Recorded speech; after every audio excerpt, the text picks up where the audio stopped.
However, Rain thought about it and decided to try forging first. Because as he estimated, even if it was slightly off, it shouldn't be too far off. When Rain opened Crawley's armor casting technique volume Roman 2, the design of the ice iron suit shone with a pale blue metallic luster and caught his eye. Rain also began to carefully examine it, choosing the part of the ice iron suit to forge. The ice iron suit, like the chromium iron suit, consisted of 8 pieces. After some thought, Rain chose the ice iron shoulders because the design showed that the shoulders, resembling 2 arched covers, could be cast in one go. Unlike other suits' shoulders, which had designs with multiple armor plates, soon Rain began smelting the ice iron ingots. To the extremely high flame resistance of the ice iron, the smelting temperature was exceptionally high. Fortunately, Rain had the witchcraft scorching touch to assist, or else the blacksmith furnace alone would hardly suffice. Half an hour later, a system prompt appeared. You have conducted forging work on the ice iron suit shoulders. Insight improved. You have gained a new skill shoulder. Forging your skill shoulder forging has improved. Experience plus 24. You focused on forging the ice iron suit shoulders. Armor caster professional experience points plus 138. Wow, Rain's eyes brightened. The experience reward is so generous.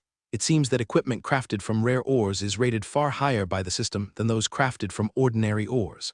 At this rate, I do stand a chance to advance to LV5 armor caster before I run out of ice iron ingots and ore. Immediately, Rain got to work with full vigor. However, after over an hour, Rain quickly encountered another problem. That was, smelting ice iron required continuous assistance from witchcraft, and the spiritual power consumed during the process far exceeded that used in smelting regular iron ingots. More than an hour had nearly depleted Rain's spiritual power. After some thought, Rain decided to add a point to his spirit attribute. This was because an increase in spiritual power would simultaneously increase the potency of his witchcraft, and adding points would restore him to his peak condition, meaning he could continue smelting at a faster pace. Finally, Rain considered that he was only 2 will runes short of fulfilling the requirement to visualize 24 will runes at once, which would allow him to step up to the rank of 3rd level wizard apprentice. As the remaining attribute points decreased from 6 right arrow 5, his spirit also increased from 25 right arrow 26 points. Instantly, Rain felt exceptionally clear-headed. The recent fatigue from depleting his spiritual power vanished immediately. During the subsequent melting process, Rain found, as expected, that after adding the point, the power of the scorching touch witchcraft also slightly increased, making smelting the ice iron ingots even more efficient. 2 hours later, seeing that his profession level as an armor caster had passed 2/3, but his spiritual power was nearly exhausted again, Rain did not hesitate much before adding another point to his spirit. As the remaining attribute points decreased from 5 right arrow, for his spirit also increased from 26 right arrow 27 points. Restored to his peak condition, he continued to work up a sweat. Half a day later, a system prompt sounded. Congratulations, your profession level as an armor caster has increased. Rain's profession level as an armor caster finally elevated to LV5, earning him additional rewards of 1 attribute point and 1 skill point. Thus, the remaining attribute points in the system panel increased to 5, and the remaining skill points reached 6. Rain looked at the 6 remaining skill points with a hint of excitement. Finally, I've saved up 6 points. Just by adding 3 points each to the giant bear sword technique and tackle hammer technique, I can instantly get 2 extraordinary combat skills to level 10. After a brief rest, Rain focused his attention on the Transcendent Knight panel. His large hands holding the icon with the hammer pattern tackle hammer technique LV7, 2724/5000. Ever since his tackle hammer technique reached the level 6 mark, the accompanying effects of shock and precision both advanced to level 2. This time, once his tackle hammer technique advanced to LV10, it would also unlock the next tier of effects. Note: to unlock shock LV3 and tackle hammer technique, the following conditions are required. 1. Tackle hammer technique LV9 or above. 2. Bear King breathing technique LV9 or above. Note: to unlock precision LV3 in tackle hammer technique, the following conditions are required. 1. Tackle hammer technique LV9 or above. 2. Strength 22 points, Agility 18 points, Constitution 20 or above. The requirements for these effects at level 3 both only need the hammer technique to reach LV9. Considering the level 2 effects last time, which allowed him to kill a beast comparable to a great knight, the power of level 3 effects need not be mentioned. As Rain muttered to himself to add points, the remaining skill points on the attribute panel shifted from 6 right arrow 4, and the toggle hammer technique was instantaneously upgraded to level 9. Instantly, a massive surge of memories about the practice of the toggle hammer technique flooded into Rain's mind. These scattered fragments of hammer technique memories almost formed a short film in Rain's mind, which then rapidly integrated into the muscle memory of his entire body. However, the content of this memory was indeed a bit overwhelming, and it took Rain a moment to open his eyes. Just now, he seemed to have undergone several years of strenuous practice of the toggle hammer technique, and then, those years of hammer technique experiences were crammed into his brain in just a few seconds. Rain glanced at the hammer technique, and sure enough, both effects shock and precision had advanced to level 3. Rain took a closer look. The new textual explanations for both effects was similar. The main change from level 2 was that minor degree had shifted to major degree. The power further increased. However, considering that the weapon master, legendary, class panel required the extraordinary battle technique to be LV10, Rain took a brief rest, and then added a skill point to the toggle hammer technique. As the hammer skill reached LV10, suddenly, Rain's entire body stiffened. The infusion of hammer training memory this time gave Rain an exceptionally long-lasting feeling. When he came to his senses, he realized that the feeling of holding unstoppable force in his hand was distinctly different from before. At this moment, 2 system prompts that surprised him suddenly appeared. Ding! Host's toggle hammer technique has reached LV10. Unlocking the master-level hammer combat skill passive effect. Multiple shocks, passive, replacing the original effect. Shock LV3. Multiple shocks, passive effect. Your control over hammer weapons and primal force has reached an extremely high degree, enabling you to deal multiple shock damages. Note, this effect is only valid when the host is wielding a hammer weapon and using the blunt end to attack. Note, this effect is proportional to the host's primal force, strength, specialization, and combat skill level. Ding! Host's toggle hammer technique has reached LV10, unlocking the heavy weapon passive effect. Effortless passive. Effortless passive effect. Your broad understanding of heavy weapons has also reached an extremely high degree, enabling you to swing the heavy weapon in your hands as if it were light, increasing your swinging speed by an additional 20%. Note, this effect is only valid when using heavy weapons. Hiss! This made Rain overjoyed. Firstly, the power of this multiple shocks. Just from the description, one could tell it greatly surpassed Shock LV3. Although Shock LV3 was also a very powerful effect, no matter how strong, it only had one layer of shock damage, easily blocked by armor or something else. Multiple shocks, however, was different, often able to penetrate thick armor and strike the enemy within. The latter was even more incredible. Two-handed warhammers generally have the problem of being too heavy. Although their weight is the basis for their power, this also meant their swing speed was definitely not as fast as that of greatswords, not to mention lighter weapons like one-handed swords. But now, this passive effect of effortless very well compensated for this shortcoming. Wait a second, heavy weapons? Rain keenly noticed this change in terminology. It was his hammer skill that had increased to LV10, but what was unlocked was not just the effect for hammer weapons, but extended to all heavy weapon skills. Suddenly, the 4 words understanding by analogy caught Rain's eye. This suddenly enlightened Rain. He seemed to understand why the prerequisites for the weapon master, legendary, class required 3 different weapon category skills to reach LV10. When Rain looked back at the panel, the hammer skill displayed as follows. Toggle hammer technique LV10, 2724/20,000, additional effects, effortless multiple shocks, precision LV3. One hit 3 effects, tusk. Looking around, Rain couldn't help but take a newly forged pale blue ice iron shoulder guard and place it over a solid piece of wood. Then, exerting only 50% of his strength, he swung down the warhammer with a heavy blow. Bang! The pale blue ice iron shoulder guard shattered instantly, but more exaggeratedly. Although the ice iron armor should have provided defense and weakening, the wood beneath it should have remained relatively intact, without too much damage.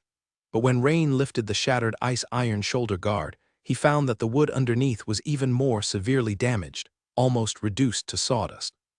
Yes, Rain could not help but exclaim, "Is this the multiple shocks? Terrifying indeed." Just now he clearly felt that his heavy blow dealt at least 2 layers of LV3 shock force. One shattered the armor, the other the wood. And if he struck with full force, it was highly likely that he could release 3 layers, or even more of shock power. In that case, after calming the excitement in his heart, Rain's attention returned to the giant bear sword technique. If the Toggle hammer technique LV10 brought him such a great surprise, then reaching LV10 with the giant bear sword technique should also. Rain's eyes sparkled, full of anticipation.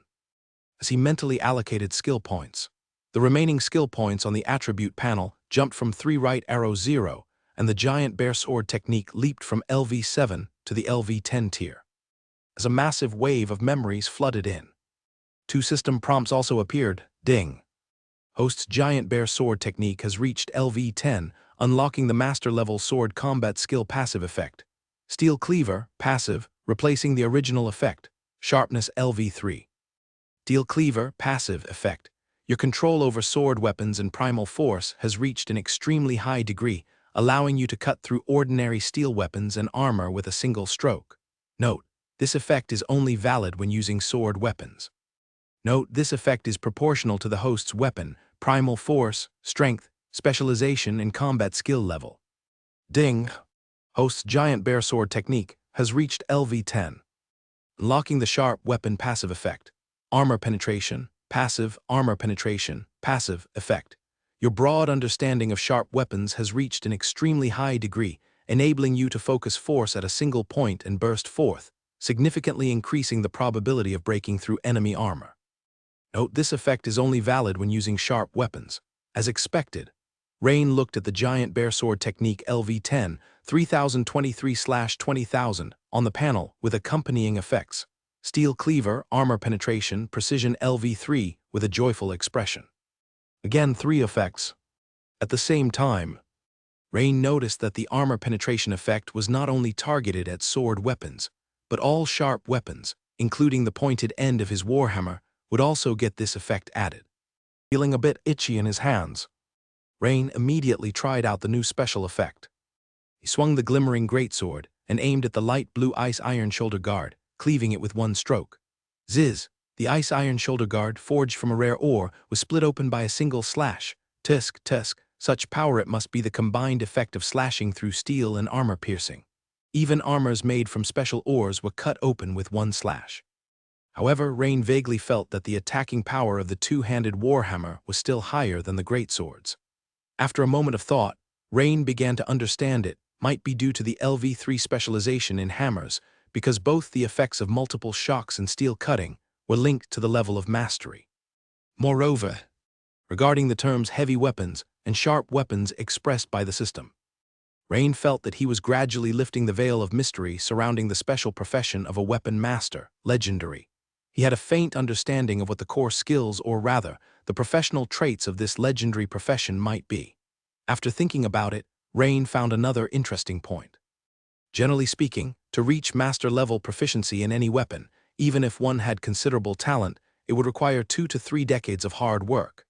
In terms of difficulty, it's no less challenging than a knight's promotion to a great knight, perhaps even harder.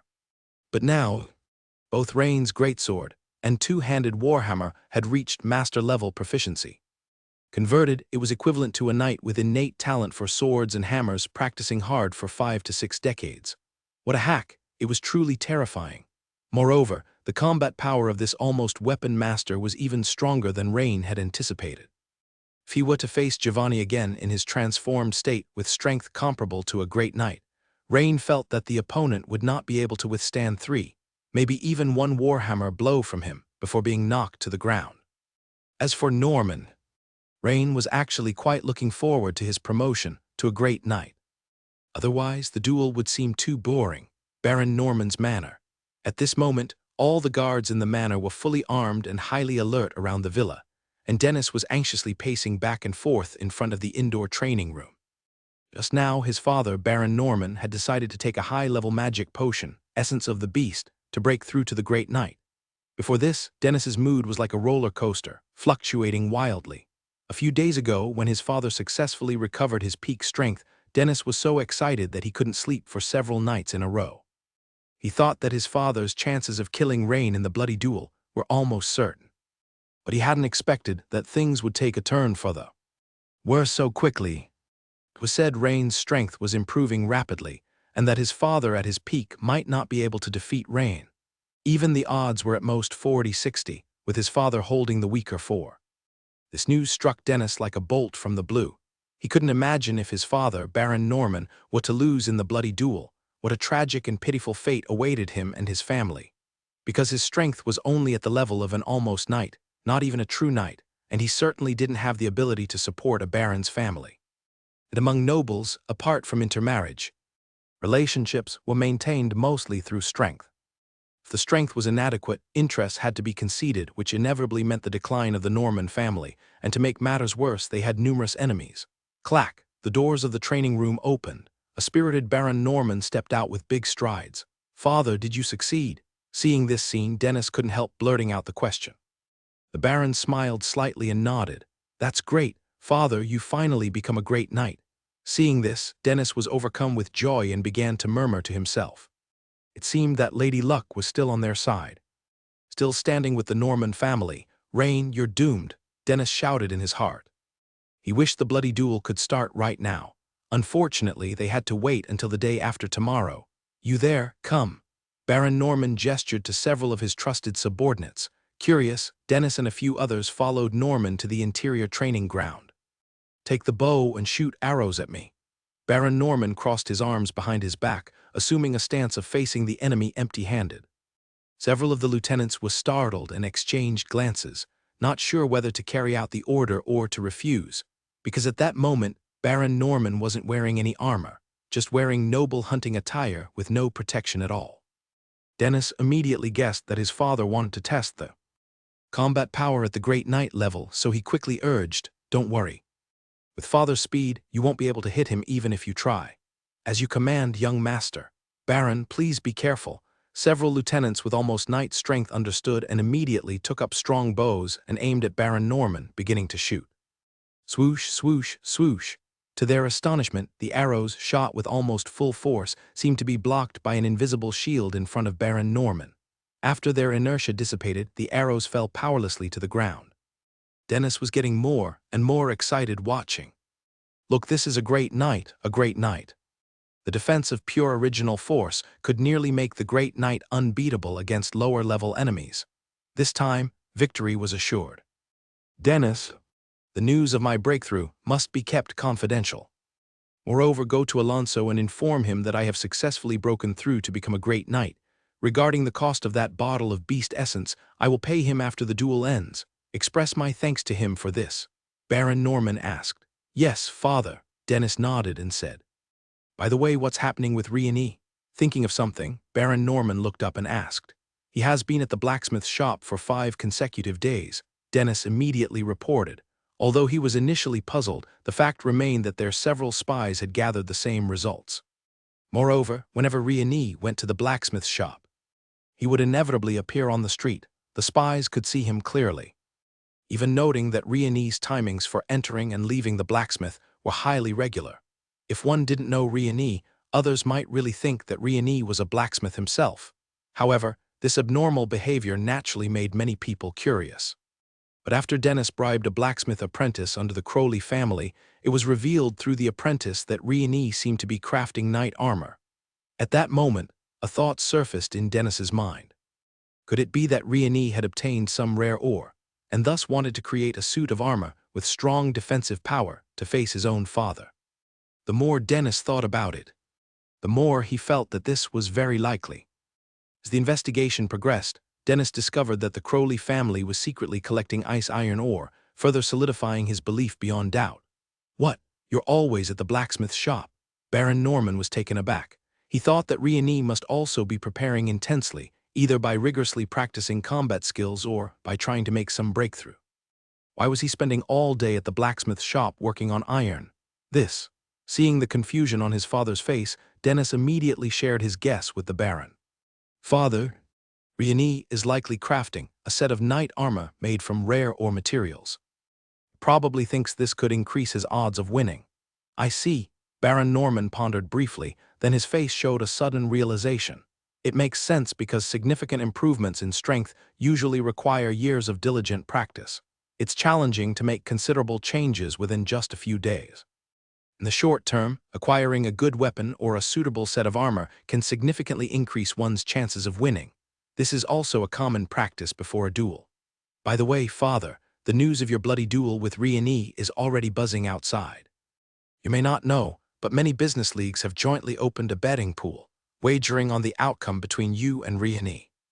Currently, due to your breakthrough as a great knight not being widely known yet, the odds between you and Riani are still even.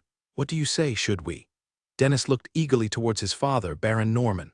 Yes, let's mortgage all the liquid assets and also mortgage the 8 shops we own in the county town. Baron Norman thought for a while and then nodded his head, agreeing to his son's suggestion. If before this, his confidence in winning the duel was only 50%, now, his confidence in winning the duel was nearly 100%. An hour later, in Alonso's study. That's great. Dennis, father's success in advancing to become a great knight ensures his victory in this duel. Alonso Baron couldn't help but burst into hearty laughter. By the way, Dennis, would you be interested in taking up a nominal position in a business league under my name?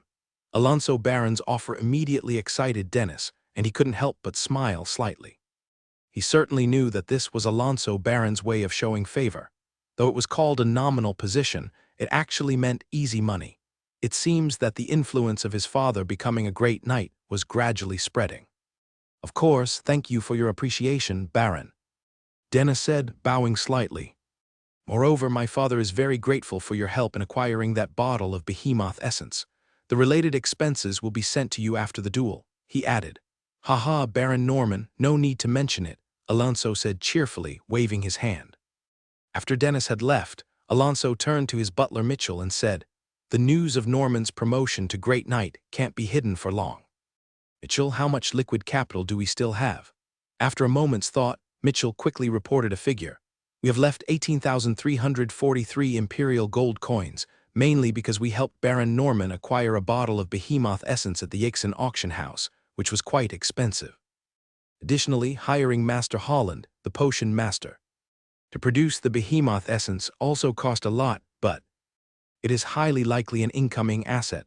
Once it's successfully produced, it will be very valuable, Mitchell added. Baron Alonso was very satisfied with Mitchell's professionalism. He nodded, stroking the seal ring in his hand. Very well. Then let's add another 18,000 imperial gold coins. As you wish, my lord, I will take care of it, Mitchell said with a smile, bowing before leaving Lord Riani's new residence. Jenny, dressed in a white floral dress, hurriedly ran to the room of the beautiful matron, lifting her long gown.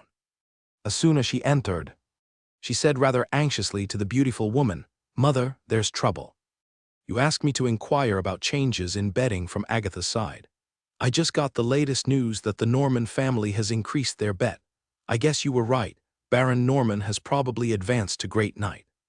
Since the Norman family had recently been on lockdown, the beautiful woman Jennifer couldn't gather any useful information, so she had sent Jenny to her close friend Agatha for inquiries. The Wiggins family, where Agatha belongs, owns a large trading company, one of several joint venture companies opening books on the betting, therefore well informed. Oh, Mother, isn't Lord Riani's condition a bit off? You see him, he's been in the blacksmith shop crafting armor every day. You know, the bloody duel will take place the day after tomorrow. Lord Riani hasn't underestimated Baron Norman, has he? Hearing her daughter's query, the beautiful woman also frowned slightly and said, I know he's been forging knight armor in the blacksmith shop, but like you said, even the best knight armor cannot fend off every attack, especially those that might come from a great knight. I'll go to the blacksmith shop now. Half an hour later, the beautiful woman arrived at the blacksmith shop. You say Norman has succeeded in becoming a great knight. Lord Riani, upon hearing this news, his eyes suddenly brightened, and he turned to look at the beautiful woman. At first, the beautiful woman was worried about Riani, but she sharply noticed that in Riani's eyes as he looked at her, there was no trace of worry or fear, but rather something. How could one put it? Joy, happiness, more precisely it seemed. Like a kind of triumphant pleasure. But how could that be? The beautiful woman was somewhat perplexed. However, she quickly adjusted her mindset and nodded, saying, While it's not 100% certain from the increased bets, the Norman family seems to have gambled most of their estate. It appears they are extremely confident in winning the duel. Lord Rene smiled and nodded at the beautiful woman. Very well, this might be a rare good opportunity for us to make money. Although the beautiful lady did not know from where the self-confidence of the young man before her originated, she glanced at Rain, nodded, and said, then I will immediately gather the entire family's floating capital to place a bet. Also, place the more than 3,000 gold coins I have with you on it as well, Rain interjected. Originally, Rain intended to explain to the beautiful lady, but considering his current situation, it seemed difficult to clarify things in just a few words. After a moment of thought, Rain did not provide further explanation. Instead, he took a piece of iron shoulder armor, placed it on a solid log, and repeated the test he had just conducted. After all, actions speak louder than words. Showing his own strength was the best tranquilizer for the beautiful lady. Bang, following the dull sound. When Rain lifted the shattered iron shoulder armor, beneath it the log was smashed into bits. This immediately made the beautiful lady's watery eyes go wide and her cherry lips gaped open as if they could fit an entire apple. My dear, have you also advanced to a great knight? The beautiful lady asked, astonished. Although she was not skilled in martial prowess, she still had good judgment. She had never seen such destructive force in the family knights or even in the late Baron Crowley. The strength of the blow was simply astonishing. She could not think of any reason other than Rain's promotion to a great knight that could account for this level of attack power. Not yet, it's just that in terms of strength, I am not inferior to an ordinary great knight, Rain replied with a smile, shaking his head. Rain's words immediately dispelled the beautiful lady's worries. If before, the beautiful lady was a bit concerned that Rain was being overly arrogant and not taking Baron Norman seriously, now having seen this scene, she realized her young man truly did not need to pay too much attention to what was happening on Baron Norman's side. The last day, inside Rain's new residence. Since Rain had already achieved his anticipated goals, naturally, he would not choose to stay in the blacksmith shop any longer. Another reason was although Rain had already mastered the giant bear sword technique and the tackle hammer technique, he still wanted to fully understand their power, and the blacksmith shop was naturally not suitable for that purpose. So for the entire day today, he stayed in the indoor training field of his new residence. This was one of the benefits of being promoted to Baron, having a several hundred square meter indoor training field at home. Half a year ago, Rain could only enviously watch Clea's indoor training field. Who would have thought so quickly? He now owned one of his own. Rain, holding a dark and stout pighead hammer, was seen continuously striking a practice dummy clad in 2 layers of plate armor. The reason for the 2 layers of plate armor was, naturally, because the damage from multiple shocks was too severe. If the dummy were not given 2 layers of plate armor, a single hammer blow would smash it into pieces. After some time of testing, Rain had basically confirmed that under full power, he could produce triple shock damage, and when using the secret technique, Rain focused his gaze on the Knight Transcendent panel, looking at the 2 icons placed above tackle hammer technique. The patterns inside these 2 icons both depicted a strongman wielding a hammer, but with different poses. One showed a twisting motion, swinging a 2-handed hammer from below upward with his body surging forward, while the other was hoisting a 2-handed hammer overhead, slamming it hard onto the ground and causing a fan-shaped fracture zone on the surface, extremely fierce. They were the 2 secret techniques of the tackle hammer technique, Rising Dragon Hammer and Earth-Splitting Hammer. Rain stared at the small text in the lower right corner of the icons. Rising Dragon Hammer LV3, Secret Technique, Effect.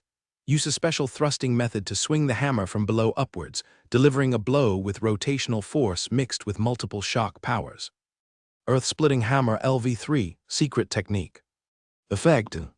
Use a special thrusting method to swing the hammer from above downwards, hitting the ground, producing a fierce blow with multiple shock powers.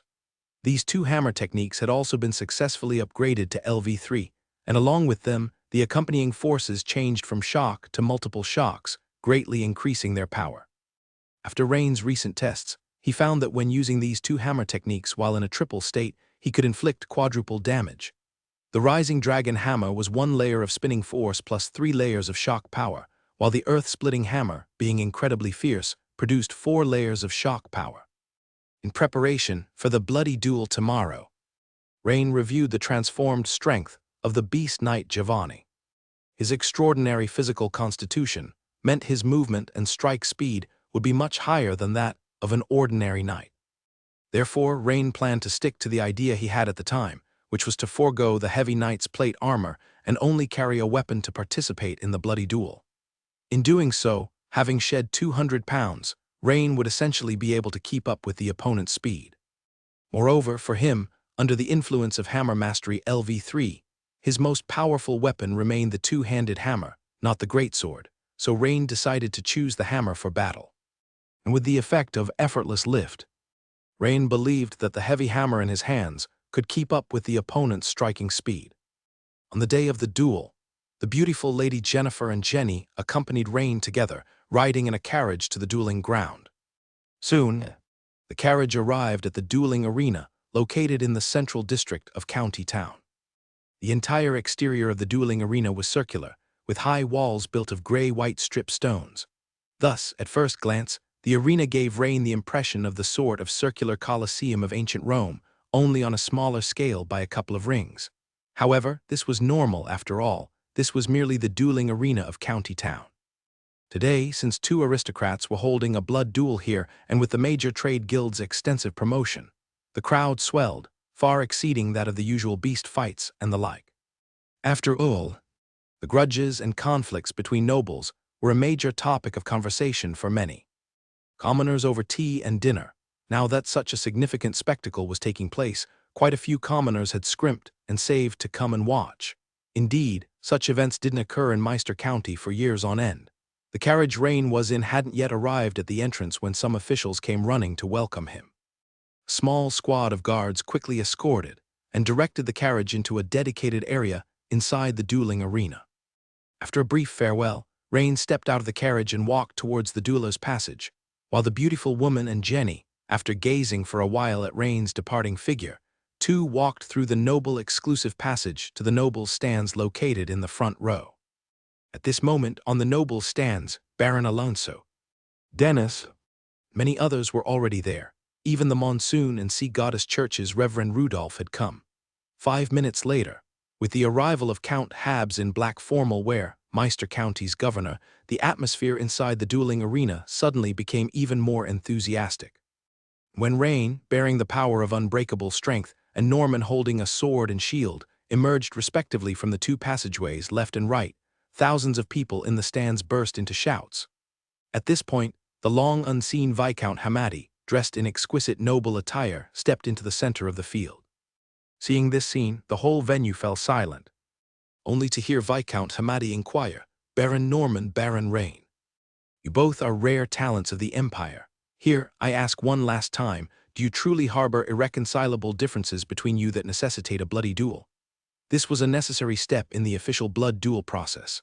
The purpose was to avoid unnecessary infighting. By now, it had become more of a formality. After all, if reconciliation was indeed possible, it would naturally have been settled before the start of the blood duel, not dragged out until this moment. "Affirmed," Baron Norman said expressionlessly. "Affirmed," Rain said likewise. "That is very regrettable. I declare let the duel begin." Viscount Hamadi shook his head, expressing regret as he spoke. Since the duelers had agreed beforehand to fight on foot, there were neither horses nor other mounts present, as the two stood facing each other in the center of the field. Baron Norman looked at the young man before him and showed a hint of a smile, saying, "Young man, although this is our first formal meeting, I think it's necessary to tell you something as my opponent. Of course, perhaps to you this might be unfortunate news. Please speak." Rain smiled as well, replying, 2 days ago, I successfully advanced to the rank of Great Knight. So you are bound to lose." Baron Norman gazed into Rain's eyes and declared emphatically. His purpose in telling this news to Rain before the duel was naturally to shake the opponent's resolve, thus making victory easier for himself. However, he noticed that his words failed to cause even the slightest change in Rain's facial expression, not even a flicker of an eyebrow. This made Baron Norman feel rather irked inside. Quite uncooperative, but the audience in the stands of the dueling arena, however, was very cooperative. Upon hearing the phrase "Great Knight," there was an immediate uproar. And he had heard that Rain was an exceptionally rare commoner. Born Baron, so numerous commoners had bet on Rain's victory. Now what had they heard? Rain's opponent, Baron Norman, had actually reached the rank of Great Knight. Even a fool would know that great before knight naturally meant stronger. Rain was doomed to lose. Thus, many people began exclaiming on the spot, and some who had wagered heavily even began beating their chests in despair. In the stands. Upon witnessing this, Baron Alonso couldn't help but laugh. As for Dennis, he was even less able to contain himself. If it were not for the fact that he was surrounded by nobles and their heirs from Meister County and had to upkeep appearances, he would have surely burst out laughing. But even now, the corners of his mouth were raised past the point of suppression. "This is too unfair to Rain," Agatha indignantly said to Jenny at her side. "Beautiful Miss Agatha, this is a blood duel after all. There's no talk of fairness here," Dennis said with a look of pleasure upon hearing her and turned to talk with a smile. After speaking, he deliberately glanced at the wife of Baron Crowley and Jenny to see their shocked expressions. But to Dennis's disappointment, he saw no signs of particular sadness or astonishment on the two women's faces, which left him slightly puzzled. But soon he figured out something and shook his head with a hint of disdain. "Women always acting, just feigning composure. Heh, soon you will have to come begging to me." "Are lush and beautiful." Jenny's words also count as cute and lovely. Not bad, not bad. At this moment, in one corner of the stands, several knights were escorting a woman in a black robe and hood, her figure graceful, as they looked for seats. If Rain were here, he would immediately recognize that these were the knights from the carriage that had suddenly appeared the day he killed Giovanni. "Miss Nea, you shouldn't be here. Your illness requires rest and recuperation," said the knight named Lawrence, who seemed quite content with the raucous environment of the dueling arena, frowning after just a glance around. "Knight Lawrence, I need to be here," Nea said. "The young man Lord Hamilton mentioned last time, who might be able to help me, is about to partake in a bloody duel with someone. What if he loses? How could I not come to see for myself?" The girl's voice was very pleasant. "Well, okay then, but please pay close attention and we will leave immediately if you start feeling unwell." Lawrence thought for a moment and then reluctantly agreed. Nea exclaimed with her little mouth covered. "Knight Lawrence, isn't that the young man we encountered on the road that day?" Nea pointed at Rain in the middle of the arena. That day she had asked Lawrence, the knight beside her, if that young man was formidable.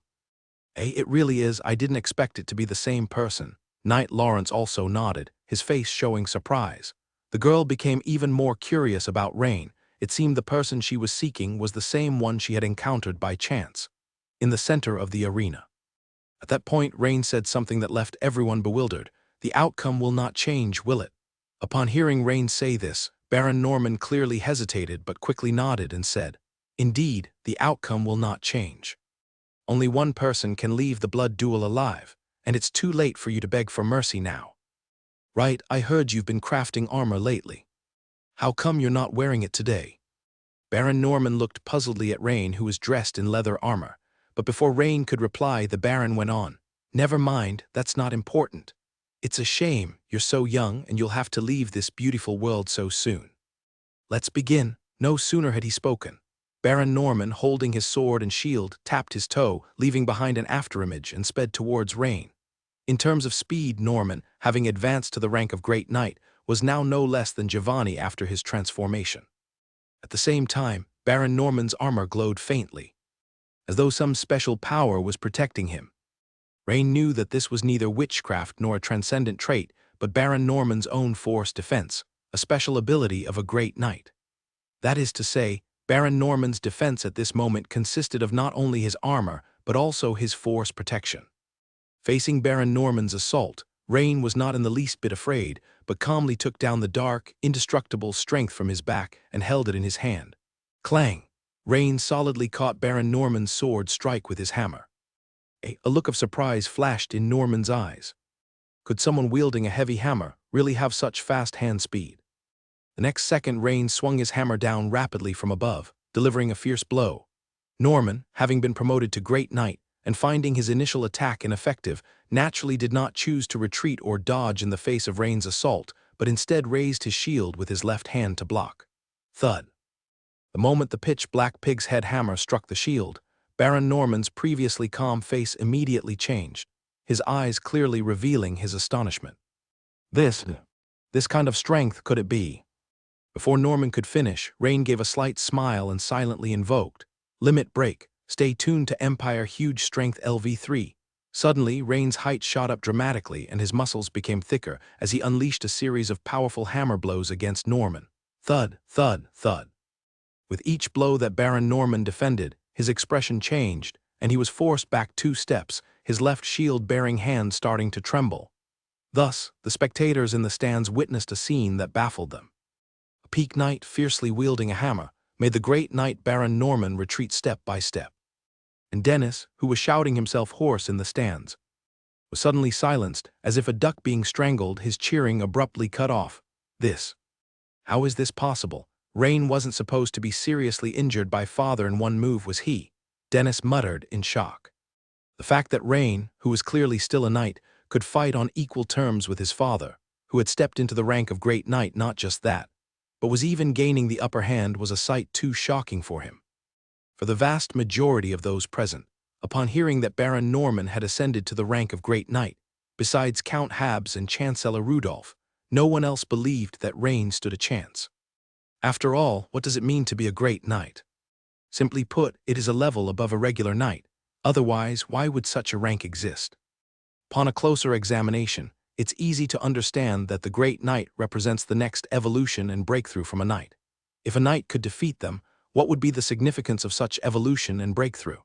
But an event that shattered their understanding unfolded before their eyes. The next second, as Rain silently invoked, strength burst. In an instant, Rain's heart suddenly pumped a hot stream that accelerated his blood flow. His veins bulged, and his entire figure rose again, resembling a muscle-bound beast. Rain heavily slammed down his hammer skill's secret technique, earth-splitting hammer. Baron Norman's face twitched. This time he no longer wanted to withstand the blow for the sake of a great knight's dignity, but instead chose to immediately retreat backward. Boom! Just as Baron Norman thought he had dodged the hit, Rain heavily struck the ground just 1 meter in front of him. In an instant, a powerful multi-shock force swept toward Norman in a fan shape. The nearby spectators only felt the stand under their feet suddenly shake, followed by ordinary viewers unable to stand steady. Resembling drunkards, looking at the dueling grounds, the ground within a dozen meters in front of Rain had been plowed by an unknown force, including all small stones, which burst open to form a large sunken fan-shaped area. Such power, the spectators were all dumbfounded. Is this a knight? My God, he's even greater than a great knight. The multi-shock force caused even the Baron Norman, who was protected by his original force, to stagger slightly. Terrible, Norman cursed inwardly. But that brief pause gave Rain the opportunity he needed. Rain's second earth-splitting hammer was already striking. Ah, secret technique iron wall defense.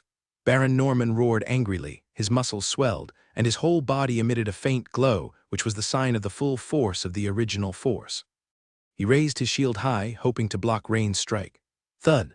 The moment the hammer struck the shield, although the shield was fortified by the original force, it still cracked directly.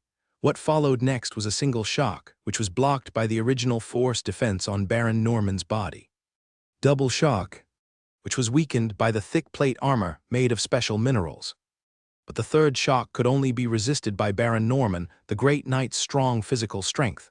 The key is, under Rain's full force, the earth-splitting hammer had a total of 4 shocks. Therefore, the 4th shock penetrated deep into Norman's body, causing damage to his relatively vulnerable internal organs and other tissues. Fuh! Baron Norman staggered back more than 10 steps and then spat out a large mouthful of fresh blood. At that moment, he felt a burning pain in his organs, as if they were on fire. The audience in the stands, watching this scene, were all stunned. Wasn't it said that Baron Norman was already a great knight? How could he be beat like this? Especially Baron Alonso and Dennis, among others who had bet on Baron Norman's victory, couldn't believe their eyes at this moment. Great knight beaten by a knight? What's going on? The battle in the center of the arena continued. Rain quickly rushed toward Baron Norman and struck him with the rising dragon hammer.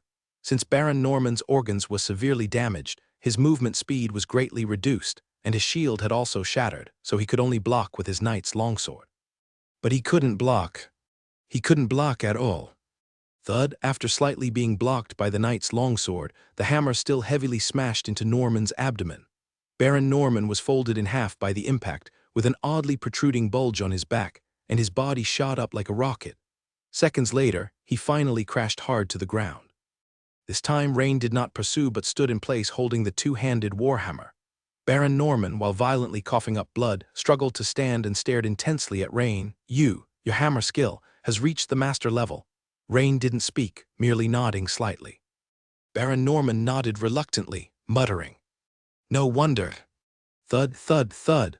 Multiple parts of Baron Norman's body burst open instantly, his armor shattered, blood splattered, and he fell to the ground like a mud puddle, never to rise again. Rain's last strike had directly shattered Norman's internal organs into pieces. There was no saving him now. A newly advanced great knight of the Empire had fallen. This can't be real, this can't be. Dennis collapsed in his seat, his eyes lifeless as he stared at the scene before him, his face pale. Baron Alonso also had an ashen face, his previous betting now causing him a colossal loss. Jenny and Agatha, the two beautiful young women, covered their mouths in shock, staring at the victorious Rain. Even the beautiful woman Jennifer was not calm inside. Although she had seen Rain's trump card demonstrated before, and she had a lot of confidence in Rain, seeing him win was still incredibly thrilling. After all, Rain's opponent was a great knight. A great knight is not so easily defeated, but Rain did it. The beautiful woman was very proud of her little man. Besides thinking of the tens of thousands of gold coins in betting returns, she was even more excited, and her beautiful pale face immediately turned flush. Meanwhile, Rudolph in the stands was also extremely shocked as he watched the scene unfold. Although he had known that Rain must have had some reliance since he had refused Shin Bishop's mediation proposal, now it seemed that he had still underestimated Rain. Others might not be able to discern why Rain could win. But he was very clear, this was master-level hammer skill, a realm that ordinary knights might never touch in their lifetime, yet it had been reached by the young man before him. This talent was simply too terrifying. Suddenly, Rudolph thought of something and felt an urge to beat his chest in frustration. That's right, if only he had fully drawn Rain to the church from the start. Why did he care about his pride back then, saying things like "consider it," when he should have just dragged him away? A genius lost. Count Habs might have been the only person in the venue who was relatively calm. He smiled gently, nodded slightly to Rain, appearing very satisfied, but since the slain Norman was his subordinate, this recognition was very subtle. Most of the civilian audience was now cheering loudly. Originally, most of them thought that placing their bets on Rain meant they were sure to lose everything, but unexpectedly, the normal duel took a surprising turn, and they actually won. They were truly overjoyed. Rain knew that after this battle, his reputation had soared in Meister County.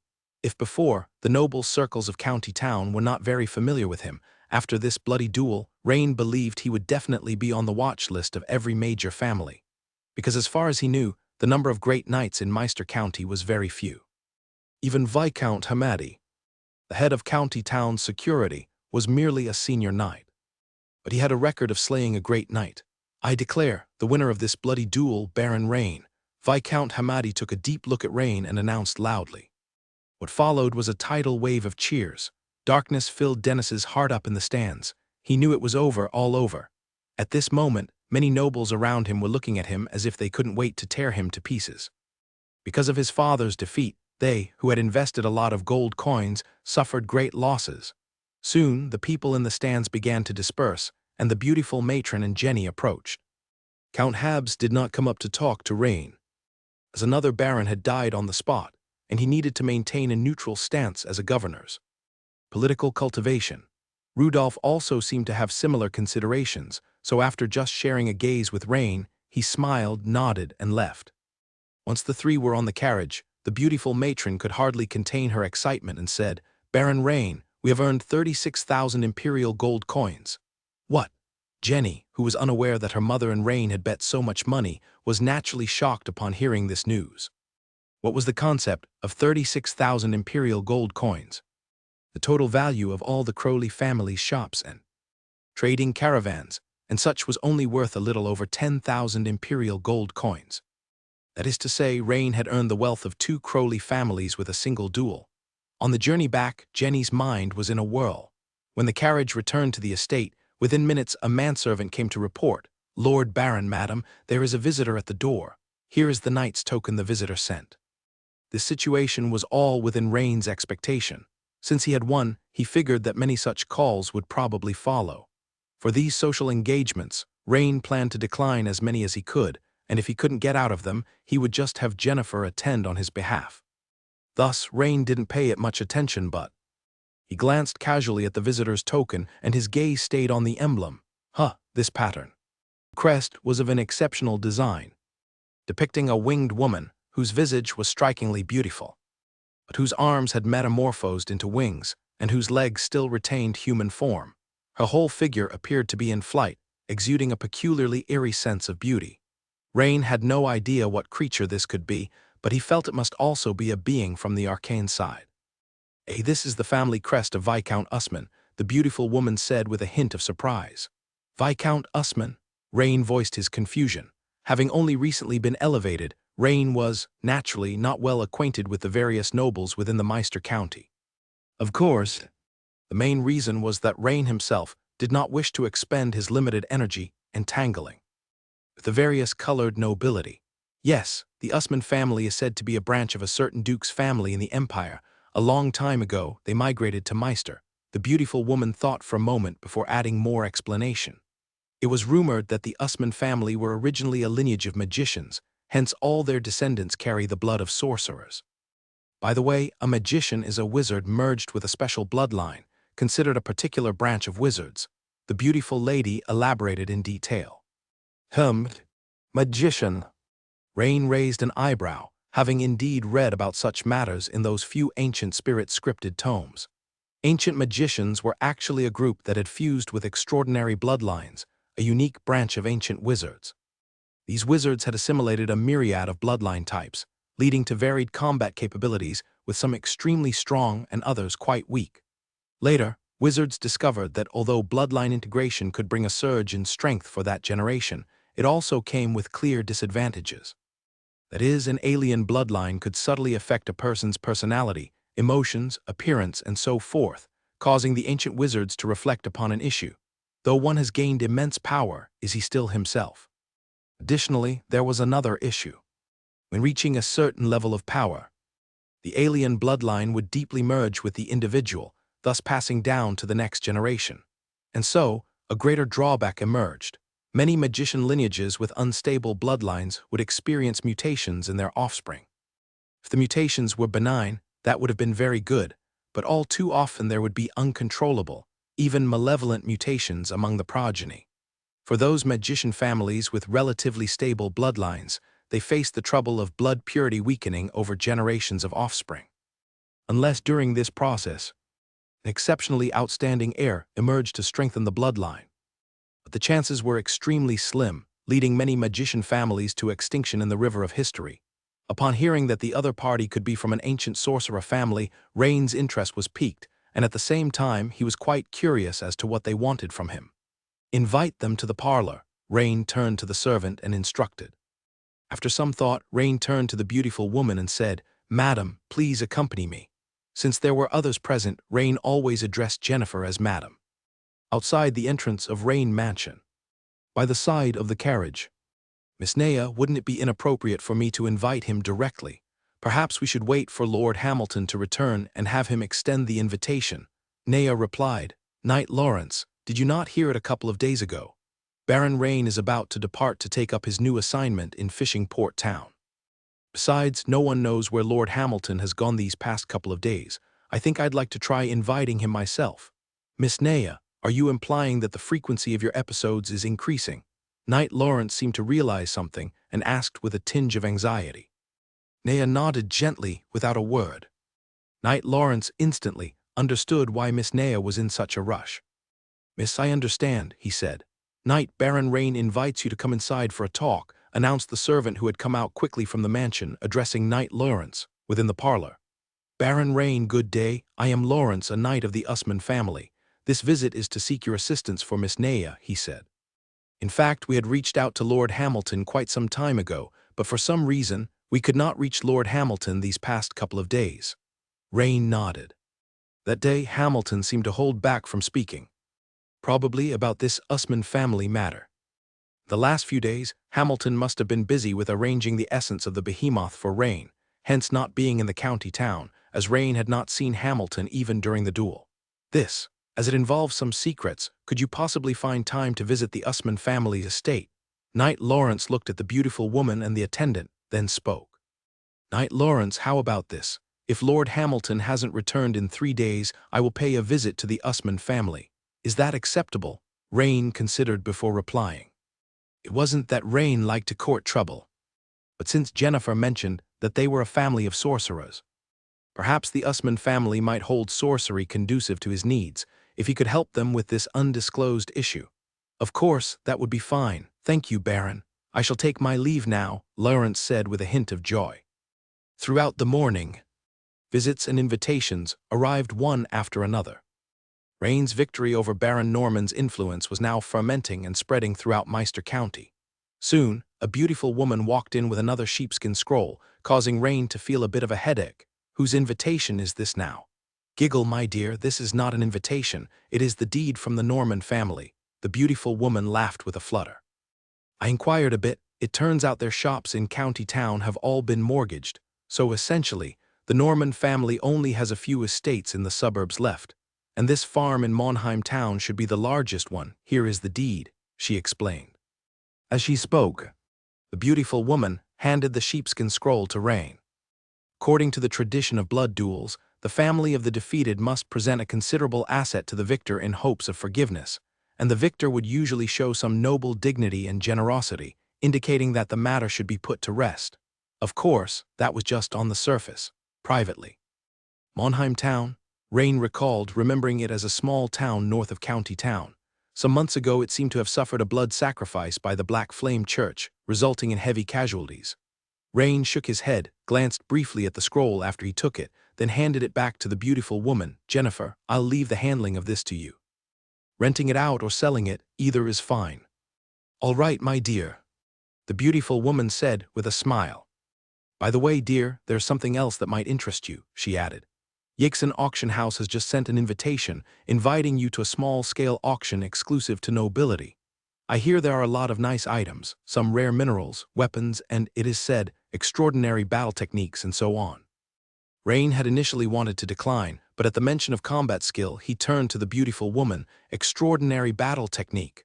That should be quite rare, right? The beautiful woman smiled slightly. Indeed rare, Baron. Would you like to attend? When is it? Tomorrow morning. Good, Jennifer, then please accompany me to it, Rain said. What Rain had been considering was which third combat skill to upgrade to LV10. He did have a swordsmanship extraordinary battle technique at hand, a LV3 Dragon Empire military sword technique, but Rain felt that, since he already had dual-handed greatsword and two-handed warhammer, there was no need to practice another one-handed sword combat skill. Compared to that, shield techniques or archery extraordinary battle techniques might be a better choice. Sword and shield techniques would be good too, but he currently didn't have any. So, since there was an opportunity to acquire an extraordinary battle technique, it was natural to attend this small auction. At noon, in the new estate's dining hall, although his mother Emma and father Old Rain had no idea that their son had just participated in a dangerous blood duel, the lavish meal was enough for them to conclude that something good must have happened to Rain. Rain thought for a moment, and to avoid his parents reading too much into it, he briefly mentioned it, and with the assistance of the beautiful woman, the topic was lightly glossed over. His sister Beau, he didn't think too much about it, focusing instead on the various dishes. After a sumptuous lunch, back in his study, Rain suddenly remembered that he had forgotten to check the system prompts after the duel in the morning. Your skill toggle hammer technique has improved. Experience plus 1,789. You've been through a battle. Knight, Transcendent. Experience plus 466.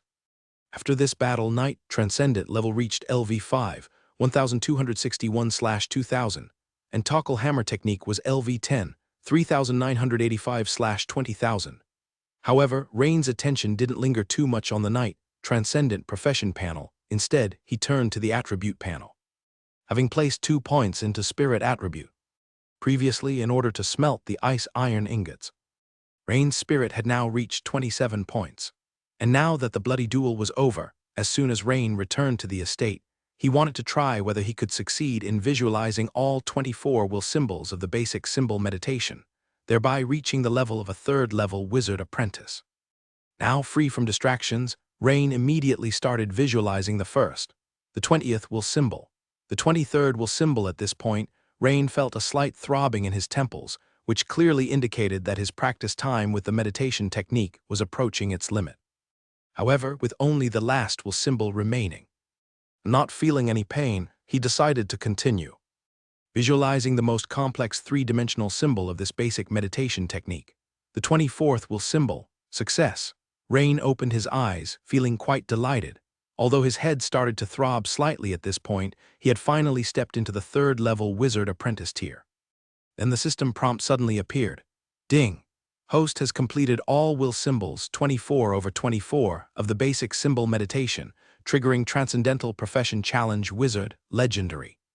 Prerequisites for promotion to Wizard Legendary are 1. Wizard qualification, 2. Spirit 30 points or more, 3. Basic symbol meditation will symbols 24/24, 4. Current conditions do not meet, promotion to Wizard Legendary failed. Rain was stunned on the spot. It's actually 3 question marks. The same thing happened when I previously triggered the special profession upgrade of the Stone Guard. Could it be that the gap between myself and the wizard profession is just too great? Or is there some kind of uncertainty between myself and the profession? After thinking for a bit, Rain's face showed contemplation. It seemed that he would have to figure out a way to learn more about advancing to a formal wizard. After all, by listening to secrets, he had obtained the specific prerequisites for the Knight Transcendent promotion. Moreover, the hints for several other profession panels had also been acquired through listening to secrets. This had happened several times already. Listening to secrets, essentially, was about increasing one's understanding of a certain profession. Therefore, Rain believed that if he learned more about wizards, he should be able to trigger and clarify the relevant promotion conditions. On this point, Rain was quite certain. Looking at it this way, I might really have to consider the Usman family's proposal. As a former magician family, they must have far deeper knowledge of wizards than I do. But, just to be cautious, I'd better wait until Hamilton returns to get a detailed understanding before deciding. Rain thought to himself. Knock, knock, knock. At that moment, an extremely soft knocking sound could be heard. That familiar footstep sound made the corners of Rain's mouth curl up into a smile. As soon as Rain opened the door, he saw the beautiful woman who had drunk a fair amount of wine during the noon celebration, standing prettily at the doorway with a bottle of Bordeaux-aged wine in hand. Dear, to celebrate your victory in the duel, I think we should have a few more drinks. Of course, please come in, beautiful madam. Rain invited the woman into his room. Since it was already the snow moon, the woman was wrapped in a long white cashmere cloak. Upon entering the room, she muttered, "It's so hot," and then took off her white cashmere cloak by herself. Rain was momentarily stunned, because underneath, the woman was only wearing an ultra-short camisole nightgown. The straps of the upper half were just right. Any longer and private parts would be exposed, but the current length was just enough to show off a pair of perky whites as much as possible.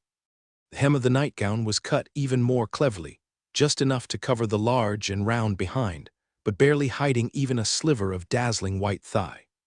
After placing 2 wine glasses on the table, the beautiful woman, whether intentionally or not, brought her legs together, arching her large porcelain-like behind, and with hands holding the wine bottle, she began to pour the wine slowly. You see, the nightgown was so short that if it were any shorter, would reveal places that shouldn't be shown. At that moment, the woman's posture brought the allure to its ultimate point. Even this time, Rain didn't even have to bother lifting. A spark seemed to ignite in Rain's eyes. Rustling sounds quickly erupted. The next second, 2 rough and hot hands grasped the slenderness of the beautiful woman's waist. And an intense battle ensued. 10,000 words are omitted here. That evening, the Rain mansion suddenly had a familiar figure arriving. It was none other than Hamilton, who had rushed back, weary from his journey. Rain, I am sorry for being late, Hamilton said with an apologetic look. I ultimately failed to make it back before your duel. This is the high-tier magic potion beast essence I just obtained. Hamilton handed Rain a wooden box with a delicate pattern on its surface. However, according to Master Quinard, the potion master, the concentration of special substances contained in the heart of the sea dragon from which this beast essence was derived is not very high, which means If you use this bottle of beast essence for your breakthrough, the success rate might be much lower. As Hamilton spoke, he gestured for Rain to open the wooden box. When Rain opened the box, he saw a potion inside that radiated a faint blue glow. On closer inspection, Rain noticed the glow was quite special, like a fog-enshrouded candle flame, giving off a vague sense, with tiny specks of starlight twinkling within, adding a mystical allure. After all, you've already won the bloody duel, so I don't think there's any need to rush towards becoming a great knight. In the meantime, we can look for a better quality beast essence. When Hamilton got to this point, he stopped, believing that Rain understood what he meant. Rain nodded and said, "Thank you, sir, for the reminder. I will be mindful of that." But little did Hamilton know, Rain had a trick up his sleeve. Rain, as long as he had a bottle of high-tier beast essence, regardless of its quality, he could complete his class change. The quality hardly mattered to him. However, Rain was still very grateful for Hamilton's help and reminders. "Rain, to tell you the truth, I never expected you to defeat a great knight head-on. Your strength has far surpassed my expectations." Hamilton looked at Rain and couldn't help but exclaim, "You flatter me, sir." Rain smiled. Now that he had the beast essence, the only thing left for Rain was to find an extraordinary battle technique suitable for a weapon master, legendary, and level it up to LV10. "By the way, sir, the Usman family came looking for me this morning." Rain mentioned, then stopped, saying no more. Hamilton was momentarily taken aback, followed by a dawning look of realization, and he said, "In the past few days, I went to Lunswood County and wasn't in Meister. They probably got anxious since they couldn't find me. Concerning the Usman family's matter, I'll briefly explain it to you, Rain. Whether you help or not depends on your judgment. There's no need to force yourself." After finishing this sentence, Hamilton paused, seemingly organizing his words. The Usman family was once a family of magicians, and this is indeed true. All family members possess a unique bloodline power with varying concentrations. Those with high concentrations are said to have the ability to control parts of the dream realm once awakened. As a branch, the Usman family hasn't seen such an awakening in hundreds of years, but this time, Viscount Usman's daughter Nea possesses a bloodline power far exceeding that of the average family member. It was also after Nea's adulthood ceremony that they suddenly discovered her nightmares were incessant, and her dream-based powers from her bloodline began to spiral out of control.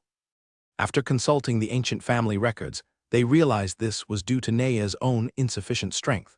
If we wish to help Nea safely overcome this crisis, someone needs to accompany her into her dreamscape and destroy the monster. By this point, Rain had basically understood the reason why the Usman family had approached him. But after pondering carefully, Rain thought of another question and spoke. "Then why choose me? Keep in mind, although there are few great knights in Minster County, you can always find some. Besides, there are the experts from the Goddess Church. Surely there are more than one of them."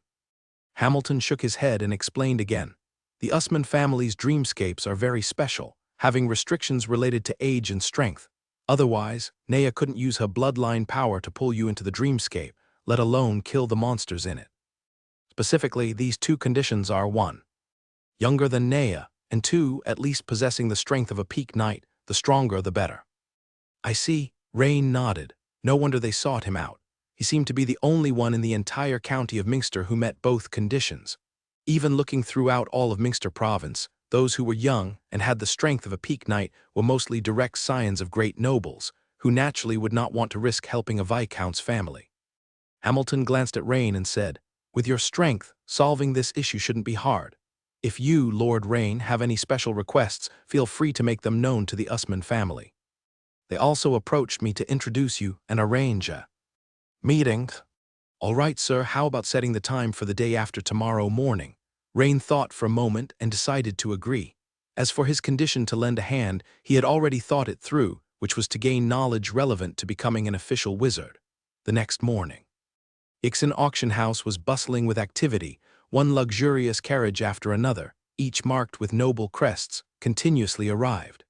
At that moment, a carriage adorned with a shield and rose emblem halted at the entrance of Yaxen Auction House. First to descend was a young noblewoman, with a slender figure dressed in an off-shoulder white dress, appearing as delicate as a tender bud, exuding youth and vitality. Following her, a noble lady in a light blue evening gown stepped down, her chest barely secured by a precious sapphire brooch pinning an ample bosom. Last to alight was a tall, dark-haired young man dressed in black noble hunting attire, radiating masculine charm. As this dark-haired young man stepped out of the carriage, many around swiftly turned their gaze upon him, whispering among themselves, "That is Baron Rain who defeated the Great Knight. He really is very handsome, incredibly appealing." A noble miss remarked after sizing up Rain and whispered blushingly to her close friend, "Forget about it. Can you even compete with those two by his side?" Her companion, also a noble miss, retorted while pushing her lovesick friend, pouring cold water on her thoughts. "Huh!" Only then did the lovesick noble miss notice that accompanying Rain were Lady Baroness Tullia Crowley and Jenny, each with their charisma, one a delicate noble young woman, the other a stunningly beautiful lady. This is shameless. Isn't that the widow from the Crowley family with her daughter? To bind Lord Rain, both of them are shameless. The love-struck noble miss stomped her foot, visibly deflated. The male nobles, however, were more interested in Rain's prowess. Is this Baron Rain who defeated the veteran Norman family? Yes, he's so young yet defeated a great knight, his future is unimaginable. Really, is he that strong? I just happened not to be in the county town that day. He really is very strong. I was at the scene that day, and I still shudder when I think about the power of that hefty hammer. Now many people are calling him Baron Heavy Hammer. Rain looked around and realized that all the attendees at this small auction were indeed nobles, dressed extravagantly, and the scent of various perfumes wafted through the air. Soon the three were ushered inside the auction house. The long circular corridor was brilliantly lit, each few meters adorned with an enclosed oil lamp casting a yellow glow, and luxurious cashmere carpets muffled the sounds of footfalls to a minimum. Exuded an understated sense of luxury. Soon, Rain and his two companions were escorted to a small private box on the second floor, positioned slightly to the right directly across from the auction stage, undoubtedly one of the three best boxes. This moderately surprised the well-traveled lady, but she quickly understood the reason behind it. Clearly, the Crowley family alone did not have such influence. Even when Baron Crowley was alive, she had not qualified to sit in this box, at best in one of the few boxes on the outer side of the second floor. Clearly, Yixon Auction House was showing respect to Rain, the rising Meister. As the lady had predicted, an old man dressed in noble hunting attire soon appeared. "Baron Rain, Baroness Crowley, Miss Jenny, good morning. Welcome to Yixon Auction House. I am Lennon Hyde, the manager of the auction house. If the three of you have any requests, feel free to tell me." "Thank you, Sir Lennon." Rain nodded slightly in acknowledgement. After the old man left, the lady quietly said to Rain, "This old fox, I'm certain, the giant beast essence Norman used for his promotion came from Yixon Auction House. Although it wasn't sold directly to Norman, it eventually ended up in Baron Norman's hands. Now, seeing that you've won, the old fox has immediately come to curry favor with you." Rain nodded and said nothing. After all, chasing profit was second nature to businessmen. Soon, a white-haired old man with a monocle stepped up to the auction stage. He held a small wooden hammer, tapped it twice on the table, coughed and said, "Distinguished guests, welcome to Yixon Auction House. I, Idris, will host this auction as usual." "This is Idris, chief auctioneer and master appraiser of Yixon Auction House," the lady whispered to Rain. "Our esteemed guest's time is precious, so let us begin the auction now. First, our initial lot is golden pearls from the Fadia Islands, which only form in giant clams older than 100 years. These golden pearls, when ground into powder and applied to the face, can eliminate wrinkles and tighten skin, with effects lasting up to 6 months. So, all beauty-loving ladies and misses seize this opportunity." The moment the auctioneer's words fell, the noblewomen and ladies below began to stir. 12 golden pearls, starting bid at 1,000 gold coins. The bidding starts now. 1,100. A lady on the first floor raised her hand and said, but her bid was quickly surpassed by subsequent ones. 1,200, 1,300. By the time Rain came to his senses, the price had reached 1,800 gold coins. It made him exclaim, indeed, wherever it was, women's money was always the easiest to earn. Moreover, Rain noticed the lady beside him was also tempted, clearly thinking of bidding. Rain took a closer look at the lady's delicately smooth skin, as well maintained as an 18-year-old's. Did she really need it? The next second the lady raised her bidding card. The old man named Idris excitedly said, 2,000. A guest has bid 2,000. Any higher offers? Ultimately, the lady, with a joyful face, spent 2,000 gold coins and got the 12 golden pearls, which in Rain's view, she didn't really need. After several lots fetched high prices, Rain finally awaited the first item he needed. Here we have high-quality ice iron ingots from across the sea, a total of 50 standard ingots. Starting bid at 1,500 gold coins, the bidding begins now. 1,600. A plump noble on the first floor raised his hand and said. But soon the bids behind him quickly drowned out his, and for this rare ore, although it was relatively singular in nature, it still attracted the pursuit of many nobles as a material for knight armor specifically used in certain environments. 1,700. 2,100. After the price rose to 2,100 gold coins, the bidding began to slow down. Rain thought about it and directly had the beautiful lady bid 2,500. When the beautiful lady on the second floor dignifiedly raised the 2,500 sign, Idris, an old man with a monocle, his face joyful, and his voice raised 2 octaves, shouted, "We have a bid of 2,500 from a distinguished guest. Any higher bids?" After 3 calls, no one responded. Smack, with the fall of the auction hammer, Rain successfully secured the ice iron ingots. Perhaps for others this price was somewhat high, but for Rain, these ice iron ingots had a special significance. Conservatively estimating, Rain felt that after using up all these ice iron ingots, he could elevate his armorsmithing profession level by at least 1, and perhaps even 2 levels might just be possible. Having secured the ice iron ingots, Rain was even more anticipative of the upcoming auctions. Unfortunately, the next few auction items were mostly antiques. To this, Rain had no interest at all.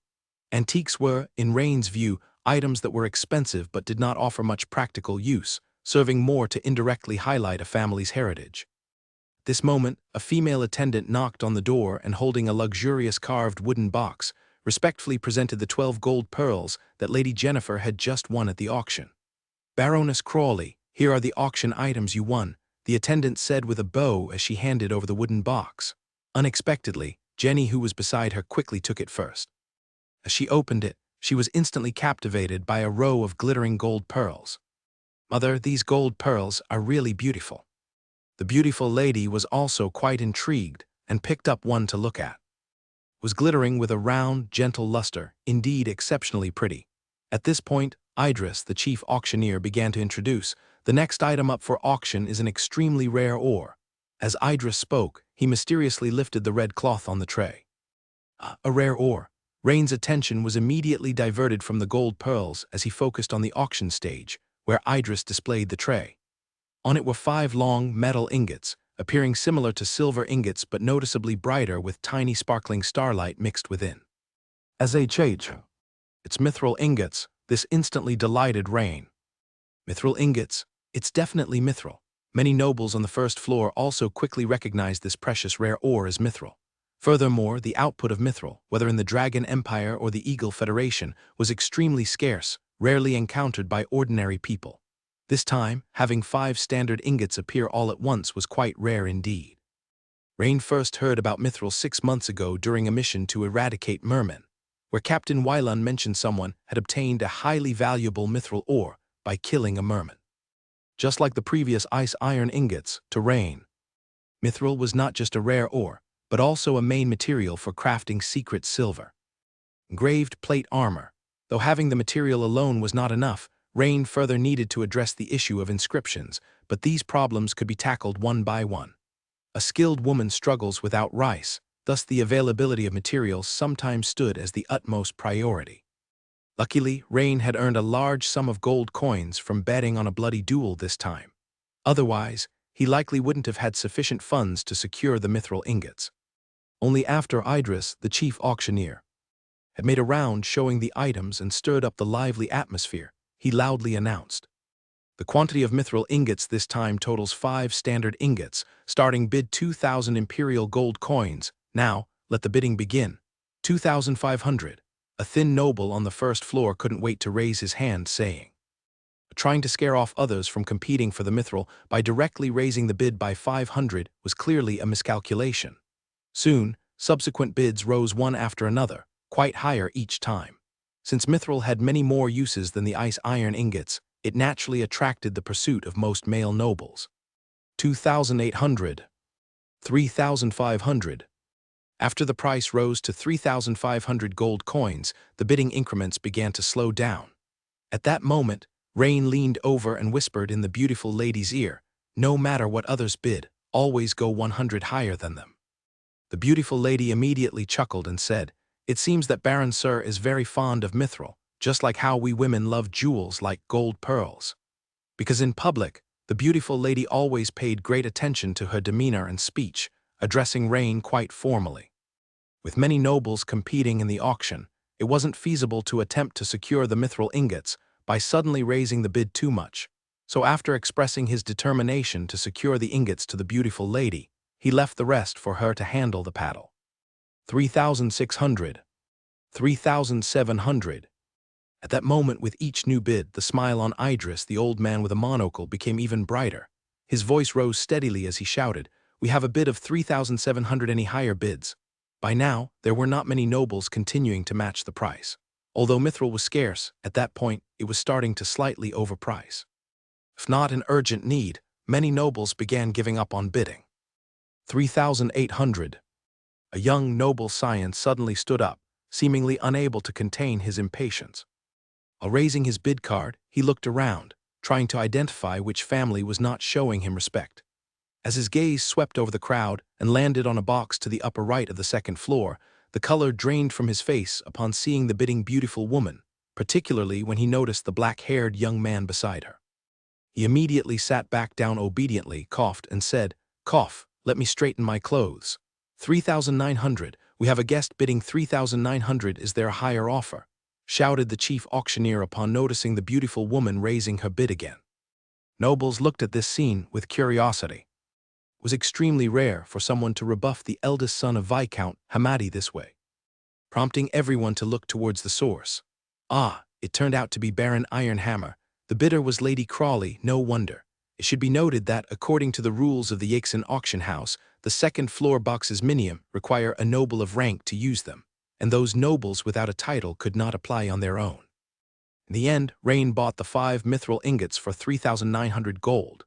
This made Rain sigh with relief at a journey not wasted. Even if there were no further gains, just the acquisition of these 2 rare minerals alone satisfied him greatly. Next, we have 2 rare extraordinary battle techniques. To ensure that our guests do not miss out on a combat skill they desire, I will reveal the names of these techniques in advance. Rain understood the intent behind Idris's early disclosure. It was to intensify the competition if the announcement wasn't made ahead of time. Many nobles would not hurry to make an offer, always hoping the next extraordinary battle technique might be more suitable and cheaper for them. But in this case, if the 2 extraordinary battle techniques belonged to different categories, there would be no undercutting each other. Instead, their rarity would make the competition fierce. Therein lay the advantage of the early announcement. Fancy a single-handed sword combat skill. Just one, do you want it? The first extraordinary battle technique is a lesser-known single-handed swordsmanship guide outline of tidal sword art, containing 2 complete secret techniques. Idris pointed to the red silk cushioned tray beside him. On the tray rested an ancient parchment scroll, presumably the guide itself. The second extraordinary battle technique comes from the late Master Kadar Ease, Kadar's martial arts outline, also featuring 2 complete secret techniques. Each of these combat skills, regardless of which one, can serve as a family heirloom, perhaps inspiring unique secret techniques in generations of inheritance. When Rain heard the name of the first extraordinary battle technique, he frowned. Single-handed swordsmanship, he wasn't very interested. But when the second extraordinary battle technique was announced, Rain was even more stunned. Martial arts. This was completely unexpected. Surprisingly, there was an extraordinary battle technique for martial arts. Given that nobles who fight using finger tigers were extremely rare, even assassins preferred lethal daggers or short swords over finger tigers. After considering, Rain quickly made his decision. If he had to choose, he would opt for Kadar's martial arts outline, not the tidal sword art. As for the reason, in the 2 battles he had fought, his opponents had been much faster than Rain, often putting him at a disadvantage during the fights. Combat skills involving finger tigers and daggers typically include very agile footwork or evasive maneuvers. Once mastered, Rain felt they would greatly compensate for his shortcomings. Another consideration was the price. Clearly, the single-handed sword combat skills, being more widely practiced, would inevitably face fierce competition. Compared to that, there would be far fewer competitors for martial arts. As expected, the bidding for the outline of Tidal sword art was fierce, going over 30 rounds and ultimately sold for 11,000 gold to a baron. Whereas Kadar's martial arts outline saw much fewer bidders, just 8 rounds in total, was eventually bought by Rain for 4,200 gold. The beautiful woman and Jenny exchanged glances, looking at Rain with some perplexity, seemingly unclear why Rain chose the less popular martial arts guide over the Tidal sword art, especially given his strong foundation in dual-handed greatsword. But since the beautiful woman was not versed in martial prowess, she did not inquire further. Soon, an attendant came in with a tray holding the yellow parchment scroll, which was the Kadar's martial arts outline Rain had just bought. Rain received it with a smile and quickly opened it to read. Master Kadar Ease, after observing the attacks of a fierce tiger, gradually created and perfected this martial art. Hence, this martial art can also be known as the Fierce Tiger Fist Technique. The foreword was brief. Fierce Tiger Fist Technique. Rain pondered, this indeed shares some commonalities with the ancient martial arts from his previous life, all of which evolved from the observation of animals such as tigers, leopards, and bears, gradually transforming into fist techniques suitable for human use. Among them, the health-preserving fist 5 animal frolics, as well as the powerful combat-oriented Xingyi Quan and so on, were among the more typical representatives. Gathering his thoughts, Rain continued to read on. He saw that the Kadar martial arts was recorded with 5 styles of fist techniques. The first style is straight punch, paired with a forward rushing step. The second style is left swing fist, paired with a right sliding step. The third style is right swing fist, paired with a left sliding step. The fourth style is uppercut, paired with multi-directional sliding steps. Sliding steps involve pushing off the ground with either the left or right foot, moving laterally about the distance of a foot, with the other foot quickly following to maintain the original stance. These 4 styles, according to the outline's records, could all be transformed into corresponding clawing moves, which is why they're called Fierce Tiger Fist Technique. The final technique was the 5th style, an evasive move called Pendulum Retreat Step. Each style came with its corresponding footwork, especially the last style, which was a dodging move, and this made Rain quite happy. However, when Rain got to the bottom, his eyebrows raised in surprise. Is this finger tigers? He saw a simple design of blade knuckles, noticeably different from regular ones with sharp protrusions at the knuckles. Each protrusion shaped like a dagger, wider at the base and tapering to a point, with a length of about 10 centimeters, capturing the essence of a fierce tiger's claws. It's not hard to imagine that being hit by a heavy punch wearing these blade knuckles, the enemy with insufficient defense would end up with 4 bloody holes in their body. In other words, this set of Kadar martial arts even had a matching type of blade knuckles designed, as wearing these blade knuckles would maximize the lethality. Next came the secret moves. As for the secret moves, the first one was called high-speed combo, a technique for unleashing as many straight punches, left swing fists, right swing fists, and other moves as possible in a short amount of time.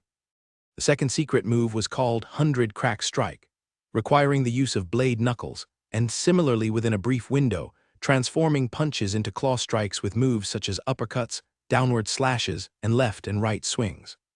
After that, no more items that Rain was very eager to acquire appeared at the auction. After the auction ended and he returned home, Rain began practicing this Kadar martial arts eagerly. After all, as soon as he could elevate this extraordinary battle technique to LV10, he would be able to change his class immediately to the legendary profession weapon master. The mere thought of this filled Rain with an eager anticipation. In the indoor training area, Rain practiced move by move, following the human-shaped diagrams in the outline. Soon, a system notification sounded. You have trained in the Kadar martial arts, improving your understanding. You have comprehended a new skill Kadar martial arts. Your skill card, Kadar martial arts, has improved. Experience +1. The Kadar martial arts LV1, 1/100, appeared in the Knight Transcendent Profession panel, with an icon depicting a towering figure with a tiger's head and a human body in an upright stance, with a pair of claws and finger tigers very similar, and in a sweeping posture, quite heroic. Since Rain was no longer a newbie, and his experience with learning combat skills was no longer that of a beginner from 6 months ago. He managed to raise it to LV3 in an afternoon. However, starting from LV3, the speed of improvement began to slow down. Rain knew how to speed up the process. If he could find a suitable person to practice or spar with, he could increase his level rapidly again. As for adding points, that was naturally something to consider after reaching LV5. Thump, thump, thump. Normally the servants all knew not to disturb him in his training room.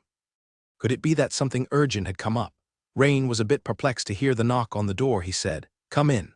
Jenny appeared with an apologetic face. "Lord Riani, I'm sorry to interrupt, but there's a merchant leader outside who has something he must deliver to you personally." A merchant? Rain showed a puzzled look. "Yes, Lord Riani. It appears to be a merchant caravan from the county of Roseby." Jenny said very certainly, adding after a pause, "The county of Roseby? Could it be?" Rain immediately thought of a possibility. "Let's go and see." When Rain and Jenny arrived in the front courtyard of the mansion, they saw a large pile of items wrapped in gray tarpaulin, already moved to the side of the courtyard. Chubby merchant approached with a smile. "Honorable Lord Riani, I am commissioned by Knight Hass to deliver these valuable items to your residence. I apologize for the inconvenience of having you personally sign for them, but Knight Hass emphasized repeatedly that the contents are very valuable and must be handed directly to you." "Thank you, you've had a long journey," Rain said with a slight smile. Jenny, very considerately, had the maids prepare some coins to thank the chubby merchant. After the chubby merchant left, Rain uncovered the tarpaulin, and sure enough, inside were the turtle shells that he had cut from the corpse of the scale-whisker ironback turtle, totaling 12 pieces. Actually, there were originally 13 pieces, but one was shattered by Rain in combat. As for these hard, thick turtle shells, Rain had already planned their use to forge an equipment that was not uncommon, a turtle shell shield. Of course, ordinary tortoiseshell shields are made of general turtle shells. They are completely incomparable to the ones Riani was about to make. For Riani, his main purpose was to gain a substantial amount of experience by making a shield out of the material of the scale-whisker ironback turtle. Of course, he was not entirely sure of this yet. It was merely a reasonable deduction from the fact that knightly plate armor made from rare ores offers a higher experience reward. As an entry-level behemoth, the scale-whisker ironback turtle was comparable in strength to a great knight, so its shell naturally ranked as a rare material. Therefore, Riani felt there was a high probability that he would receive a handsome reward in terms of blacksmithing experience. So right after dinner, Riani went to the blacksmith shop. For the production of the tortoiseshell shield, Riani had already prepared in advance, simply speaking, by smoothing the edges of the shell and surrounding it with an iron ring, and then drilling a hole in the middle to insert a metal handle. With that, a tortoiseshell shield was completed.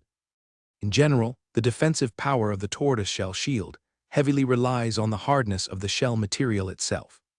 Half an hour later, Riani wrapped a long, narrow strip of iron around the shell, then picked up the blacksmith's hammer, starting to beat it. After fixing it in place, he began to look for the appropriate place to drill near the top of the shell to attach the metal handle. Soon, he had completed the processes stated above and was holding a tortoiseshell shield in his hand, swinging it a few times with ease. At that time, the system prompt appeared.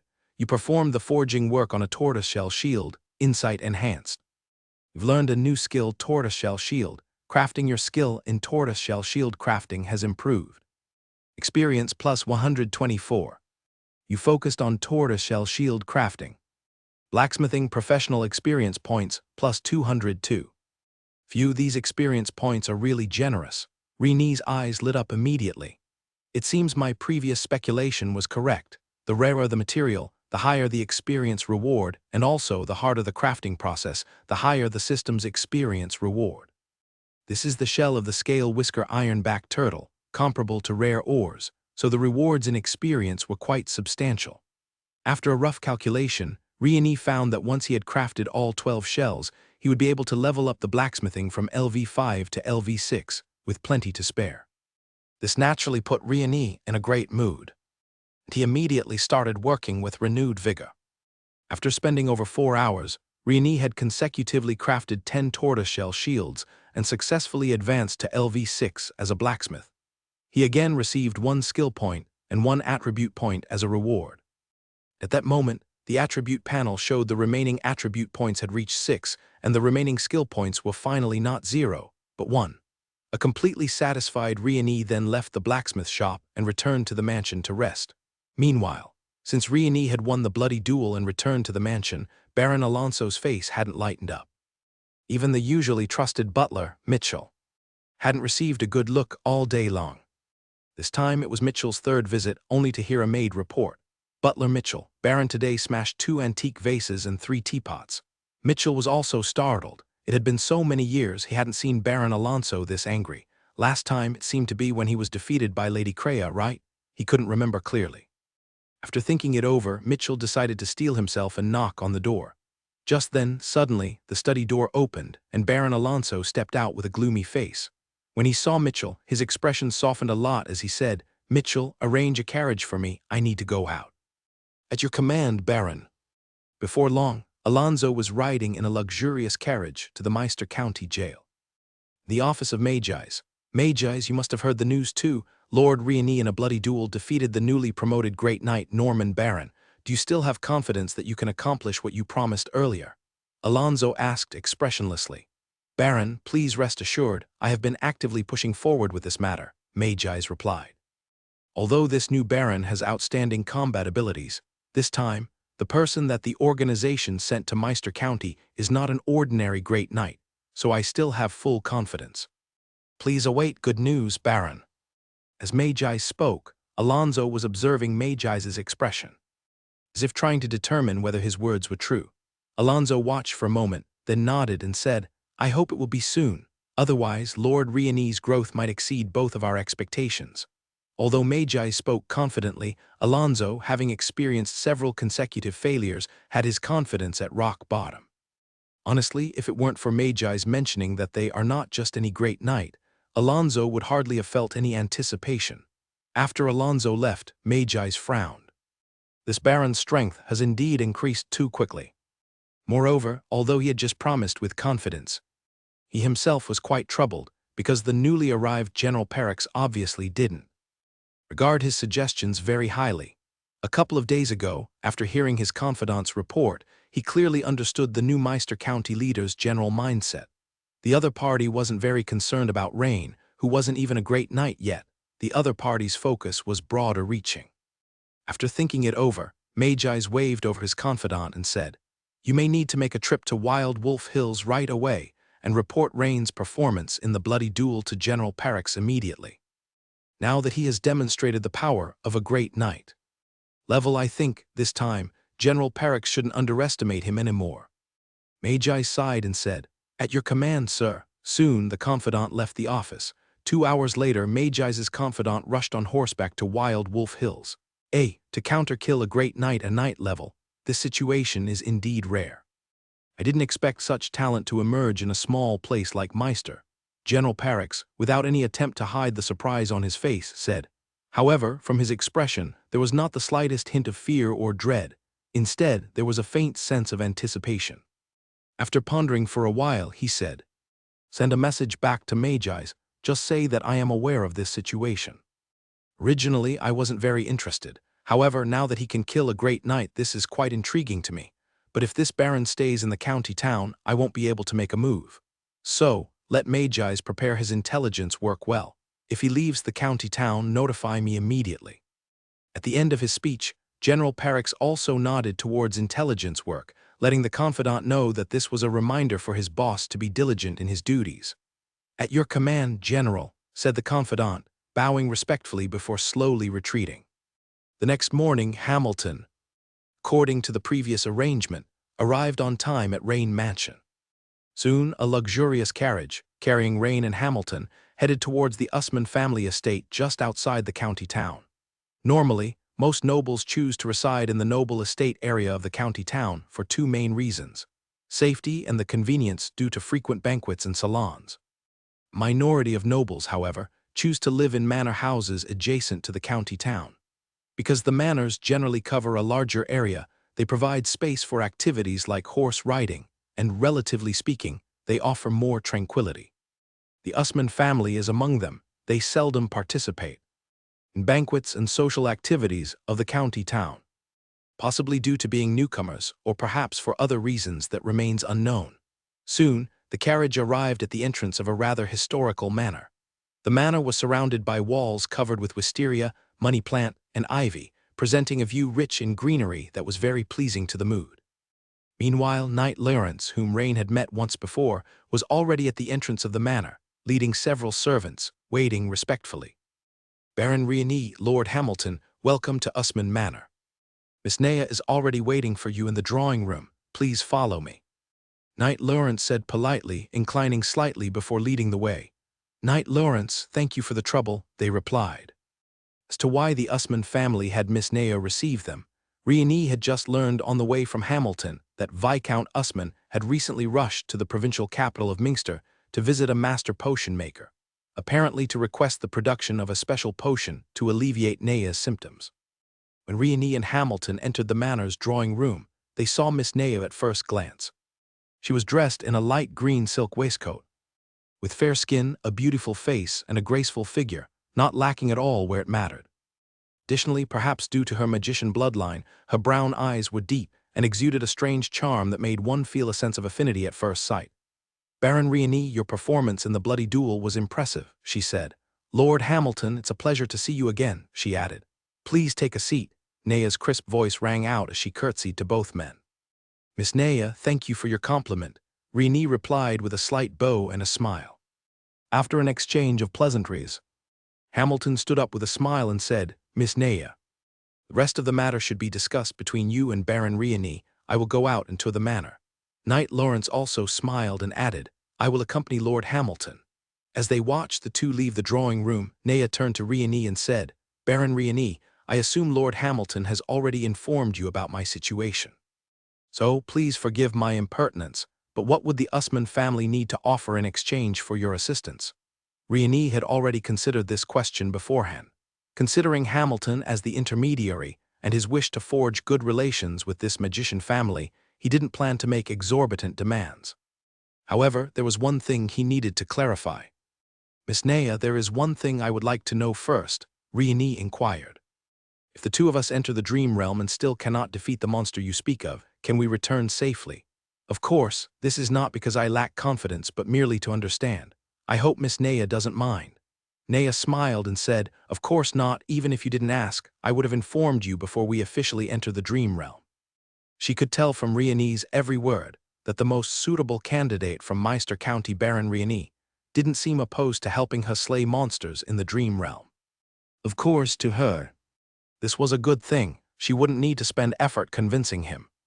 "Even if we are defeated, I still have the power to bring you, Lord Rieni, back safely to the real world," Naya stated confidently. Rieni nodded at this. "Good, that puts my mind at ease. The second question is about that, the monster in the dream realm. How strong is it?" Lord Hamilton wasn't clear on this, so I hope Miss Naya can provide a detailed description, he requested. "That the adversary isn't really one specific monster, but rather, in a certain area of the dream realm, there are many monsters of varied strength that appear. Of course, for me, if I wish to break this nightmare, it's crucial to defeat the source of it, a monster with the strength of a peak knight," she explained. "Well, to put it precisely, every time it appears in my nightmares, it becomes slightly stronger than the last. The last time, it already possessed the strength of a peak knight. Perhaps this time, it may possess the strength of an early great knight. However, Baron Rieni, with the strength you displayed in the bloody duel plus my assistance, I believe that even if it has the strength of an early great knight, we have a good chance of victory," Naya said with added confidence, as if to allay Rieni's potential refusal. Rieni nodded, sensing that Naya was likely not lying. After a short contemplation, Rieni remarked, "It sounds manageable. By the way, if we successfully help Miss Naya with the problem, I would like to have a look at the Usman family library if that's all right." With that, Rieni finally made his condition known. "Visit the library." Naya's eyes widened in surprise, her mouth agape. She had anticipated some demands Rieni might make, like a fine weapon, a top-level set of knight armor, a favored extraordinary battle technique, or some cherished sorcery scrolls from her family's collection, among other possibilities. But she had never expected Rieni to make such a request. It was truly surprising. Seeing Naya's delayed response, Rieni furrowed his brows and asked, "Miss Naya, is there a difficulty?" Please be assured, I do not intend to inspect the secretive records of your family, but merely to find some knowledge that is beneficial for me, he clarified. Naya then recovered, smiled, and said, Baron Rini, please forgive my lapse just now. It's because I truly didn't expect your request to be so simple. If it does not involve the Usman family's secrets, I think there should be no problem with your request to browse our family's library. I can agree to it right now, she assured. Just if that's the case. I always feel like I'm owing you something, Naya said with a giggle, covering her mouth. Miss Naya is too kind, then, shall we start now? Rain smiled and said, the purpose of his visit was to be able to consult the books of this legendary family of magicians in order to better understand some knowledge related to wizards. Since she had agreed, the sooner the better. All right, Baron Rain, please follow me, she said. Naya, too, stood up in surprise and accompanied Rain out of the drawing room upon hearing his offer to volunteer.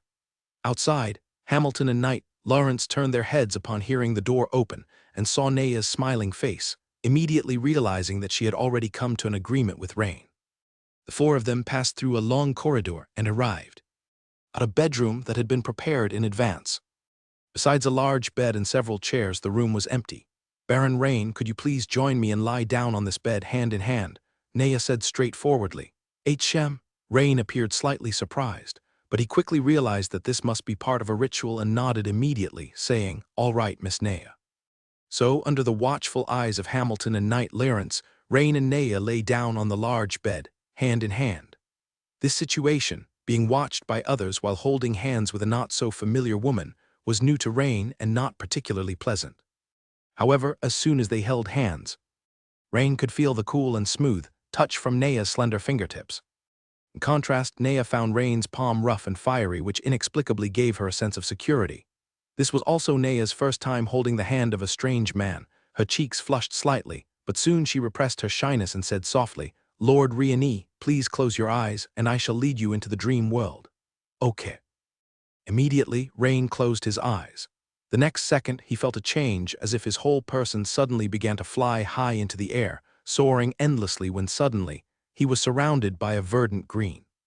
He had arrived in a strange world. It was also a boundless world, but distinctly divided into two colors. One was the green region Rain was currently in, filled with vast green trees and colorful flowers. The trees here were peculiar, each growing 4 or 5 meters above the ground in mid-air, and Rain could clearly see their spiraling and entwined roots. Besides that, there were the large flowers interwoven in shades of green, pink, red, and more. These flowers were immense, even taller than those trees, which were 7 or 8 meters high, with each flower's diameter greater than the water lilies Rain had seen in his previous life. Looking further afield, he could see a cluster of black, mist-shrouded mountains in the distance. The black mist above these mountains seemed to be slowly sweeping toward the green world. Although it moved very slowly, Rain could faintly sense this trend. Is this the dream world? How intriguing, Rain mused to himself.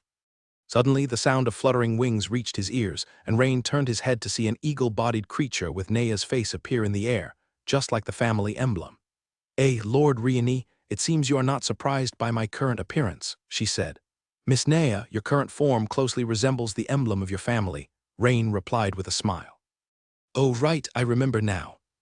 Knight Lawrence had presented the emblem and visited you that day, Naya realized suddenly.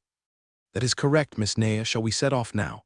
Of course, we need to head to that black area. To save time, I'll fly with you for a while, which may cause a slight sting. You might have to endure it, Lord Riani. Rain nodded, but then it hit him. That phrase sounded a bit odd. Rain couldn't help but shake his head slightly. As Naya hovered above Rain, flapping her wings with her hands turned into claws, she grabbed his shoulders and with a strong flap began to lift him up. After several flaps, Naya was red-faced as she barely managed to lift Rain. Lord Riani, how can your spiritual power be so strong? Could it be that you're also a wizard apprentice? Naya exclaimed in surprise. Rain was quite shocked at how Naya could have identified it, but after thinking it over, he did not intend to deny it. Since he had already reached the dream world and was about to join Naya in battle, if he continued to hide it now, it would not only be detrimental to the upcoming fight, but also reduce the mutual trust between teammates. So Rain nodded and said, yes, I am both a knight and a wizard apprentice. Not just an ordinary wizard apprentice, right? Baron Rain. Spiritual power is at least at the level of a second-grade wizard apprentice or above, isn't it? Rain smiled and did not confirm nor deny. No wonder. It seems we shouldn't have any problems killing the monsters. Although Nea was struggling to carry Rain forward through the air, the smile on her face couldn't be hidden. It was a mixture of pain and pleasure. Miss Nea, is the black area we're going to the one up ahead? Yes, Lord Riani, that black area ahead is where the monsters are located. Only by defeating the monster that guards the dream world node will this area's dream be restored to normal, and my nightmare will come to an end. However, once you enter that black region, you need to be careful. From time to time, monsters with strength comparable to that of official knights will emerge, and the deeper you go, the stronger the monsters become, Nea said with a serious expression. Rain nodded in understanding. Soon, they landed slowly at the boundary between the green and black areas, by which time Nea was already drenched in sweat.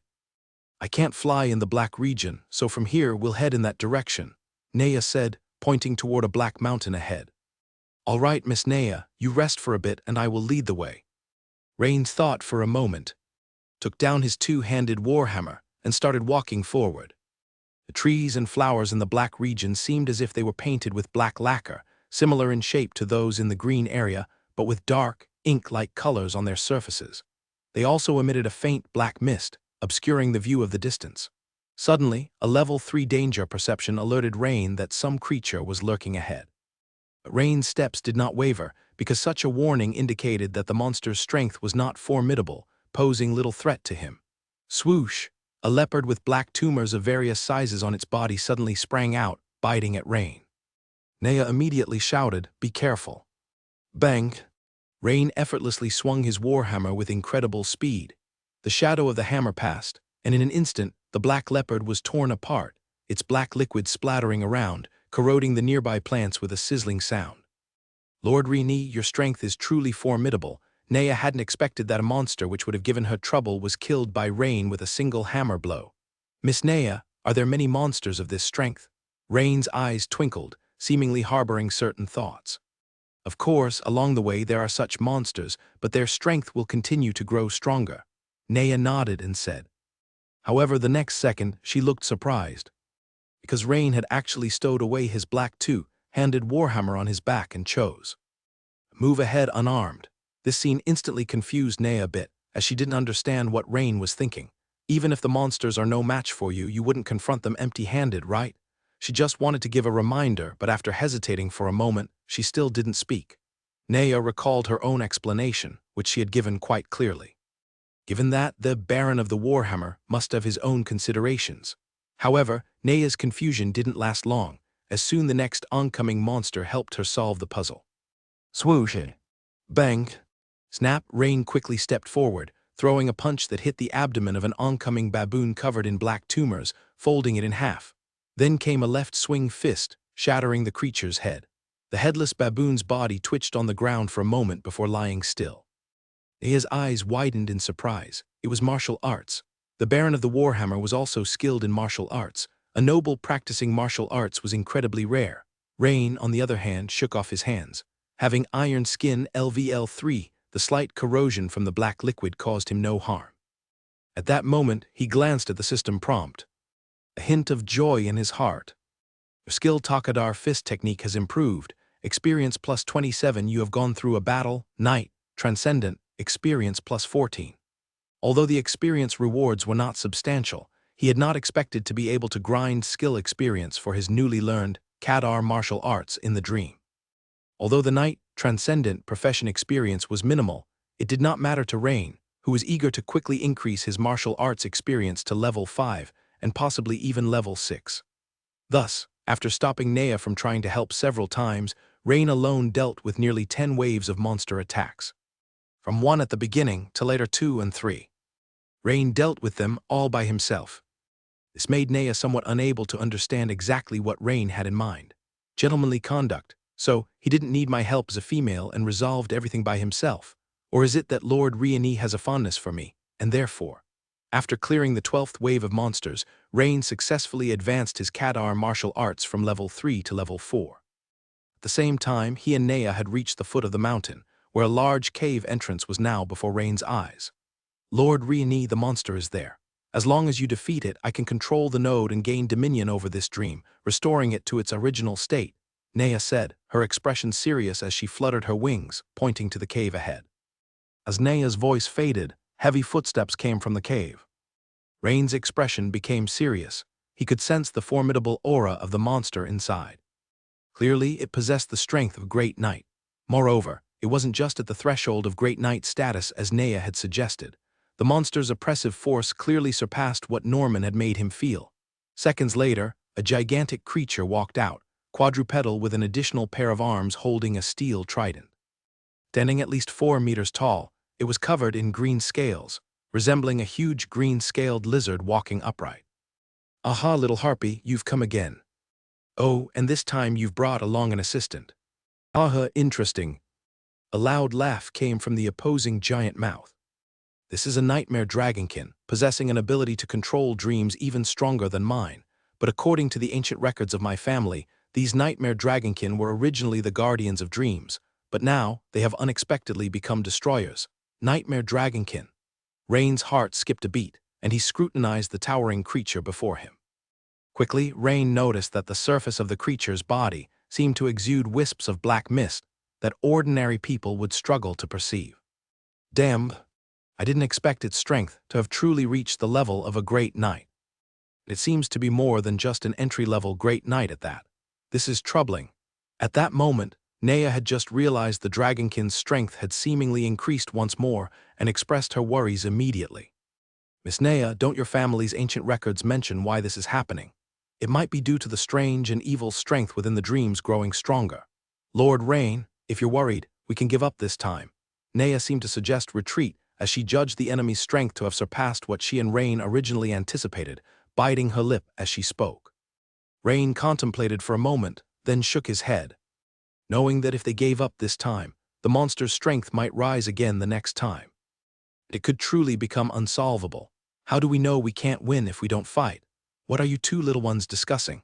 came the booming voice. The towering nightmare dragonkin apparently didn't take Rain and Nea seriously, showing no hurry to attack but instead spoke mockingly. "Miss Nea, let me try first," Rain said, pulling out the pighead hammer from his back and quickly chanting the witchcraft high-temperature force field. It had been a long time since he had activated witchcraft in sync with battle, Rain thought. 2 seconds later, the air around Rain's figure rippled slightly. "Limit break, huge strength LV3," Rain whispered to himself. Immediately, the ground beneath his feet exploded, grass and trees flying about as Rain shot towards the towering nightmare dragonkin like an arrow released from a bow.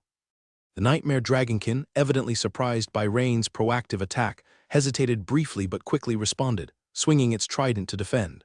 Clang!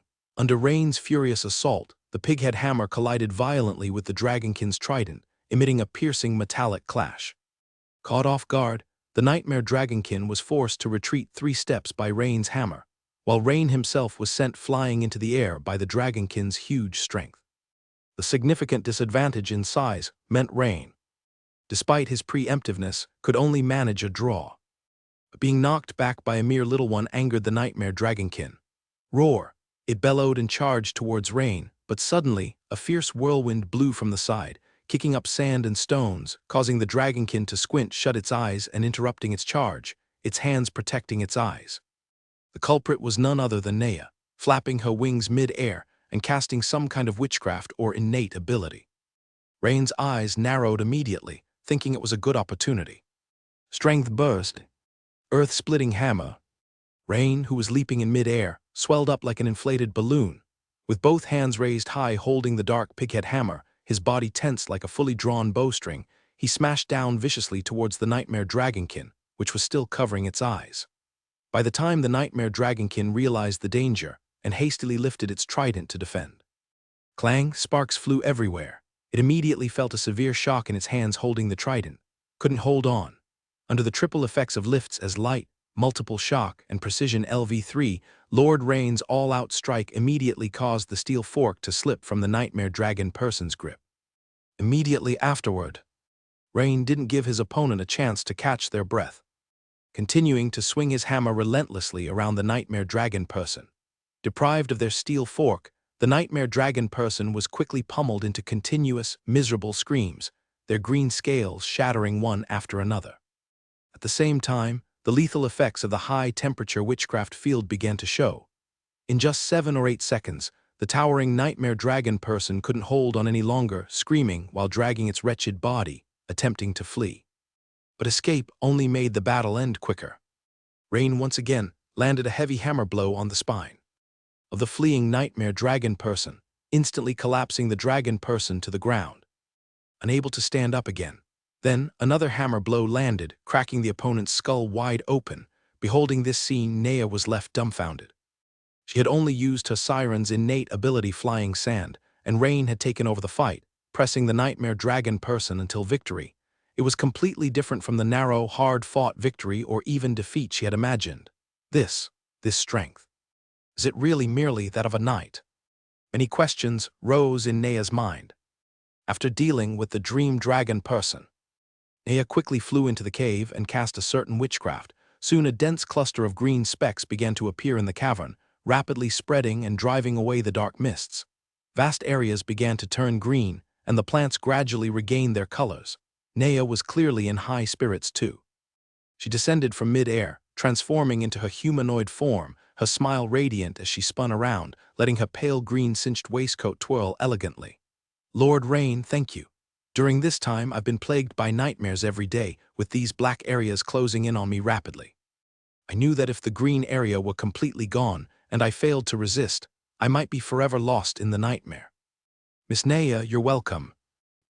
Both awakened almost simultaneously, and Hamilton and Lawrence, who had been anxiously waiting nearby, seeing Nea's smile, immediately understood and relaxed, their expressions brightening with smiles. It seems the problem has been resolved, hasn't it? Hamilton said with a smile. Yes, thank you, Baron Hamilton, for the introduction. If it weren't for Lord Rain, I'm afraid it wouldn't have been so easy to resolve my dilemma, Nea said to Hamilton, curtsying in thanks. By the way, Lord Rain, should I take you to our family's library now, or would you prefer another time? Miss Nea, if possible, I'd like to go now. Of course, Lord Rain, please follow me. Knight Lawrence, please entertain Baron Hamilton. Subsequently, Nea led Rain to the library located on the 2nd floor of the villa. It was an extremely spacious room with a floor resembling marble, patterned with many red-brown concentric circles, equilateral triangles, squares, and other shapes that lent a sense of mystery. The walls were lined with towering bookshelves filled to the brim with all sorts of books. Baron Rain, what kind of books are you looking for? Perhaps I can help you find them. Nea turned to Rain and offered her assistance. Rain glanced at the sheer volume of books and couldn't help but frown slightly. Obviously, reading all the books by himself would be impossible without a month's time. Furthermore, there was no guarantee that the Usman family hadn't hidden witchcraft or, say, wizard-related books in secret compartments or other concealed places. Moreover, there was another point. Nea already knew of his wizard apprentice status from the dream. So, after a brief contemplation, Rain thought it might be better to be direct and said, This, Miss Nea, I would like to know what conditions must be met for a wizard apprentice to be promoted to a full-fledged wizard. Don't tell me, Lord Riani, you're a wild. Nea's beautiful eyes widened, and her fair little hand covered her mouth as she spoke. She quickly realized that Rain was most likely an untamed wizard apprentice without a system inheritance. Rain smiled wryly and said, Miss Nea, being too clever is not necessarily a good thing for a lady. Ah, I'm sorry, Lord Riani, please forgive my rudeness. It's just that this is so surprising to me. I thought you must have a system inheritance. Otherwise, how could you have achieved such a high level of spiritual power at such a young age? System inheritance. He had a system, but not an inheritance. Rain grumbled inwardly. But rest assured, although we come from a magician family, we are still quite familiar with the process for a wizard apprentice to become a wizard. Oh, could Miss Nea enlighten me? Rain raised an eyebrow, suppressing the excitement in his heart, and spoke in the calmest tone he could manage. Of course, Lord Riani, you've been such a great help to me. We're friends now, aren't we? Nea smiled, revealing a row of pearly white teeth. However, if you don't mind, I'll start with the qualifications of a wizard. Afterwards, I'll talk about the process of becoming a formal wizard. Would that be all right? Of course, that would be fine. Rain couldn't help but smile. He was in dire need of knowledge about witchcraft, and since Nea was willing to elaborate, he was eager to learn. Perhaps this was Nea's intention all along. It seemed she knew he had no wizard inheritance, so she planned to explain things in more detail. Rain had a hunch about her intentions. Wizard qualifications encompass various aspects, but the type and degree of elemental affinity, the strength of spiritual power, and so on, are all important factors. Naya spoke eloquently. A few minutes went by, and Rain nodded repeatedly as he listened. It was no wonder she came from a magician family. Naya easily clarified several issues that had previously troubled Rain. Like the matter of wizard qualifications, Naya explained it quite clearly. Initially, Rain thought that the degree of elemental affinity and the strength of spiritual power, perhaps coupled with the speed of learning basic meditation, were the combined essence of wizard qualifications. But now it seemed that wasn't the case. These visible traits were like the reach and weight of a boxer from his past life. A long reach could at least be considered decent boxing talent, but it was only one factor. Boxing talent also included punch speed, punching power, reaction speed, and so on. Wizard qualifications were the same. The high or low level of wizard qualifications, much like a boxer's talent, didn't guarantee who would be stronger in battle. It only meant there was a greater likelihood of a strong individual emerging.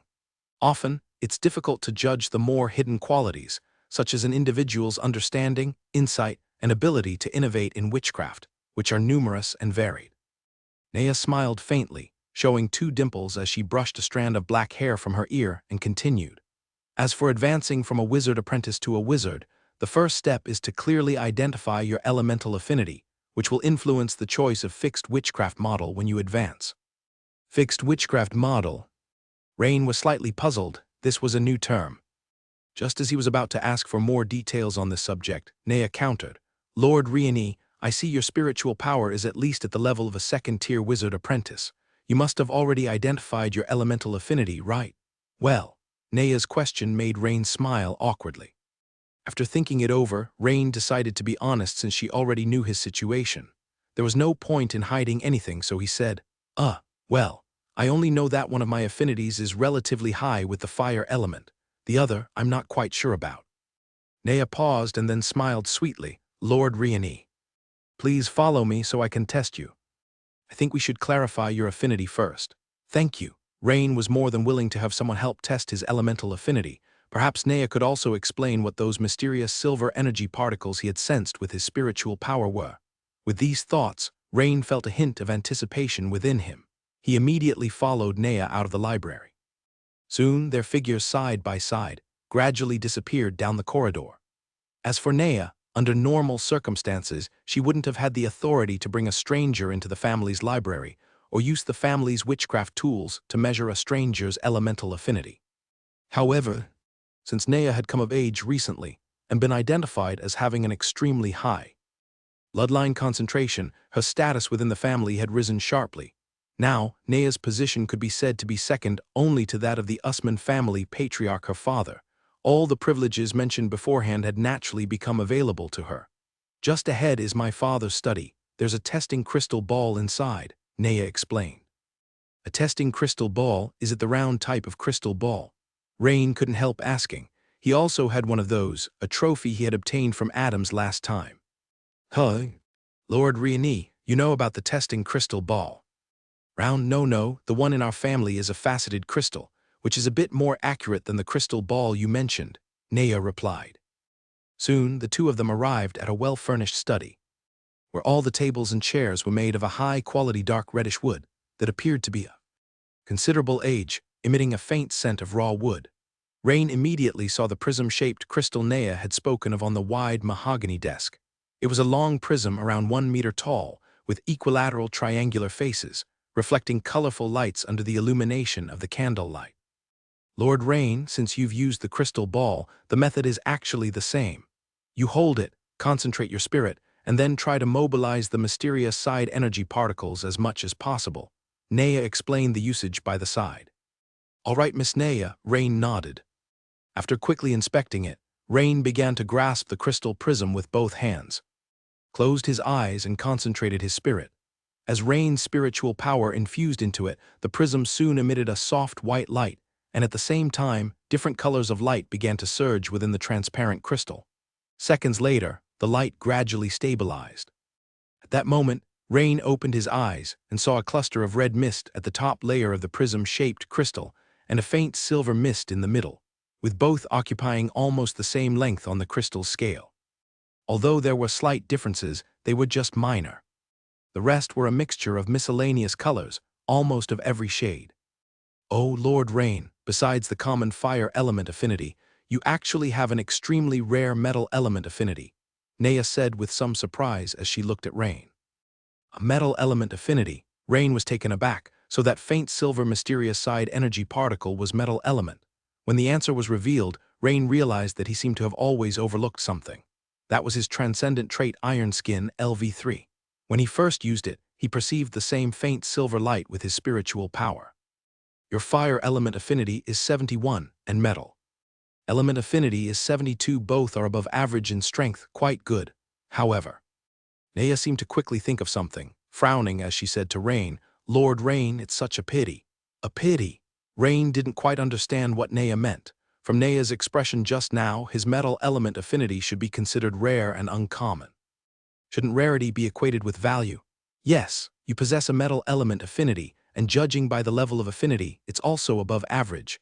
However, you do not come from a large wizard family nor have you joined a wizard faction, so there is almost no way for you to acquire the scarce metal series witchcraft, Naya explained regretfully.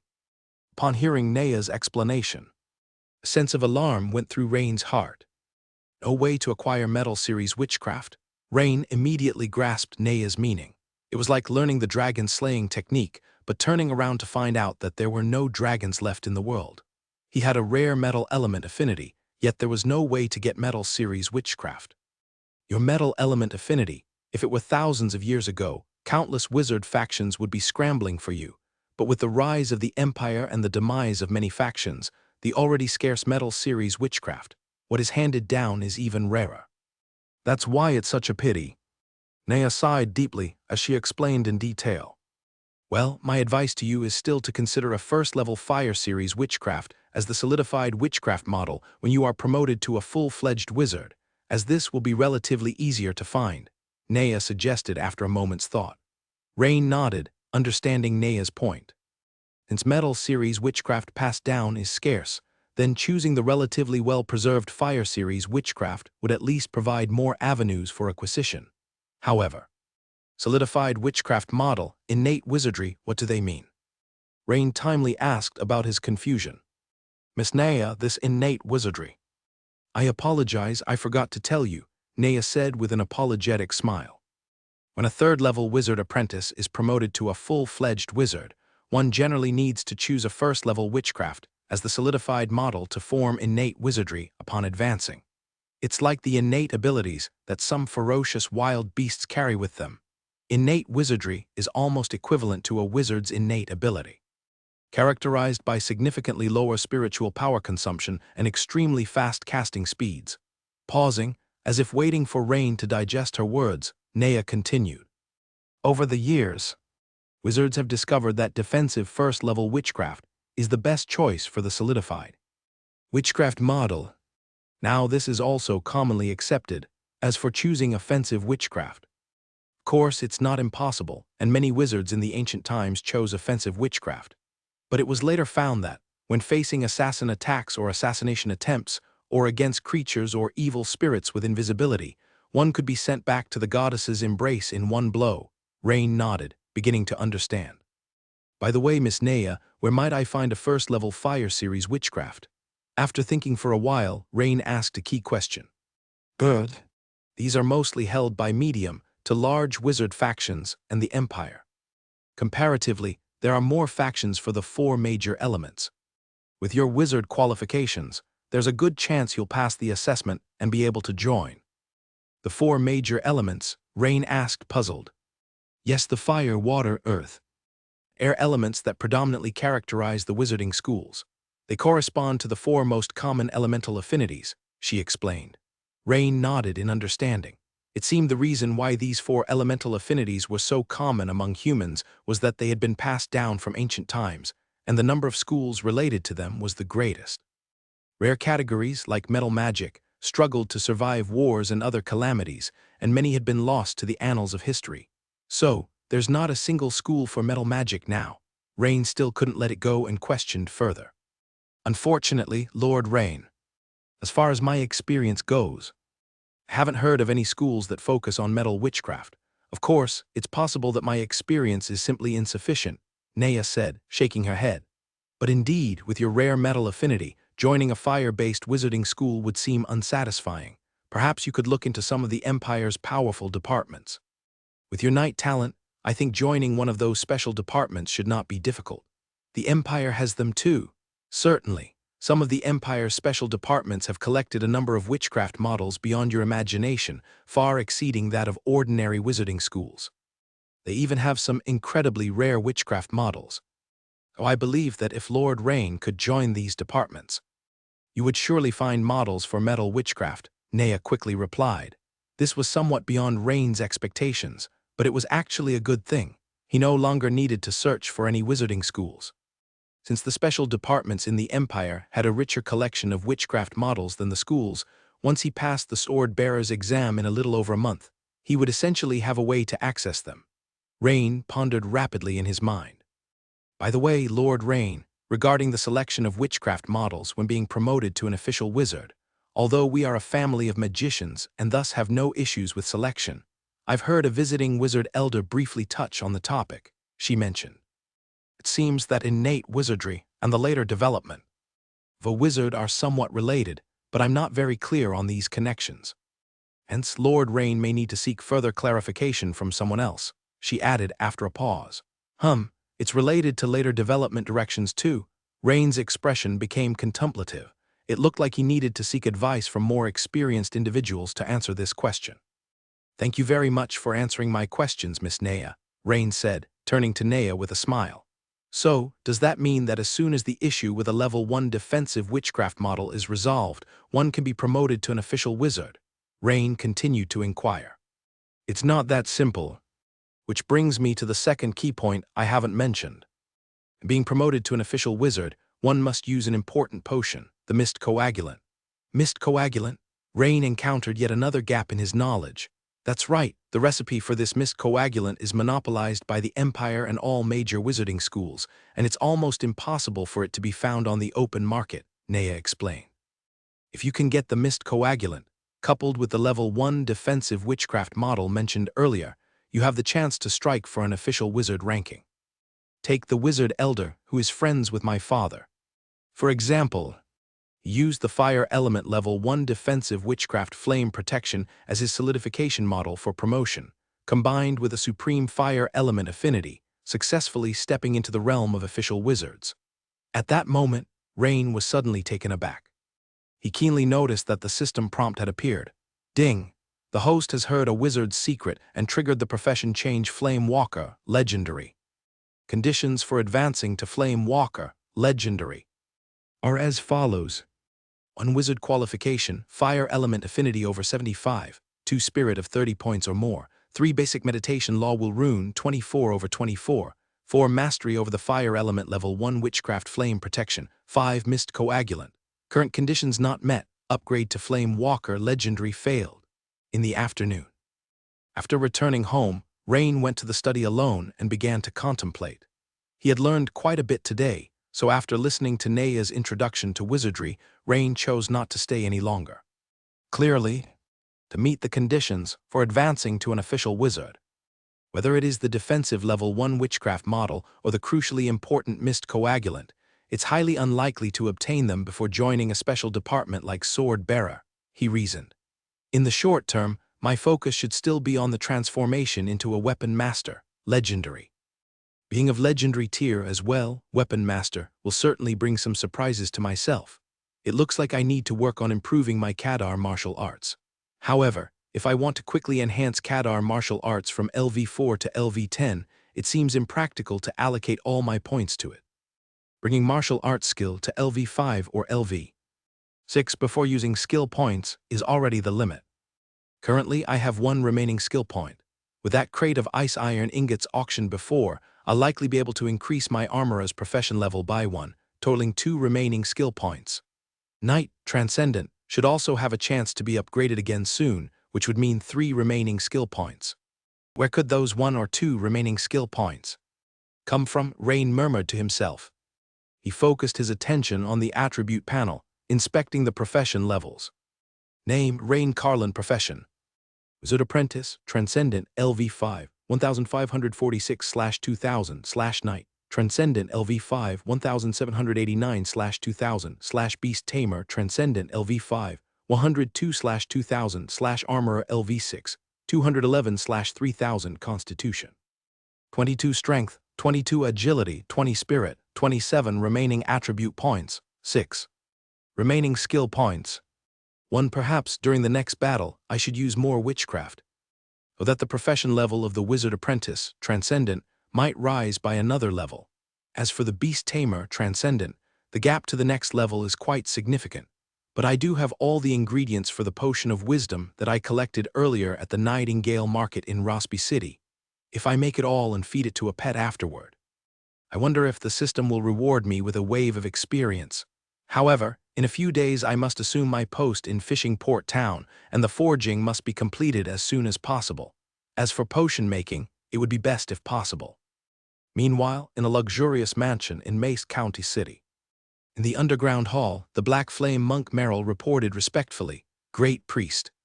The latest news is that Baron Norman was killed on the spot by Rain during the bloody duel." The corpulent high priest slowly turned his head, lazily stretching out his bony arm, flicked his fingernail and said, "Isn't that something we had anticipated?" Such a foolish fellow, not understanding his own strength, unwittingly bolstering this Rain's arrogance. However, as he finished speaking, he noticed Merrill remaining silent. Thus, he suspiciously lifted his head and glanced at Merrill, who stood to the side with a troubled expression, seemingly having something to say but unsure how to start. The high priest immediately said irritably, "Speak up. You want to say that Baron Norman wasn't weak, right? What was the duel intense? Did Rain barely win?" Merrill shook his head and said, Great Priest, Baron Norman had successfully advanced to the Great Knight tier before participating in the bloody duel." "What? Norman advanced to Great Knight?"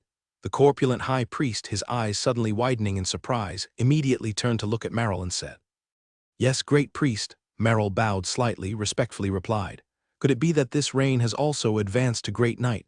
The high priest, staring intently at Merrill's face, pressed on. "This? Probably not. Then how did this Rain defeat a Great Knight? What did the people at the scene say?" The high priest, pondering, continued to rapidly inquire. According to the people who witnessed the fight, they also couldn't understand why Rain was able to defeat Baron Norman, who had just become a Great Knight. It just felt that Rain's hammer skill was extremely powerful, rendering Baron Norman unable to resist. Later, I also quietly went to the scene and found the ground pitted and cratered, like the thorough shell blasting when pirates storm ashore, with a particularly noticeable fan-shaped depression over 10 square meters, purportedly the result of Rain's hammer strike. Now this Rain has also acquired a nickname. The townspeople of the county town call him Baron Hammer. There was a prolonged silence in the underground hall. Snap! The emaciated arm struck the armrest of the chair heavily, and the high priest, with an extremely unsightly expression, said, "After all, we allowed the opponent to grow. The strength of the Great Knight is always a hidden danger. Right? Has Rain not yet been dispatched to Fishing Port Town?" It seemed that the high priest had already suffered numerous psychological blows from Rain, so he quickly adjusted his mindset and inquired, "Not yet, but it should be in the next 2 days. Organize Rain's information and send it immediately to the Sea God sect. If the Sea God sect is not well prepared, Rain might indeed catch them off guard." "By your command, High Priest." Merrill, clad in black robes, bowed and prepared to leave to attend to the related matters. At that moment, the high priest called out to him again. "Merrill, how is the preparation for the prayer materials coming along?" Merrill halted abruptly, then turned around and said, "They are all prepared. Rest assured, this time it will certainly not affect the normal process of the Black Flame prayer ritual." "That's good. Since there's less than a month until the prayer ritual," the high priest sighed deeply. High Priest, has the precise date been determined?" Merrill looked up and asked. "I have already sensed a response to my prayers from the Master. The next time point will be on the second Sunday of the month of Vitality. At that time, it will certainly give a huge surprise to Minster Province, ha. The corpulent high priest suddenly burst into loud laughter, as if he had thought of something. Wild Wolf Hills. General Parix of the Zaral Rebellion was standing on a hilltop, leisurely sipping coffee imported from the Eagle Federation, when he glanced at the subordinate hurrying towards him and said somewhat displeased, "Hesheri, I instructed you to organize those newly recruited bandit groups to plunder nearby. Why have you run back? General, we have discovered a big catch ahead, but even if we gather several bandit groups together, it would be difficult to take it down. So, what do you think?" A squad leader like muscular man respectfully reported. "Oh, is it the caravan of a noble from Mace County?" The burly Parix placed one of his armored boots on a small stool, while a gaunt imp quickly wiped it with a rag, huffing and puffing. Shortly, the armored boot was wiped sparkling clean. Yes, going by the crest on the carriage, it seems to be the emblem of the Norman family.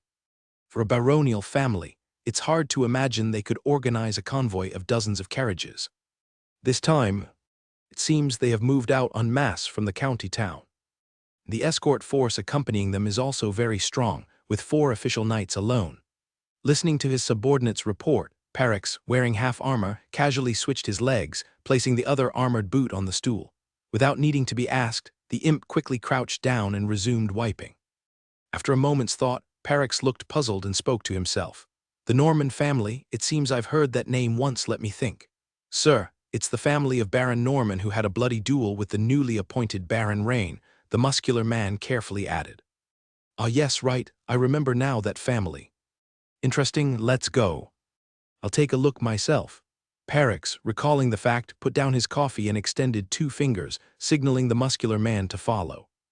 A long line of carriages slowly trudged along a narrow path through the hills, from a distance resembling a gray long snake. As the party gradually approached, one could see that the surfaces of these carriages bore the uniform emblem of a 2-headed wolf. Clearly, this was a noble convoy. In one of the carriages, Dennis's eyes were still faintly red, clearly not yet recovered from the death of his father, Baron Norman. To avoid potential repression from the Rain faction, Dennis decided to leave county town without delay and return to his family's estate in the countryside. Thus, taking most of the valuable belongings, Dennis organized this somewhat unwieldy convoy with the utmost speed. At that moment, a cavalryman swiftly rode his warhorse from the front of the convoy to the middle where Dennis's carriage was positioned. "Whoa, young master, a messenger just reported that there have been many bandit groups spotted recently in this area, and traces of bandits have just been found. So should we take a detour?" "Take a detour." Dennis looked out from the carriage window and saw over 20 carriages stretched out for more than 100 meters, making it impossible to turn around quickly. If they really turned back, according to the messenger, wouldn't that provide the perfect opportunity for the bandits to attack? Besides, there were the bandit groups. Should we make such a fuss about bandit groups? Now, which county in the Empire doesn't have a bandit or 2 on its roads? Hence, thinking he had understood everything, Dennis said irritably, "Are you all made of paper? Do bandits have real knights? Even if they do, at most 1, right? But you are 4. This. All right then." The cavalryman who had come to report pondered and seemed to agree with his young master's point. The messenger then controlled his horse, heading to the front of the caravan to relay the message. Dennis watched the scene, feeling deeply shaken within. After his father was defeated in the duel, those nobles who had previously been close immediately turned against him, pledging allegiance to Baron Rain, who had risen from common folk. What Dennis found most unbearable was the shiftiness of Baron Alonso, who had tried to win him over after his father became a great knight, but now Dennis couldn't even get a meeting with him at the thought of this. Dennis's hands involuntarily clenched tightly. "I will have my revenge. I will make them all tremble at my feet." As Dennis's thoughts wandered, he suddenly heard cries for help, and the sharp sound of piercing the air coming from both the front and the back of the convoy. Swoosh, swoosh, swoosh. Do these bandits have the audacity to attack such a large convoy? Dennis fiercely pulled back the curtain and saw dozens of bandits surge from around them, brandishing crossbows and causing heavy casualties among his family's guards. Just as he was about to curse his guards for their incompetence, he suddenly sensed something was amiss. For the attackers, several stout men leading the bandits possessed the strength of real knights. Hiss, 2 no 3 real knights, wait, this damn thing is a great knight. Dennis's pupils suddenly dilated, his eyes widened as he blurted out. Or he recognized the faint luminescence on the others. Body even more distinct than that of his father, Baron Norman. Then he saw a burly man in half armor, casually advancing despite the rain of bolts from the guards, moving slowly yet swiftly. "Damn it, how could this be happening? By the goddess above," Dennis whispered in horror. He couldn't believe that a bandit group could include a great knight. Are great knights so cheap now? With the great knight joining in, the battle rapidly turned one-sided, and Norman family's guards were decimated. Minutes later, like a dead dog, Dennis was grabbed and harshly thrown before the burly man in half armor. Dazed by the fall, Dennis heard the burly man report to the big man. "Sir, this is the heir of the Norman family, the eldest son of the former Baron Norman." "Oh, merely a squire." General Parix initially had high hopes, but upon looking down he was disappointed and shook his head. Dennis dared not lift his head, merely extending his gaze along the ground, where he saw a pair of gleaming plate-armored boots that filled his view. Boots that didn't even have a speck of mud, despite having killed 4 family knights. As Dennis's gaze lifted slightly, he saw several Norman family knights lying in pools of blood a few meters in front of him, which instantly sank his heart. He didn't want to die. He was still young, he was about to become a real knight, so. "Sir, shall we just kill this boy?" The squad leader, dressed like a strongman, hesitated a while, unsure of his superior's intentions. But upon hearing this, Dennis's soul nearly fled.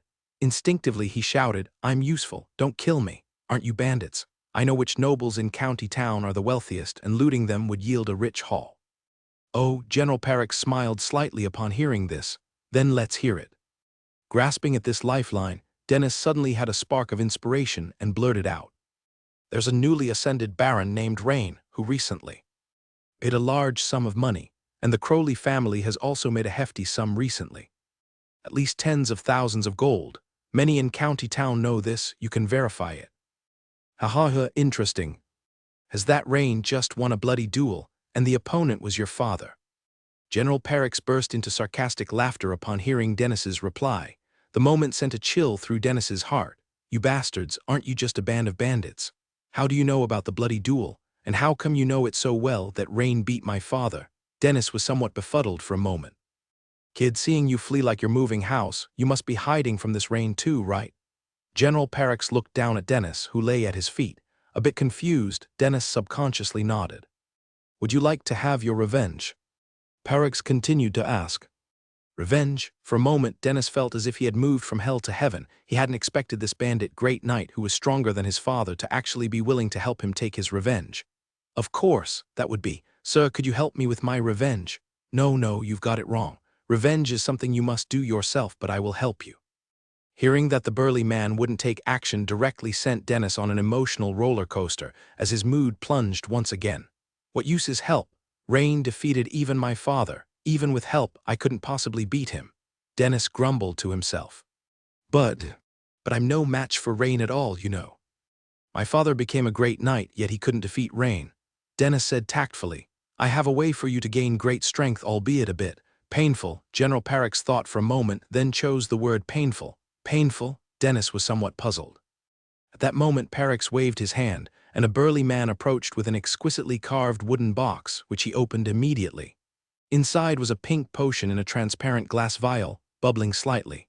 The vial was corked, yet a sweet fragrance could still be detected. "This is a mutation potion. Only squires can consume it, and they need to have a strong desire to survive. Only with that can one successfully gain great strength after consumption. As for side effects, well, it's a bit painful," Parix explained with a seemingly benevolent face. Dennis appeared contemplative. He knew all too well that what this imposing man was saying wasn't entirely true, or at least only partially true. But did he even have a choice now? Dennis lowered his gaze once more to the sight of several family knights lying dead in pools of blood, their eyes still open. He knew that if he dared refuse, his body might soon be joining theirs on the ground. So, he had no choice. "All right, sir, if after I take the potion I still can't succeed in killing Rain, I hope you can step in to take care of him for me." Of course, that would just be a trivial matter to me. "There are too many people here. Clean up the site and then escort Master Dennis to our stronghold," Parix ordered. "By your command, sir. Are you prepared?" Parix asked with a smile.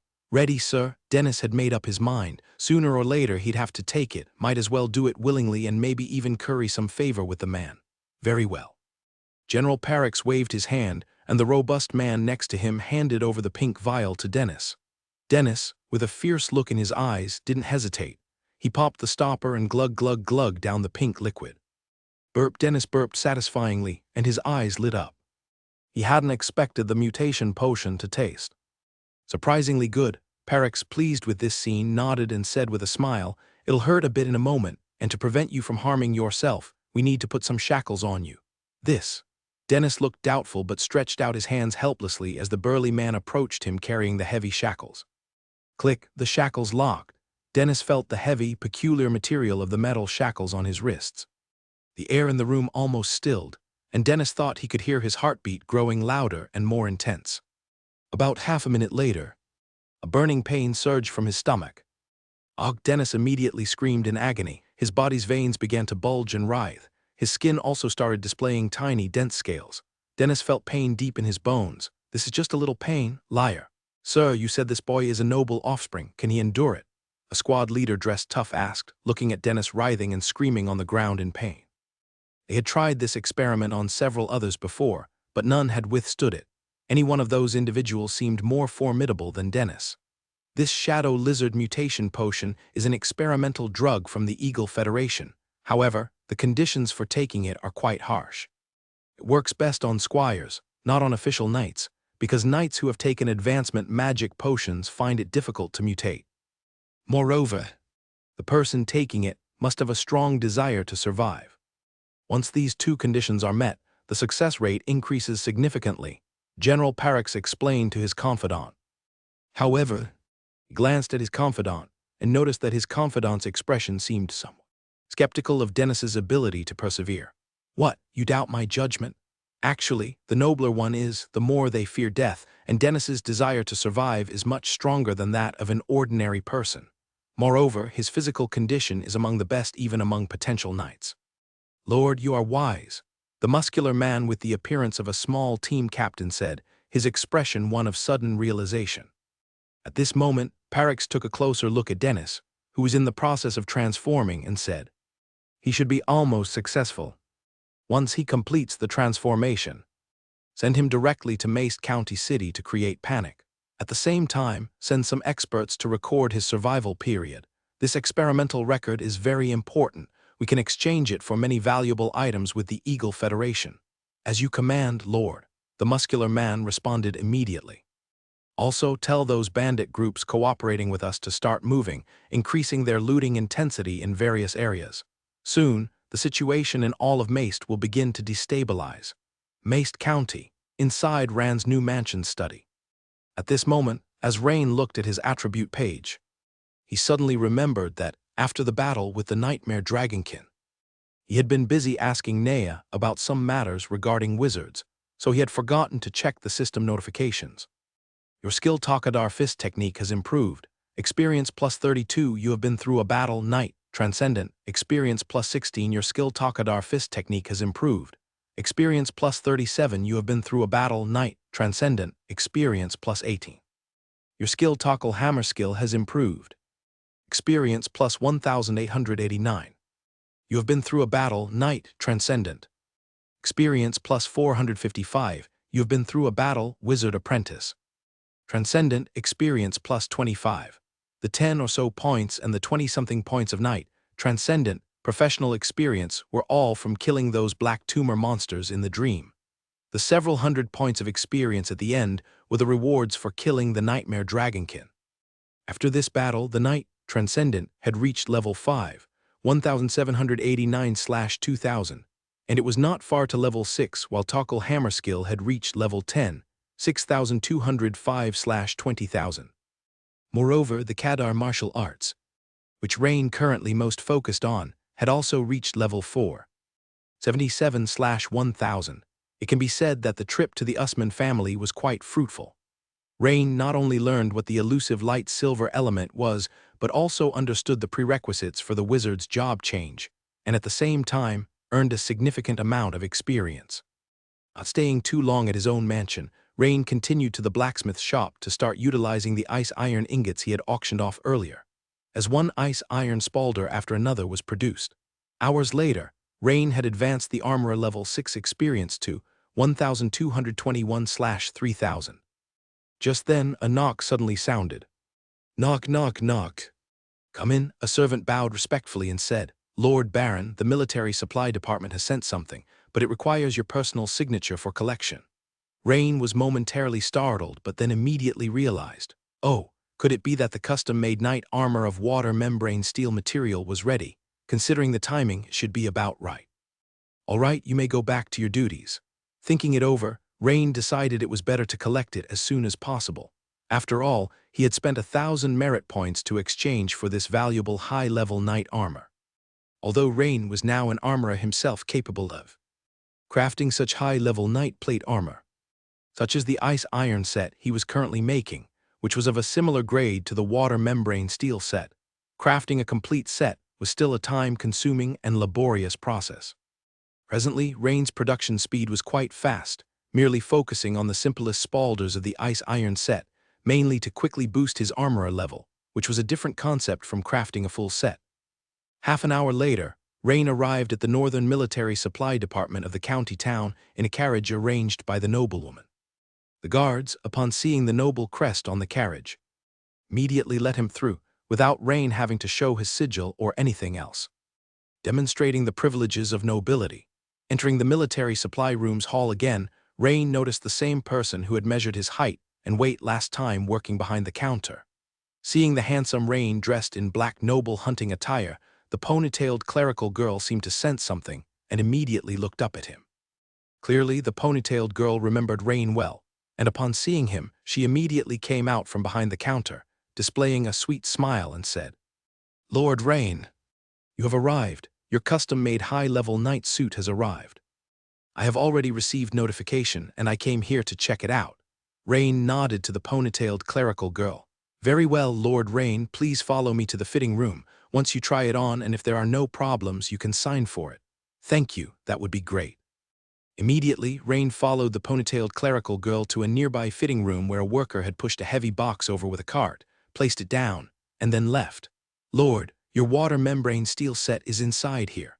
The ponytailed clerical girl opened the box and gestured with her hand.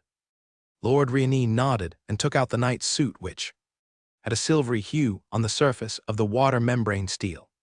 The silver of this steel differed slightly from the common silver, as the surface appeared to have a layer of water-like film on it, making it exceptionally eye-catching. Additionally, Lord Riani noticed that in the center of the silver leg armor there was a specially added cup, which was included following his request from last time.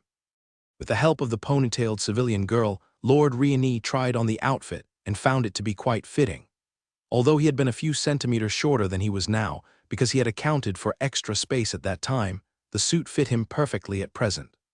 In front of Lord Riani, wearing the shining silver knight suit, the ponytailed civilian girl's cheeks turned slightly red. She frequently glanced at him, but then quickly lowered her head. Not bad, I am very satisfied. That's great, Lord Riani. If there are no further changes needed, then please sign for it here. The girl handed Lord Riani a thin wooden board which had a receipt attached. Lord Riani took the quill and quickly wrote down his name. Not long after Lord Riani returned to the blacksmith shop from the military supply department, knocking sounds were heard again. Thud, thud, thud. This caused Lord Riani to frown slightly. Come in, my dear. A messenger from Count Habs has just delivered a letter for you. The beautiful woman walked in, smiling with the letter in her hand. Upon seeing the beautiful woman, Lord Riani's frown relaxed, but upon hearing what she said, a thought crossed his mind. Could it be a summon to Fishing Port Town? Oh! Taking the envelope from the beautiful woman, Lord Riani began to read its contents. The letter read, Baron Riani, the situation in Fishing Port Town has further deteriorated. A cult known as the Sea God sect has recruited multiple pirate groups, not only cutting off sea routes, but also periodically launching raids on Fishing Port Town. I am currently in Rossby City, coordinating with the 6th Division of the Empire's Southern Sea Fleet, and soon it will launch an attack on the Sea God sect and the pirates from the sea, but we need you to coordinate on land. In the next couple of days, a special task force from the 6th Division will come looking for you. After reading through the long letter, Lord Riani had a basic understanding of the situation in Fishing Port Town. Firstly, the fishermen were essentially unable to go to sea for fishing, and the entire Fishing Port Town was in a state of panic. Additionally, occasional pirate landings had already resulted in the deaths of 2 town sheriffs. This left the whole town on the verge of collapse. Now there was a critical need for a powerful individual to stabilize the situation. Moreover, previous Imperial fleet engagements had not been effective, revealing that the Sea God sect and pirates would play hide and seek whenever they saw the Imperial fleet approaching. As soon as the Southern Sea Fleet withdrew, the adversaries would resurface, consolidate, and continue to develop followers and conduct raids along the coast. In his letter, Count Habs gave Lord Riani 2 tasks. First, to maintain law and order in fishing port town to prevent any further deterioration. Second, to identify which island along the coast the Sea God sect and pirates mainly used as a hideout to make it easier for the elite forces of the Empire's Southern Sea Fleet to launch a decisive strike. Seeing Lord Riani's furrowed brow, the beautiful woman asked with concern, "My dear, is Count Habs asking you to go to fishing port town? I heard these days that the situation there is quite dire." Lord Riani nodded and said, "The situation indeed is severe, but not for now. I'll leave after the Navy arrives, probably in the next day or two." It seemed he had to accelerate his forging progress, to at least reach LV7 Armorer before he left. "So painful. Where am I?" Dennis opened his eyes and took a look around, finding himself in an empty room that was strangely familiar. Wasn't this the manor his family lived in before he left county town? Why was he back here again? Was it possible that those people had sent him back? Dennis shook his head, and suddenly he felt something was off. It was night, there was no moonlight, and the stars were dim, yet he could see things very clearly, as if it were daylight.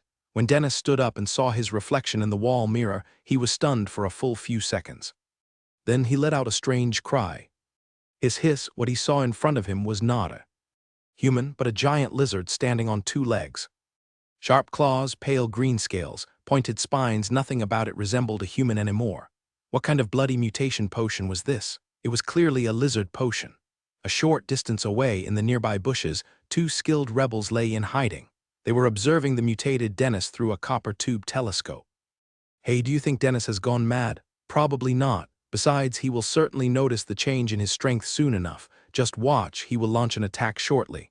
A few minutes later, looking at his own reflection, Dennis came to the realization that he had been tricked by that burly man. But the next second, as he felt the volcanic surge of power ready to erupt inside him, his regret diminished substantially. Extending his claw-like hands, Dennis made a light swing, producing a faint whistling sound as he cleaved through the air. At the same time, he keenly felt that he could control a certain function of his skin. Upon trying it out, what?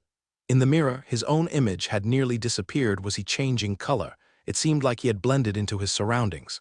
This made Dennis's mood improve quite a bit. "Riani, wait for it. Heh, even if I can't kill you, I can still silently take out all your family. And all the nobles who look down on me, they must all die." Swoosh! An almost invisible figure darted out, racing towards the exterior of the manor. Dennis felt that as soon as his left leg, which had turned into a sharp claw, lightly tapped the ground, his whole body charged forward with lightning speed, exceedingly fast.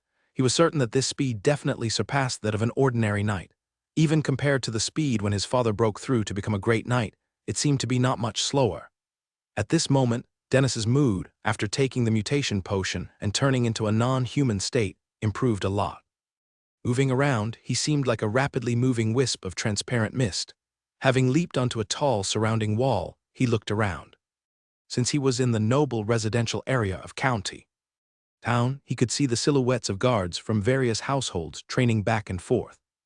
Despite it being nighttime, this immediately sparked an idea in him. He wanted to test the waters with a small attempt. After glancing around, he noticed that within a nearby estate, a guard had left the patrol team and seemed to be heading to the toilet. This made the scaly face of Dennis reveal a sinister smile, an excellent test subject. The next second, Dennis's nearly transparent figure whooshed and disappeared from the top of the wall. The guard, clad in chainmail, had just turned the corner of the corridor when suddenly, he felt a gust of strong wind against his face. Just as he was about to react, he heard a crack and instantly froze on the spot. Then his whole body began to tremble like a sieve. And the next second, he slowly collapsed to the ground. Now the body on the ground had its skull completely dug out at the top, and most of its white brain matter scooped out. Dennis at this moment was playing with the bloodied and brain-covered skull with his right claw. His vertical pupils revealed surprise. He had not expected his attack power to reach such a level. Just one claw had directly lifted the skull of a well-trained guard. One should know that the skull is one of the toughest parts of the human body, and the strength of the guard was not weak, roughly equivalent to a first-level knight's attendant, but against his non-full-force strike, there was no power to resist.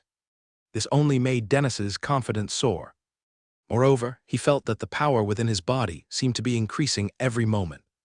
The feeling of possessing such a tsunami-like overwhelming strength was intoxicating. "Rain, I'm coming for my revenge," Dennis mumbled to himself, looking at his hand that had mutated into a lethal claw. Quickly, with a leap, Dennis immediately disappeared from the spot. Meanwhile, two rebels holding a bronze telescope just saw a blur before Dennis vanished from their sight. This made them hastily look around, and after much effort, they saw a nearly transparent figure pop its head up from a distant building before disappearing again. After that, they found it difficult to track any further trace of him. Only then did the two of them realize that this Dennis was no longer the Dennis they had known before. Their observation mission was going to be tough. Damn, the effects of the potion are so strong. How did this kid's speed get so fast? This isn't what the captain described. The leading rebel spat and said, "The potion's so amazing, I just wonder if it can revert to a human body. If it can, I'd also request a bottle from the boss," the other rebel said enviously. "Don't be stupid, Whitey. Don't you know that the mortality rate after taking this potion is damn high? This one is already lucky." The leading rebel smacked his companion's head and scolded. The two hurried along, but as formal knights. They still couldn't catch up. "We really can't keep up, Whitey. Hurry up and report to the captain. This speed is much faster than that of a seasoned knight," the rebel complained. "Also, you weren't wrong at all. The potions of the Eagle Federation are really badass." Deep into the night, Rain was still sweating profusely in the blacksmith's shop, as one iron shoulder guard after another was crafted. From dinner until now, in the span of 4 to 5 hours, Rain had advanced his Armorsmith LV6 experience to 1,839/3000. Wiping a bead of sweat from his forehead, Rain thought to himself, "Luckily when the bloody duel was on, I had Jennifer place a bet and made a fortune. Otherwise, I wouldn't have had the resources to use rare ores like ordinary ones, and I wouldn't have to worry about whether I could sell the iron shoulder guards afterward. After all, pieces like knight armor sell well as a set. Individual pieces seem odd, especially since mine are part of a set made from the rare ore, iron. Moreover, according to the current progress, another hard day's work tomorrow should just about do it. Although I'm using a shortcut, my strength has been genuinely forged through hard training." Knock, knock, knock. At that moment, a rapid knocking at the door suddenly interrupted Rain's thoughts. Before Rain could open the door, the voice of a guard outside anxiously called out, "Baron, the estate has just been attacked." "What?" Rain's pupils shrunk as he immediately opened the door and asked, "What's the situation now?" "4 guards have been killed, but the area patrol team responded quickly. The attacker has now fled." "Baron, your parents and sister are safe and unharmed, just a bit shaken up," the guard replied. This immediately caused Rain to pause in his movements. The family was just scared, which was a relief. "What about Lady Baroness Crowley?" Rain asked again, knowing that the beautiful lady had been staying at his mansion these past few days, as she was nominally the housekeeper of his estate. The lady was not harmed. During the attack, she was in the wine cellar. Rain nodded, relieved. However, Rain quickly dressed in his newly acquired water-steel suit and hurried to his mansion. Along the way, Rain intermittently asked the mansion's guards, "Who were the attackers?" We are not clear. It seems it was a ferocious wild beast." The messenger guard hesitated before replying. A beast? This made Rain quite surprised. Because even if it was a ferocious beast, the chances of it running into a human city, let alone attacking a noble estate district just for food, was slim. This made no sense. Were there other attacks in the noble district? There were, but none as severe as ours, the guard thought for a moment, then reported. "I see." Rain, thoughtful, did not speak again. Soon he arrived near his mansion, only to see familiar teams of night watchmen in black leather armor, along with many city guards running back and forth, starting to enforce a curfew. Clearly, after the attack, the entire county town's defensive power had been mobilized. "What's the situation now?" Rain stopped a man dressed as a captain of the night watchmen and asked. The man was about to get angry, but when he looked up and recognized Rain, he instantly shivered, recognizing the Iron Hammer Baron. The night watchman captain immediately wiped the cold sweat from his forehead and said, Lord Baron Rain, several noble mansions have been attacked by a monster. Witnesses only saw a transparent shadow flash by, then it was either death or injury, but one thing we are sure about is that the attacker used its claws. The attacker was fast, right? Yes, my lord. Why did it run away then? Because we fired a signal flare. After seeing the signal flare, it broke through our encirclement and ran in that direction. The night watchman captain pointed in the direction of the city wall. Good, thank you. I was once a night watchman too. If you encounter that monster while patrolling, run towards my mansion. Rain patted the man's shoulder, saying, Thank you, Lord Baron. The night watchman captain, excited by Rain's words, bowed respectfully. After a brief inquiry, Rain immediately returned inside the mansion. Wow, seeing Rain return, his sister Bo, he rushed into her brother's arms, crying, Brother, Cookie is almost gone. Rain frowned abruptly, quickly went to the villa door, and found that the greyhound Cookie had 4 deep bone-visible claw marks on its back, which was severely injured and now utterly immobilized. Seeing Rain arrive, Cookie looked at Rain and cried out a few whimpers. Don't be afraid, I will heal you. Rain stepped forward and gently stroked the greyhound Cookie's head, comforting it. At that moment his mother Emma, father old Rain, and the beautiful lady also came out of the villa. Father, mother, rest assured I am here, Rain reassured them. He then turned to the beautiful lady and said, You call Jenny and stay here tonight. It's safer with me around. Also, give enough compensation to the families of the guard who died in service, so their families can have peace of mind. If their families are in trouble, arrange what you can, he continued. Yes, Baron Lord. The beautiful lady nodded and immediately sent someone to fetch Jenny, county town, inside an inconspicuous civilian house. Hearing his subordinates report on Dennis, General Parix's brow involuntarily knitted, showing a hint of surprise. He said, Are you sure you saw correctly? Has the strength really increased that much? Reporting to the general, sir, we too can guarantee we absolutely did not see wrongly. 2 burly men confidently reported. General Parix glanced at the 2 men and nodded. One of the reasons he suddenly launched an attack was that he received news from inside county town that Count Habs was not in town, which meant he only needed to defend against the monsoon and the Sea Goddess Church's powerhouses. The second reason was that he happened to encounter Dennis, a prime candidate for the mutation drug material. Unexpectedly, this material has now surprised him again. Seemingly reminiscing, he mumbled to himself. According to the physician who sent the potion, under normal circumstances, a near knight consuming it would boost their combat power to the level of a seasoned knight, or slightly higher. But in his case, the boost has almost surpassed a peak knight, which is exceedingly rare. In that case, Dennis's body is quite valuable, and it would likely interest the Eagle Federation. Need to retrieve it quickly and then immediately freeze it, otherwise it will affect the analysis. Looks like I need to make a trip. After arranging things in the mansion, Rain checked the bodies of the guards. At that moment, Viscount Hamadi, the county's security officer, arrived. However, just as he got there, a messenger came and reported to him. And hearing the report, Viscount Hamadi could not help but change his expression. He walked toward Rain and said, Baron Rain. The messenger just reported that Flashgold Town was attacked by a bandit gang. It seems several wealthy merchants' residences to the north of the city were also hit just now. I need to quickly arrange for reinforcements. As for here, I'll increase the frequency and intensity of the patrols. Flashgold Town and other places were attacked as well. Rain nodded and replied, Viscount, please go ahead with your urgent matters. According to the current situation, the likelihood of another attack is not high. Plus, I'll be staying in the mansion. After Viscount Hamadi left, the more Rain thought about it, the more he felt something was amiss. Firstly, the scars on the corpse of the guard were indeed claw marks. But the timing of the bandit gang's attack was too coincidental. Secondly, the divine arts mechanism detect evil in the room on the first floor of the villa had not been triggered, indicating that it was neither an evil being nor some kind of malevolent spirit. Therefore, if it truly were a beast, it must be one controlled by a human. Rain was virtually certain of this. Moreover, the attacker's strength was quite good, but their defensive power seemed not to be very strong. Just moments before, beside the body of a guard, he had noted a fallen scale the size of a fingernail with a pale green hue. It seemed to have been knocked off during the guard's onslaught. Furthermore, the fact that the assailant chose to retreat in the face of the night watchman's ambush further supported this conclusion. In that case, it seems, I might be able to, an idea was forming in Rain's mind. Late at night, Rain did not rest. Wearing a suit of water membrane steel, he arrived at the open space in the front yard, but this time without his two weapons on his back. Instead, he began practicing Kadar martial arts.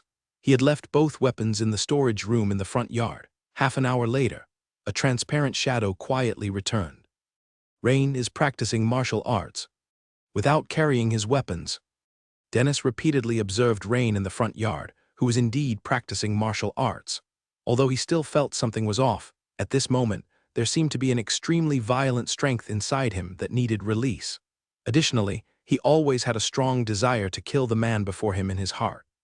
The combination of the two made Dennis feel unbearably sick unless he acted.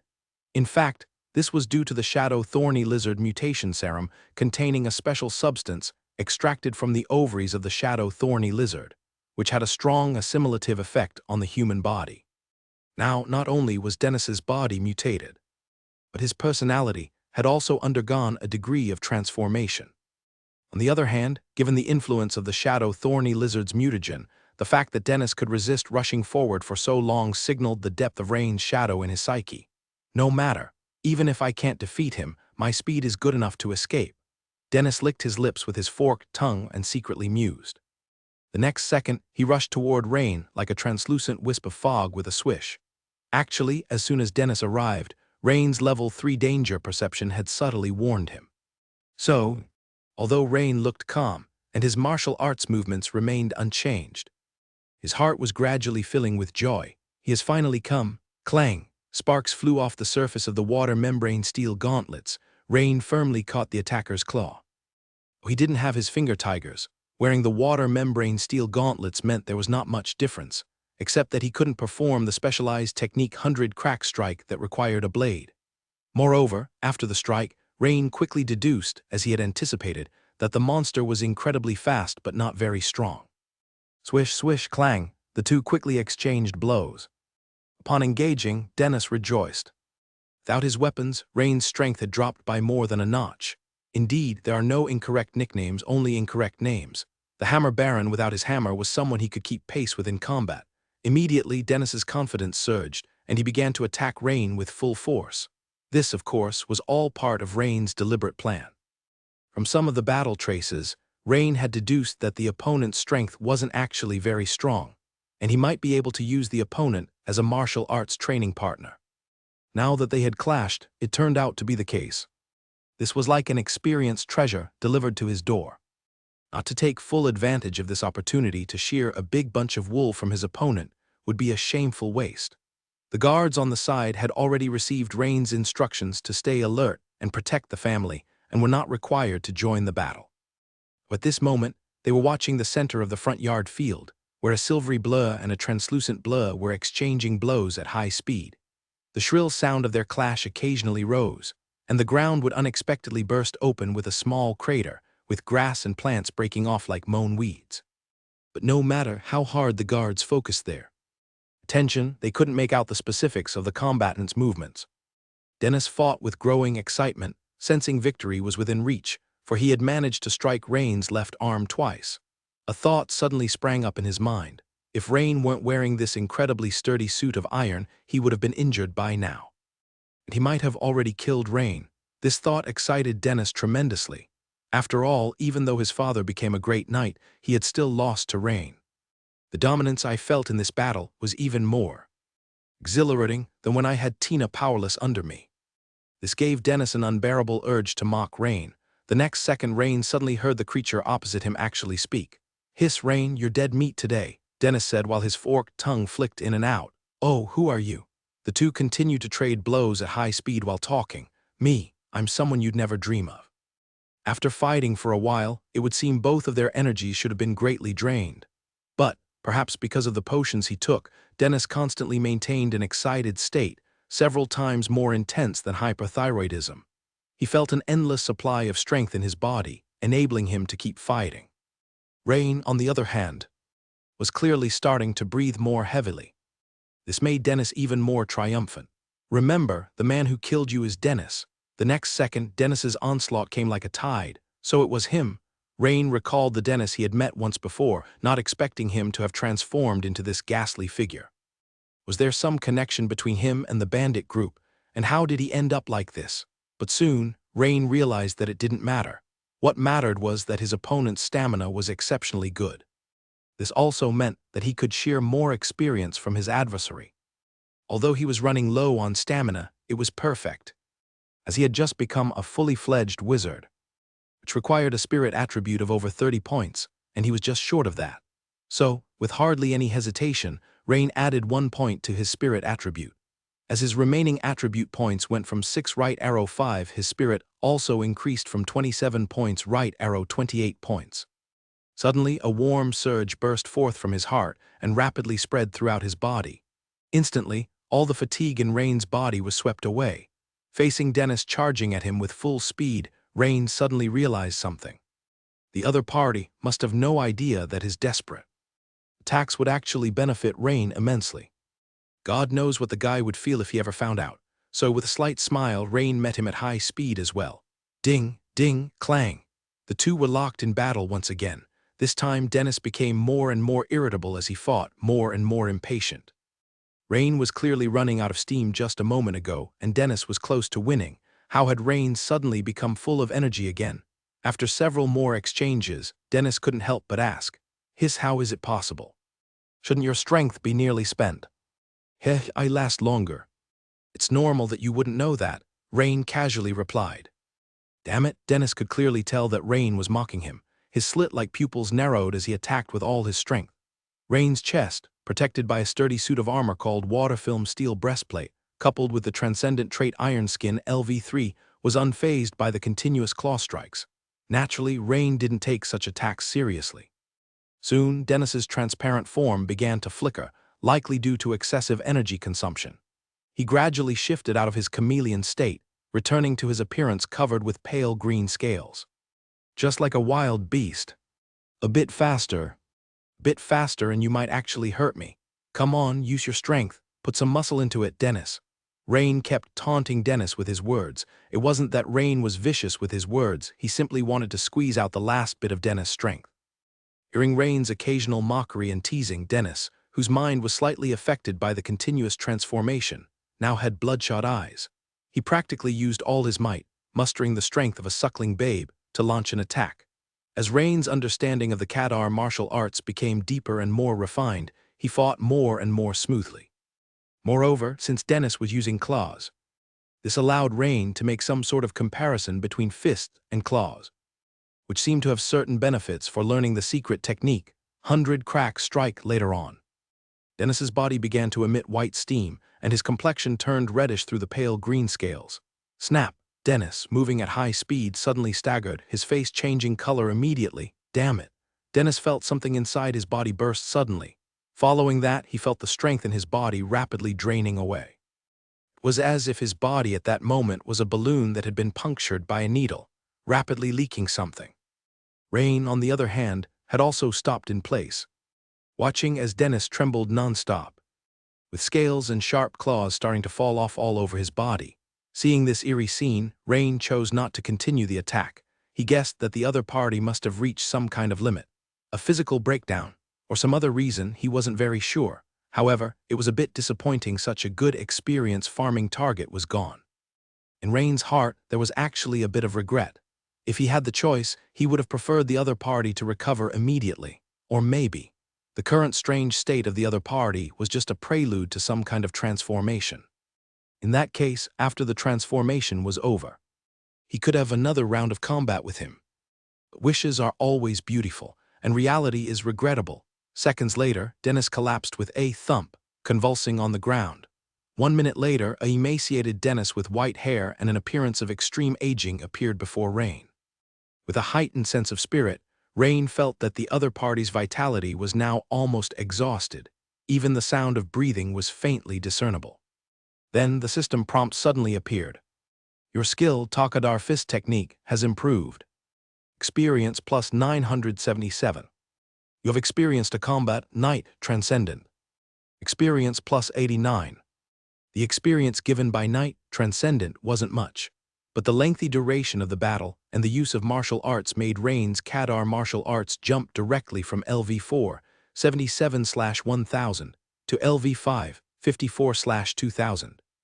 Seeing the monster ultimately turn into a human form startled the guards of the mansion. They gathered around and after a careful check reported, "Baron, the other party is dead."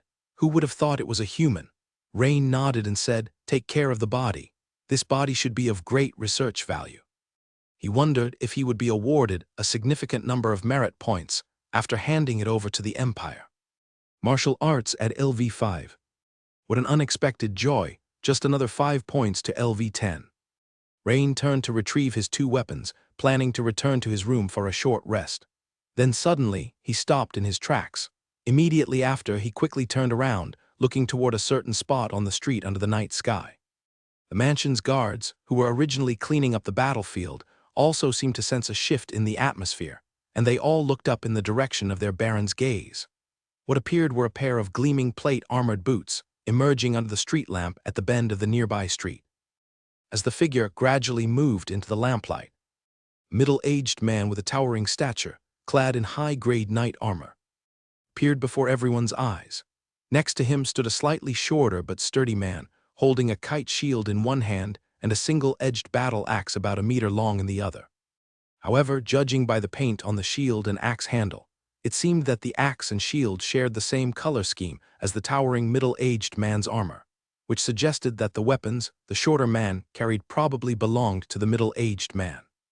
"It's a bit of a pity, it seems I've missed an interesting battle," said the towering middle-aged man with a somewhat mocking expression on his face. "So, how did my little experiment surprise you?" Baron Perix carefully examined the bright silver membranous steel armor on Rain, and after noticing several faint newly added claw marks, he shook his head slightly in disappointment and said, "It seems your strength is not as formidable as the rumors suggest. After all, nobles of the Empire always like to sing each other's praises." "Who are you?" Rain asked calmly in return.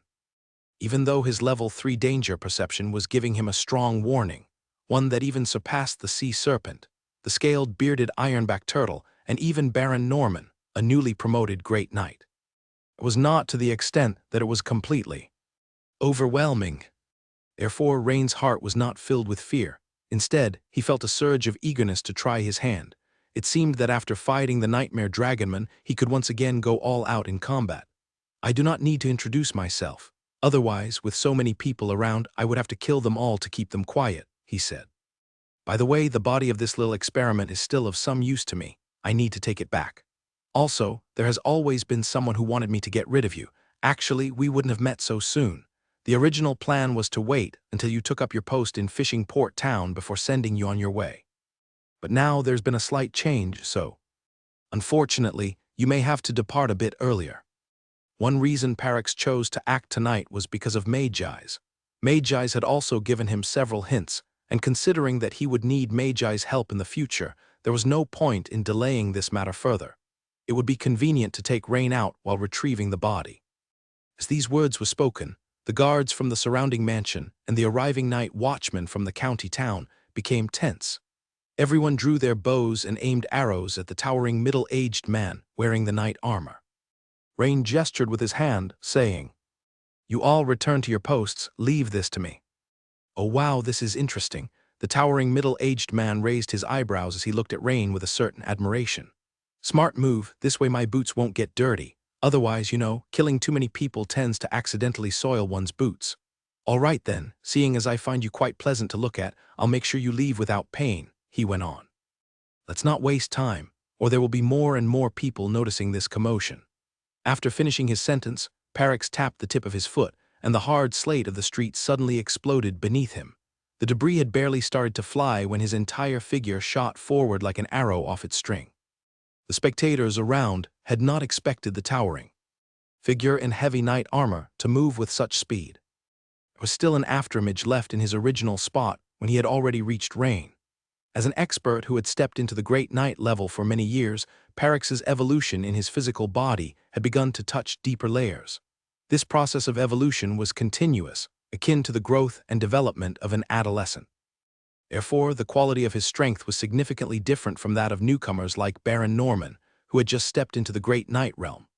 Not only would his strength, agility, and constitution continue to improve over time, but his transcendent characteristics would also intensify and ingrain into his bloodline as a natural talent. It would also impact and enhance his offspring's knightly talents to some extent. But the most important aspect was the increase in the quantity of primal force after stepping into the Great Knight level, greatly enhancing both defense and combat capabilities. With these two factors combined, a Great Knight facing a knight, even a peak knight, would result in a crushing blow. Furthermore, the disparity between Great Knights was vast. What a joke! Could a newly promoted Great Knight possibly possess the same level of strength as him, having been a Great Knight for over 5 years?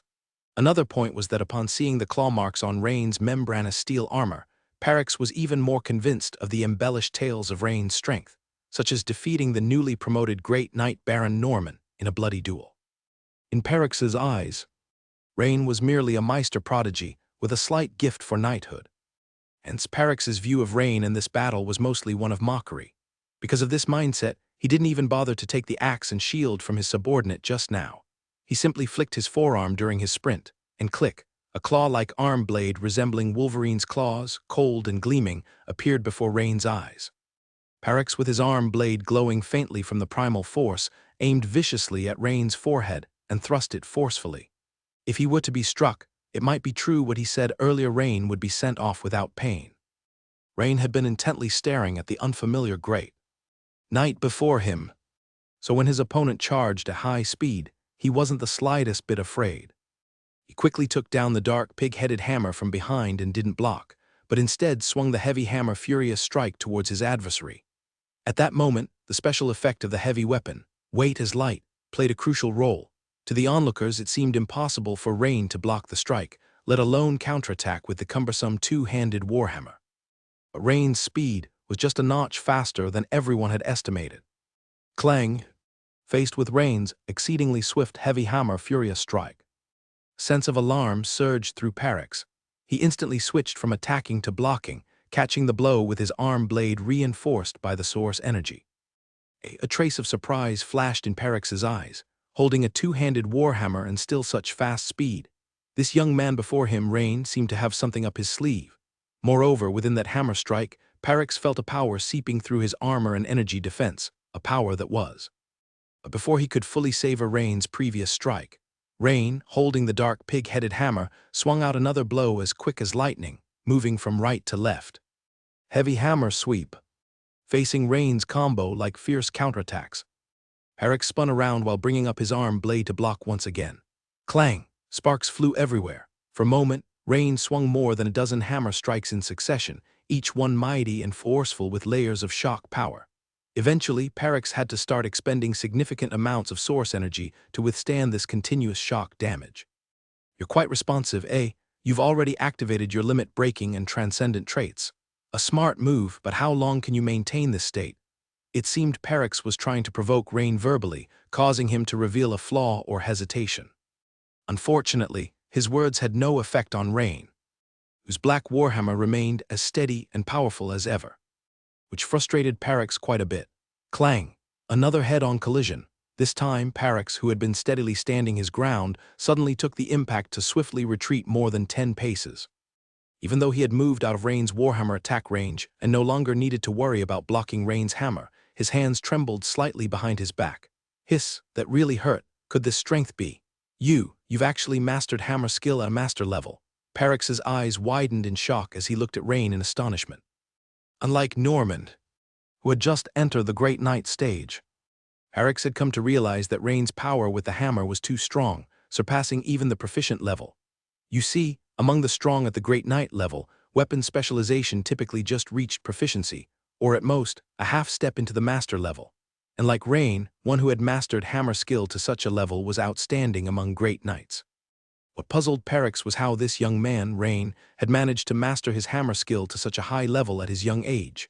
But quickly, before Rain could respond, Parix calmed his surprise. He retreated to a nearby squad leader who was dressed in sturdy attire, picking up the solid metal kite shield and the battle axe. Rain is it, a young man with great talent. Too bad the game is over. You don't think that was all my strength, do you? Now I'm going to get serious. While Parix had retreated, Rain didn't chase him but started to murmur a magic spell. And as Parix turned to take up his axe and shield, a subtle fluctuation passed around Rain, and something different seemed to stir in the air.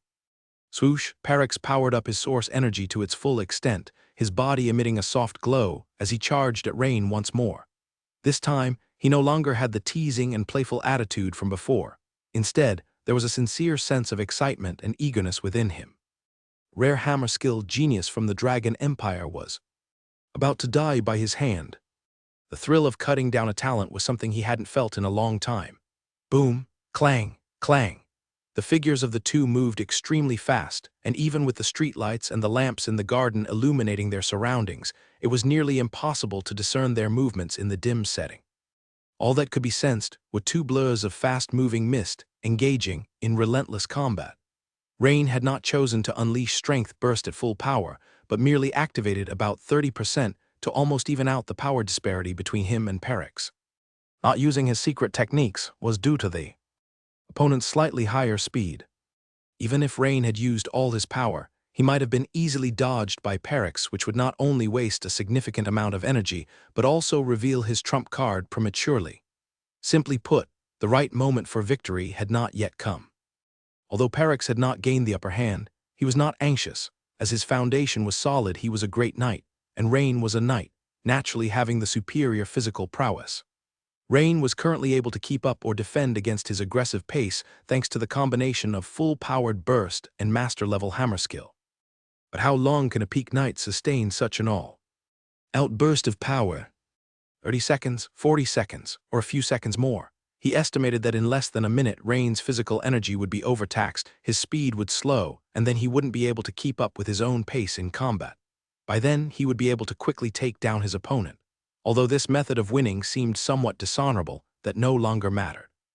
After all, crushing a genius. However, it didn't take long for Parex to sense that something was amiss. Why did he feel hotter and hotter? Especially the energy used for defense on the surface of his body was being consumed at an enormous rate, far beyond normal. What the hell was going on? This was truly bizarre. Boom! Their hammer and shield clashed, and both retreated several steps again. Rain, with his dark vision, could clearly see the fine beads of sweat on his opponent's forehead and the obvious heaving of his chest. Clearly, although his own physical strength was being consumed greatly, his opponent was not faring any better under the influence of his own full-powered Tokkul hammer technique and the witchcraft, high-temperature force field. After some thought, Rain silently added a point to his agility attribute. The opponent was slightly faster than him, which made him at a disadvantage in combat, as his remaining attribute points decreased from 5 to 4, his agility increased from 21 points to 22 points. Instantly, a warm current surged powerfully from his heart and swiftly spread to every limb and joint.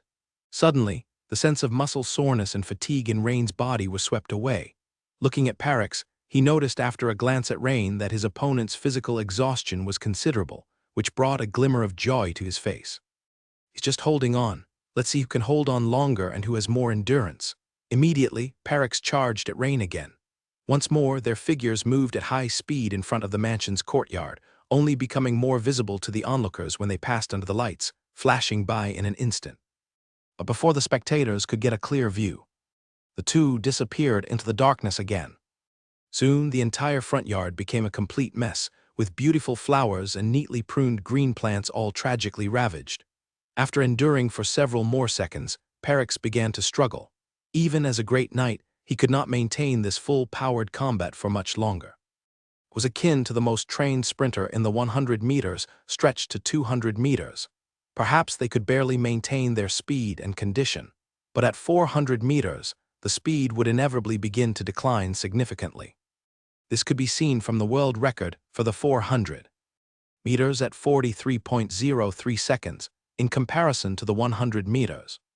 World record at 9.58 seconds, the 400 meters world record is far slower than 9.58 multiplied by 4. What left him speechless was that, with each swing of Rain's warhammer, it remained just as steady. How could this be possible? His own strength was greatly expended, and his rhythm was beginning to slow down, so how could Rain, merely at the level of a peak knight, have greater endurance than he did? It was maddening.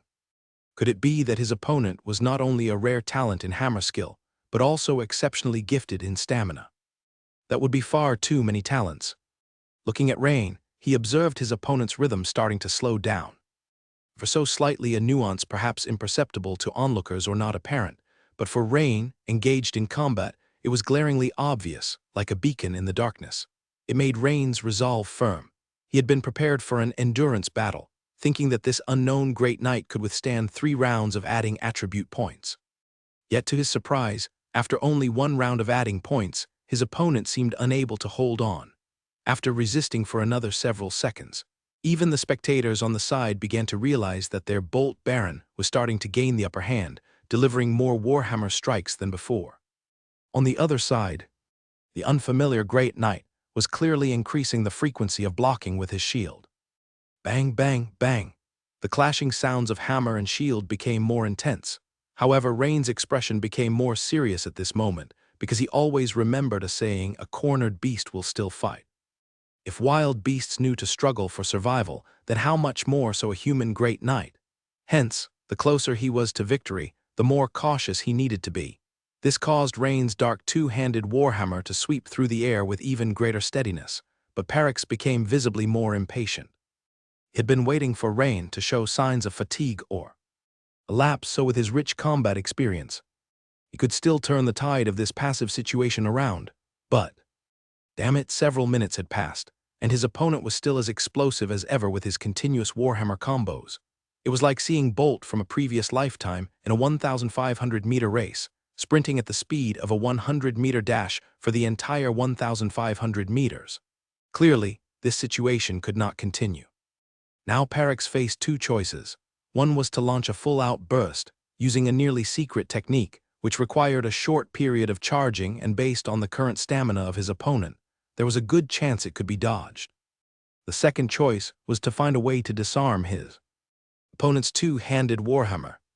If his opponent had mastered the hammer skill to the level of an expert, certainly he must have spent the vast majority of his focus and time on it.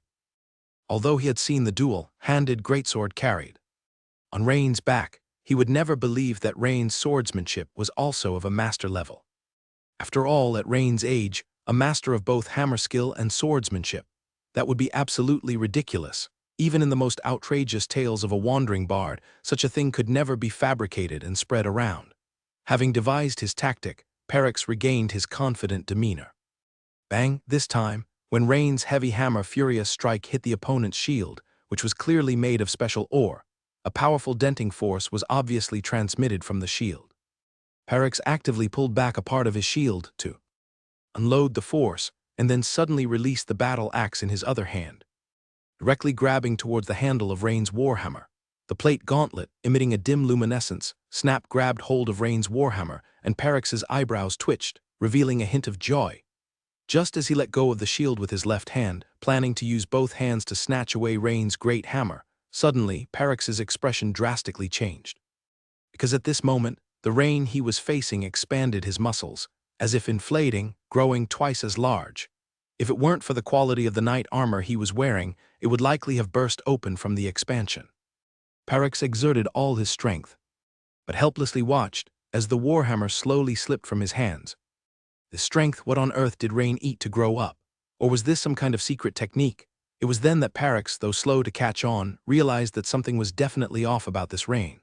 However, Perix's combat experience was rich, and he pulled and pushed the handle, raising it abruptly, making a swoop towards Rain's chest.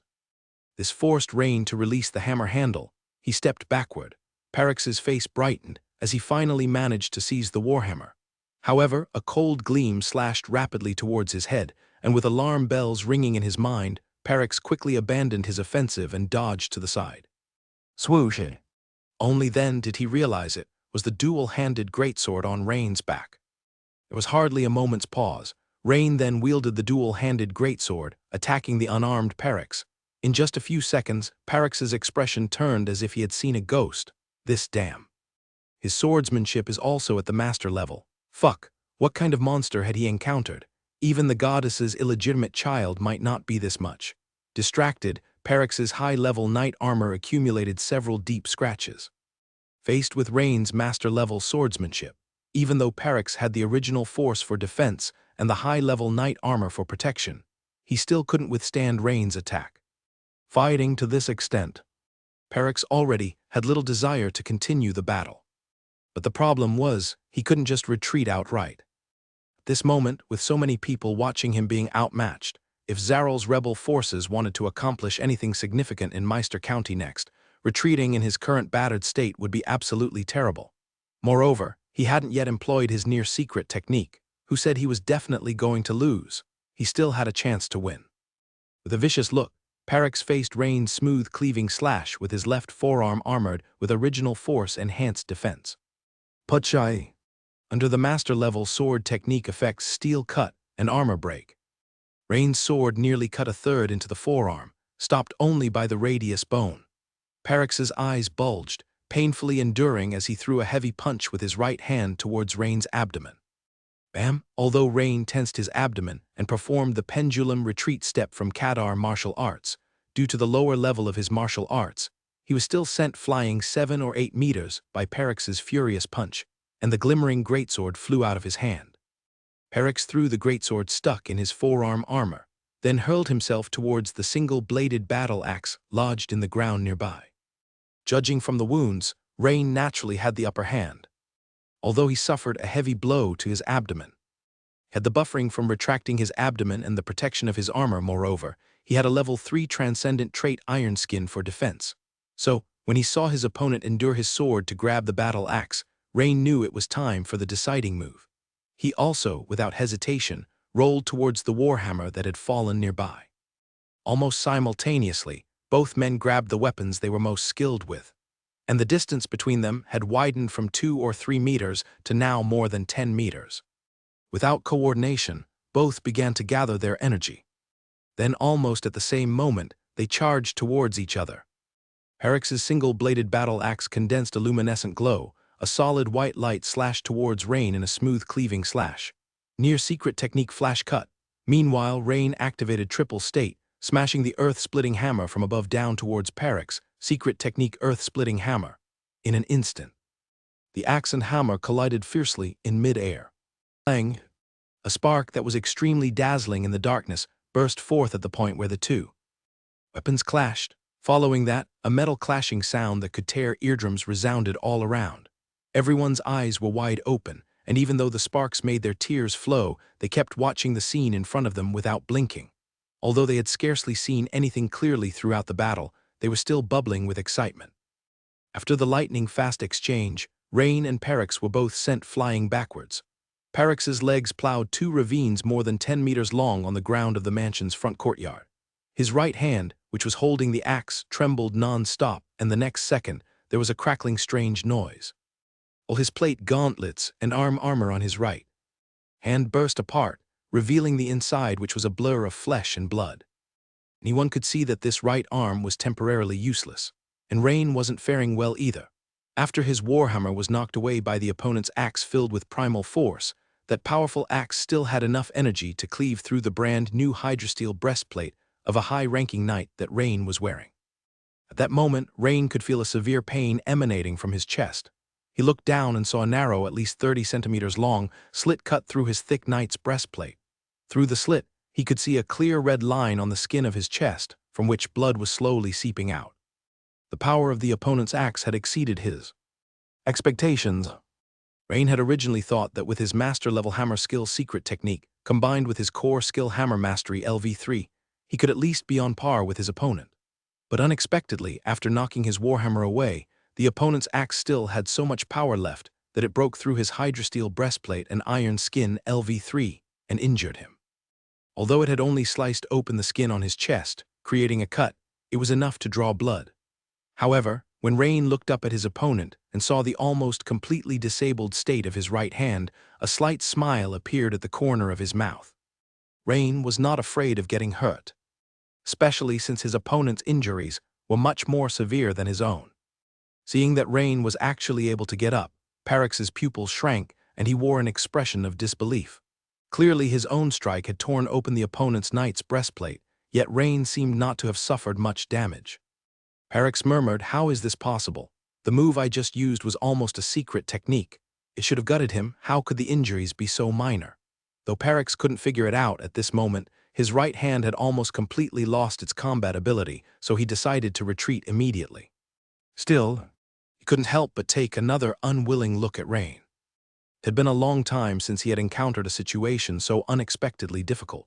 He had thought it would be an easy task, but it turned out to be so tricky when actually carried out. As Perix's gaze lingered on Rain, he gave a light exclamation, because he saw that after quickly getting up, Rain hadn't immediately picked up his weapon to rush at him. This gave Perix a sudden thought. Could it be that Rain's swift rise was merely to mask his true injuries, and that his strike had actually reached vital organs like the heart and lungs? After a brief contemplation, Perix's eyes suddenly lit up. Must be so. This makes sense, because only this explanation would be logical. Otherwise, how could he possibly explain the lightness of the opponent's injuries after facing his nearly secret technique strike? It seems that he had narrowly won this round. However, Perix seemed to hear Rain mouthing something. This made him curious, and he immediately pricked up his ears to listen closely. The next second, his expression changed drastically. He heard that Rain was whispering a spell of witchcraft. Fuck, this Rain is actually a wizard apprentice too. Perix hadn't finished cursing. Suddenly, he felt as if a sun had risen right in front of him. His eyes were struck by the extremely dazzling glare, and in an instant, tears streamed down his face. However, being a veteran of many battles, he quickly realized why Rain had not launched an attack before. The aim must have been to cast this spell of witchcraft. Perhaps Rain really wasn't much injured. Rain had indeed been casting the witchcraft blazing light just then. Originally, the moment he got up, Rain had intended to attack. But then, a sudden inspiration struck his mind. He thought of this witchcraft blazing light, which was extremely suitable for the current environment. Moreover, his opponent was severely injured and unaware that he knew witchcraft, making it a perfect surprise. Sure enough, once the witchcraft blazing light was successfully cast, Perix looked shocked and instinctively closed his eyes. In that instant, Rain made his move. He charged at Perix like a cheetah launching an attack. Halfway there, he reached out to scoop up the warhammer that had fallen to the side. Perix, with his wealth of combat experience, almost blinded in the next second, vaguely sensed imminent danger and immediately turned around to run toward the location of the street he remembered. Although a great knight's body has strong adaptability, their sharp vision was more severely impacted than that of the guards in the nearby mansion. He barely managed to open his tearful eyes, only to feel a dizzying blur ahead, mixed with a spin of vertigo, unable to discern the direction of the street. But this moment's hesitation was all it took for a strong gust to attack from behind, forcing him to awkwardly turn around in defense. Rain swiftly closed the distance in a single bound, his arm muscles bulging as he spun around, swinging a dark shadow of his hammer from below in an upward arc, striking Perix's lower abdomen with immense force. It was the signature posture of the Toggle hammer techniques, rising dragon hammer, thump. Perix's abdomen took a heavy blow, instantly folding his body in half, his limbs stretching forward as they stiffened. His tongue unnaturally sticking out of his wide-open mouth, his eyes bulging as if they would pop out of their sockets. Meanwhile, his whole body was hurled 7 or 8 meters away. Like a meteor, he crashed violently against the wall of a villa by the street. Boom! Since the walls of a noble's mansion were constructed with particular care, made of stacked strips of granite, the impact of Perix's collision, though huge, did not break through. At this moment, Perix's state was truly pitiable, embedded more than 10 centimeters into the granite wall, his body convulsing incessantly. Yet a powerful desire to survive made him struggle, thinking of extricating himself from the wall. But before he could make a move, Rain took off with a flick of his toes, the ground flying up beneath him as he swiftly closed in on the wall-embedded Perix, aiming at his arms and leg joints for a series of crushing hammer blows. Crack, snap, snap. With each hammer blow, a joint on Perix's body emitted a crisp sound of breaking bones, accompanied by an unnatural twist. This was because Perix's high-grade knight plate armor, having lost the force defense from the great knight himself, could no longer withstand the force of Rain's hammer blows independently. Each of Rain's strikes caused severe deformation in Perix's knight plate armor. Now, the twisted armor had become an impediment to healing the wounds. Seconds later, Rain stopped his assault. He believed that even if the other was a great knight, he couldn't endure the damage of all his limbs having comminuted fractures. Perhaps in this world, there were ways to recover from such injury, but obviously, it wasn't something that could be naturally recovered with just the physical condition of a great knight. Thud, a sound of a heavy object hitting the ground echoed. Perix, clad in twisted and bent knight plate armor, didn't resist this time. Merely succumbing to gravity, he fell from the wall and crashed heavily onto the ground. Perix, with the resilient vitality of a great knight, lay on the ground like a pile of mud, his body still twitching continuously. Of course, this was thanks to Rain not attacking his organs and head. Rain walked over slowly, squatted down, and said in a deep voice next to Perix, "Perhaps it's time I send you on your way. However, I'm quite interested in what you said about someone wanting to take me down through you. If you cooperate, I'll let you depart without pain soon so you don't have to suffer any longer." Perix strained to raise his head, took a look at Rain, and started to laugh, his smile mad, scornful, and meaningful.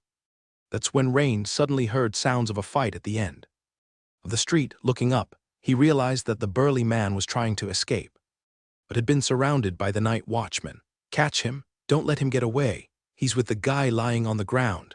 Although the man's skills indicated he was a seasoned knight, his morale overwhelmed, he was intercepted by a group of night watchmen. Rain stood up and walked toward him, seemingly slow but actually covering ground quickly, and after a few strides, arrived in front of him. It took only one punch to send him half a meter into the air. Following that, he curled up on the ground in a kneeling position, retching violently. If the boss won't talk, perhaps it's time to start with the underling. However, a great knight is a noble figure wherever you go, which is why Rain hadn't killed him outright. In less than half a minute, Rain learned the identity of the burly middle-aged man from the underling's confession. "Huh, you're saying you're from the Zaral Rebellion, and this is your new Meister in charge, General Perix?" Rain asked with a raise of his eyebrows. "Yes, my lord," the burly man answered with an expression of intense agony, holding his belly and managing to speak. Rain observed his demeanor and seemed to realize the man wasn't lying. "General," that sounded like no lowly position. Just as Rain was about to inquire further about this General Perix, two familiar figures approached rapidly with a large group of night watchmen clad in black leather armor. "Viscount Hamadi, Lord Hamilton." Rain looked surprised. Hamadi's appearance here wasn't strange, given a serious security incident had occurred in the county town. But theoretically, Hamilton should have been engaged in battle with bandits in Flashgold Town. How did he also end up in the county town all of a sudden? "Baron Rain, it seems you've already thwarted your enemy's attack." Viscount Hamadi looked around and seeing only two people added, "The main force of the enemy has likely not arrived yet. We need to remain vigilant." "Indeed. Rain, I learned from one of the bandit leaders who attacked Flashgold Town that the mastermind behind their operation, the Zaral Rebellion, would strike county town. So, I immediately went to the county town and reported this news to Viscount Hamadi. I didn't expect to encounter your mansion being attacked, the enemy's main force." Rain thought for a moment, then pointed at the prostrate Perix on the ground and said, "Viscount, perhaps this man is the leader of the enemy." Both Hamadi and Hamilton looked at Rain with a surprised face. Only now did they notice that, under the dim streetlights, the ground behind Rain was full of trenches and ravines, along with the horrendously damaged front courtyard of the mansion. Hamilton glanced at Perix on the ground, who looked like a dead dog, and said, "He is. It's said that he's the leader of the Zaral rebels in Maest County, a great knight." "A great knight?" Hamilton's eyes widened in shock, flashing with a sharp light. "This man should be very valuable for interrogation. He's not dead yet, right?" "Not yet dead. I deliberately avoided his vitals." Rain nodded. However, this statement sounded slightly off to Hamadi and Hamilton. Looking at the twisted and broken body in front of them, it was clear that although the vitals were avoided, the damage was truly too gruesome, especially since the victim was a great knight. "What about dignity? Excellent Baron Rain. I suggest that you hand him over to the Empire recently. There have been signs of rebel activity in all counties of Minster Province. At this juncture, you capturing the person in charge of one county will surely reap a substantial merit points reward," Viscount Hamadi said with a look of joy. Rain glanced at Hamilton and saw the latter also nodding with a smile. So Rain nodded and said, "Well, Viscount Hamadi, I'll leave it to you then. Don't worry, I'll send him straight to the county jail and keep a tight watch. When Count Habs returns, he will probably personally interrogate him," Viscount Hamadi said with a smile in his eyes. "What about that one over there?" Hamilton pointed to the burly man, who was kneeling, and asked. "He's not important," Rain said with a glance. After leaving the rest of the matters to the two of them, Rain returned to his mansion to reassure his parents, sister, and the beautiful Jennifer. Since his family and the beautiful woman were not skilled in combat, even though they were worried about Rain and wanted to see the battle's outcome, under the dim night, they simply could not discern the clash between two people with great night-level strength. They could only hear the continuous sounds of battle boom, crack, clang. Upon returning to his room, Rain looked at the system prompts. Skill Giant Bear Sword technique has improved. Experience plus 878. Your skill Toggle Hammer technique has improved. Experience plus 1051. You have experienced a battle. Knight Transcendent. Experience plus 476. You have experienced a battle. Wizard Apprentice Transcendent. Experience plus 53. After this battle, the Knight Transcendent level reached LV6, 354/3000, earning 1 skill point and 1 attribute point as rewards. The remaining attribute points were restored to 5, while the remaining skill points also reached 3. The experience rewards for Toggle Hammer technique and Giant Bear Sword technique was substantial. But there was still quite a distance to level 10 skill advancement. However, this was not Rain's current concern. Right now, his Kadar martial arts was already at LV5, and he had 3 skill points remaining. That meant, if he could quickly gain 2 more skill points, he would be able to immediately change his job to Weapon Master, Legendary. At night, Mace County City, a low but heavily guarded building was brightly lit. Teams dressed as the city guard, or as the night watchman, were escorting captured bandits in and out of the building's gates, and on the door, several large characters read Mace County Jail. Half a day ago, Magi's was quite excited upon receiving a report from a trusted aide that there was a major operation organized for the evening. After all, the stronger the organization, the bigger the commotion they caused, the greater his influence as the public liaison of the organization among the Mace nobility, and the more comfortable his life would be. On the contrary, if the organization was weak or eradicated by the Empire, then he would have little standing to speak of, and might even lack a reason to exist. Just now, he was awakened in the middle of the night by a noisy commotion and immediately sensed something was off because the whole jail seemed very lively. And he knew an active jail was highly unusual. So Magi's immediately called for his trusted aide and asked, "What's going on? Why are so many prisoners being brought in?" Just wait a moment, your lordship, I'll go and investigate," the aide replied, appearing to have just been woken up himself. However, Magi's didn't seem to mind. After all, his subordinate had been running back and forth between the jail and the new organization base, and indeed had been working hard. A few minutes later, the aide returned with an ugly expression and reported, "My lord, these are all bandits from the Wild Wolf Hills. It's said that the organization is behind them." "What? Did the organization's operation tonight fail?" Magi's complexion changed abruptly, immediately guessing the implications. "It's not clear yet. They're all bandit gang members. I haven't seen any members of the organization being caught," the aide said. Could this be showing weakness to deceive the enemy, a new tactic by General Parix? Magi's heard this and felt somewhat relieved. At least there were no members of the organization involved, which was intriguing. However, these bandit gangs can also be considered a potential force that the organization could utilize. Handing them over to the Empire like this, doesn't it seem a bit inappropriate? Magi's muttered to himself. After some thought, Magi's waved his hand to a confidant and said, "We must contact the base immediately and ask Brigadier Parix what he means by this. After all, he did this without notifying me, which is quite embarrassing among the nobility of Meister. They might think our organization has been defeated." "Yes, my lord, I'll go right away." Although the confidant was visibly tired, he bowed and quickly left the room. He planned to use the cover of night and the chaos to leave the city and make contact. But he had barely taken a few steps out of the prison gate when he saw a very familiar figure being carried by several people into the prison. His eyes bulged with surprise, and had he not covered his mouth, he would have certainly cried out in shock. He peered through the crowd and took another careful look. Wasn't this the very Brigadier Parix he was supposed to contact?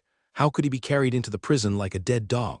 Could it be that Count Habs had laid an ambush? That couldn't be right. After all, the intelligence was passed on by us, and Count Habs has not been in the county town these past few days. Could it be that the Monsoon and Ocean Goddess Church had made their move? These meddling zealots. After thinking it over, the confidant realized that there was clearly no need to go to the base anymore. After all, the person in charge of the base was already here. Alas, he better hurry back and report to Lord Magi's. A few minutes later, in Magi's room, knock, knock, knock, come in, Magi's called out. Huh, why have you come back? Seeing his confidant return so suddenly, Magi's asked in surprise. With a strange look on his face, the confidant paused, seemingly trying to find the right words. My lord, I just saw Brigadier Perix at the prison gate. Before he could finish, Magi sprang from his chair, exclaiming, What is he doing here? How dare he come to me so openly? My lord, it's not what you think. Brigadier Perix has been defeated and is seriously wounded. He's now been brought to our prison gate, looking like he's going to be imprisoned here. What? Always skilled at disguising his emotions, Magi's could no longer hide his shock and exclaimed in dismay. Upon hearing his confidant's report, Magi's felt as if he had been struck by lightning, standing there dumbfounded, while a storm of emotions churned within him. Damn it, what the hell is going on? In Mace County City, he couldn't think of anyone other than a few individuals like Count Habs Bishopshin who could defeat Perix. But Perix, even if he's too self-confident, surely wouldn't attack these few people, would he? And besides, Count Habs was reportedly out of town and not in the county town. Could it be that Perix attempted to attack the monsoon and Ocean Goddess Church? No, impossible. Magi's immediately shook his head. One would have to be kicked in the head by a mule to do such a foolish thing. Besides, even if Perix were defeated, he should have had a retreat plan, right? How could he not even manage to escape? For the moment, Magi's couldn't understand why such a bizarre incident could happen. Just the thought that if this matter were indeed true, Magi's felt a tingling sensation on his scalp. After pacing back and forth in the room several times, Magi's mood slightly returned to calm, and he asked his confidant once more, Are you sure that the one who was carried in is Colonel Perix? My lord, I am quite certain. Colonel Perix has seen me many times before. His characteristically shiny combat boots are something I could not possibly misidentify. The confidant nodded with certainty. He has already been brought in. Yes, he should have been taken to the infirmary first, considering the severity of the colonel's injuries as I saw them. Good, you find an opportunity now to probe the situation at the infirmary. I will cover for you. Additionally, arrange for someone to investigate what exactly happened. Magi's nodded and said, Understood, my lord. The confidant soon arrived at the infirmary and learned from the city guard, who were in charge of the escort, that he was brought over from the nobles' district. Immediately, the confidant arranged for informants within the city guard to go investigate ahead. Before long, the two informants tasked with the investigation found the site of the battle, near the Rain Mansion, where they saw nothing but large and small gullies and pits, hardly looking like a scene of human combat, more like a battle between two giant beasts. The two of them changed color instantly, looking at each other in dismay. Plus, through some casual conversation, the two learned the rough details of the incident from a city guard on patrol nearby. Soon, the message was relayed to Magi's confidant. Upon hearing this news, the confidant was stunned for a good while. It was indeed somewhat inconceivable. Immediately, the confidant knocked on Magi's door again, a few minutes later. What, you're saying Rain was the one who beat Perix into this state? Magi's face showed utter disbelief. While arranging for his confidant to investigate, Magi's had also passed by the infirmary door and glanced in, seeing the dreadful state of Colonel Perix. His mind wouldn't stop eliminating possibilities as to which major figure from the county town could have beaten Perix to such a state. The conclusion he reached was that it was likely the experts from the Monsoon and Sea Goddess Church, because many of the wounds on Colonel Perix's body were caused by hammers, resulting in crush injuries. Masters who wield hammers were commonly found among the Goddess Church's temple knights, or even at a higher rank among the punishment knights. Impossible. Magi's punched the desk with his fist, instantly splitting the solid wood desk onto the floor. He had repeatedly sent people to contact Perix, asking him to take out Rain. And now look what had happened. Perix did make his move only to be taken out by Rain. Fuck. Magi's felt his entire being was in disarray. If you've died in battle, that's one thing, but now you've been captured alive. Magi's, having spent over 2 years mingling in the prison, knew all too well how terrifying the interrogation officer's punishments were there, and he didn't believe for a second that Perix could endure several rounds of torture. It seemed he needed to think of a way out. My lord, shouldn't we consider a way to rescue the colonel? The confidant suggested rather directly. Magi stared at his confidant for a few seconds before responding, You do have a heart. However, Colonel Perix will undoubtedly be closely guarded at all levels. With just a few of us trying to rescue him, it's too difficult. My lord, actually, with us acting as insiders, the rescue wouldn't be that difficult. It's just that after getting out of the prison, we would need a powerful person to rendezvous. My lord, is there enough time to contact the higher-ups now? The confidant pondered and inquired further. It's too late, even if we contact the authorities now. It would take at least 5 days for someone to come, and by then, everything would be too late. Magi shook his head and said, however, the words of his trusted aide did give Magi an inspiration. What he thought was not about rescuing but assassination. After a moment's thought, Magi's eyes flickered, and he took out a black pill the size of a fingernail from his bosom and handed it over, saying to his trusted aide, grind this thing into powder and find a way to mix it into his medical treatment. Given the severity of Perix's injuries, he will definitely need some treatment before we can torture him for information, Magi said confidently. Over the past 2 years, he had seen many such cases in the prison, so he was experienced. The trusted aide's eyes widened in shock as he looked at the pill in front of him. He certainly knew what it was, a highly lethal poison used by spies like them for suicide when they were in desperate situations. Although he did not know how effective this medicine would be against a great knight, he believed that Perix, severely injured as he was, could certainly not withstand the potency of the drug and would most likely die immediately. The key point was, he had not expected that right after he opened his mouth to suggest a rescue, his boss had turned around and asked him to assassinate the man. The confidant mumbled twice, but still decided to voice his confusion. Sir, do you really intend to go through with this? He is, after all, a great knight of the organization. Magi's immediately shook his head as if it were a rattled drum and said, no, whether he is a great knight is no longer important now. What matters is that he is a bomb about to explode at any moment. Once our esteemed general can't withstand the torture, at that moment, no matter you, me, or anyone else in Meister County, we will all be caught in one net by the Empire. The confidant was stunned for a while, then his eyes lit up, and looking at Magi's with great admiration, he gave a thumbs up and said, Sir, your decisiveness is this. Magi's continued, moreover, I will immediately inform the organization. Perix is a great knight, yes, but only at the first level of power, equivalent to an official knight among knights.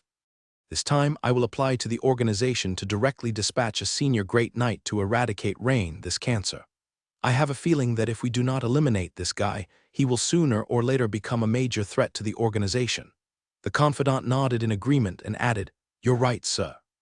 This reign has caused such great losses to the organization.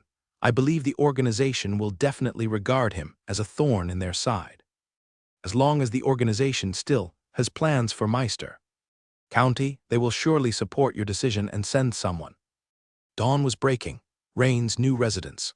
Since the battle had ended very late yesterday, Rain had gone to rest shortly after returning to his room. And early this morning, Rain began to preliminarily review the battle from last night. Only through constant reflection and summary can one continue to improve.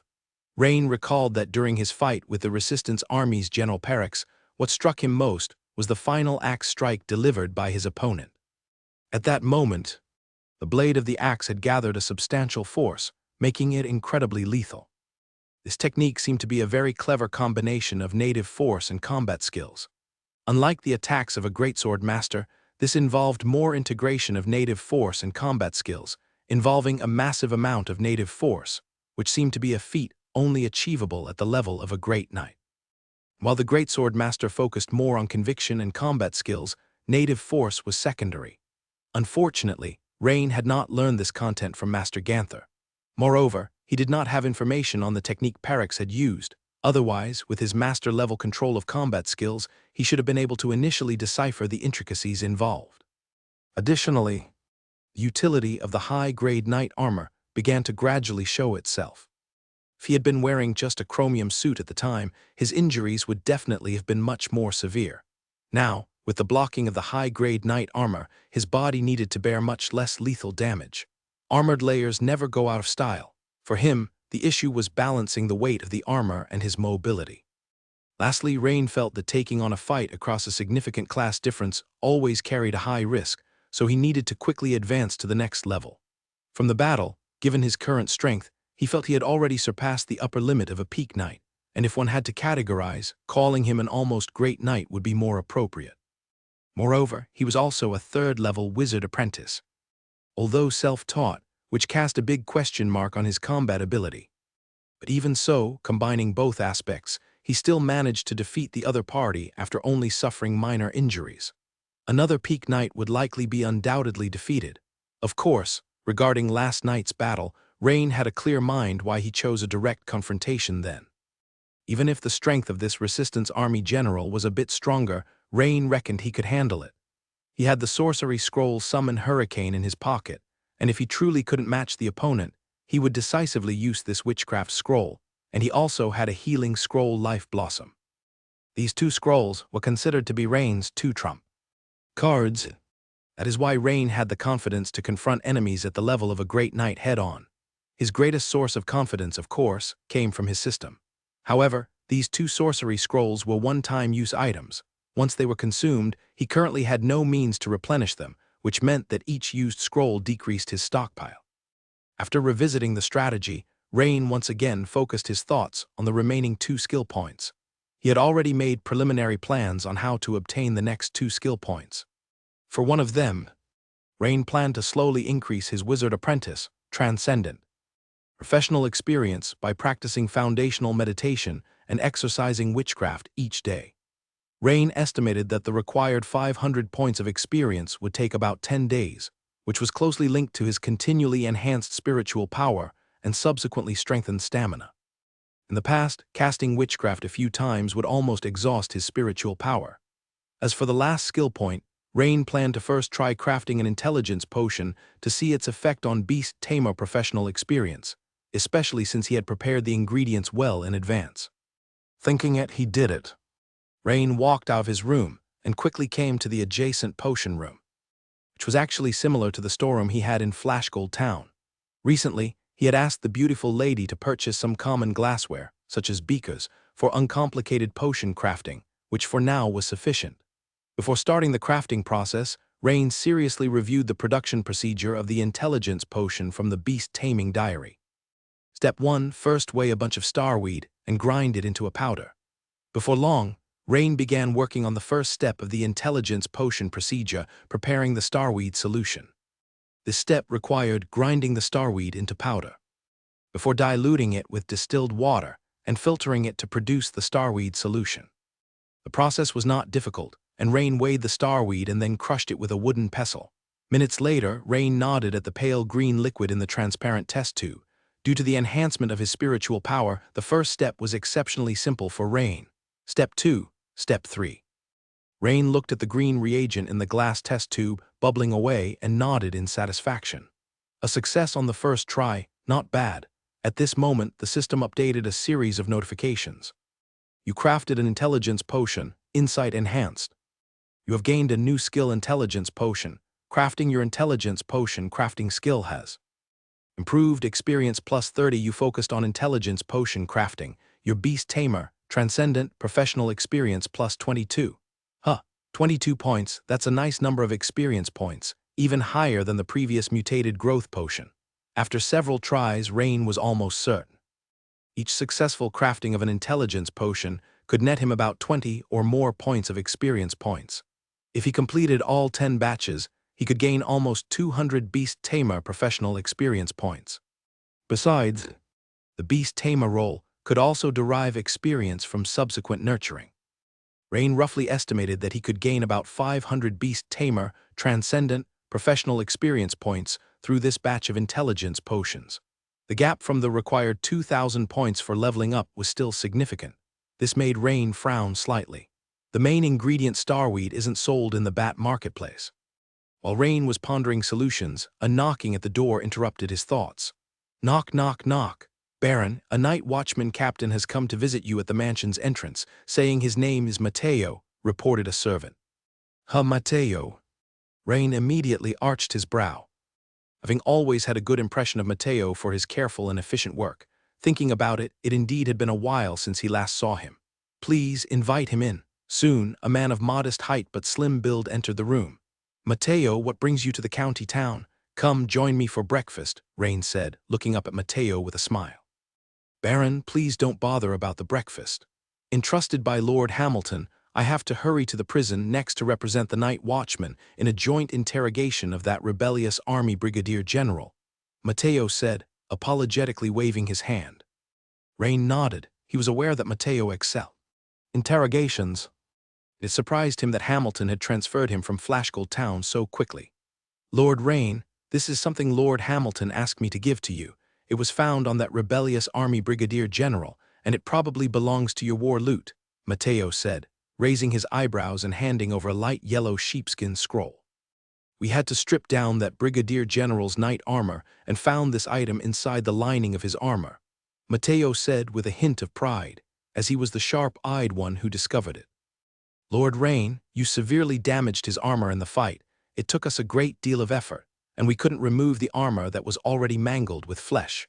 Matteo explained, gesturing with his hands the struggle they had the previous night removing the armor.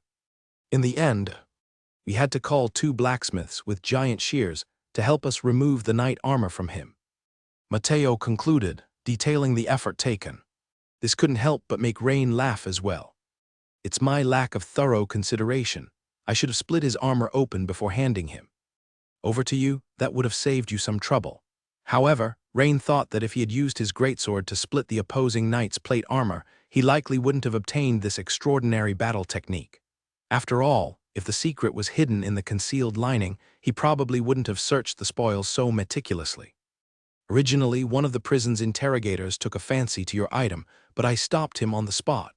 The man was quite discontented, so I immediately retorted, "Do you know who captured this great knight of the rebels, the Baron of Hammer?" Upon hearing it was the Lord, that interrogator immediately dared not utter a word, Matteo said, his expression bright and proud. Rain was, after all, from their night watcher's army, and even though Rain had been promoted to Baron, his attitude towards the night watchman remained as it had always been, which deeply moved them. Rain smiled slightly, patted the other's shoulder, and said, "I appreciate it, Matteo." After Matteo had left, Rain returned to his study, curiously unfolding the parchment scroll to see the title, Rocken's Single-Handed Axe Combat Skill Outline, emblazoned across the top. Rain glanced over it and noticed that it was an excellent extraordinary battle technique that matched axe and shield, eloquently detailing the use of a single-handed axe and numerous shield defense techniques. Most importantly, it included the move Rocken's axe skill secret technique Flash Cut. Reading its description, Rain suddenly understood what a secret technique was. Rain had heard Master Ganther mention the concept of secret techniques before, but he had never seen the true power of a genuine secret technique. A secret technique is an extraordinarily powerful strike that could be unleashed by a great knight in combination with master-level combat skill specialization. Rain recalled that a rebel colonel named Perix seemed not to have fully mastered this secret technique, the reason being that his mastery of Rocken's axe skill was at most a half-step master level. If one were to describe it, that man's strike would only qualify as a pseudo-secret technique, but not a true secret technique. Yet, the power of this pseudo-secret technique, even now, appeared to exceed the power limit of his own hammer skill secret technique, Earth-Splitting Hammer. Despite the seemingly small gap, it should be noted that his mastery of the Tokkul hammer technique was at a master level, further enhanced by an LV3 hammer specialization. Rain's Earth-Splitting Hammer secret technique decisively exceeded the power limits of ordinary knight-level secret techniques. One could imagine that if the opponent's axe skill really reached the master level, he might not necessarily lose, but he would certainly sustain much more severe injuries. Although this extraordinary battle technique is very impressive, for the current Rain he would not choose to learn it. Those 2 skill points were his top priority. Knock, knock, knock, come in. Dear, this is the behemoth essence that Master Holland has sent. The beautiful woman, looking worried, handed Rain a brown wooden box while speaking. Jennifer, you seem upset. Rain keenly noticed the woman's brows were slightly furrowed, and he asked immediately as he took the box. The beautiful woman lowered her head to glance at the wooden box in Rain's hands, then looked up at him again, saying, according to Master Holland, although the essence was successfully created, its potency is probably among the lowest of the behemoth essences. So, my dear, maybe you could wait a bit longer. Our finances are quite stable at the moment, and I'm planning to have the Yixin auction house assist in acquiring a high-quality behemoth essence from the Imperial City sometime soon," the beautiful woman slowly explained. Upon hearing this, Rain took the woman's fair hands into his, gave them a pat and comforted her. "Don't worry, Jennifer. Becoming a great knight is not a problem for me. The matter of acquiring a high-quality behemoth essence is insignificant to me. As for the specific reasons, well, you can understand that I am very close to becoming a great knight. Any bottle of behemoth essence would suffice for my breakthrough." Previously, although he had made a substantial sum in bets before a bloody duel, the principal amount of the bets was mostly funded by the beautiful woman, and now it seemed a large part of that income was also being spent on him, like the previous acquisitions of iron ingots, mithril, etc. Now, with the beautiful woman still wanting to acquire high-quality behemoth essence for him, not only would her previous betting income be completely consumed, but it seemed she would have to inject even more money into it.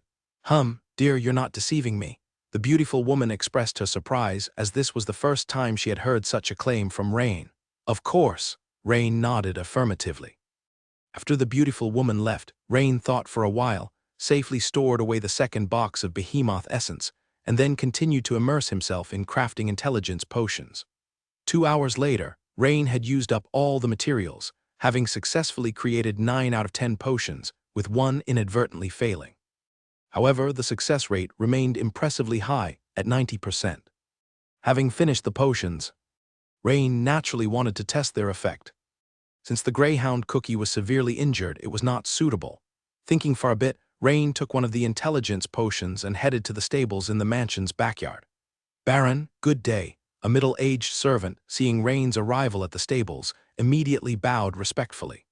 He recognized this servant, who was responsible for the stables at their mansion, feeding and taking care of the horses. "How's Black Pearl?" Lord Rain asked casually. Black Pearl was that black warhorse.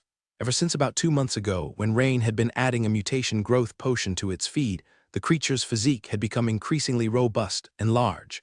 As for why it was named Black Pearl, one would only need to refer to the origin of the Greyhound cookie to understand.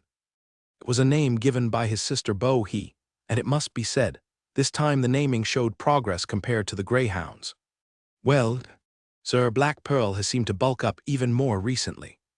Its appetite is now shockingly large, consuming a whole bag of high-quality feed or grass in one meal, which is nearly 3 times the amount a normal warhorse would eat," the stableman reported. You've worked hard. If you want a horse to run, you've got to let it eat its fill," Rain said with a smile. "Everything else is normal." "Oh, but it seems to prefer not being cooped up in the stable.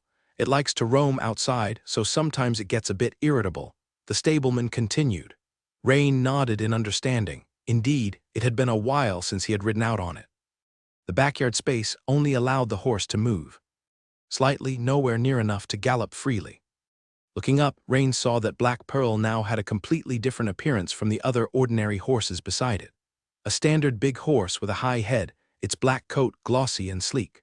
Just moving around casually revealed the strong, bulky muscles underneath its skin. Could be said, without any exaggeration, that in the company of 7 or 8 warhorses, it stood out like a crane among chickens. Rain made a careful comparison. If the shoulder height of a regular warhorse in the stable was about 1.4 to 1.5 meters, then Black Pearl's shoulder height had now reached 1.8 meters. Mind you, that's the shoulder height. If you add the neck and the head, Black Pearl's total height exceeded 2.2 meters. Obviously, such a significant change could no longer be simply described as bulked up. The reason, naturally, was due to the continuous intake of the mutation growth potion for 2 months, which had induced some kind of mutation in Black Pearl, resulting in a complete alteration of its physique. If it were merely a matter of muscle gain, the horse's skeletal structure would not have changed, but at this moment, Black Pearl's bone structure and appearance had both transformed. Seeing Rain approach, Black Pearl nickered twice, snorted, and then rubbed its forehead against the palm of Rain's outstretched hand. Clearly, Black Pearl was very happy about Rain's arrival. Rain stroked Black Pearl's head and took out the intelligence potion he was carrying, pouring it into the feed trough filled with high-quality feed. As the pale green bubbly liquid flowed out, Black Pearl first sniffed at it, then nickered and began to chew vigorously, seeming quite fond of the taste. 1 minute later, the system prompt refreshed. By feeding your warhorse with high-quality feed mixed with the secret potion intelligence potion, its comprehension has slightly increased. Your beast taming skill has been enhanced. Experience plus 45 your beast tamer, transcendent. Profession experience plus 22. Rain nodded in satisfaction and glanced at the beast tamer, transcendent profession, which had now reached LV5, 348/2000. However, the intelligence potion differed from the mutation growth potion in its use. The intelligence potion only needed to be used once to gradually affect the pet. It wasn't necessary to be continuously administered for 2 months like the mutation growth potion. This meant that Rain could only gain feeding experience from one pet once, but all things considered, he currently only had 2 pets. This was in part because he had not previously invested much energy in the beast tamer, transcendent profession, and secondly, was because it was still unknown whether there was a limit to the number of pets a beast tamer could have. Recalling the previous profession panel quantity restriction, the system only displayed the prompt total number of panels has reached the current limit after Rain had filled his profession panel quantity, 3/3. Later, after he advanced to become a knight transcendent, his profession panel quantity was expanded by 1, reaching 4/4. Therefore, Rain surmised that the number of pets for a beast tamer probably had a limit too. Without a particularly suitable pet, he had no plans to adopt pets randomly. At this moment, a servant hurried over and bowed to Rain. "Baron, a group of cavalry has arrived at the gates, and among them is a beautiful female officer. She says her name is Marika." "Huh, how could it be her who came?" Lord Rain immediately thought of the beautiful female major in a navy uniform, with a graceful figure. It must be what Count Habs mentioned last time, about the special task force of the 6th Fleet. He hadn't expected them to arrive so soon. Lord Rain raised an eyebrow and said, "Very well. I'll be there at once." When Rain arrived at the front yard, he found a troop of cavalry had already been led into the front yard. In front of the cavalry, the beautiful woman Jennifer was receiving Major Marika Morales of the Navy with a smile. Yet, what was more noticeable was the girl with twin ponytails in a light blue robe standing beside Marika. Judging by her age, she didn't seem to be much older than Jenny. "Baron, I was just thinking of asking Major Marika and her party to wait for you in the drawing room," the beautiful woman said with a smile.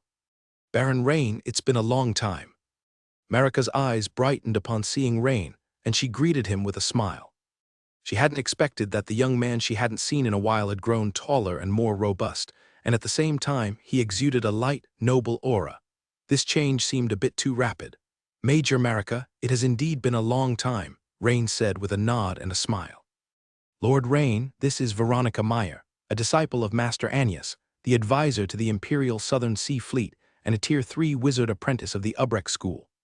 Veronica specializes in the alteration of birds and serves as the liaison officer for this special task force."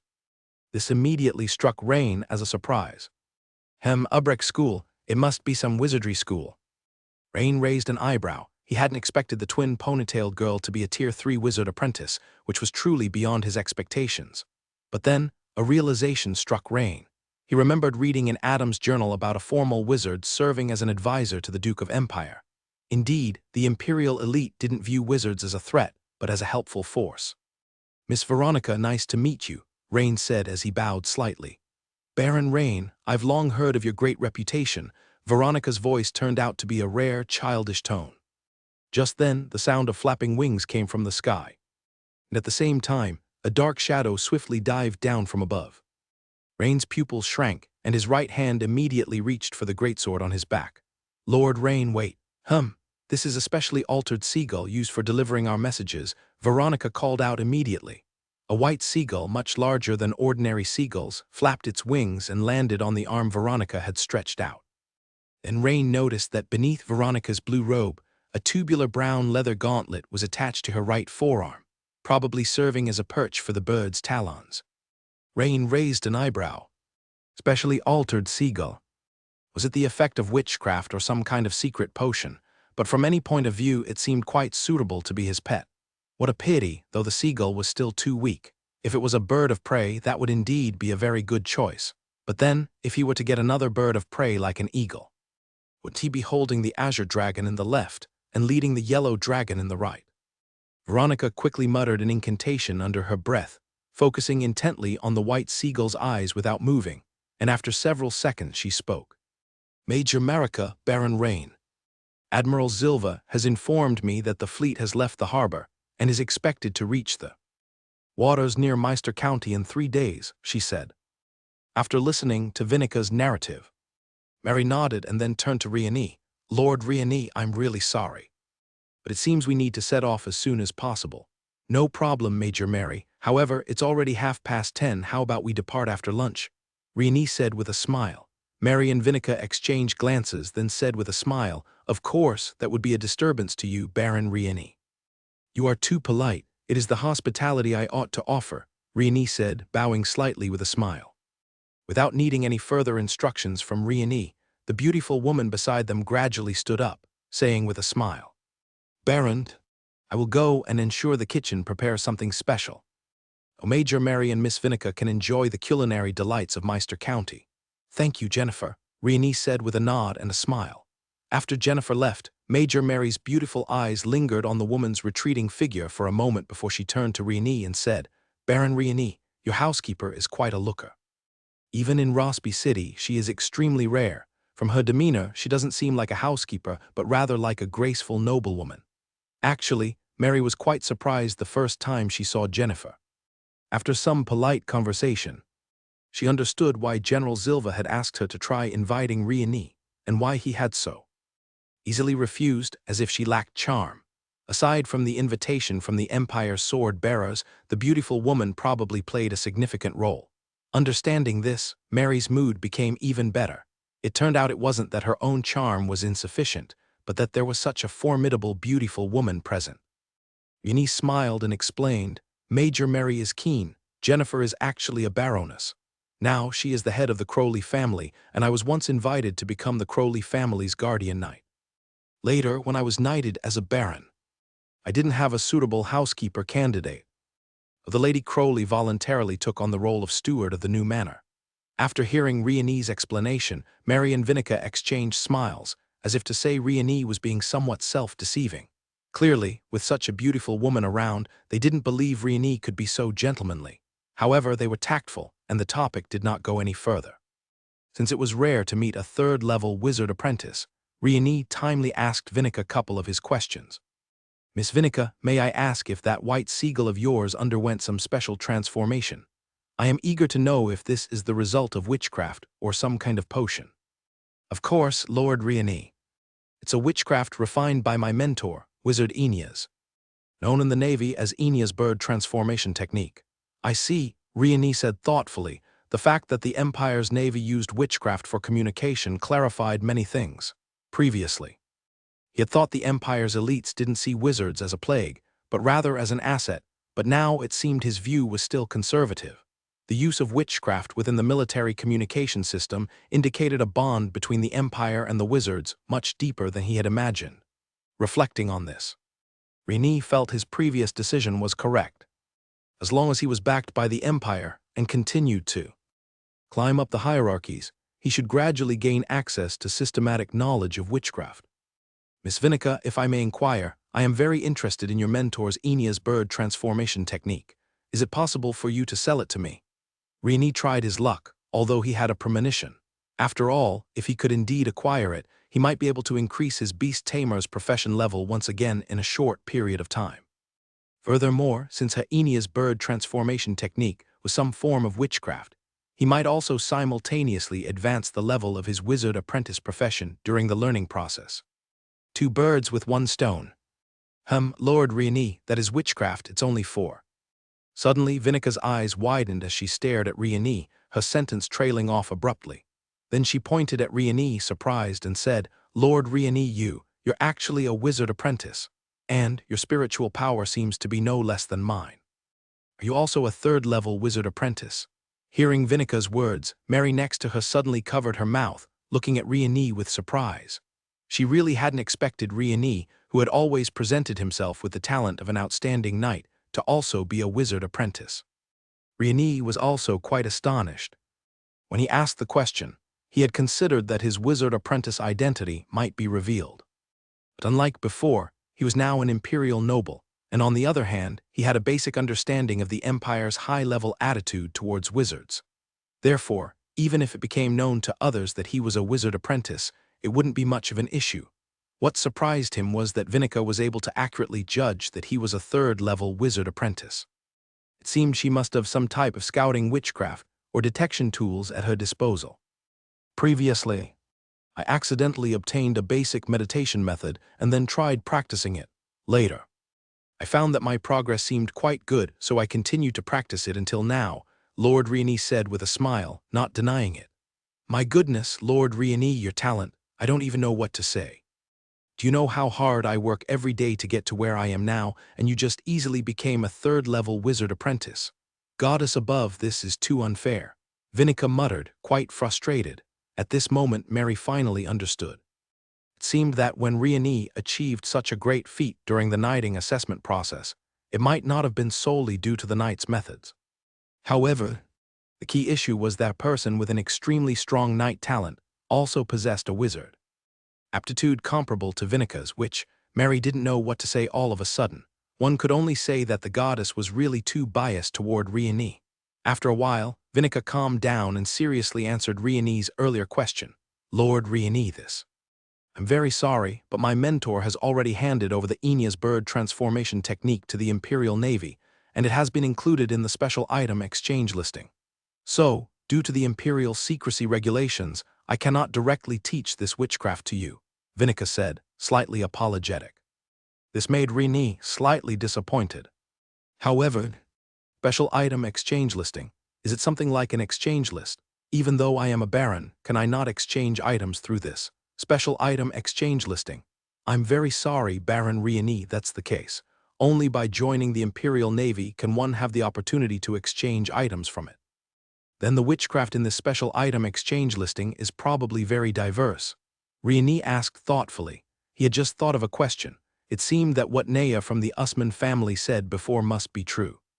The metal-based witchcraft, which was extremely difficult to find in the outside world, could very likely be available in this special item exchange listing of the Imperial Navy.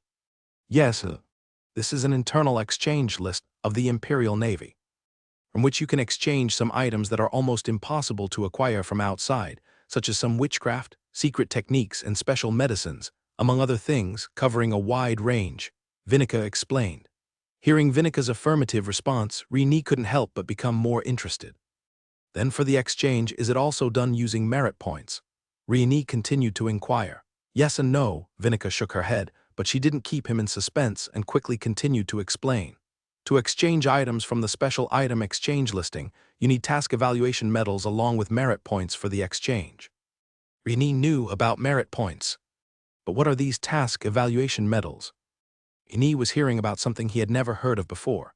Seeing Rieni still looking puzzled, Vinica immediately thought of something and took the initiative to say, task evaluation medals are only awarded after completing special combat missions for the Imperial Navy. Lord Rieni, you can understand that ordinary tasks do not have this evaluation medal. Only those that are relatively difficult or of special significance to the Empire are awarded evaluation medals, classified as bronze, silver, gold, and diamond medals based on the level of evaluation. For example, Aeneas bird transformation technique requires 3 bronze medals and 2,000 merit points for exchange. I see, Rieni nodded, quickly understanding the purpose of such an exchange. The items in the special item exchange listing were obviously rarer than those available at the General Military Supply Office, being provided for the Empire's special combat talents. The aim, most likely, was to prevent ordinary combat personnel from accumulating small amounts of merit points over time and exchanging them for high-value items, hence the setting of this evaluation medal as a limitation. Merit points were essentially money. The bronze medal was like a one-time trading qualification voucher. If the qualifications were insufficient, having money was useless. Moreover, these qualification vouchers were one-time use only. Once used up, one could only choose to continue completing special tasks for the Empire to earn evaluation medals. Rieni basically understood. This was almost like buying grain in the planned economy of his previous life, where you needed both money and grain coupons. For Rieni, he did not dislike the Empire's method. When one's own strength was not enough, Only by completing tasks for the Empire could one obtain resources. He did not dislike this. Furthermore, after Vinika's explanation, Rieni realized that some resources related to wizards seemed to be quite scarce across the entire Empire, thus setting a higher threshold to prevent ordinary combat personnel from participating in the exchange. Thinking back, why hadn't the Empire gathered those wandering wizard apprentices with mediocre qualifications? It was very likely because of this consideration. Resources were limited, so they were definitely used to look after those who were willing to serve the Empire and had training value. Lord Rieni, it seems you are quite interested in training animals, Vinica said, her big eyes curiously staring at Rieni, asking. Yes, I am indeed quite interested in that. Rieni nodded. However, I think it should not be a big problem for you. I heard Colonel Mary say that you have already received an invitation letter from the Imperial Sword Bearers Organization, a top noble enlistment assessment candidate of Minster Province this time. Joining ultimately should pose no problem for you. As a special talent, if this mission ends smoothly, Colonel Mary should be able to help you apply for an exchange without much trouble. Vinica turned to Mary with a smile and said, an exchange without joining. Rain, after hearing Vinica's suggestion, couldn't help but look at Mary with a questioning tilt of his head. There Mary looked back at Rain with a smile, nodded, and said, Baron Rain, as the rising star of Minster Province, the Southern Sea Fleet is indeed very willing to do this favor for you. As far as I know, Major General Zilva still regrets that you declined the fleet's invitation, she added. That's really great. The Sword Bearer Organization has always been my goal. Otherwise, I might have chosen to join the Southern Sea Fleet, Rain said with pleasure gleaming in his smile. Going to Fishing Port Town before were part of Rain's duty as the Governor and Chief Peace Officer of Fishing Port Town. Then now, it was also because Rain wanted to rush to Fishing Port Town himself to complete the joint mission from Meister County and the Southern Sea Fleet, thus getting Mary to assist with the exchange for the bird transformation witchcraft. After lunch, you two, I'll go upstairs to fetch my baggage. Please wait a moment. Of course, Baron Rain, at your convenience.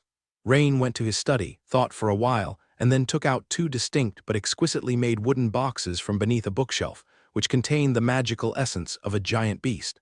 He decided to take both bottles of magical essence of a giant beast with him. At that moment, the footsteps of a beautiful woman sounded outside the door.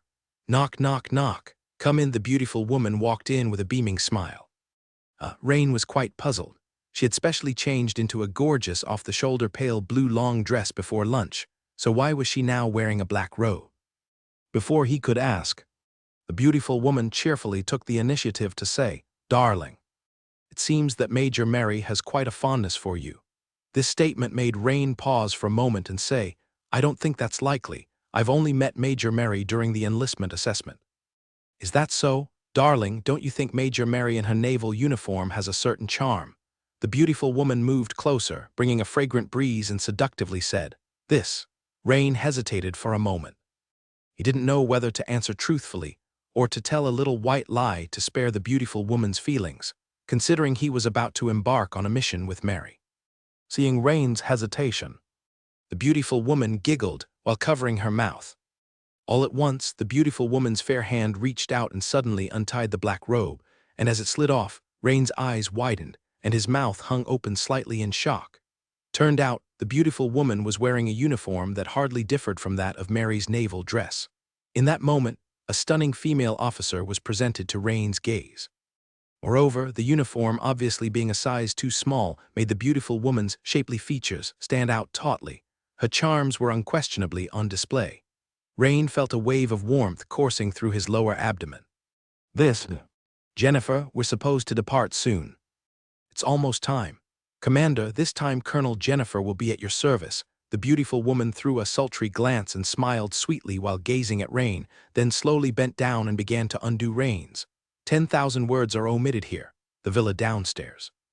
Major Mary, Lord Rain is taking a bit long, isn't he? It's been half an hour. What's taking him so long to come down? The young girl's twin ponytails bounced as she turned her head to ask with a hint of impatience. There might be something. Major Mary thought about sending the beautiful woman upstairs to ask, but when she looked around, she did not see the beautiful woman anywhere. In the study, Rain, due to the beautiful woman's superb skills, plus the uniform bonus. The intermittent conversation of the two women outside the window. After a while, a refreshed Rain holding 2 boxes descended the stairs. "Lord Rain, you finally show yourself. Making 2 ladies wait so long is not very gentlemanly," Vinica said with a hint of complaint. "Ah, Miss Vinica, I am terribly sorry. I just couldn't find the magical essence of a giant beast at first and took some time to locate it," Rain replied, looking rather embarrassed. "Magical essence of a giant beast?" Both women exclaimed in surprise. "Does that mean you are about to advance to great night?" they asked. Rain looked up and saw that, indeed, the divert attention tactic worked like a charm. Rain nodded and said, "Soon, it could happen at any time, which is why I thought it best to bring it along." At that time, as the coachman brought Black Pearl to the front court of the residence, Vinica noticed the size of Black Pearl, looked closely with a puzzled expression, and exclaimed, "Oh my, Baron Rain, your Jenny horse is almost as big as a lock horse. That's so rare." An hour later, Wild Wolf Hill's path. A luxurious carriage rode in the middle of the troop, with 6 cavalrymen in front and 6 more behind. A cavalryman led Rain's Black Pearl following the carriage. Meanwhile, Rain sat inside the carriage, chatting idly with the 2 women. Being a baron, and even more so as the governor of Fishing Port Town, their destination, Rain naturally had the privilege of traveling by carriage. "Lord Rain, the road from Meister County to Fishing Port Town appears to be very safe. The public security is not bad," one of the women remarked. "Yes, Lord Riani. We've traveled all the way from Rossby City, and over the past few days, we've encountered several groups of bandits in the process of robbing." Vinica nodded, her twin ponytails bouncing as she chimed in. The bandit groups in this region had previously been unified by the Zaral resistance. After they launched their attack yesterday, they were almost entirely wiped out. Even if there were a few stragglers left, they couldn't threaten the safety of the trade routes in such a short time. Half a day later, the convoy had reached the territory of Fishing Port Town. All they had to do was pass through the forest ahead, and after about 40 minutes' journey, they would arrive at Fishing Port Town. In a valley to the west of Fishing Port Town, more than 20 burly men, armed with various weapons, were either lying down or resting against the trees. "Hook, why doesn't the boss just take over Fishing Port Town directly?" a burly man with a beard asked another who had an iron hook for a left hand. "What do you know? If we took over Fishing Port Town directly, would these merchant convoys come to Fishing Port Town again? Even the merchant ships would stop coming. The pirates in our waters would have nothing but the northwest wind to drink. You've seen fishing nets, right?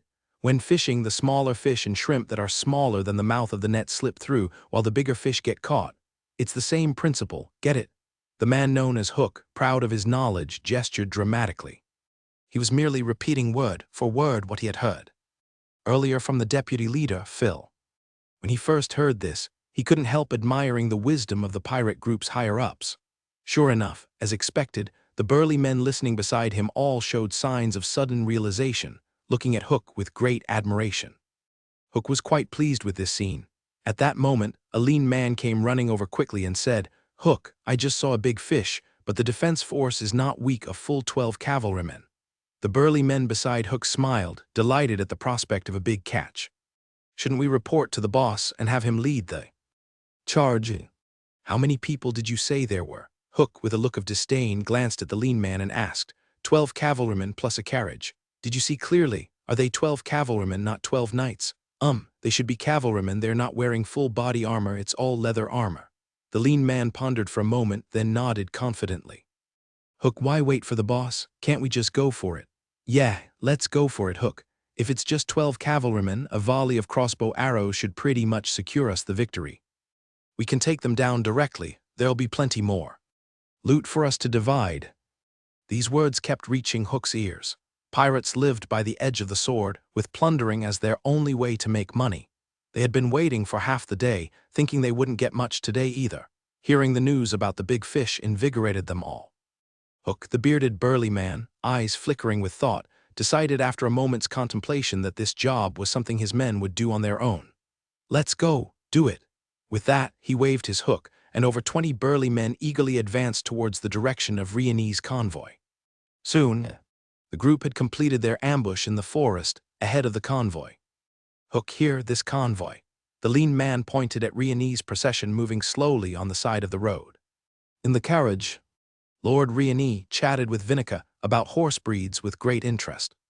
For Lord Riani, this was new knowledge. Vinica explained, the Jenny horse is medium-sized, agile, and has good endurance. It is commonly used by local gentry for hunting or by light cavalry in combat. Moreover, it is the most common horse breed in the empire. Many noblewomen, if they ride, generally choose this kind of horse because the Jenny horse has a gentler temperament and moves gracefully, she continued. Lord Riani recalled the horses he had seen at the stables in Flashgold Town. Indeed, judging by their build, they seemed to be of this type. It appeared to be just as Vinica had said. The so-called Jenny horse must be the most common horse breed in the empire. However, your lordship's black horse, although its build barely shows traces of the Jenny horse, would make most people think it's a rock horse, she added. Before Lord Riani could ask, Vinica began to introduce the rock horse on her own. The rock horse is bred in Rock County for the Empire's heavy cavalry or fully armed knights to charge into battle. It has strong weight-bearing capabilities and fast sprinting speed, but its agility is somewhat lesser, she explained. Furthermore, they are expensive to buy and rarely circulated outside. Generally used more by the nobility, proper knights, or heavy cavalry, she said. The height and muscular build of the rock horse are similar to that of your black horse. Lord Riani nodded, indicating he understood.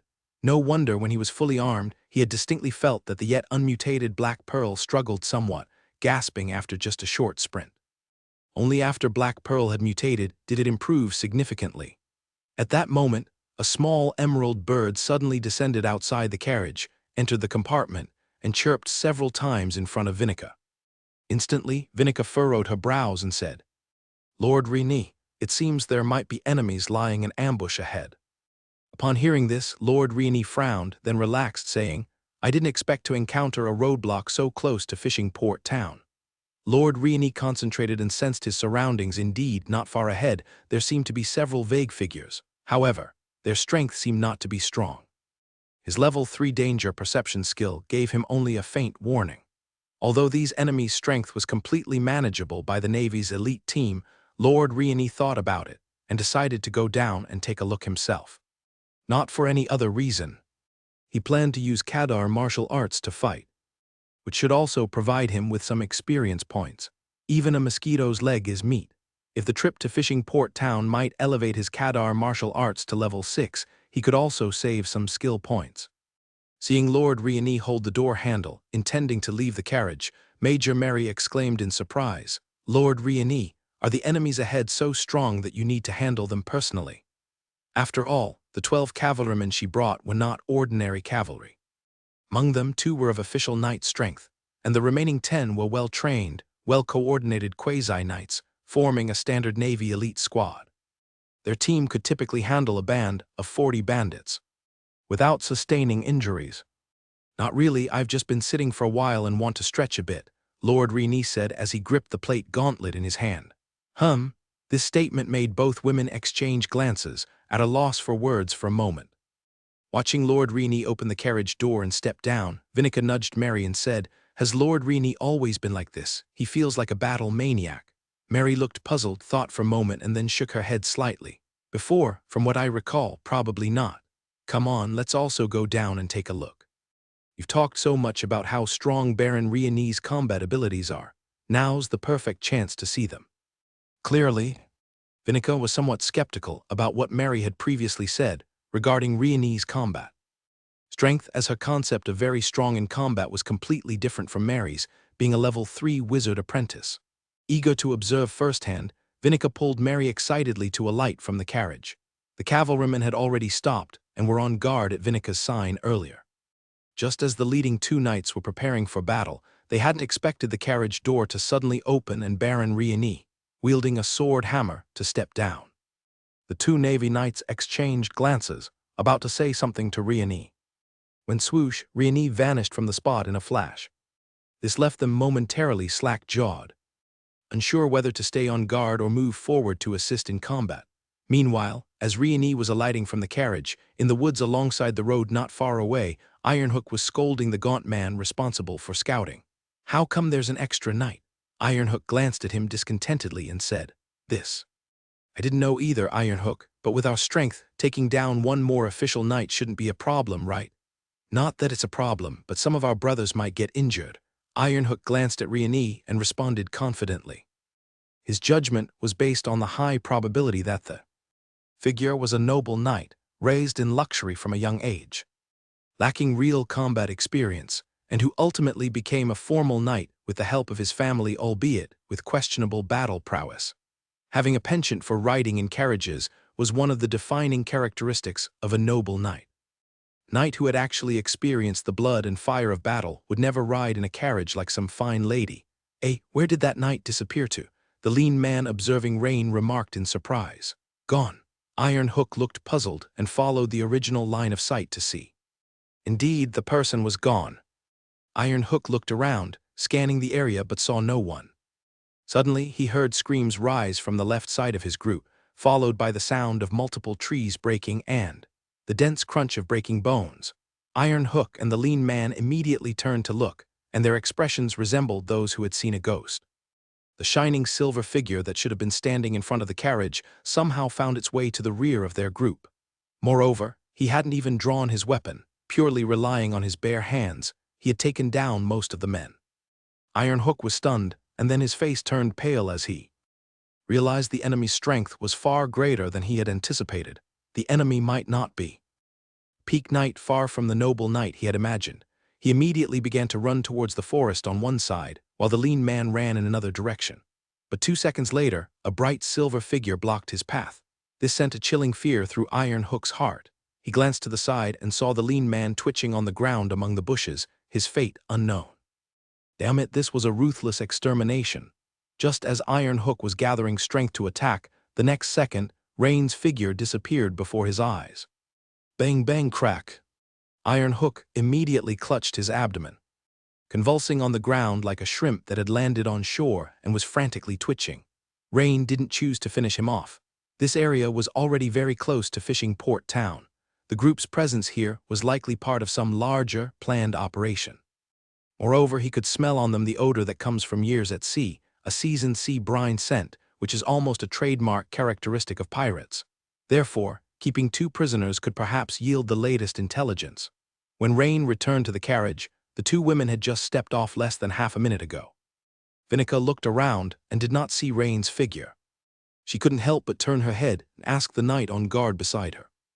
Where is Lord Rain? The knight was about to say that Lord Rain might have gone to scout ahead. Suddenly, he saw a bright silver figure appear in front and quickly pointed, saying, over there. Vinica and Mary turned their heads to see Rain emerging from the forest with strikingly swift movements. After only a few strides, he arrived in front of them. Lord Rain, did you?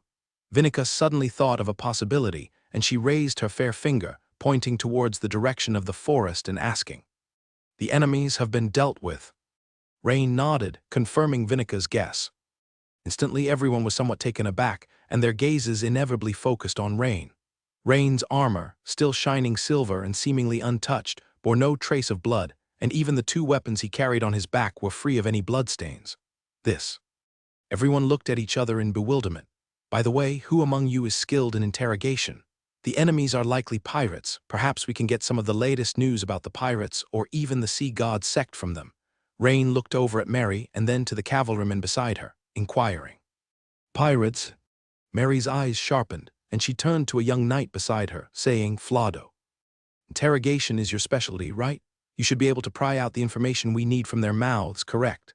Of course, Major Mary, leave it to me. The young knight named Flado, although puzzled by how quickly Rain had resolved the fight, quickly took 5 cavalrymen into the forest. They were astonished as soon as they entered.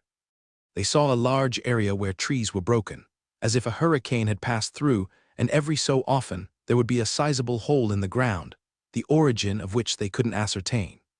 Furthermore, the lying bodies of the pirates displayed no overt signs of injury. Yet it was clear that most of the pirates were already dead.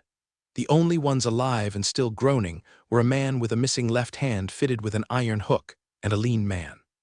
However, as the cavalryman was sorting out the pirate bodies, they quickly found something odd. Most of the dead pirates had completely shattered breastbones, or the right side of their chest beneath their chain mail was caved in, seemingly as if their ribs had broken and pierced their hearts, resulting in death. There was only one possibility for this to happen. It was the work of a heavy weapon, like a war hammer. landing a heavy blow. Yet during the interrogation, they were shocked. From the mouths of the two surviving pirate leaders, they learned that Rain had not used any weapons at all, but had instead caused such destruction with just his bare fists. The entire battle seemed to be resolved in less than a minute, and to think, there were two formal night-level pirate leaders here, plus more than 20 elite pirates. It seems that Major Mary's description of Baron Rain before was still somewhat understated.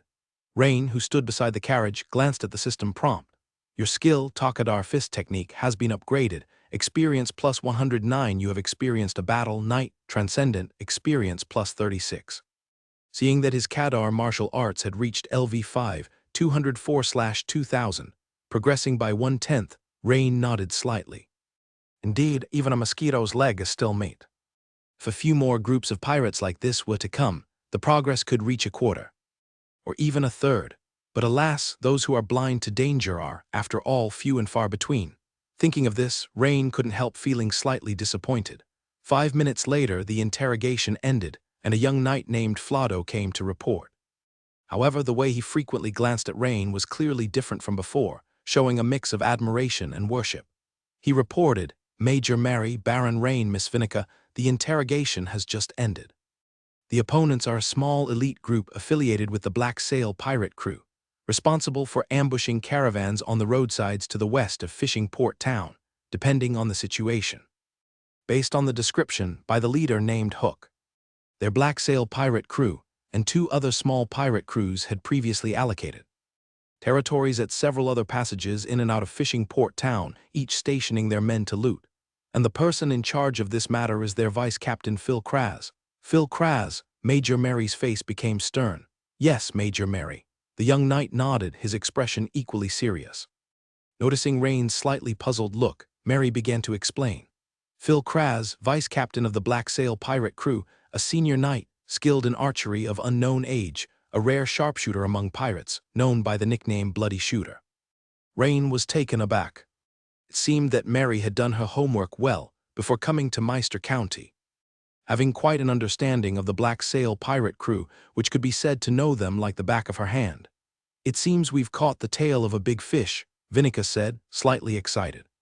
Exactly. Initially, I was planning to start by infiltrating a small pirate crew, the Roger pirate crew, with a spy, and slowly trying to locate several large pirate crews and the Sea God Sect's bases.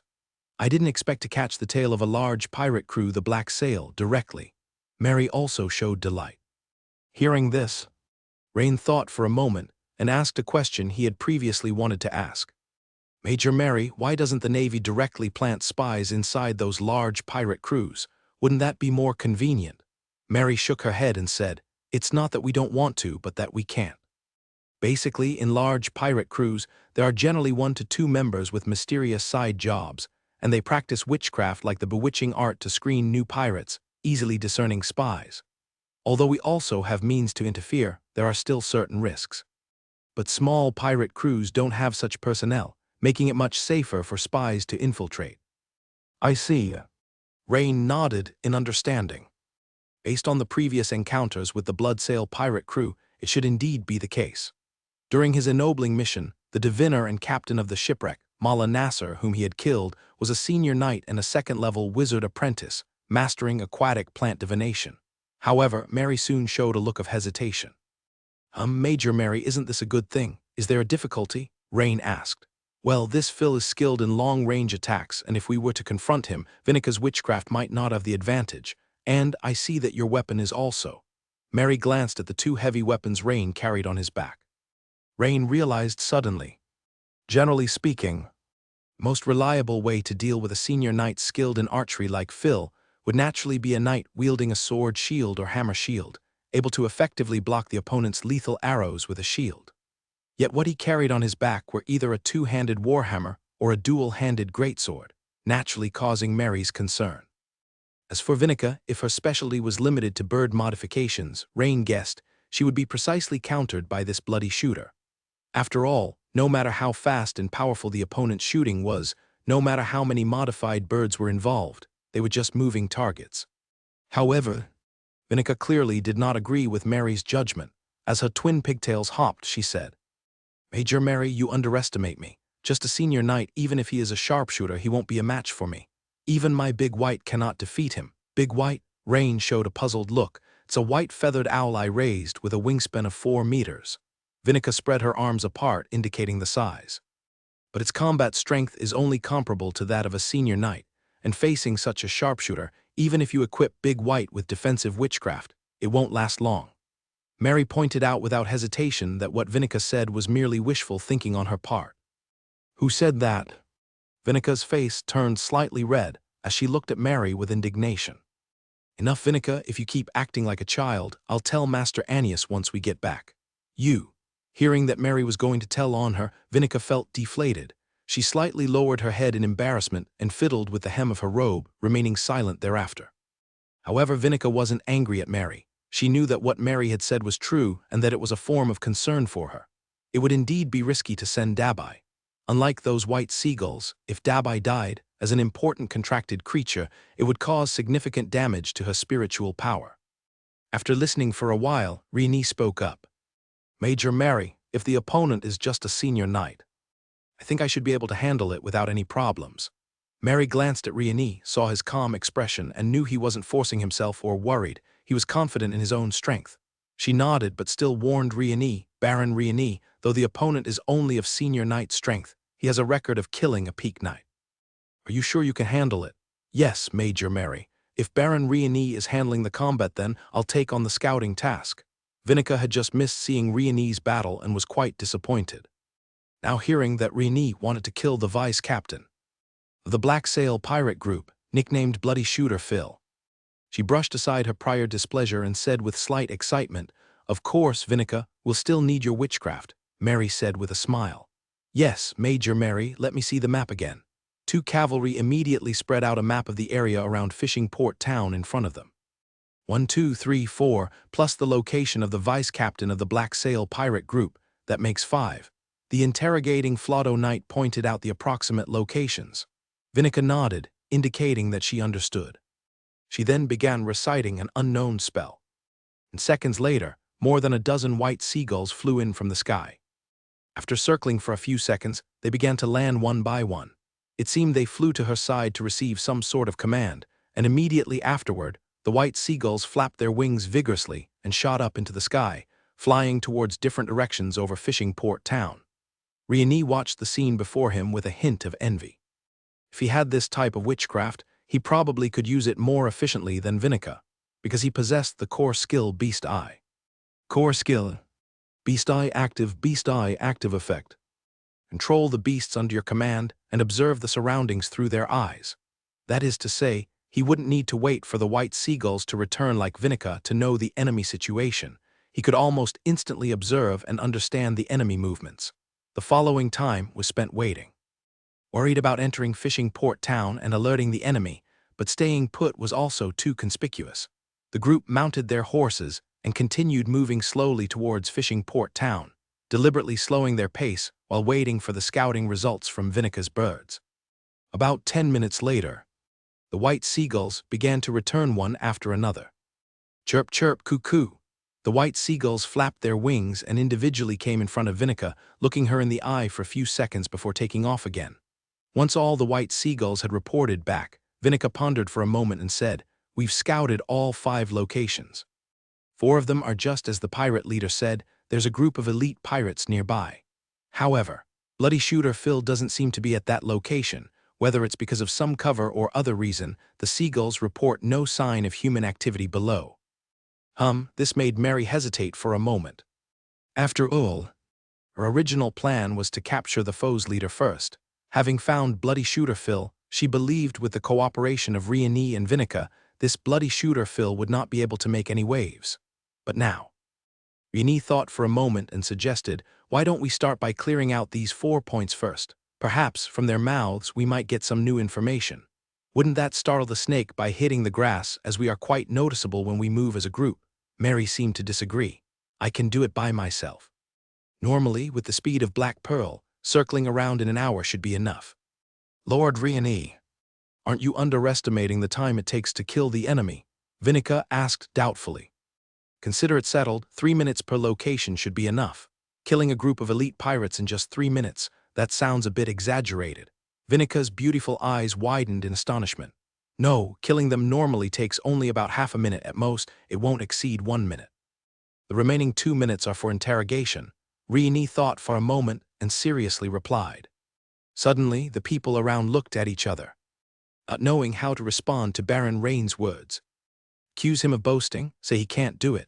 But the recent battle had already proven Baron Rain's strength well enough. He was not boasting. Well, since Lord Rain is willing to take on the hard work, we'll wait here for you. Mary couldn't find any reason to refuse Rain's request. After all, Rain offered to take on the pirates all by himself. Who could ask for a better teammate than that? Everyone present, including Mary and Vinica, was quite impressed with Rain's hard-working approach. This was not the first time that Mary had partnered with a young prodigy on a mission. Some young people with outstanding abilities, though not outright arrogant, would still be somewhat haughty, at the very least trying to show off. With minions beneath their notice, some even making a dramatic final appearance. Nothing like Rain, who had them wait on the spot while he dealt with the enemies.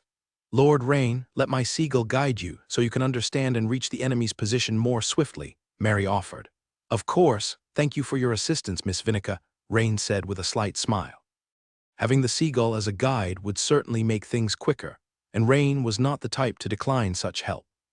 Another benefit was that Vinica could also keep track of Rain's progress through the seagull, keeping Mary and the others informed of his movements. Oh, I almost forgot, Lord Rain, you're also a wizard apprentice. I have a better way, Vinica mentioned suddenly. Rain looked towards Vinica with a hint of curiosity. The pretty girl with twin ponytails stepped towards Rain, saying, Lord Rain, I can cast a spell mark on you, which allows you to read the spirit fragments observed by the seagull. That will be much more effective than watching the seagull's flight patterns, she explained. Read the seagull's spirit fragments. To Rain, this was a novel concept and made him hesitate. The girl seemed to notice Rain's hesitation and quickly added, Don't worry, Lord Rain, it won't cause you any discomfort nor interfere with your combat. It's more like, how should I put it, allowing you to receive specific spiritual waves from the seagull. Like a specific signal receiver, Rain was starting to grasp the concept. It was like a radio from his previous life, which needed to be tuned to a specific frequency to receive certain wavelengths. Otherwise, all you'd hear was static noise. The spell mark Vinica was about to cast was essentially a specific frequency receiver, and the seagull's spirit fragments were the wavelengths. Although Rain didn't understand why Vinica was so insistent, he concluded that she probably didn't have any malicious intent or ulterior motives. After a moment's consideration, Rain nodded and said, All right then, I appreciate your help, Miss Vinica.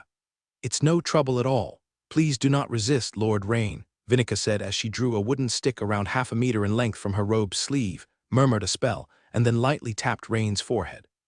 With Rain's spiritual power, he could distinctly sense as if an external port had been added to his mental sea. Then a seagull, summoned by Vinica, flew down and circled Rain, and he heard a mental fragment surface within him, the enemy, numerous, the valley. Even though Rain had already anticipated this, he was still quite surprised by the effectiveness of the technique. Moreover, the simplicity of the message was likely influenced by the bird's limited brain capacity, which prevented it from conveying complex content like a human. If it were a higher-level mammal, perhaps the messages transmitted could be more complex and precise. This realization ignited an eager anticipation within Rain for Enya's bird transformation technique. Lord Rain, with this, isn't it more convenient for you to fight? Vinica's beautiful eyes caught the surprise that flickered in Rain's gaze, and she spoke with a pleased tone. The girl's deliberate demonstration of witchcraft did not repel Rain. Indeed, it's very useful, Rain confirmed with a smile. By the way, Lord Rain, I also have several sorcery scrolls with me. Would you like to take them as well? Vinica asked. Several sorcery scrolls. Rain looked at Vinica in surprise. He had not expected the girl before him to be an otherworldly pretty and wealthy type. His own 2 sorcery scrolls were treasures he had yet to bring himself to use. But considering that Vinica was a 3rd-level wizard apprentice with an inheritance, Rain understood. A wizard apprentice with an inheritance usually carried multiple sorcery scrolls and even some special witchcraft tools on their travels to greatly enhance their combat power. Even a typical great knight would not be a match for them. However, Rain casually noticed Mary's slightly furrowed brow. He immediately understood that these sorcery scrolls must have been provided by Vinica's mentor for her protection. Taking it myself clearly wasn't appropriate. Another point was that soon I wouldn't be with the team, in case Vinica and Mary was suddenly attacked by pirates or other forces. Our overall combat ability would be greatly weakened. After all, a third-level wizard apprentice with or without a sorcery scroll was a completely different level of combat power. Relaying on this elite squad, Rain estimated that at best they could defeat 40 or 50 pirates. If it was the Black Sail pirate vice captain Phil leading the team, they would probably be overpowered. Therefore, Rain shook his head and declined. "Thank you, Miss Vinica, but for a small group of pirates, I think I won't need to use this precious sorcery scroll. Keep it for your own protection. Besides, your spirit imprint has already been a big help to me." Rain smiled at the young girl. "Lord Rini is right.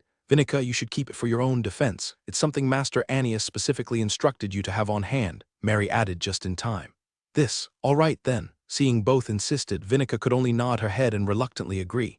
"Then I will set off now. Major Mary, please strengthen your vigilance. I should be back in about an hour." "Yes, Lord Riani, please be very careful." Mary nodded her head. "Lord Riani, follow my seagulls then. Where the seagulls circled overhead, that is where the enemies are located." Rain took his pack off the sturdy black pearl, placed it on the luggage rack at the back of the carriage, and with a light leap, he controlled the black pearl to follow the direction the seagulls were flying, quickly heading to the first location. Near a road north of Fishing Port Town, in a narrow, dense valley, a dozen burly men were each wiping their weapons. They were the elite of the small pirate group, the Clark Pirate Squad. "Hey Blackbeard, those seagulls in the sky are a bit strange, aren't they?" One of the men inadvertently glanced at the sun and saw several birds, clearly seagulls, circling overhead. What about them?" The burly man known as Blackbeard first looked up with confusion, then nodded his head soberly after a while. "Indeed odd, we're not by the sea. Seagulls usually circle around for food, like small fish and shrimps." As the first mate of the Clark Pirate Squad with abundant sea navigation experience, Blackbeard easily spotted what was awry. "Damn it, there isn't a drop of water here. What the hell are these stupid birds looking for?" said the man with the scarred face who had first spoken, spitting out a blade of grass from his mouth. But Blackbeard was still pondering over the matter. When things are out of the ordinary, there must be a demon at work. He thought it would be best to tell his brothers to be on the alert. Scar tell the brothers to be on the alert, but as soon as he spoke out, the scar-faced boatswain laughed it off without a care. "Just over a few stupid birds, isn't that overreacting?"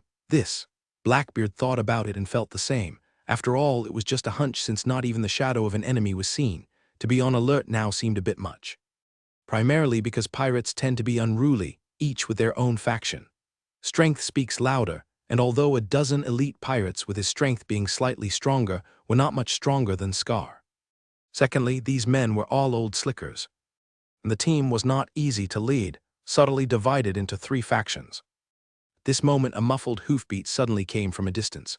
"Hey, we have a visitor. Quick, brothers, get moving." With that, the slickers who had been basking in the sun perked up and they suddenly sprang into action. A bird was one thing, but a horse was something else. A horse meant there might be income coming in. "Look quick, such a tall black warhorse, it must be valuable." One old slicker pointed at Rain, galloping towards them. "That shiny silver armor looks good too. Seems like high-quality knight's plate armor should be even more valuable. The guy must be a seasoned knight. Probably not easy to deal with. What's there to fear? It's just one person. Such a tall black warhorse, so fast is he coming for us." When Blackbeard saw Rain riding the Black Pearl charging rapidly towards them, for some reason, the first thought that popped up in his mind was that it seemed he was specifically targeting them. "Prepare for battle," shouted Blackbeard.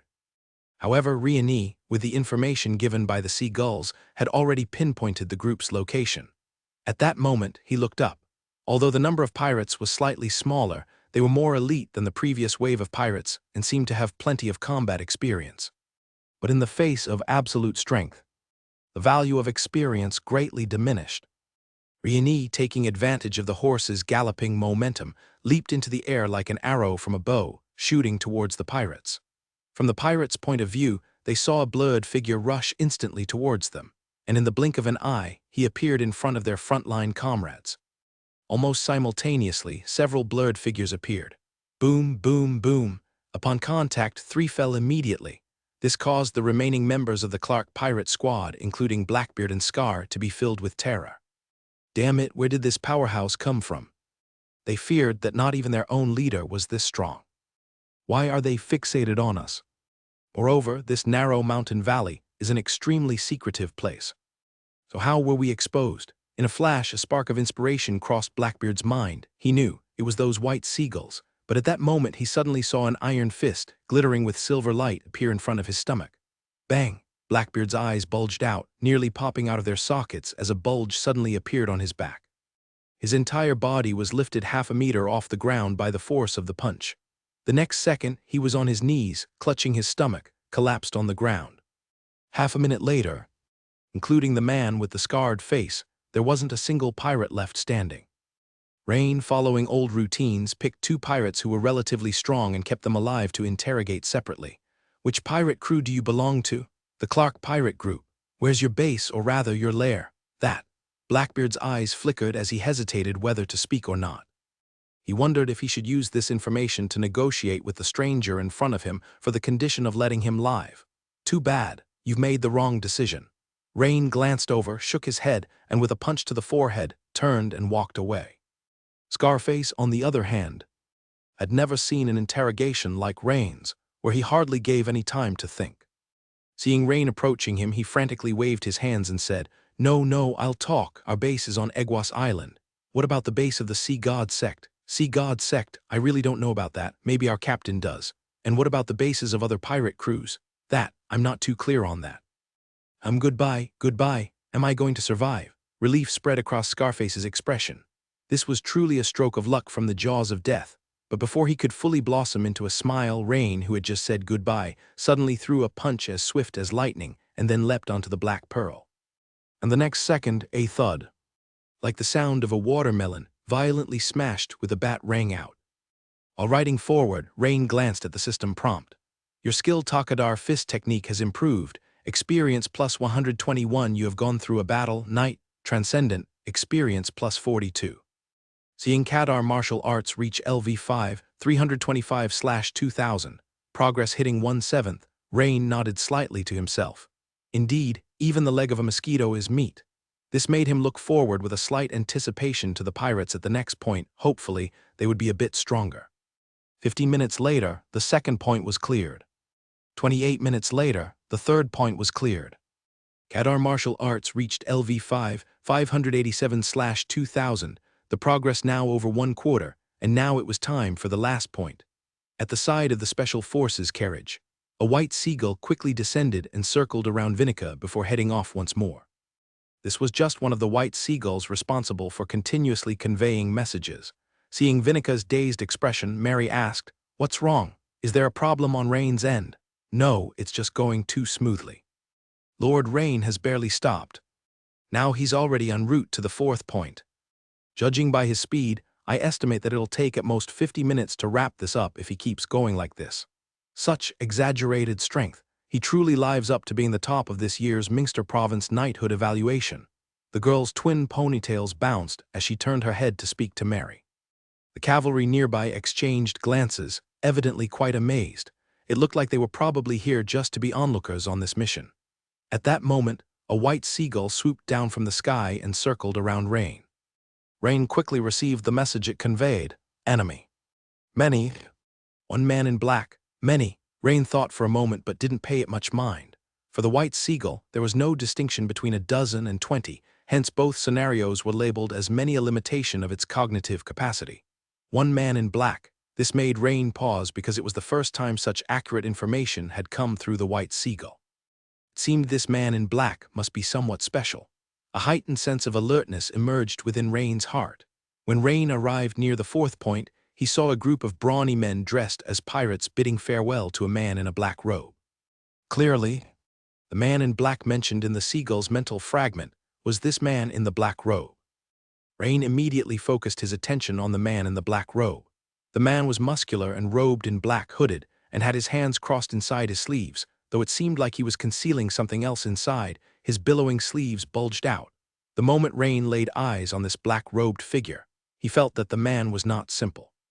As the man lifted his head, revealing golden eyes beaming with hostility, Rain's danger perception immediately began to send warnings, this intensity of warning.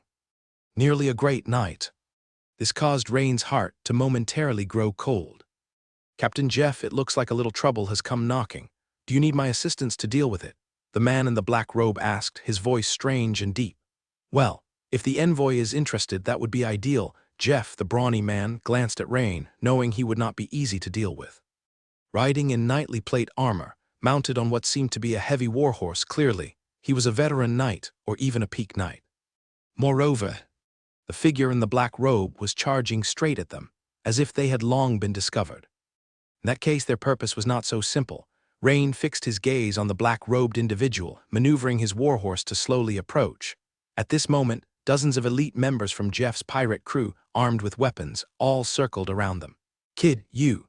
A burly man wielding a chain hammer scolded Rain. Bang! It was just a punch, but Rain hit the burly man so hard that he folded up. Arms and legs stretched straight out in front of him as he crashed heavily to the ground, the words at his mouth never to be spoken. Then, with a flurry of movement, several pirates who were unclear of the situation and attempted to launch a sneak attack were now also lying on the ground. All at once, the pirates were intimidated by Rain's momentum and shrank back, not daring to advance. Rain's eyes, however, stayed locked on the black-robed person, never wavering. He knew that this was the opponent he needed to take seriously, not the trash fish in front of him. Seeing his elite subordinates taken down so quickly, Captain Jeff couldn't help but turn ashen. He thought about charging forward himself, but gave up on the idea as he realized he had no chance of winning. Meanwhile, the emissary stood still, not daring to urge him on. "Oh, it turns out to be a peak knight. Interesting," the figure in the black robe remarked. "Captain Jeff, it looks like you'll have to thank me. If it weren't for me being here by chance, I'm afraid you all." "Of course, emissary, the Jeff's pirate crew needs your help." "Young man, impressive strength. It seems your identity is not so simple, but unfortunately your life ends here." "Don't you think you talk too much?" Rain said bluntly. "I'm in a hurry." Rain estimated the time. At this point, he was supposed to have started his return journey. But now he was about 3 minutes late. After all, being punctual is a good habit. Rain always tried to make it a priority whenever conditions allowed. Rain's words caused the black-robed figure's eyes to twitch, clearly angered. Whoosh! The figure charged at Rain at a speed that was no slower than his. Facing what was most likely a great knight-level expert, Rain naturally did not continue to choose the LV5 level Kadar martial arts to face his enemy, but instead, his right hand gripped the handle of the dual-handed hammer behind his back. However, oddly enough, when the attacker launched his assault, he did not use any weapons.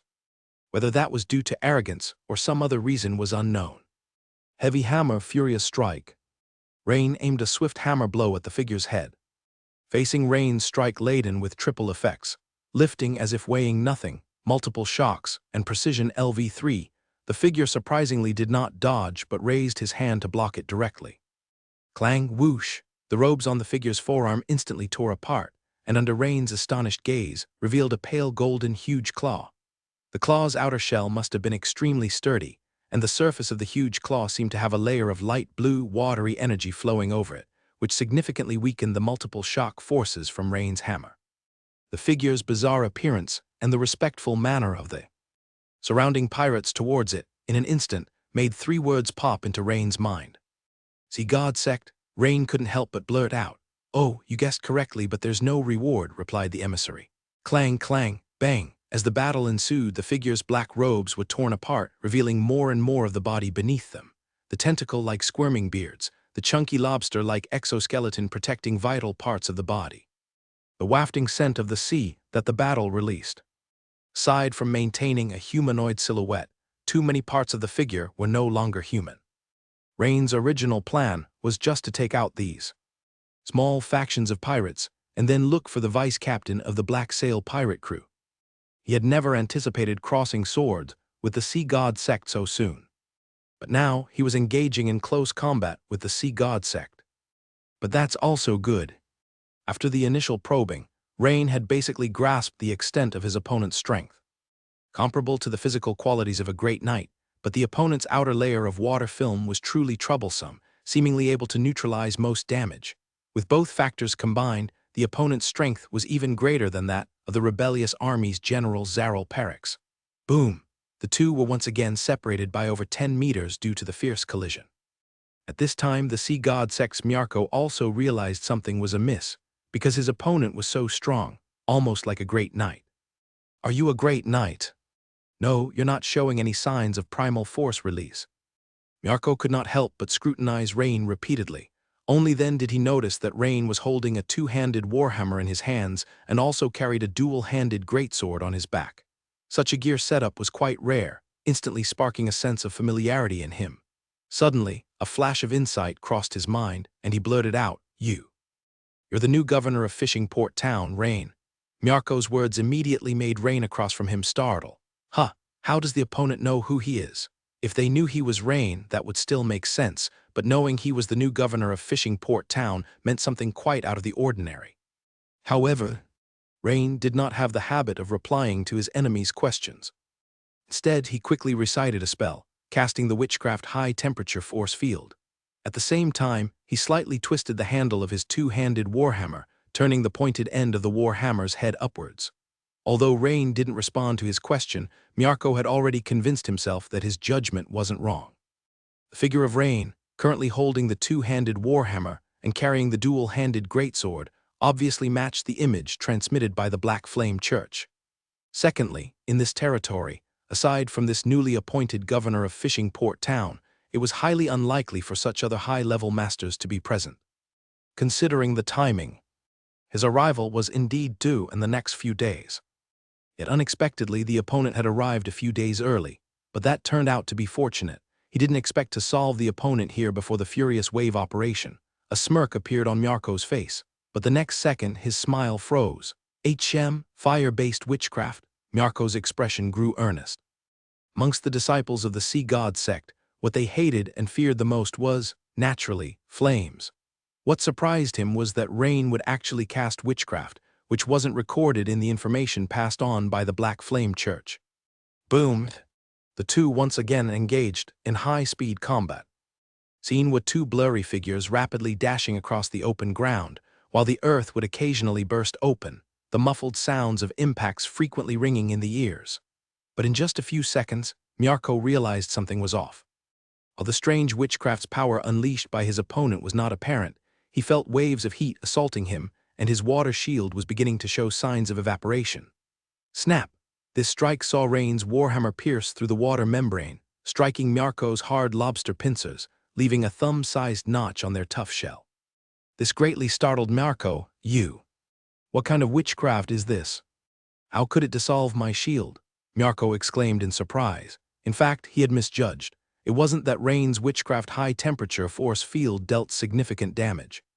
It was merely the continuous high temperatures exceeding 100 degrees that greatly reduced the stability of his water membrane shield, and its defensive power began to fluctuate, becoming increasingly unstable. What was more crucial was that Rain was currently using the pointed end of his warhammer, which had an armor-piercing effect. Armor penetration, passive effect. Your intuitive grasp of sharp weapons has reached a high level, allowing you to concentrate strength at a single point and detonate it, significantly increasing the probability of breaking through the enemy's armor. With both these factors in play, statistically speaking, the possibility of breaking through the water membrane shield became very high. That last hammer strike had been a success. Seizing the opportunity, Rain continuously executed the Toggle hammer technique, barraging with hammer strikes, instantly forcing Marco into consecutive retreats. It seems Marco realized how indecently pathetic he looked, especially in front of his fellow pirates, prompting him to bellow fiercely and counter with a hard smash of his lobster pincer against Rain's warhammer. Clang! Sparks flew in all directions. Simultaneously, a segment the length of a phalanx of a finger on the lobster point was shattered by Rain's warhammer. But the massive rebound force caused both men to be repelled. Marco, leveraging this painful strike, got a much-needed opportunity to catch his breath. This time, he had learned his lesson and didn't waste time talking. Instead, he began to rapidly recite some kind of prayer.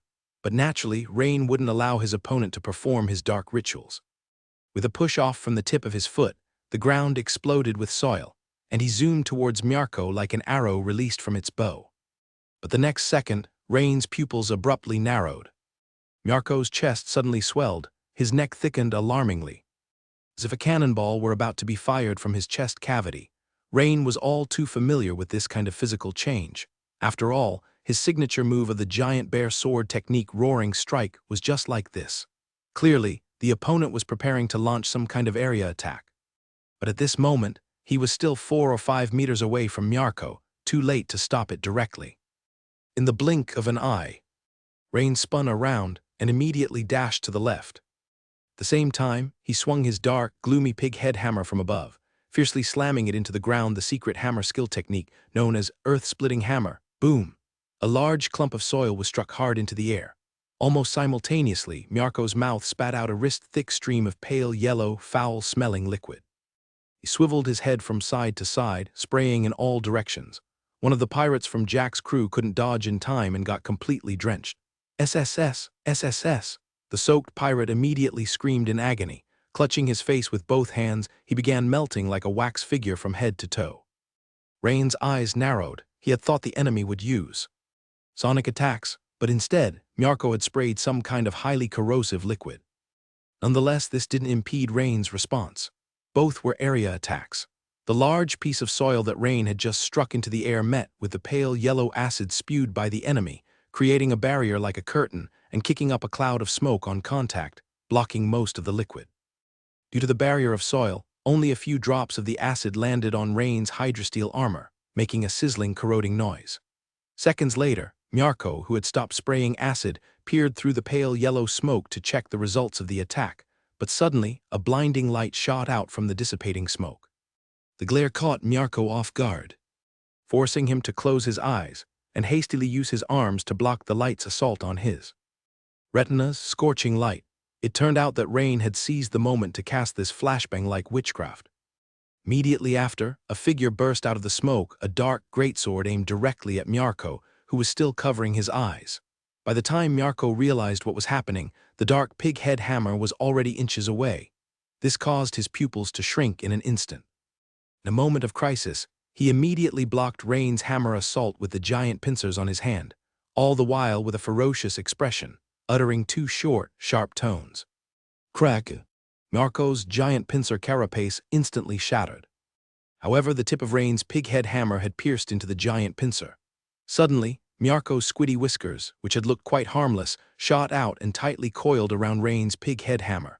At the same time, his mouth opened wide, as he was about to spit out that same corrosive liquid again. Without a moment's hesitation, Rain pushed off with the tip of his foot, and instead of withdrawing, delivered a lightning-fast uppercut straight to Miarko's chin. This direct hit forced Miarko's mouth shut, immediately aborting his plan to spit the acid at close range. Following that, instead of struggling with Miarko over the hammer, Rain grabbed the hilt of his greatsword and launched a vicious arcing slash. A flash of light whizzed by. Thud! The sound of something heavy hitting the ground echoed. There lay the pig-head hammer wrapped in octopus-like whisker tentacles on the ground. Rain's previous slash had cut off most of Miarko's whiskers. At the moment, pale green bodily fluid was spurting from the cut ends of Miarko's whiskers. Ah! Miarko only felt a chill on his chin, followed by an intense jolt of pain that made him scream out loud. One must realize that his octopus-like tentacles, though appearing as whiskers, were not dead hair, but rather living tissue akin to muscle. Miarko's complexion changed drastically. At this point, he had completely lost the desire to continue the fight.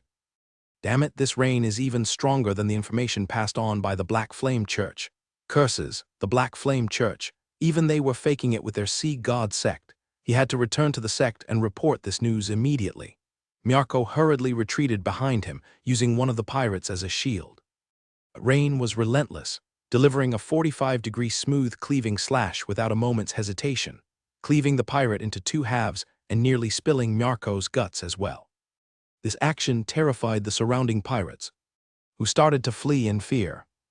Miarko, in a disheveled state, once again took cover behind Captain Jack. This turned Captain Jack's face iron blue. Fuck, if you can't beat them, run for it. Damn it, using us as meat shields, what's the meaning of this? Do you think we're idiots? Fucking sea god sect. Facing the swiftly approaching Rain, Captain Jack performed a donkey roll to the side to avoid him. It was unbecoming of a pirate gang leader to dodge in such a manner. It effectively saved him from Rain's furious slash. But Miarko hadn't expected Captain Jack to suddenly dodge, resulting in a new wound on himself, which made him no longer dare to use the pirates as shields, but instead fled rapidly towards the distance. Yet Rain was right on his heels. With big fish in sight, He naturally didn't care about the pirate shrimps. Watching as the two disappeared into the distance, one chasing and the other fleeing, the remaining members of Jack's pirate crew looked at each other in confusion. At that moment, a bearded burly man asked Captain Jack, "Boss, should we go help? Help?" Captain Jack gave his subordinate a scornful look and smacked him on the back of the head with a slap. "Are you an idiot? But boss, Miarko is from the Sea God sect. Miarko is your daddy or what?" With a slap, another blow landed on the back of the head. "Didn't you see that bastard eventually couldn't beat him and used us as human shields? Sea God sect, damn it, a few years ago without them we had it much easier in these waters, pa. Hurry up, before they come back, let's retreat to the sea." "Boss, what if Miarko goes back and says we didn't follow orders, what then?" The burly man finally came to his senses this time, not even adding the word sir for the other party. "Him. I reckon he's as good as dead." Jack recalled the expressionless young man, his face growing stern with a hint of fear as he spoke. "Move it, leave everything, get back to the ship quickly." Captain Jack waved his hand and took the lead.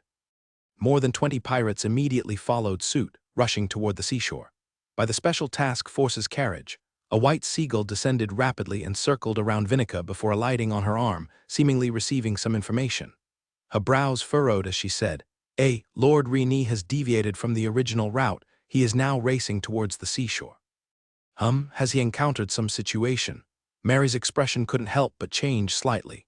"The white seagull told me that Lord Rini is chasing a man in black, both moving very quickly," said the girl with bouncing twin ponytails, turning her head to Mary. After a moment's thought, Mary voiced her assessment. "I see. It seems quite likely that Lord Rini has stumbled upon some big fish. Having witnessed Rini's speed, anyone who could escape from his grasp must be extraordinary. Among the pirates, such an individual would naturally be a big catch. Only she feared that there might be some sort of trap, luring Rini into it. If that were the case, it would be bad."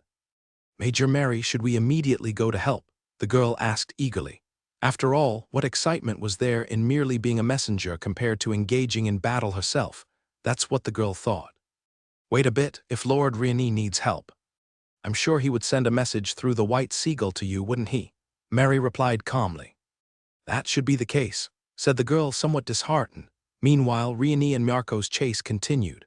Although Miarko's giant pincers were shattered and his octopus tentacles had been cleanly severed, rendering him not lightly wounded, his legs were uninjured. Therefore, in his frenzied flight, Rini for the moment could not quite catch him. However, Rini was not in a hurry since it was unlikely that Miarko could maintain such a desperate fleeing pace indefinitely. It should be only a matter of time before his energy drained, slowing him down. Indeed, a few minutes later, Miarko's speed began to slacken, and Rini did not hesitate to add a point to agility. With the remaining attribute points going from 5 right arrow, for his agility went from 22 points to 23 points. Instantly, a warm current pumped vigorously from his heart, sweeping away all the soreness and fatigue from Rini's muscles in the blink of an eye. Swoosh! A deep, bone-deep gash appeared on Miarko's back shell. This made Miarko jump in fright, and when he looked back, his eyes bulged. He saw Rini getting closer and closer. How could this be possible? His own energy was depleting so much, but damn it, the other guy seemed just fine and was getting closer and closer. Miarko's heart sank. Suddenly, a hidden cave appeared in front of Miarko. The cave was just big enough to fit a person, probably the burrow of some small bear species. Miarko's eyes lit up as he came up with an excellent idea. That Rini was skilled with two-handed weapons, and whether it was the two-handed warhammer or the dual-handed greatsword, Miarko had just experienced firsthand that both were of very high caliber. Damn it, who knows how that kid trained. But in this narrow cave, if he dared to charge in, his two-handed weapons would hardly be able to swing freely, thus most of his combat power would naturally be wasted. In that case, not only did he no longer need to run away, but he might even have the chance to turn the tables. Swoosh! Miarko plunged headfirst into the cave. Rini slowed down slightly at the mouth of the cave. He quickly scanned around the entrance, determining that this was not a trap prepared in advance by Miarko, but more likely an animal's den, and also dashed into it. At this moment, he also surmised why Miarko would willingly enter a dead end. Boom, boom, the two started to exchange blows quickly within the narrow cave, having put away the glimmering greatsword early on. Rini was now fighting the completely exhausted Miarko with his bare fists. But the Kadar martial arts at level 5 could not execute secret techniques, nor completely dominate Myarko in skill. One shouldn't forget that Riani was at his peak physical condition after just adding the points. Nothing beats the strength of youth. Every hit of his gauntlet-covered iron fists was heavy and powerful. In such cramped quarters, it was nearly impossible for the opponent to dodge, leaving no choice but to trade blows. Each time the shattered giant pincers defended, it was tantamount to Myarko suffering agony akin to childbirth. Minutes later, Riani emerged from the cave, dragging the barely alive Myarko by one leg.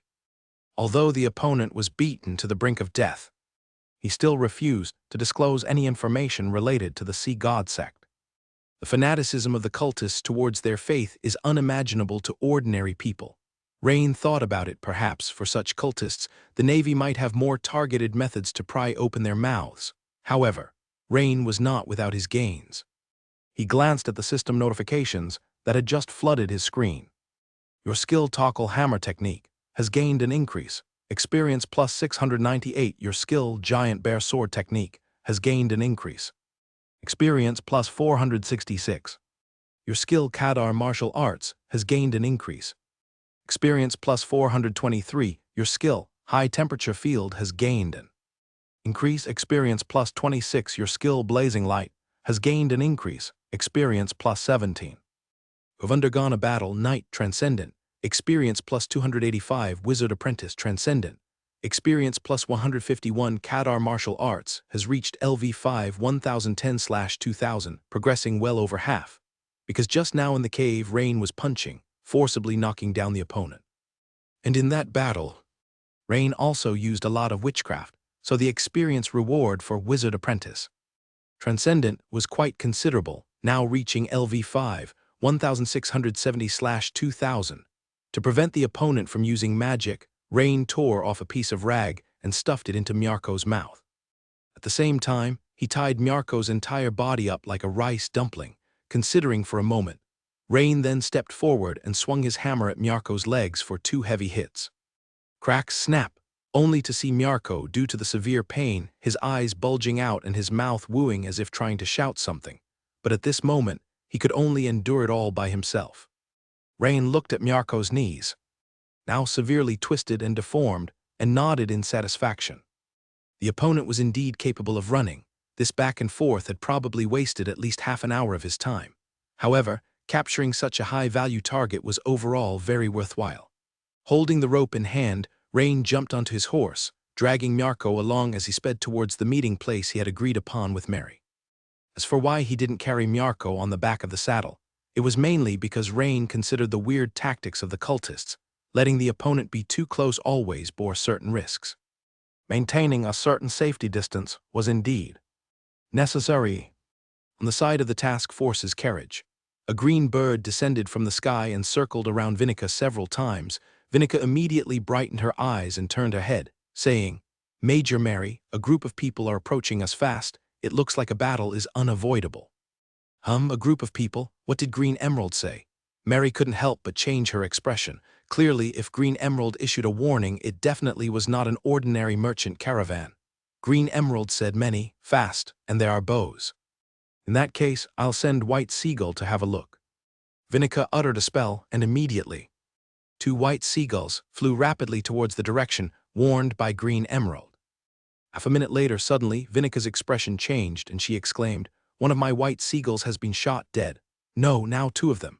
Although the white seagulls were not Vinica's contract animals and their death didn't affect her, their demise, having been her close companions, still infuriated her.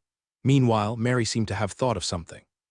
2 white seagulls shot dead, skilled in archery. Could it be that guy?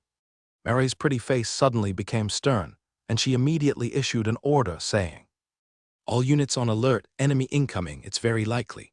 At that moment, a group appeared around the corner of the road, with the leader being a one-eyed man carrying an exaggeratedly large bow, followed by more than 20 stout men on horses.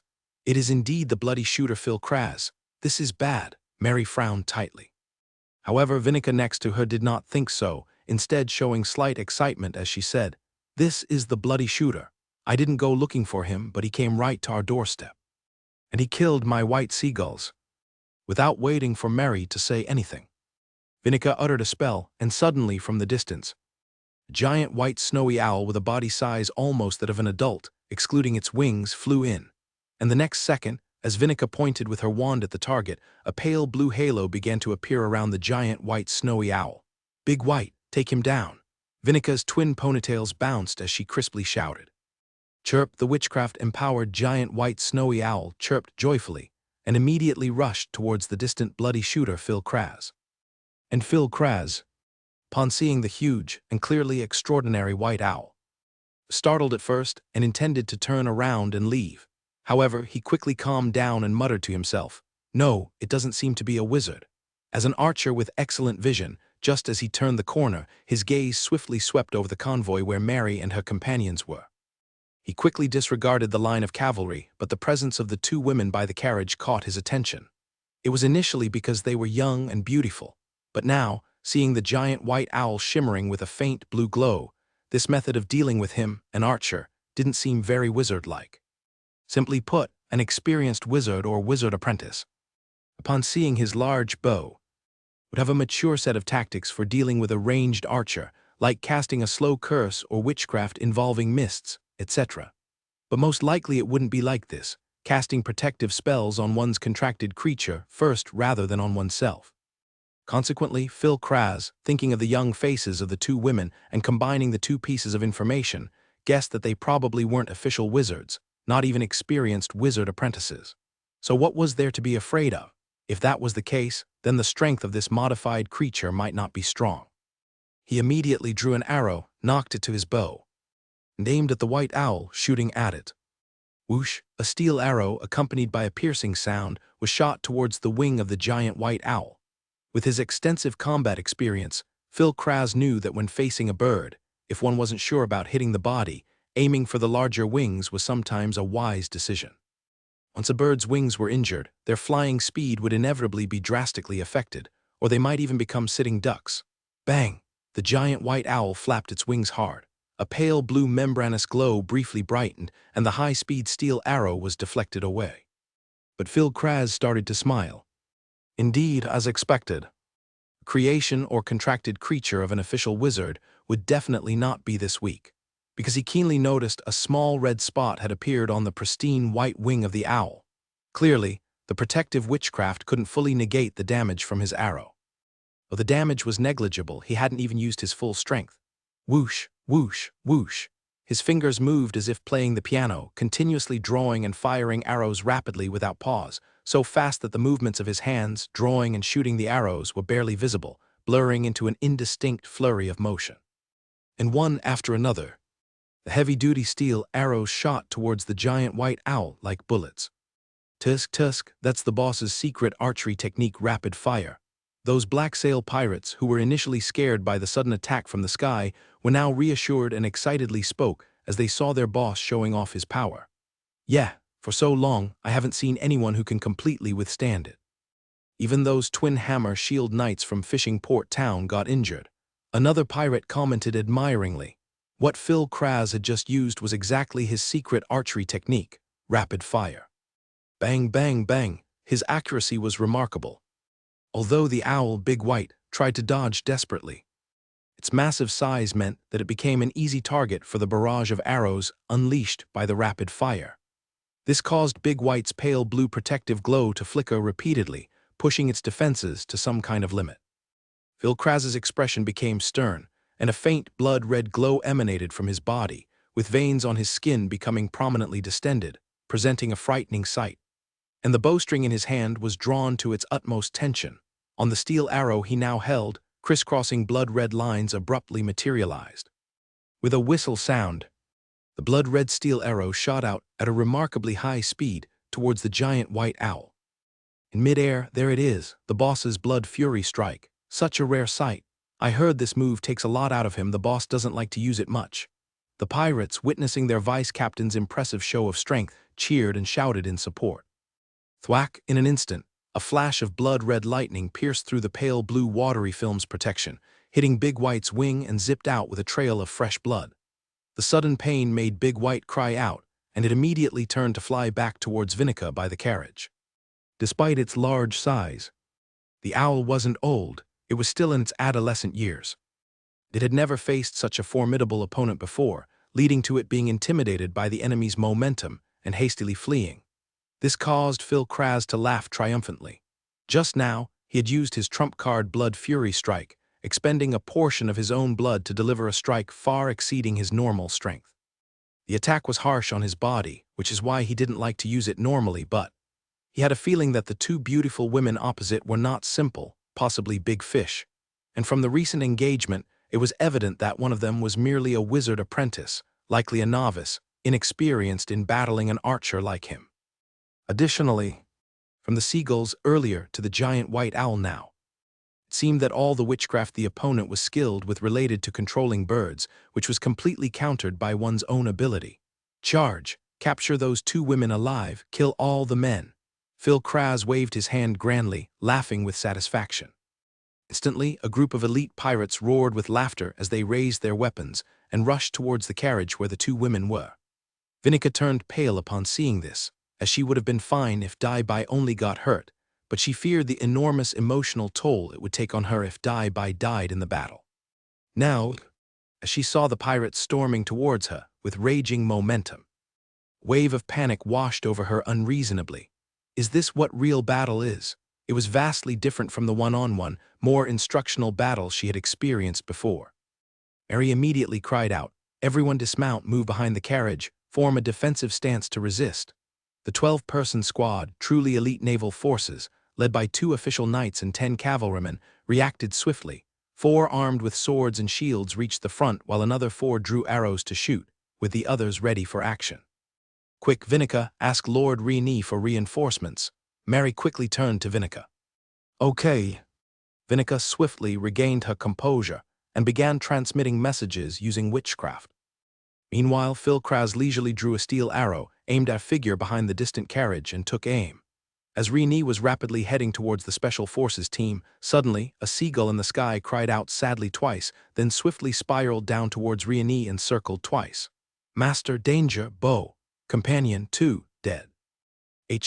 Upon receiving these fragments of consciousness, Rini was momentarily stunned. But he quickly realized that the Special Forces team must have encountered a formidable enemy. Could it be that the Special Forces team also encountered the Sea God sect? Immediately, Rini flicked the reins and swiftly maneuvered Black Pearl toward the direction of the team, galloping at full speed. This greatly troubled the dragged Miarco of the Sea God sect behind him. Despite his tough hide, Miarco was not lightly wounded, and his wounds had only begun to heal prospectively. However, with Rini's sudden acceleration, the jolting increased significantly, causing the initially healed wounds to burst open again. Damn it, why did this bastard suddenly speed up? Miarco couldn't help but curse internally. Next to the Special Forces team's carriage, a pale blue dome-shaped barrier had risen. It was an effect of a sorcery scroll used by Vinica. A group of pirates, under the command of their deputy leader, were furiously chopping at the barrier. Inside the barrier, 5 or so cavalrymen wielding swords and shields were either pierced by steel arrows through the chest or had their shields torn and their arms hit, resulting in serious injuries. Naturally, only Phil Kraz, nicknamed the Bloodshooter, could inflict such injuries with a single arrow. He looked leisurely at the people inside the pale blue barrier and said, "Although witchcraft is quite magical, even witchcraft has a duration or a capacity limit, and it cannot last indefinitely. How much longer can this barrier protect you?" Gazing at Phil Kraz's smug expression, Vinica couldn't help but angrily say to Major Mary, "Why won't you let me use the Tomb of Water scroll? If I used it, this blood shooter would surely die without a doubt." Vinica, seeing the injured Dai-Bai and the equally severely wounded members of the Special Forces team, felt a slight twinge of self-reproach. "Vinica, your Tomb of Water scroll is our last resort. Even Master Annius had to pay a significant price to create it. It's too precious. Enough time has passed by now, considering Lord Rini's speed, he should be arriving soon. If it really becomes too late, then using it wouldn't be too late," Mary said calmly. Although they were at a disadvantage now, it was absolutely impossible for the opposition to break through the water barrier in a short period. Once Rini arrived, the odds of victory would undoubtedly reverse. Somehow, Mary felt a special sense of reliability about Rini deep in her heart. Just as Phil Kraz thought he had the upper hand, he heard the rhythmic sound of hooves from behind. This sound of hooves was more muted and heavy than usual, as if carrying something heavy, and along with the sound of hooves, there was also a hissing friction noise. He immediately turned around and saw a large black warhorse carrying a knight appear at the end of the road. Once the knight saw them, he charged towards them, but strangely he was also holding a rope, seemingly dragging a humanoid object. Just as Phil Kraz turned to look at Riani, the two women also saw the distant arrival of Riani and couldn't help but show great joy. "Everyone, hold on a bit longer, Lord Riani is here." Mary couldn't help but show her joy. Although she had just reassured everyone with a steady demeanor, her heart was actually quite nervous. Now seeing Riani appear, she involuntarily breathed a sigh of relief, feeling as though with Riani there, the enemy in front of them was nothing to fear. Meanwhile, Riani on horseback merely glanced and understood what was happening. It turned out that Phil Kraz, the notorious blood shooter they had been searching for, had unexpectedly appeared here with the Special Forces team. Moreover, Vinika's witchcraft seemed to be exactly counteracted by the enemy, rendering the scene rather chaotic, as a group of people all took refuge behind this pale blue water membrane barrier. From the bloodstains on the ground, it appeared that quite a few cavaliers were already injured. In addition, there's an upper limit to the endurance of witchcraft. Therefore, Rain needed to break the stalemate quickly. At first, Phil Kraz had not considered Rain a formidable opponent, thinking he might just be a lone knight. Suddenly witnessing this scene, he came over to do a good deed. Just as he was about to tell the other party to mind his own business, Phil Kraz's expression changed slightly after clearly seeing the water membrane knight's suit Rhine was wearing.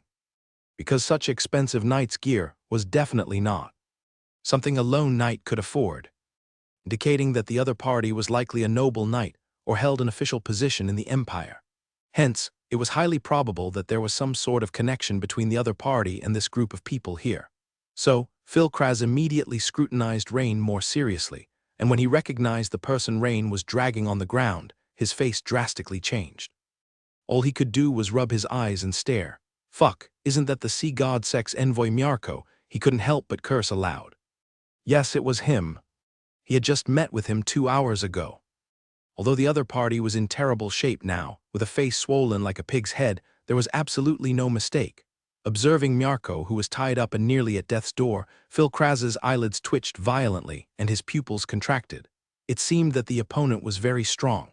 Myarko had been beaten to such a state. Thus, when Rain dismounted his warhorse, drew the dual-handed greatsword from his back, and walked step by step towards them, Phil Kraz instantly experienced a sinking feeling. Immediately, he couldn't contain himself and began shooting at Rain. Swish, swish, swish, rapid fire. In a matter of seconds, the 20 special steel arrows in the quiver strapped to Phil Kraz's waist were all fired in rapid succession. Seeing the incoming steel arrows, almost forming a continuous line, Rain was slightly taken aback. He hadn't expected the bloodthirsty shooter's archery to be at such a level. It was truly astounding. Unfortunately, he didn't have a shield right now which would have easily warded off the attack. Now it was going to be a bit more troublesome. Swoosh!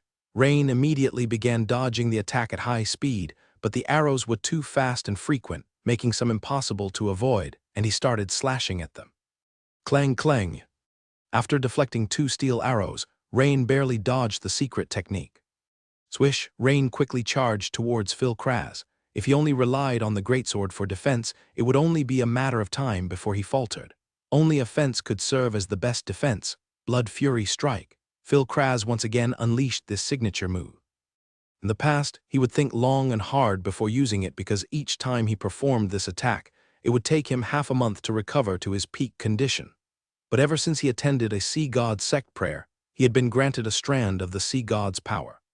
The Sea God's power could negate the side effects of his attack at least 3 times. Basically, the higher-ups of large pirate groups all received numerous benefits from the Sea God sect, while the smaller pirate groups did not enjoy such treatment. Instead, they got more stick than carrot. Otherwise, the unruly pirates would not listen to the Sea God sect so obediently. Under the policy of both carrot and stick, the pirates in this region were almost entirely unified by the Sea God sect.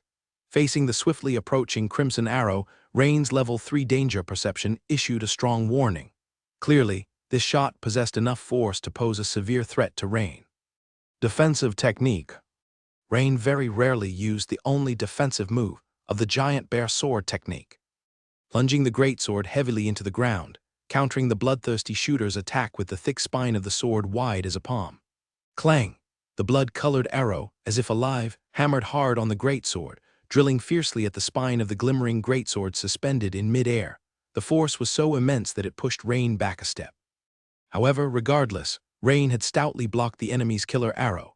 It was just the rice-sized dent that appeared on the spine of the glimmering greatsword that left Rain feeling distressed. Seeing that even his strongest attack did not vex Rain, Phil Kraz felt a sudden chill in his heart. Then he quickly glanced at the sea god Sek's envoy, tied up like a zongzi next to the tall black warhorse. Phil Kraz knew that he couldn't rescue him this time. Moreover, if he did not want to end up like him, he needed to retreat immediately. So, without the slightest hesitation, Phil Kraz once again shot several arrows rapidly at Rain and then retreated swiftly towards the back. The pirates who had come with Phil Kraz were left somewhat speechless, exchanging glances. They couldn't make heads or tails of the situation, because the battle between their deputy leader, Phil Kraz, and this suddenly emerging stranger knight had lasted less than 10 seconds. In their eyes, the outcome was completely undecided. As a result, their own deputy head, nicknamed Bloodshooter Phil Kraz, started to retreat. Damn it, you sell out your own people. If you run, what about your brothers? The Naval Special Forces team members, upon seeing this scene, were instantly invigorated, nearly bursting into cheers. The uninjured 7 or 8 people quickly emerged from behind the pale blue water membrane and began to coordinate with Rain in a counterattack. Just now they had been suppressed for quite a long time, a group of people pinned down by just one man, Bloodshooter Phil Kraz. Now they felt relieved. Rain shouted to Mary from afar, "That one, being dragged behind the black horse, is a sea god sect messenger." In the midst of everyone's stunned gazes, he shot forward like an arrow leaving the bowstring, chasing after Phil Kraz with great speed.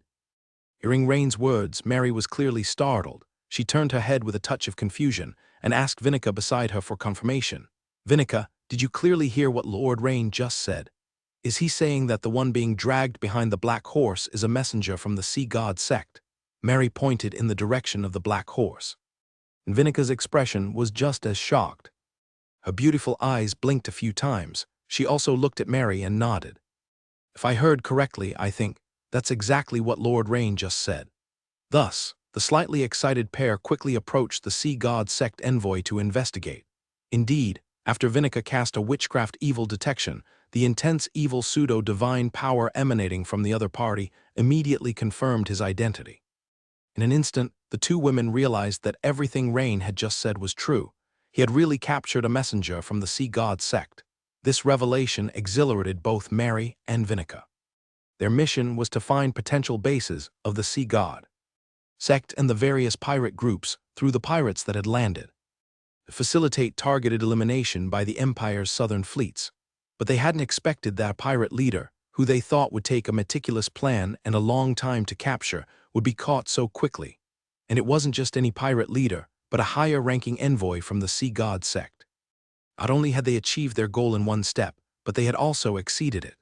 This unexpected joy made both women overjoyed. At this moment, Mary also recalled that earlier Rain had pursued an enemy while dealing with the fourth location. It must have been the sea god sect messenger before them. So this was the big fish indeed. And Vinica, watching Bloodshooter Phil Kraz, seemed to have thought of something.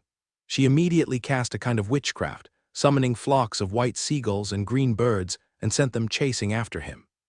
The birds' positioning, it not only facilitated Lord Rain's search, but also allowed for critical moments of distraction. "Bloodshooter Phil Kraz, you shot my great white. This time, Lord Rain will surely deal with you properly." Vinica couldn't help feeling secretly delighted, and Bloodshooter Phil Kraz regretted deeply at this moment. Damn it, those stupid birds in the sky really messed things up, revealing his trail in the forest without a doubt. If he had known, he would have shot all those birds down from the beginning. Rain, following the guidance of the white seagulls and green birds, quickly approached Phil Kraz. The closer they got, the closer they approached each other. Suddenly, 7 or 8 white seagulls and green birds, unafraid of danger, swooped towards Phil Kraz's head, causing him a flurry of panic and forcing him to fend for himself. Rain certainly seized this perfect opportunity. With a quick stride, he reached Phil Kraz's rear, A long glint of cold light flashed.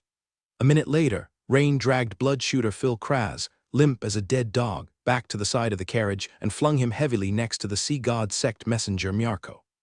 At that moment, the half-dead Myarko opened his eyes. And the next second, his eyes suddenly widened. Damn it, how could it be Phil Kraz? Could it be that he was also? Phil Kraz and Myarko, two brothers in misfortune, exchanged a deep look, seeing in each other's eyes a sense of helplessness and despair. Damn it, who could have imagined this? 2 hours ago, they were eagerly discussing their follow-up plans, filled with confidence for the future, but 2 hours later, they both ended up as prisoners to a young man. This change was simply too fast. Fast enough that anyone would struggle to accept it. And Vinica was using a pair of bright, sparkling beautiful eyes to size up Riani, as if she were getting to know him again. Baron Riani, your combat prowess feels stronger than even a great knight. No, it's even stronger than an ordinary level 3 wizard apprentice. Major Mary had mentioned you before, and I thought there must have been a bit of exaggeration in it, but now it seems there was no exaggeration, and even that was an understatement. Riani smiled slightly and said, Miss Vinica, in terms of true combat power, I should be no match for you. Level 3 wizard apprentice with a sorcery scroll, even a great knight would not be able to resist. It's just that for these two, I might not have any weaknesses they could target, so dealing with them is relatively easier. Riani said, gesturing toward the two people lying on the ground. Lord Riani, excessive modesty is pride in itself. Major Mary, who had overheard their conversation, said with a smile as she walked over to Riani. Although she had personally witnessed Riani's battle prowess during his knighthood examination, 2 months had passed, and Riani's strength had significantly improved once again. The obstacles that were extremely difficult for ordinary knights seemed to be completely inapplicable to Riani. Originally, Major Mary had thought that the combat responsibility among their group would fall on Vinica, the level 3 wizard apprentice, but now it was clear that Riani was the one. Yes, Lord Riani, right? I also want to thank you for taking revenge for my big white. Vinica stroked the giant white owl almost as tall as her and curtsied to Riani as a lady should. Oh, Big White got hurt. Riani inspected Big White's wounded wing closely, which must have been injured by Phil Kraz's signature skill, Blood Fury Strike, because a faint blood-colored aura still lingered. Hoot hoot. Big White hooted at Riani twice in a very human manner. Then, mimicking Vinica's curtsy, it opened its wings slightly as a gesture of thanks to Riani. Yes, this is my contract beast Big White. A modified white owl. Baron Riani, Big White says it is very grateful to you for avenging it. Vinica said with a smile. Well, no need to thank me, Big White, it's what I should do. Riani gauged Big White, assessing from its aura that this giant white owl Big White was likely not inferior to a seasoned knight. If pitted against an opponent other than Phil Kraz, who was extremely skilled in archery, the combination of Vinica and Big White would likely easily overpower the adversary. Big White would be the tank in the front line, with Vinica providing witchcraft support from behind. By the way, Lord Riani, I think we should find a safe place now to properly interrogate these two. Major Mary indicated the two disheartened men on the ground with a slender white finger. Of course, let's head to Fishing Port Town now. The interrogation of these two is likely not something we can wrap up quickly. The town hall there should have detention rooms, which will be more convenient for interrogation. Riani nodded. With the right interrogation techniques, they should be able to excavate many secrets about the Sea God sect and the Black Sail pirates from these two.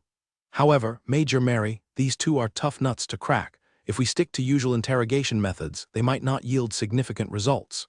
Riani glanced at Flotto Knight as he cautioned Mary. Cultists indeed, they're not ordinary. Miss Vinica, we might need to trouble you for your witchcraft when the time comes. Mary said with a serious expression, knowing Riani's worries were not unfounded. Flotto Knight's interrogation techniques might be formidable against ordinary pirates, but they might not be sufficient for these two. She still needs to think of a strategy. Of course, Major Mary can come to me anytime. I have some truth serum here, which should be quite effective. Vinica nodded. After cleaning up the battlefield, the cavalry took charge of escorting Phil Kraz and Myarko, the two important figures, towards Fishing Port Town. About a quarter of an hour later, the dense rows of houses in Fishing Port Town were already clearly visible. But eerily, the pedestrians by the road were still few and far between.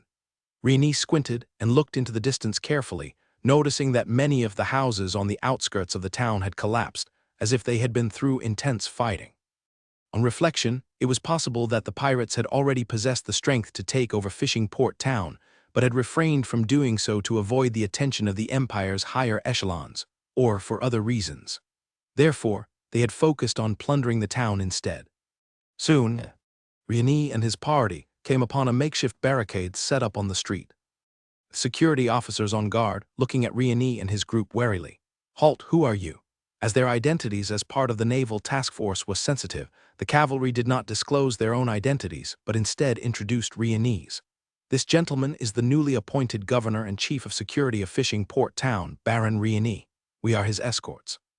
Baron Rieni. The security officers immediately looked at each other in confusion. They were not aware of this news.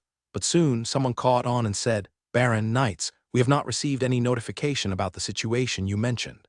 Given the recent pirate infestation, please wait a moment while we immediately report this upwards." A security officer quickly ran toward the administrative hall in the center of the town. After a few minutes, several cavalry members from the front row of Rain's team told the security officers, "Move these roadblocks for now. The pirates should not launch another attack soon." Is there any new situation? Having observed for a few minutes, the security officers could basically confirm that those in front of them were unlikely to be pirates, as the dozen cavalry members, despite being somewhat injured, were all relatively young and handsome with pearly white teeth. Two cavalry members looked at each other and smiled. One of them turned to the officers and said, "For this, you should thank Baron Rain, as he has cleared out the pirates that were entrenched on the roads leading in and out of your town. By the way, we also caught 2 big fish." "What? Is Baron Rain that impressive?" "The pirates on a few of the roads into our town are members of the significant pirate group, Black Sail. They are very strong." The security officers were extremely surprised upon hearing this news and soon started whispering amongst themselves. Of course, the cavalrymen patted the saddlebags on their horses and showed the items they had seized. Upon seeing these, the security officers immediately recognized them as weapons and some iconic items from the pirates, such as the Black Sail pirate skull bandanas and the like. In the course of their exchange, the security officers began to follow the cavalry's advice and started moving the roadblocks. At this moment, 2 burly men with bandages wrapped around them and wielding hammers and shields approached. Both men were family knights of Count Habs with the strength of senior knights and were skilled in using hammer and shield. Judging by the clear bandage marks on their bodies, as the primary defensive force of Fishing Port Town, they had been under considerable pressure. Upon seeing the Riemann brothers approaching, Rain, who was inside the carriage, said to the 2 women, "Major Mary Miss Vinica, please have a seat for a moment. I'll go coordinate." "Of course, Baron Rain." The 2 women immediately nodded. Given their special status, coordinating the territorial work was naturally most suitable for Rain. When the Riemann brothers saw how young Rain was, they couldn't help but be stunned, and Cornet Riemann quickly said, "Are you Baron Rain? You're quite young. How could the Earl send such a young knight here? Although your team of cavalry appears elite, do you know that half of the 20 elite members I previously led have been killed or injured? It was not easy to hold the current situation." Since the Riemann brothers had been dispatched to Fishing Port Town before the bloody duel between Rain and Baron Norman, they were relatively uninformed.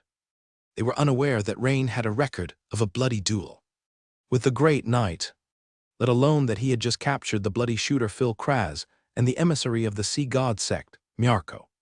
However, at that moment, after Cobert Riemann took a careful look at Rain, he tugged at his brother's hand and said, "I believe in him."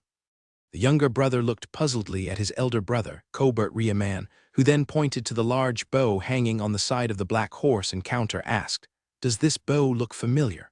The brother took a closer look and exclaimed, "Isn't that the bow of bloody shooter Phil Kraz? Why would it be in his possession? Could it be?" Of course, Cornet Riemann was very familiar with this bow. It was because of this bow that he and his brother had been injured, and they had not yet fully recovered. At this time, a member of the specialized cavalry squad could not hold back any longer and blurted out, "The bloody shooter, that guy, is right behind us." Upon hearing this, the Riemann brothers immediately looked at each other in shock. Seizing weapons and capturing a leader were, of course, 2 different concepts. The bloody shooter, whom they viewed as a formidable enemy, was surprisingly handled by the new governor on the way to Fishing Port Town, even before his official arrival. Such capability. The subsequent events proceeded smoothly. Rain and his group were soon taken to the town's administrative hall. The Riemann brothers quickly aligned their attitudes and swiftly reported to Rain about the events that had occurred in Fishing Port Town during their half-month deployment. This allowed Rain to quickly get first-hand information about the current situation in Fishing Port Town. Initially, after the Riemann brothers had completed the handover with Rain, they were supposed to return to County Town, but upon seeing the cavalry escorting Phil Kraz into the interrogation room, they changed their minds. Especially after the brothers heard Mary mention that she would contact the South Sea Fleet to send interrogation specialists. They patted their chests and said, "We are professionals at this. Even the prison sometimes calls us in for inmates they can't handle." Upon hearing this, Rain found it to be a boon. There was no need to wait for the Navy to dispatch interrogation personnel. Thus, he had Mary commission Flotto Knight and the two brothers to begin interrogating the prisoner. In the time following, Rain stuck to the established schedule, practicing meditation and witchcraft daily in the administrative hall. Based on the current progress, he would only need another 7 to 8 days to advance from Wizard Apprentice to Level 6. However, Rain did not devote all his time and energy to his training.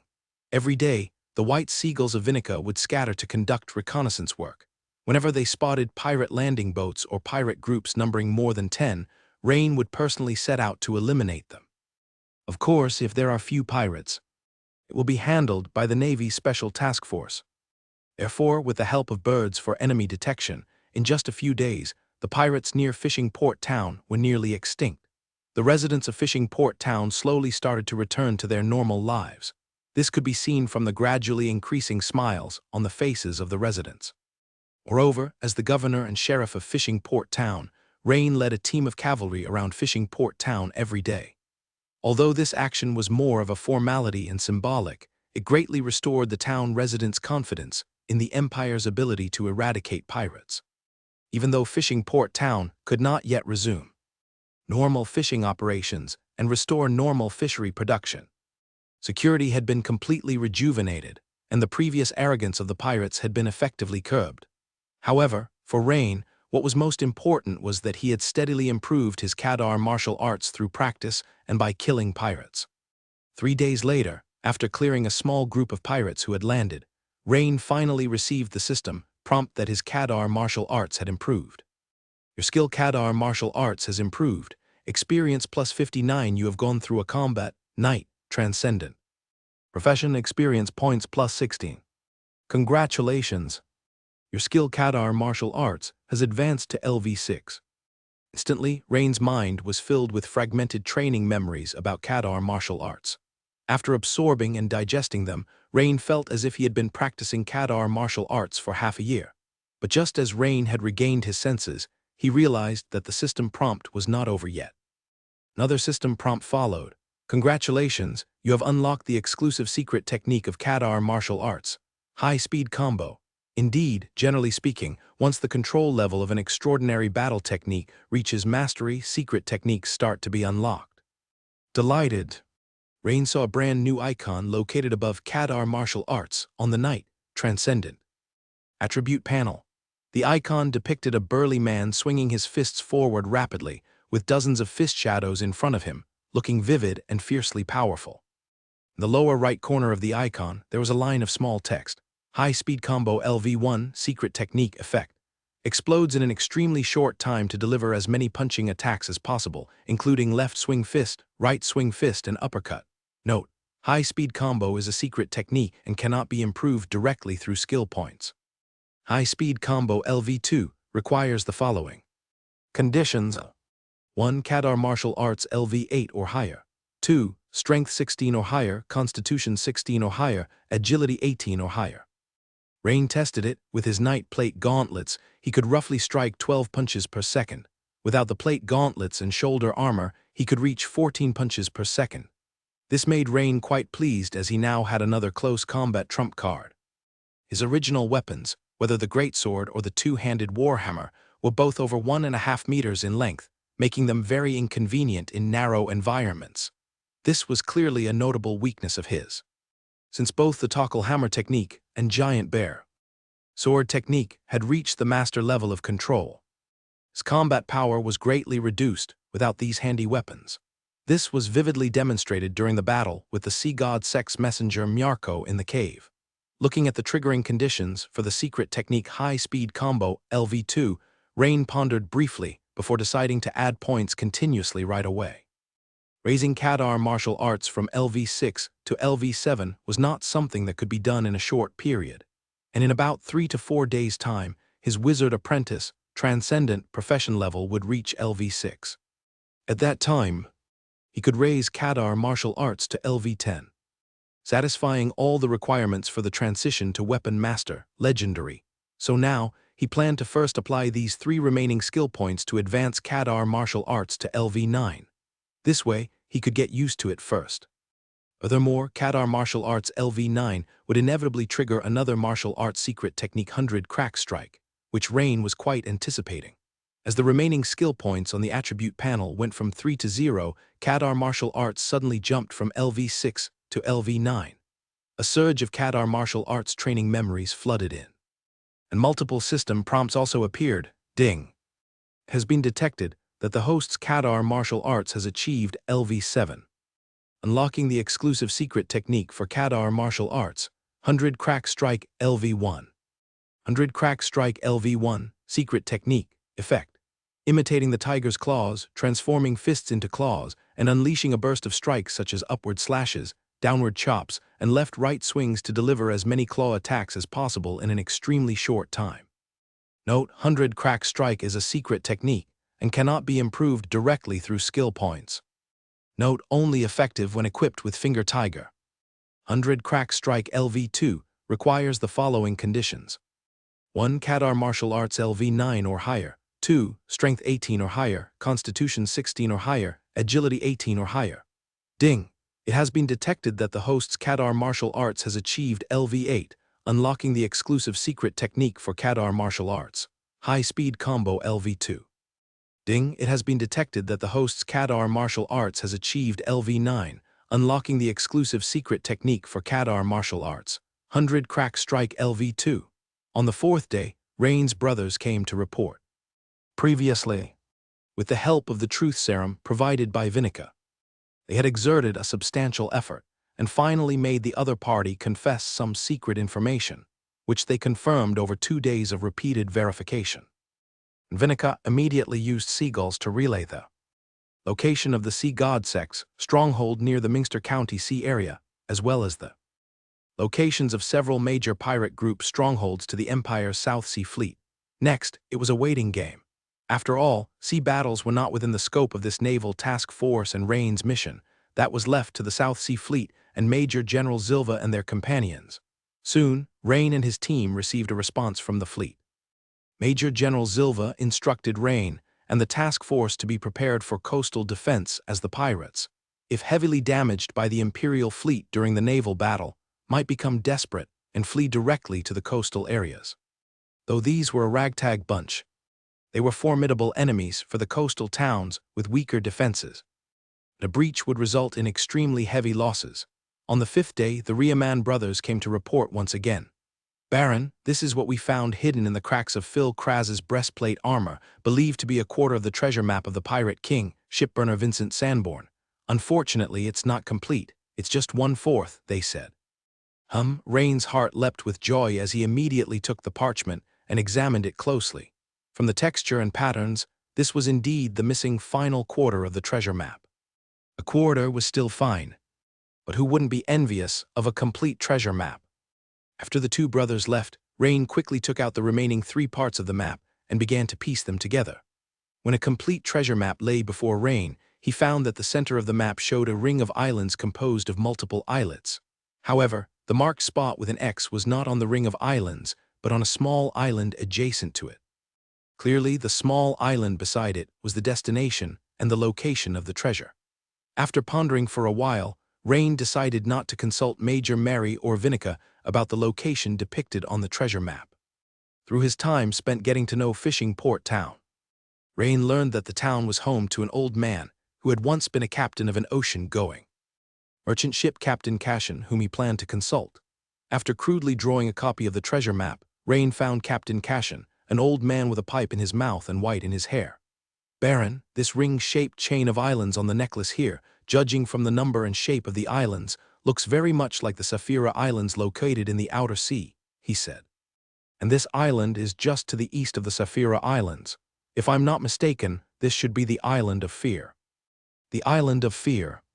Upon hearing this name, Rain couldn't help but frown slightly. From the name alone, it was evident that this was not some simple island.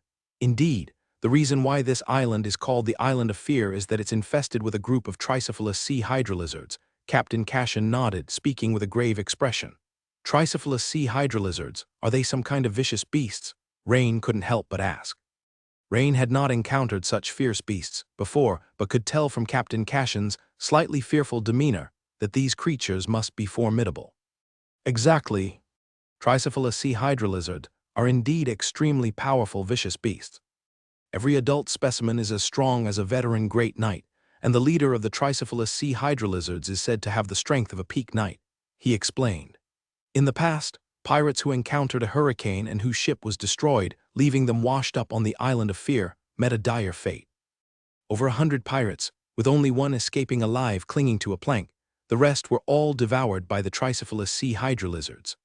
Some incredulous pirates observed the island from a distance afterward, and indeed found it occupied by a large group of tricephalous sea hydra lizards. This incident quickly spread, and the island was soon marked as a forbidden zone by pirates and oceanic merchant ships." Captain Cashin recounted slowly. "Do the adult individuals truly rival the strength of a veteran great knight? There's a large group of them. Indeed, it is worthy of being called the Island of Fear." Rain broke into a cold sweat at the mere thought of stepping onto the island and facing the attacks of more than 10, perhaps even dozens, of sea hydra lizard creatures, each with a strength comparable to that of a veteran great knight. However, Rain then considered another problem. Why would pirate king shipburner Vincent Sanborn choose to hide his treasure on this island? Could it be that Vincent Sanborn, formerly a wizard and a great knight, had some kind of contract with the leader of the three-headed sea hydra lizard clan? Or could it be that Vincent Sanborn, this pirate king, had some sort of witchcraft, such as invisibility, that allowed him to easily conceal his treasures here? After pondering for a moment, Rain shook his head slightly. This question, it seems, could only be answered by the pirate king himself. Another problem was that although Rain had deciphered the secret of the treasure map, the risk of landing on the island with his current strength was far too great. Rain's mind raced as he contemplated various viable strategies. First of all, it wasn't impossible to employ the power of the naval forces. But the issue was that once the South Sea Fleet of the Empire intervened, the nature of the whole matter would change. Although naval officers like Major Zilva of the 6th Fleet and Lieutenant Colonel Mary had a good impression of him, deploying battleships for the exploration of the Pirate King's treasure would obviously be official business. Putting aside the problems of battle damage should a fight break out, the issue of profit distribution would be problematic. Rain might not necessarily receive what he wanted. Moreover, there could be other problems beyond combat. After all, it's impossible to guarantee that there aren't people with ulterior motives within the Navy. Seeing him obtain the Pirate King's treasure might spark greed. Thus, Rain quickly dismissed the idea of inviting the South Sea Fleet to participate. After some serious contemplation, Rain felt it would be more appropriate to wait until he was capable enough to explore the island on his own, especially since in just under a month's time he was due to go to Minster to participate in the examinations held by the Imperial Sword-Bearer organization. This matter was naturally of greater importance than the treasure of the Pirate King. Taking Mary's words into account, Rain believed that once he joined the Imperial Sword-Bearer organization, he would be able to complete a variety of missions, accumulate enough points, and exchange them for witchcraft or other important knowledge. This would significantly increase his strength. This method would be more enduring, reliable, and targeted. The treasure of the Pirate King, in some sense, was more like the icing on the cake. Moreover, he was just about to change his job to Weapon Master, and his Wizard Apprentice job had reached level 3 Wizard Apprentice. Rain believed that once he advanced to a formal wizard, with the enhancement of both legendary professions, he would have the initial capability to explore the island. This time would not be too long. Having thought through these issues, Rain's eagerness for the Pirate King's treasure cooled down from what it had been before. On the 6th day, news came from the naval fleet.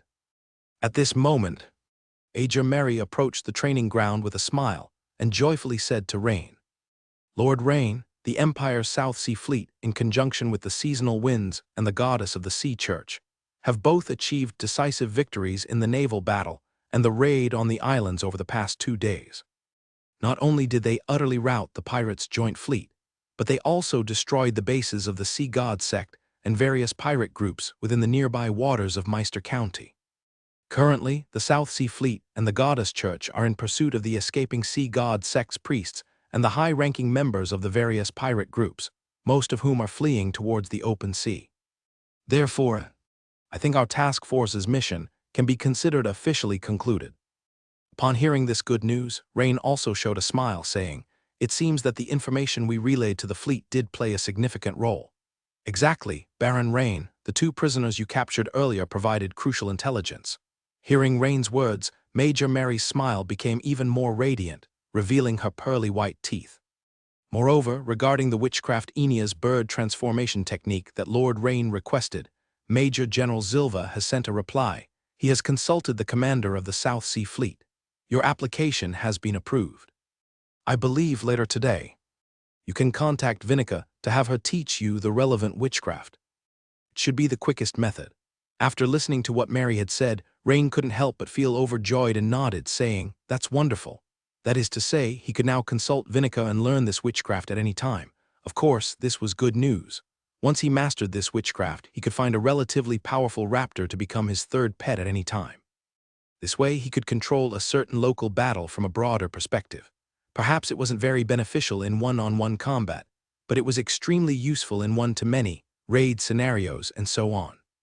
Additionally, learning new witchcraft might very likely earn him a sizable amount of wizard apprentice. Transcendent professional experience points. He might even level up his wizard apprentice, Transcendent, to LV6, thereby meeting all the conditions for the class change to Weapon Master, Legendary. Thinking this, Rain couldn't help but feel a bit excited. "Thank you very much, Major Mary," said Rain, looking at the beautiful Major Mary and bowing slightly as a gentleman in gratitude. "Baron Rain, it is I who should thank you. Without the capture of the Sea God sect's envoy and the deputy leader of the Black Sail Pirates, we do not know when our task force's mission would have been completed," Mary said with a smile, tucking a strand of hair behind her ear. After the beautiful Major left, Rain had intended to find Vinica right away, but as soon as he stepped out the door, he encountered the Riemann brothers coming towards him, so Rain returned to his room once more. The Riemann brothers then reported, "Lord Baron, this is the Blood Fury Archery, dictated by Phil Kraz, the Bloody Shooter." Brother Cobert Riemann handed Rain a thin sheepskin scroll that still seemed a bit damp with fresh ink, obviously written not long before, since we don't really understand archery. In case Phil Kraz has done anything tricky within it, we wouldn't be able to detect it, but we think some of the archery techniques are quite meaningful to learn, so we specially brought it for Lord Baron to see. Blood Fury Archery. Rain took it and glanced at the title, feeling quite surprised in his heart. The Riemann brothers' interrogation methods were impressive indeed. They even managed to extract the famous archery skills of Phil Kraz, the Bloody Shooter. As for the Riemann brothers' concerns about Phil Kraz tampering with the archery techniques, Rain wasn't worried about that in the slightest. Because the system would automatically help him discern the truth, or rather, whether the techniques were effective combat skills. It's simple. As long as this extraordinary battle technique could be displayed on his profession panel, then it was genuine and he could start to learn it. So, where others might have to spend a lot of effort finding an archery master to validate it or learn it with trepidation, with Rain these problems didn't exist at all. However, if things had reached this extent, then Phil Kraz must have been completely drained by the Riemann brothers. Indeed, Brother Cobert Riemann suggested, "Lord Baron, we think Phil Kraz, the Bloody Shooter, is no longer of much value. Do you think about finding a time to execute him by hanging at the town hall entrance in Fishing Port Town? This way, not only can we boost the morale of the residents of Fishing Port Town, telling them that the Empire can protect their safety, but it can also deter the pirates who always have their eyes on Fishing Port Town," added Brother Cornet Layman. After some thought, Rain nodded and said, "That's fine. Let's proceed with executing Phil Kraz, the Bloody Shooter, these next couple of days." "Very good, Lord Baron. We will arrange it right away. The Riemann brothers naturally harbored deep hatred for Phil Kraz, who had injured them, and they had vented their frustrations during these past days of interrogation. However, they were concerned that if such an expert were to escape, it would be bad news for them, so they strongly advised Rain to execute him. After the Riemann brothers had left, Rini quickly began to peruse the scroll of Blood Fury Archery. Although the teachings originated from Phil Kraz's narration, the script was clear and well written thanks to the scribe who had assisted in transcribing it, making it easy to read.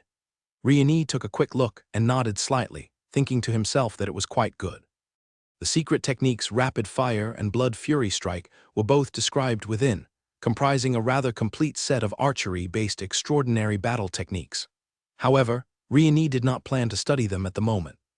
His main concern was to raise his wizard apprentice, Transcendent, level to LV6 as soon as possible, thereby acquiring the final skill point needed for the promotion to Weapon Master, Legendary.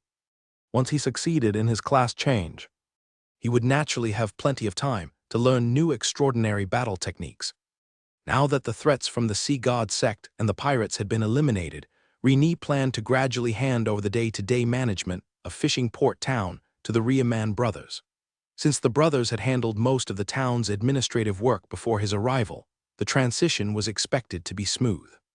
Because it was already the final days of the month of White Snow, and they were about to step into the month of Vitality. The selection for the sword bearers of the Empire was scheduled for the last day of the month of Vitality, but since the venue was in the provincial capital, Minster, Rini needed to reserve at least a week for travel. Thus, by his calculations, he could only stay in Fishing Port Town for about 20 more days. With the pirates' threat no more, there was no real need for him to continue serving as Fishing Port Town's governor. Therefore, Rini was already considering reporting to Count Habs in a couple of days so that the Earl could quickly choose someone suitable to replace him. Rini thought there was one more thing he needed to do. He walked to the bedroom and took out a pair of arm blades from General Perix of the Zaral Resistance. The arm blades, which he had removed from Perix's arm guards, had caught Rini's attention due to their being made of some rare metal. Their sharpness and hardness were impressive. He, in particular, needed a pair of bladed knuckles, and hence had planned to use the arm blades to forge into his plate gauntlets, equipping them with a pair of short bladed knuckles. The purpose, of course, was to execute the secret technique of Kadar martial arts, the 100-crack strike. Until today, because Rini's martial arts level had been consistently low, he had put off this task. However, now that his level of Kadar martial arts had reached LV9 and triggered 100-crack strike LV2, lacking bladed knuckles, relatively speaking, would affect the performance of his martial arts. While Rini was contemplating, there came another knock at the door. Thump, thump, thump, come in. In came Vinica, wearing a long white dress and smiling brightly. Today she was unusually not wearing a black wizard robe but a one-shoulder-fitting long cashmere dress in white, which outlined her well-developed curves. Her twin ponytails behind her head swayed with youthful vigor. This brightened Rini's eyes. He had intended to find her, but unexpectedly she came to him first. Moreover, despite Vinica being just 18, her bust was by no means inferior to that of a mature woman, providing both for husband to play with and for children to nurse from. Coupled with her youthful face, she could rival the characters that stepped right out of a comic book from his previous world. Before Rini could speak, Vinica took the initiative. Lord Rini, I've come to ask for a favor. Oh, Miss Vinica, please tell me. If I can be of assistance, it would be my honor. Rini replied with a nod and a smile. Rini naturally wanted to forge a good relationship with Vinica, who came from a line of wizards. On one hand, he might need her to teach him more of Aeneas' bird transformation technique, and on the other, he hoped to gain more knowledge of witchcraft from her. Giggle, then thank you in advance, Lord Rini. Vinica couldn't help but cover her mouth and laugh coquettishly, her beauty shaking with her laughter. Here's the thing. I'm looking for a type of seabird called iron-beak sea eagle, a kind of predatory bird. You know, the birds I've previously bred or contracted were not birds of prey, and considering my position in the Navy, birds adapted to marine environments were naturally my first choice. Combining the two, I've chosen this species as my new breeding focus. However, I've searched around recently and discovered a small population on an island about a few kilometers southeast of Fishing Port Town. Hearing this, Rini finally understood why he hadn't seen much of Vinica recently. She had been busy with this matter. Additionally, the iron-beaked sea eagle she mentioned piqued his interest. Perhaps he could consider the iron-beaked sea eagle as his third pet, but there was no need to rush the decision. He could first accompany Vinica to have a look. Vinica continued, however. I had the seagulls survey that area, and it turns out to be one of the main habitats of the black-gilled fishman, so it might be safer if you, Lord Riani, could come with me, she explained. Those black-gilled fishmen tend to attack in groups, and some individuals are quite strong, with strength comparable to that of a knight trainee. Very few even possess the strength of a full-fledged knight, which might pose some difficulty for me if I were to go alone. Vinica's bright eyes looked at Riani as she spoke. Although Vinica had not known Riani for long, she felt an inexplicable sense of trust toward him. She believed that if Riani were willing to accompany her, her goal of obtaining the ironbill sea eagle fledgling would definitely be achieved smoothly. Riani smiled. Of course, Miss Vinica, when might we depart? Since I serve as the governor of Fishing Port Town, I might need a little time to hand over my duties before I can accompany you. Of course, Lord Riani, you agreed. That's wonderful. Vinica's twin ponytails swung as her face lit up with joy and her pale hands clenched in excitement, clearly delighted that Riani had agreed to accompany her. Could we leave early tomorrow morning? If all goes well, we ought to be able to make the round trip within the day. As for the vessel, I will make arrangements. Yes, Miss Vinica, that works perfectly, as I also need your assistance with something. Riani nodded and said with a smile. Oh, please speak, Lord Riani. Vinica watched Riani with a slight sense of curiosity. Major Mary just informed me that my application to learn Enia's bird transformation technique has been approved by the Southern Fleet. That's great. I understand what you mean. Whenever you are free, Vinica immediately grasped his meaning and volunteered. Now, if possible. Now, Vinica couldn't help but express her surprise. Lord Riani was indeed in a hurry. Is that inconvenient, Miss Vinica? No, not at all. Please follow me, Lord Riani. Vinica's petite hands gestured as she spoke. The two walked shoulder to shoulder toward a small alchemy room that Vinica had recently transformed at the town hall. While walking, Vinica explained, my mentor's bird transformation technique is not purely witchcraft. To be precise, it is a witchcraft ritual that requires some specific materials. Among these, an essential component is either a newly hatched chick or an egg about to hatch. Can either be used? Riani asked casually. Yes, either can be used, though an egg about to hatch has the best effects. But if the egg contains an unformed embryo, the ritual will inevitably fail, hence, we generally choose a newly hatched chick. Besides, we will need a fast growth potion and phantom spirit grass, and of course, the most important part is drawing the witchcraft circle. Vinica already had a favorable impression of Riani, and now that she had been officially authorized, she taught with even more dedication and was forthcoming with information. Inside the alchemy room, Vinica personally demonstrated the technique for Riani to observe, using a white seagull fledgling as the test subject. This was perfect to make up for the ones that had died. During their last experiment, Vinica first placed the fluffy white seagull fledgling on a soft cushion in the center of the room, and then positioned a leaf with purple patterns in front of the fledgling. Having done this, she began grinding a special ink made of a mix of herbs. Lord Riani, this is moonlight ink. We'll use it to draw the six-pointed witchcraft circle later, Vinica explained while processing the ink. Such detailed explanation naturally increased Riani's fondness for Vinica.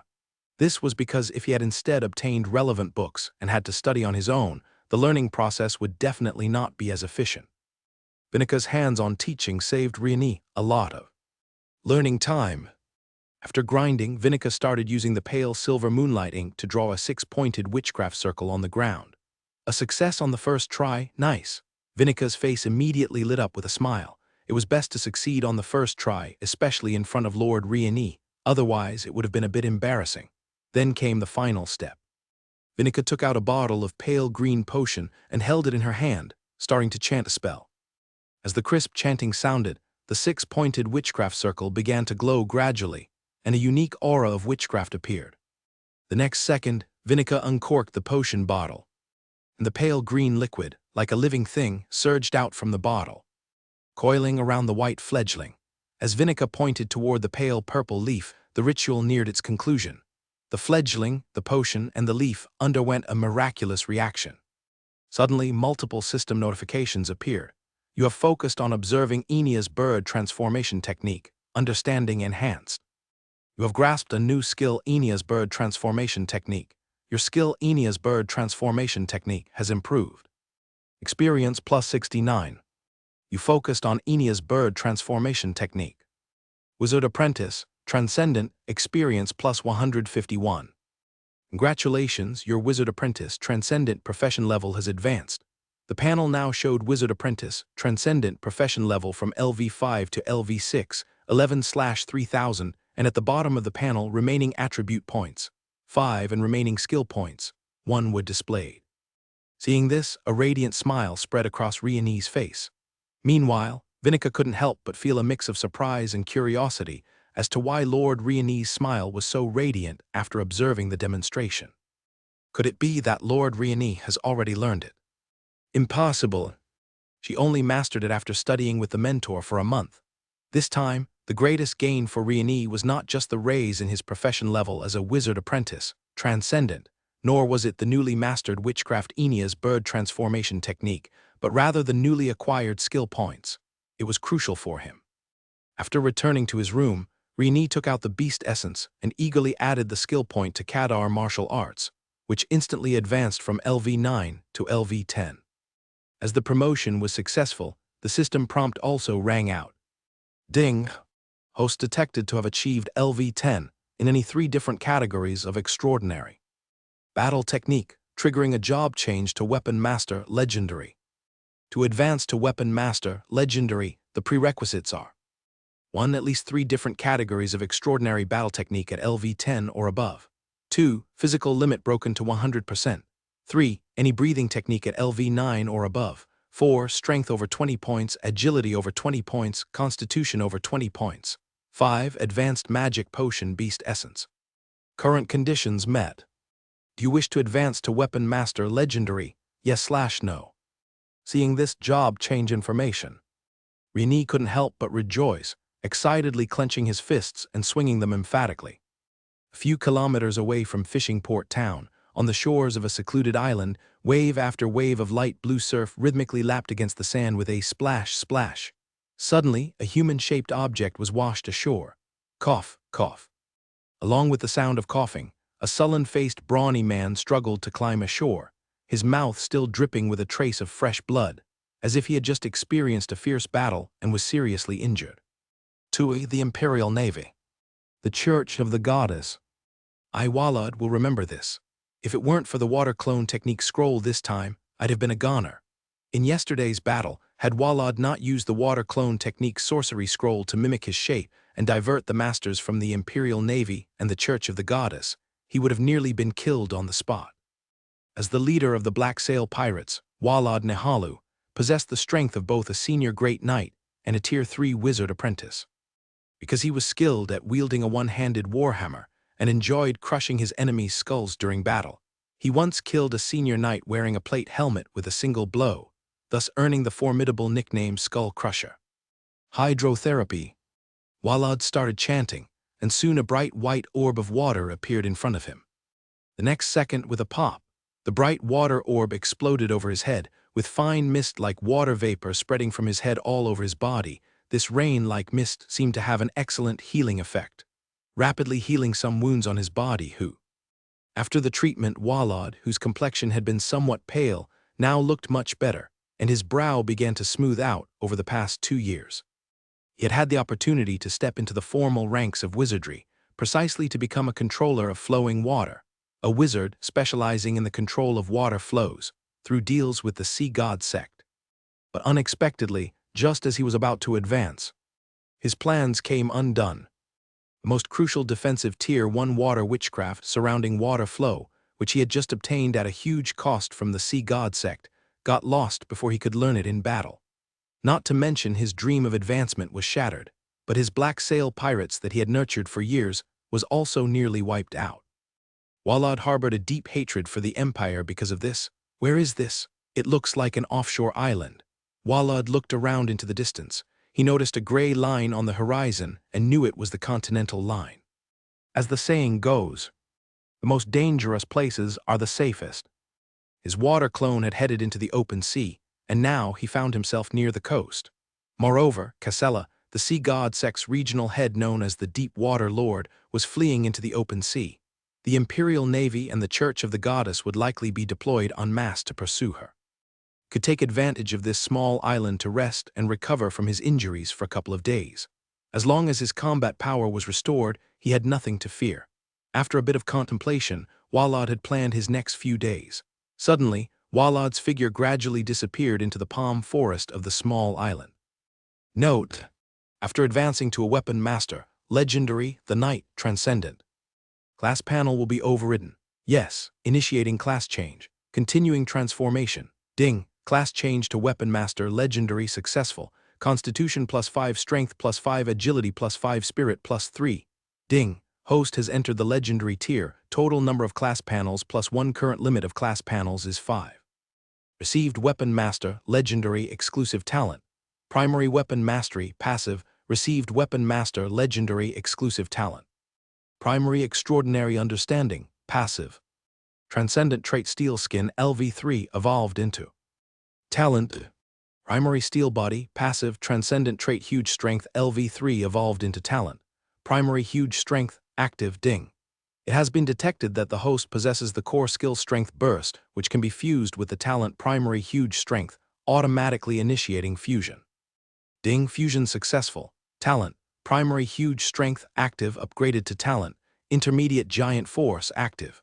After stepping into the role of a weapon master, Rain seemed to break through a deeper layer of shackles that had been constraining his body, located somewhere within. Now, Rain could feel every cell in his body buzzing with excitement and joy. Surging power coursing around him at this moment. The original Knight, Transcendent panel had vanished without a trace, replaced by the Weapon Master, Legendary class panel. The entire panel was also shimmering with a very special blue glow, distinctly different from the green glow of the previous Knight, Transcendent class panel. The system notifications flooded the screen, almost too many for Rain to keep up with. But each item displayed warranted a detailed look, so Rain carefully reviewed them one by one. Apart from Spirit, which had only increased by 3 points. All other attributes had risen by 5 points each. No wonder his body was filled with strength and vitality. His limit for the number of panels had increased by 1, reaching a total of 5, 4/5. Seeing this, Rain couldn't help but get excited. This meant that once he chose a new class, his strength would leap drastically once again. Next are the 2 Weapon Master, Legendary, exclusive talents. Rain focused his attention back on the Weapon Master, Legendary, class panel.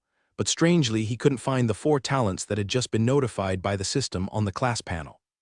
After searching around, Rain finally found the descriptions of these 4 talents below the attributes section on the homepage. Name: Rain Carlin class. Weapon Master, Legendary, LV1, 0/100/Wizard Apprentice, Transcendent, LV6, 11/3000/Beast Tamer, Transcendent, LV5, 102/2000/Armorsmith, LV6, 211/3000 Constitution, 27 Strength, 27 Agility, 28 Spirit, 31 remaining attribute points, 5 remaining skill points, 0 beneath the panel title. Above the skill icons, several new lines of text had appeared. Weapon Master, Legendary, exclusive talent. Primary Weapon Mastery, passive. Primary Weapon Mastery, passive effect. The Weapon Master has a natural familiarity with various weapons. Using any weapon comes with an Expertise LV1 effect. Note: Hammer Expertise LV3 remains unchanged. Weapon Master, Legendary, exclusive talent. Primary Extraordinary Understanding, passive. Primary Extraordinary Understanding, passive effect. The Weapon Master picks up various combat skills effortlessly, learning any extraordinary battle technique 30% faster. Talent: Primary Steel Body, passive. Primary Steel Body, passive effect. The skin surface of the body is constantly interacting with the metallic elements around, greatly enhancing skin defensive power. Note: Steel Body effect is positively correlated with Spirit. Talent: Intermediate Giant Force, active. Intermediate Giant Force, active effect. When used, strength increases by up to 200%. Note: the duration is related to Constitution. Note: the enhancement range can be controlled freely between 1% and 200%. Note: none of the talents can be increased with skill points. Rain looked at the 2 exclusive talents of the Weapon Master and pondered. Perhaps The reason the system recognizes the Weapon Master as a legendary class is because of these two additional exclusive talents. It's very likely that if he had changed class to Great Knight, these two talents probably wouldn't have appeared. Also, he was starting to understand why the Weapon Master, like a full-fledged wizard, was also a legendary class. That's because this class has an extremely high potential for growth. Learning extraordinary battle techniques 30% faster. What does that mean? It means that as time goes by, as long as Rain continues to learn and improve his combat skill levels, his repertoire of tactics for dealing with opponents will grow larger and larger. Rain had already made up his mind. In the future, if he encountered any decent extraordinary battle techniques, he would definitely claim them all. Of course, there's no rush for this. He still has an extraordinary archery skill he hasn't learned yet, the Blood Fury archery from bloody shooter Phil Kraz. But immediately another problem came to Rain's mind. That was, for him, learning these extraordinary combat skills would naturally be much easier than for others. But the issue lies in the fact that different combat skills require different weapons to execute, and that could become a problem. He'd need many weapons, for no reason at all. Rain's mind suddenly conjured an image of a Peking opera Diomedon character with 4 different colored flags attached to their back. Except, he imagined himself equipped with 4 different weapons. No, in the future, 4 types would definitely not be enough. Perhaps it would be 6. Rain suddenly found himself at a loss for words. If it really came down to that, this setup would be absolutely extraordinary. Of course, there's another method: arranging a team of knight attendants, with each person carrying a different type of weapon for him. It's just, this spectacle seems a bit too grand, and far too eye-catching. After some thought, failing to come up with any good solution, Rain shook his head slightly and continued to read on. To his surprise, the 2 transcendent characteristics of a knight had actually transformed into talents. This brought a bit of secret delight to Rain. The advanced magic potion he had taken was of high quality, otherwise, he might now be lacking the steel body talent. The last talent, which was also the only one that had reached a mid-tier level, was the result of the system merging huge strength and strength burst. Just as Rain was about to continue reading, a knock sounded at the door. Thump, thump, thump. Baron sir, Major America and Miss Vinica are already waiting for you in the dining room for dinner, reported the servant outside the door. Rain glanced at the clock and realized that it was already 7 o'clock in the evening without him noticing. All right, I'll be right there. His spirit lifted at the happy occasion. During dinner, both America and Vinica could feel the joy in Rain's expression. The 2 women exchanged glances, both a bit puzzled and unable to fathom the reason for a while. Could it be because of the resolution of the issues with the Sea God sect and the pirates? After dinner, Rain informed the Riaman brothers that he would need to go out the next day, and the administrative affairs of Fishing Port Town would be left to them. In addition, he held on to his brother, Cobert Riaman. Cobert, in a while, I'll propose to Count Habs that I step down from my dual roles as the governor and the marshal of Fishing Port Town, and for that position, I'd like to recommend you as the governor. I'd like to hear your thoughts, Rain said. Actually, it was almost unnecessary to hear Cobert's opinion once Rain finished speaking. Just from the joy that spread across Cobert's face, it wasn't hard to guess that he was very interested in Rain's proposal. Baron sir, are you really planning to step down as the governor of Fishing Port Town? In fact, we could serve as the marshal to help you share some of the workload, Cobert said, rubbing his hands together. Rain smiled. He could clearly hear the underlying message in Cobert's words. However, he wasn't being modest. He truly no longer had the time to serve as the governor of Fishing Port Town. Let's settle it then. I'll write a letter to Count Habs. Later, Rain said, waving his hand. That decision was made. That night, Rain didn't get a chance to test out his new weapon master talents. Instead, he went to the blacksmith shop to have bladed finger tigers installed on his plate gauntlets. The following morning, at the Imperial Navy's South Sea Fleet, a small team was heading out to sea in a dinghy. They were the Fish Dragon Squad, responsible for pursuing Valot. They belonged to the Empire Navy Special Division Tide Walkers, structurally similar to the Empire's Sword Bearers organization, but covering a much smaller scope. The name Tide Walkers actually held a deeper meaning, as it originated from a passage recorded in ancient texts. The Titan giants, striding upon the tides, defeated the old gods. Captain, I heard that Valot has escaped in the direction of the open sea, a young team member asked. A staunch, middle-aged man with a goatee nodded and stayed silent. This is troublesome. Another member muttered while seemingly reviewing aggregated intelligence. He continued. Valad is seriously wounded, and his most likely choice would be to land around Meister County fishing port town or to hide on some small island, waiting to recover before moving inland again. That would allow him to evade our search in the short term. Landing in fishing port town, it's not impossible. He would need a place with people to secure supplies. Another team member nodded, agreeing with the analysis. What's the defensive power like in fishing port town? Asked the goatee-bearing captain in a deep and resonant voice. The young analyst, hearing the captain inquire, perked up and said, Captain, while fishing port town does have a certain level of defensive power, it pales in comparison to Valad's strength. According to intelligence, aside from 2 veteran knights leading an elite team sent out by Earl Habs of Meister County, there's also a special corps from our Imperial Navy in fishing port town. Is it the task force sent out by the 6th Fleet? Yes, Captain Baron. Seems like the only person with some fighting capability is a young girl, right? Captain Baron tried to recall, mumbling to himself. Yes, Captain, the strongest combatant in the Special Corps is called Vinica, an 18-year-old girl who is an apprentice to Master Annius, specializing in avian transmutation, a 3rd-level wizard apprentice. Specializing in what? Avian transmutation, 18 years old, a young girl. The 6th Fleet sure has a big heart. I wonder which general gave that order. Unbelievable. A few young team members behind Baron couldn't help, exchanging surprised glances and whispering among themselves. Can't really blame the 6th Fleet. They dispatched this team initially for intelligence gathering. They weren't expecting to engage in direct combat. The young analyst who had made the previous comment added on reflex. A 3rd-level wizard apprentice specializing in avian transmutation. Even though that's also a 3rd-level wizard, there's not much combat strength to speak of. Captain Baron frowned as he listened, shaking his head slightly before sighing.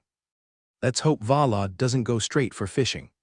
Port town had been careless this time, deceived by Valad's water clone. They had almost reached the open sea before realizing they had been chasing a clone all along. As it was a water-based cloning technique, it lasted especially long in the sea, and the effect was exceptionally good. It had almost fooled them all. Baron recalled the situation at the time.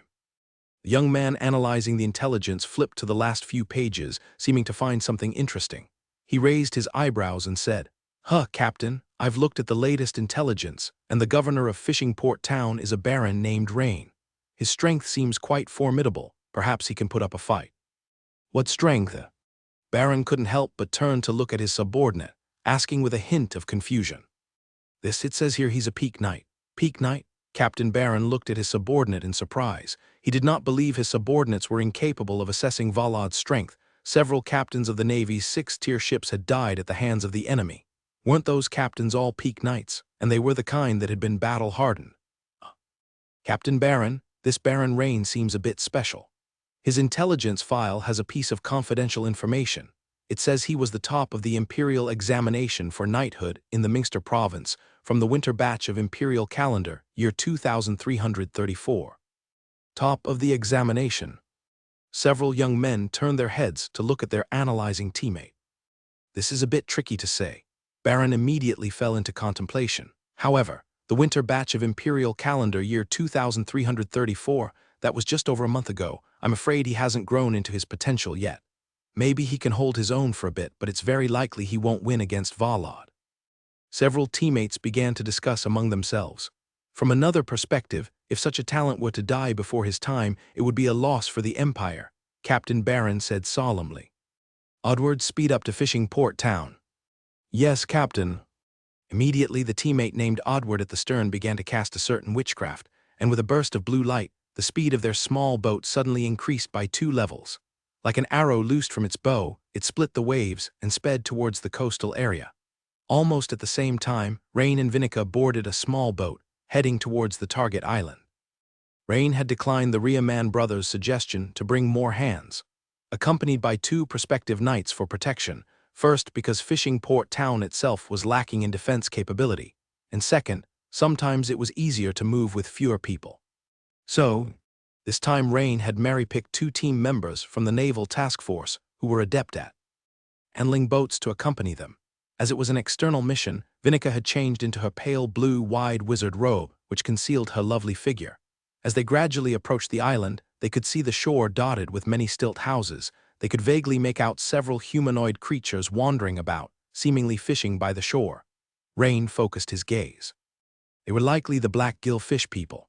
Compared to the evil fin fish people he had once slain in Flashgold Town, these black gill fish people were a pale black color, their bodies also covered with fine, slippery scales. However, they were noticeably taller, averaging about 1.6 meters in height, and they also seemed to be stronger. Overall, compared to the evil fin fish people, these black gill fish people were larger in size. It seemed, as Wylan had once said, the strength of black gill fish people is a notch higher than that of evil fin fish people. As they drew closer, the forms of their enemies became clearer. They had a pair of bulging, bubble-like eyes on their fish heads, plus a big mouth full of sharp teeth that reeked of a fishy smell. Though they lacked the distinctive dorsal fin the evil fin fish people had on their backs. Their hands and feet had webs. The weapons they held were also diverse, mostly poor-quality weapons like harpoons, spears, and large knives. "Lord Rain, do we need to find a shore without black gill fish people to land?" asked a task force member with a serious face. Facing so many black gill fish people, he was sure he could not cope if it came to a siege, but, with Lord Rain present, it was a different matter. Rain glanced around and noticed the stilt houses of black gill fish people scattered all along the beach. Finding a suitable landing point would likely take some time. Therefore, he shook his head and said, "No need, just land." The black gill fish people were also bullies who feared the strong, seeing only 4 people in Rain's group. Several black gill fish people quickly ran towards their camp. Soon, with loud cries, they brandished their weapons and started to hunt. Gibberish amid the clamor, about 20 to 30 black gill fish people warriors armed with various harpoons, knives, and clubs surged out, charging at Rain and his companions from both sides, full of menace. Seeing the black gill fish people closing in, but with Baron Rain still standing calmly at the front, seemingly unfazed, the 2 task force members exchanged glances and couldn't help but say, "Lord Rain." "No rush, leave it to me," Rain said calmly. When the black gill fish people got within about 10 meters, close enough to smell the strong sea funk, Rain suddenly made his move. He pulled out the dark 2-handed warhammer from behind, and immediately, with gravel flying underfoot, leapt high into the air. Raising the warhammer with both hands and slammed it down heavily on the sandy beach. It was the secret move of the Tockle hammer technique, the earth-splitting hammer. Boom! A visible blast of air mixed with gravel swept through all the black jaw fishermen warriors in the fan-shaped area ahead at high speed. Bang, bang, bang. When the shockwave had swept through, all the black jaw fishermen warriors, as if struck by an immobilization spell, stood still in place. The next second, a rapid succession of bursting sounds emanated from the bodies of the black jaw fishermen. The fishermen, like snakes with their spines removed, collapsed limply onto the beach. With just one strike, Rini had dealt with over 30 black jaw fishermen warriors. Fishman language, Walululu seeing this, the black jaw fishermen in the distance panicked and hastily turned and scattered. Too weak, Rini couldn't help feeling a bit of regret in his heart. The first battle after his promotion to the legendary class of weapon master was against these black jaw fishermen. It truly felt like using a sledgehammer to crack a nut. Although, compared to the evil fin fishermen, these black jaw fishermen were a notch stronger, and among this group of warriors, there were 2 or 3 particularly strong individuals at the level of quasi-knights. However, compared to Riani from half a year ago, his strength had undergone earth-shattering changes. "You 2 just wait here for us. The fishmen should not come back. If there really is any unexpected situation, you can retreat immediately. We will send up a flare when we are done." Rini turned and spoke to the 2 stunned special task force members. Okay, sir." The task force members still hadn't snapped out of it and stared dumbfounded at the beach, where the impact wave had carved away several dozen centimeters of gravel over several tens of meters. And on Vinica's pretty face, the corners of her mouth turned up slightly in a smile that could hardly be suppressed. Her beautiful eyes frequently sized up Rini, full of fascination. However, Rini didn't notice this. At the moment, he was looking at the system prompts. "Your skill Tockle hammer technique has improved. Experience plus 27. You have experienced a battle. Weapon master, legendary, professional experience points plus 7. Clearly, compared to the knight transcendent, the Weapon Master, Legendary, earned far fewer professional experience points. After a moment's thought, Riani figured that this was probably because the strength of the Blackjaw Fishman was too weak. To earn decent experience points at the Legendary level, one should kill those at the Transcendent level, whereas killing those below the Transcendent level greatly reduces the experience points. Just then, a larger-than-average white seagull cried out from the sky, quickly spiraled down, and, flapping its wings, landed on Vinika's right arm. A few seconds later, Vinika turned her head in surprise and said to Riani, "Lord Riani, Major Marika just urgently notified us, saying that she received the latest intelligence from the fleet. They are pursuing a high-ranking member of the Black Sail Pirates, the gang leader known as Skull Crusher Walad Nihalu, who might not have fled to the high seas but instead has moved to the nearby sea area. Major Marika instructed us to be very cautious and advised that it's best to return to Fishing Port Town now. As for Fishing Port Town, she asked you to rest assured, she has already coordinated with the Riaman brothers to strengthen its defense, with 24-hour patrols now in place." Black Sail's pirate crew captain, Rain, was startled to hear that wasn't that the pirate crew bloodshooter Phil Kraz belonged to. Last time, it was Phil Kraz the vice captain, now it's the captain. That indeed is a deep connection. However, he quickly collected himself and nodded, saying, "Yes, Major Mary is very meticulous. By the way, Miss Vinika, do you know anything about this captain of the Black Sail's pirate crew?" Vinika nodded, her expression becoming serious as she explained. "Yes, I have heard of some deeds of this person nicknamed Skull Crusher. For instance, he once killed 3 captains of the South Sea Fleet's level 6 patrol ships, all of whom were Navy colonels and had reached the level of peak knights, yet they all died by his hand. Furthermore, this man is not only a seasoned great knight, but also a seasoned level 3 wizard apprentice, just a step away from becoming a full-fledged wizard, making him extremely difficult to handle. So, even though this Skull Crusher is already on the Imperial Navy's wanted list, relying on the myriad of islets scattered across the nearby seas, he frequently plays hide and seek with the South Sea Fleet, evading capture for the time being." However, Vinika's furrowed brows soon relaxed. Turning to Rain with a smile, she said, "However, it's unlikely to be such a coincidence. Lord Riani, with such a long coastal line, the chances of us encountering them are really small. Let's continue searching for Ironbeak Sea Eagle chicks. After all, if we pass this recent period, the chicks will have grown, and the success rate of witchcraft will be greatly reduced." Rain smiled and nodded, saying, "Good." It's not that Rain didn't value the urgent information provided by Major Mary, but because what Vinika said indeed matched his thoughts at the moment. However, deep inside, Rain didn't mind encountering the captain of the Black Sail's pirate gang by chance. Seasoned great knight and a seasoned level 3 wizard apprentice, He wondered, compared to him, a novice weapon master and level 3 wizard apprentice, who would be stronger or weaker. If he had not been promoted to weapon master before, Rain might have worried about being in trouble if he couldn't beat him. But now it was different. He was actually worried about lacking strong enough opponents to test his skills. If he could encounter this so-called Skull Crusher by chance, that would be fortunate. But soon Rain shook his head slightly, thinking indeed. With such a long coastline, not knowing where the enemy might land, combined with the many islands scattered across the nearby regions, if he could stumble upon them, that would truly be miraculous. Walad, on the other side of the island, suddenly woke up from a deep sleep, murmuring, No earthquake, but I definitely felt a slight tremor just now." Walad looked at the sun rising above the sea level, knowing it was morning already. "Never mind, let's get up and find something to eat. I wonder when someone from the Eagle Federation will come for me. I already contacted them yesterday using the communication witchcraft device given by a spy from the Eagle Federation. They should find me within the next day or two." It wasn't that Walad wanted to be a dog for the Eagle Federation, but thinking about his promotion that fell through at the last moment, and his painstakingly built Black Sail's pirate crew being destroyed by the Imperial Navy all at once. Walad felt he couldn't swallow that disgrace. He couldn't settle his mind without avenging this vendetta.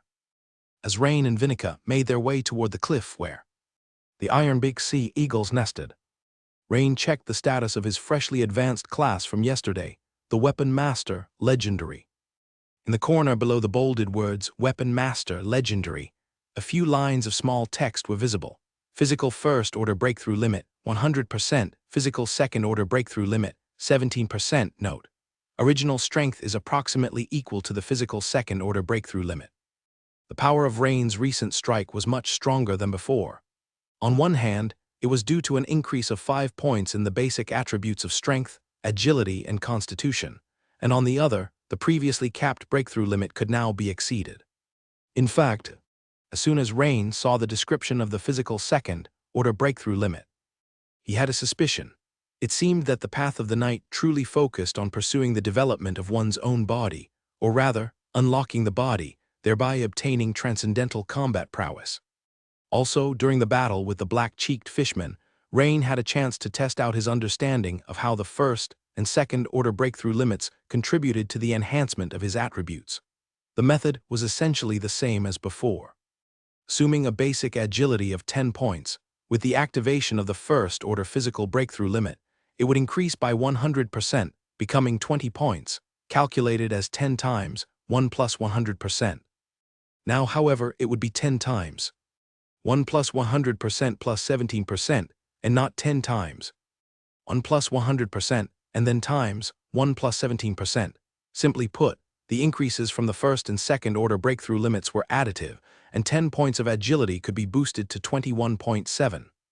As for the calculation of strength, the bonus from the talent Intermediate Giant Strength needed to be included.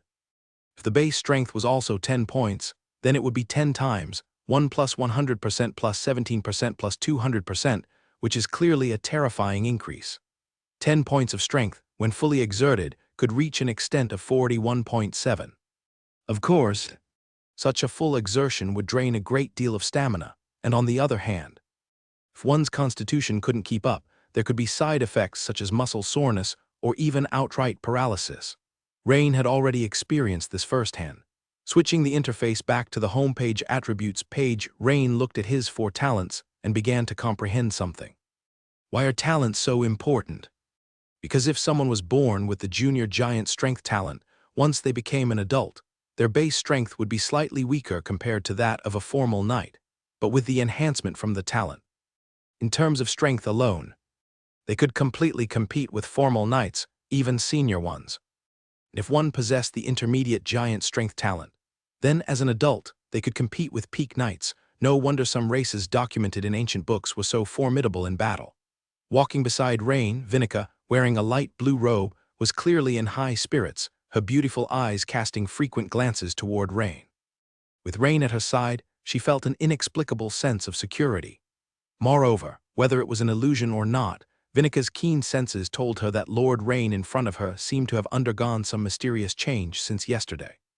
This change was hard to define. It was as if Lord Rain had become more charismatic. Due to the choice of their landing location, they were quite near to the cliff where the ironbeak sea eagles nested. So, in less than 20 minutes, Rain and Vinica both arrived at the base of the cliff. The cliff was a formidable 4 to 5 dozen meters high and almost vertical, but the rock face was pockmarked with exposed brown rocks, which made it clear to Rain that climbing would not be difficult for him. The several huge ironbeak sea eagles soaring above the cliff appeared to have noticed the unwelcome guests and began circling in the sky, observing Rain and Vinica. Rain looked up and scrutinized the ironbeak sea eagles. The creatures were entirely brown, with a wingspan of at least 3 meters. The iron beaks were black, curved, hook-shaped, and extremely sharp. From their appearance, their temperament seemed quite ferocious. Rain nodded to himself internally.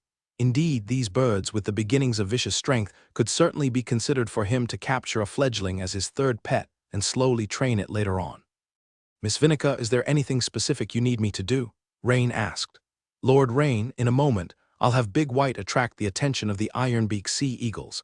Then I will rely on you to climb the cliff and catch a few of these ironbeak sea eagle chicks," Vinica replied.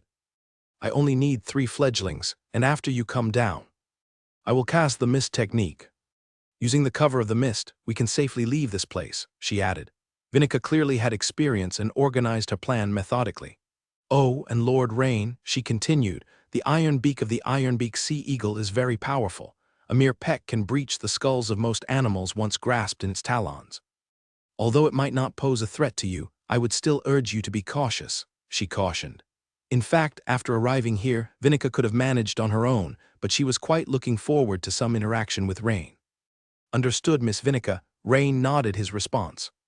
Vinica needed 3 chicks, and with one for himself, meant that he had to bring down at least 4 fledglings. Lord Rain, when you're ready, I'll send Big White out, Vinica said. Ready, Rain affirmed. Then, under Vinica's command, the giant white owl Big White, covered in a pale blue water film, took flight towards the cliff, immediately provoking the ironbeak sea eagles. It was only a few seconds before the giant white owl entangled itself in a midair battle with 4 or 5 iron-billed sea eagles, sending feathers flying in disarray. Rain knew the opportunity was ripe and immediately began to ascend the cliffside. After several agile steps, Rain quickly arrived at an iron-billed sea eagle's nest, where he saw 2 downy eaglets crying out, one of which seemed to have just hatched, barely opening its eyes. Are there 2 in a nest? After a moment of thought, Rain decided not to take them all and instead chose to carry off the younger chick before heading to the second sea eagle's nest. This isn't a sea eagle egg, is it? In the second nest, Rain looked with some surprise at the purple giant egg, which was clearly a different color and much larger than the broken shells beside it. As the battle between the giant white owl and the iron-billed sea eagles broke out, the cries of the iron-billed sea eagles, sharp and piercing, carried far and wide. At this time, on the other side of the island, Skull Crusher Walroth was grill roasting a large fish by a campfire. Barely making out the cries of the iron-billed sea eagles, Walroth narrowed his eyes and listened intently. Seems like the cry of some kind of eagle. From the density and urgency of these calls. Are they in combat? Frown creased Walroth's brow, and he immediately rose from below the tree, pacing back and forth in thought among the palm trees. The eagle's natural predators are few. What could have caused such cries unless someone is fighting with them? No good, I need to investigate. If it's the Imperial Navy or a pursuit team from the mainland, I'm at disadvantage. Walroth swiftly snatched up his fish and kicked sand, extinguishing the campfire with a sweep of gravel. Then, he turned heel and hastened toward the direction of the sea eagle's cries. Minutes later, Walroth arrived near the cliffside, just below where the giant white owl and iron-billed sea eagles were engaged in battle. This owl, could it be the bird transformation technique? Walroth looked up, pupils contracting as he murmured. At the same time, he saw a beautiful girl in a light blue robe and a young man in knight's plate armor, holding 4 or 5 chicks as well as a purple egg. At that moment, the young man in armor was quickly closing the distance to the girl. High-grade knight's plate armor, that must be some noble's offspring. Walroth eyed the noble crest on Rain's breastplate closely, guessing at Rain's identity. Soon, Walroth's attention turned to the girl. The sea breeze brushed past, outlining the beautiful curves of the girl in her flowing robe, prompting Walroth to lick his slightly cracked lips. As former captain of the Black Sail Pirates, Walroth used to have his fill of women, but times were now different. Having fled in disarray for days, he hadn't known the taste of flesh for some time. Tusk, seems my luck isn't bad running into a female wizard apprentice, and these 2 must be a couple. The sweet love between a knight and a girl, so tempting to shatter it.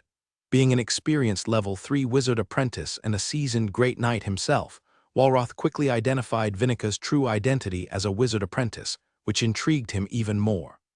He also swiftly sketched out the likely relationship between the 2. The young knight must be accompanying the girl to capture the young iron-billed sea eagles. Being a combination of knight and wizard apprentice, their safety in this nearby sea region wasn't a concern, so after searching around, Walroth found no one else nearby. Unfortunately, you 2 happened upon me. A sinister smile crept onto Walroth's face. Break the young man's spine, then make him watch as I ravaged the girl. Thinking of this scene got Walroth excited. He immediately cast the water mirror technique on himself, cloaking his form in a layer of mysterious water, making him vanish from sight. From the side, one could see Walroth disappear in place, obscured by the water mirror that allowed bystanders to see it, but not his figure.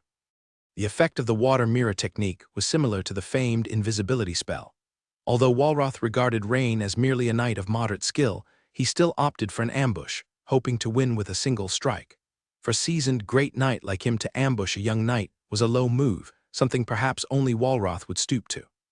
He planned to strike from behind with one blow, aiming to break the young man's spine then and there. The opponent would only suffer and wriggle on the ground. Although the girl was a wizard apprentice, she would likely be overwhelmed, and he should be able to end the fight within a few seconds. Otherwise, a knight teamed with a wizard apprentice could cause him some trouble, leading to unforeseen complications. He couldn't forget that he was still being pursued by the Imperial Navy. The next second, Walroth, carrying the skull warhammer, pushed off with his toes and lunged directly at Rain's back. From the side, one could only see a distorted, transparent figure flicker behind Rain. In an instant, a level 3 danger perception alarm blared frantically for Rain. With Rain facing Veronica, and the attack coming from his back, so Rain instantly made a combat judgment. He could not dodge the opponent's attack now, and had only to withstand it. As Rain turned around, click, the blade finger tiger shot out, and he crossed his arms in front of his chest.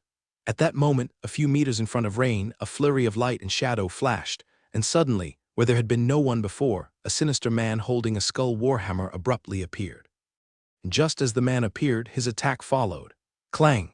Rain took the blow with the blade finger tigers on his armored gloves, but in the haste, he could not muster his strength. Rain was hit like he'd been struck by a cannonball, and his body was instantly flung 7 or 8 meters back, crashing heavily against the cliff behind him. Boom! At the cliff, dust billowed. Without looking, one knew that Rain's entire body had been smashed into the cliff. Quite a quick reaction. Unfortunately, the outcome will not change, Valord said, showing slight surprise at Rain's ability to react to his surprise attack and turn to block. But once his strike hit, he knew it was all over. Even if the opponent were a great knight, he would be severely injured under his surprise attack, let alone this young man. Suddenly, Vinica let out a piercing scream. She then somewhat frantically cast a water membrane technique to protect her body and began to rummage through her chest for something. After landing his blow, Valord was no longer in a rush to attack again. Instead, he regarded the beautiful young girl before him with interest. Seeing the panicked expression on the girl's face brought a perverse pleasure to Valord's heart. "Don't move, take your hands out," Valord commanded, lifting his white skull warhammer. At that moment, Vinica glanced at the white skull warhammer in his hand and seemed to realize something. She tremblingly extended her fair fingers, pointing at Valord, and said, You are Skull Crusher Valord, the leader of the Bloodsail pirate gang." Hearing the girl's words, Valord was obviously startled and glanced at her, slightly surprised. You actually know me?" Valord scrutinized the young girl before him carefully. She wore a pale blue wizard robe, and additionally her bird seemed vaguely familiar. He hazarded a guess at her background and said gravely, "You are with the Empire's Navy." Before Vinica could answer, Valord discerned the answer he wanted from the girl's astonished eyes. This made his smile even brighter. This was really interesting. The Empire's Navy had just chased him like a dog at a loss, and now he had ironically found a girl affiliated with the Empire's Navy just right to quench his resentment. However, the next second, Valord's smile froze. He felt something was amiss. He immediately looked to the side. Valord's eyes widened in disbelief at the scene before him. Where the cliff was, after the dust had settled, the young knight who should have been embedded in the cliff had disappeared. This alarmed him immediately. In the next second he felt a wind at the back of his head, only to see a silhouette swinging down a two-handed warhammer at him. Valord instantly turned to block. Clang! The grating noise of the hard object striking echoed. Valord firmly caught Rain's strike. Although Rain had not pushed his intermediate giant strength talent to its utmost, at this moment, he was exercising at least over 80% of his strength, but Valord managed to steady himself and catch this blow. Rain's pupils contracted. Indeed worthy of the Black Sail pirate gang leader, very strong. Even stronger than the rebel General Perix. On the contrary, Valord was more surprised. Being a senior great knight himself, and having attacked a knight by surprise, it was impossible for the other party to be unharmed. It's really unbelievable. The fact that Rain had just been flung by Valord's blow was not because his danger perception hadn't worked. Having been alerted in advance, Rain was mentally prepared, and his muscles tensed, taking the nearly full force of the other's surprise attack. Otherwise, any great knight in that situation would have been severely injured by Valord's surprise attack. At this point, besides the water membrane steel armguard on Rain's arm being severely dented, the rest of his body, thanks to the steel body talent, was practically unharmed. While both were lost in their thoughts, the fighting on the scene grew increasingly intense. Rain took the force of the leap to swing his dark hoghead hammer again, deploying the heavy hammer jump strike. Valord's surprise grew even more. He had thought his recent block would have flung Rain several meters away, but what he hadn't anticipated was that the opponent had almost simultaneously absorbed the shock from the collision of the hammers and then launched another attack. Clang! Rain followed one blow with another, launching a fierce attack at Valord. Rain's attack speed became faster and faster, the dark hog-head hammer now barely discernible in outline, and the sound of hammer striking hammer was so fast it almost felt like a continuous line. This sight left Vinica beside them with wide eyes and her small cherry lips agape, as if she could stuff an apple into her mouth. This. According to the information, Valord is both a senior Great Knight and a senior third-level wizard apprentice, nearly stepping into a full-fledged wizard. But looking at the battle, Lord Rini was not at all inferior to his opponent. He even had a slight upper hand. Facing this situation, Vinica felt a bit dizzy. After dozens of continuous strikes, Valod started to grow gradually impatient.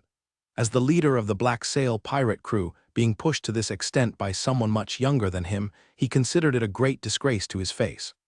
The situation had to change. He suddenly let out a roar. The white bone hammer in his right hand started to vibrate violently, emitting a sound similar to a rattlesnake shaking its tail. High-frequency shock. Rini squinted his eyes, knowing that the other party was definitely using some kind of secret technique. Possibly even a secret technique. But he was not intimidated at all. Rini also executed the Tockle Hammer technique's secret technique, Earth-Splitting Hammer, choosing to clash directly with the opponent's trump card. Clang! It was like the sound of thunder exploding. Both of them were blown away, not to mention neither could hold onto their violently vibrating hammers. Thus, one large, one small, one white, one black, both hammers flew out tens of meters away, but this made Valod's heart leap with joy. A smile immediately appeared on his face. "Kid, you're done for. Without your handy weapon, let's see how I deal with you." Valod swiftly drew his secondary weapon, a pale silver dagger of palm length from his waist, whereas Rini in turn drew out the dual-handed greatsword from his back. Valod smiled. Although it was rare to see someone like Rini carrying two heavy weapons, normally, one would generally have a primary weapon. He had already experienced Rini's two-handed warhammer. With that level of power and mastery, he knew the two-handed warhammer must certainly be Rini's primary weapon. So clearly, the greatsword was probably his secondary weapon, which meant that the mastery would inevitably drop by a notch or even two. Thus, he was not worried about the upcoming battle at all. But the next second, Valod's expression froze. After taking a hit from Rini's smooth cleaving slash, Valod felt his right hand holding the dagger go numb. How could this be possible? An expert is revealed by a single move.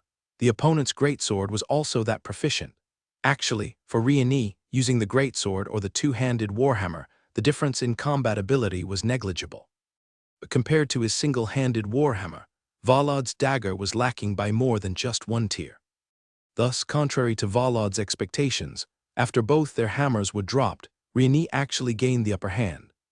Therefore, Rini, wielding the greatsword, pursued and chopped at Valod rapidly. Valod could only parry Rini's greatsword slashes with his dagger very cautiously, retreating all the way to a rock wall. At this point, Vinica was already stunned. She had completely loosened her grip on the Water Tomb sorcery scroll she was holding tightly. Facing Rini's slashes, all Valod could do was stick close to the rock wall, dodging rapidly while blocking. With one advancing and the other retreating, the rock wall showed, in just a few seconds, over 100 deep greatsword slash marks approximately 20 to 30 centimeters deep. Valod was already quite disheveled at this point. His eyes flickered, and he immediately became fierce, tearing off a diamond-shaped crystal amulet from around his neck. Vinica, upon seeing the danger, shouted "Watch out," while hastily tearing open a sorcery scroll to cast the water membrane technique on Rain, because just a moment ago, she had felt that the opponent's amulet contained a powerful aquatic energy. Although it might not quite match the Tomb of Water sorcery scroll given to her by her tutor, the energy fluctuations were nearly the same.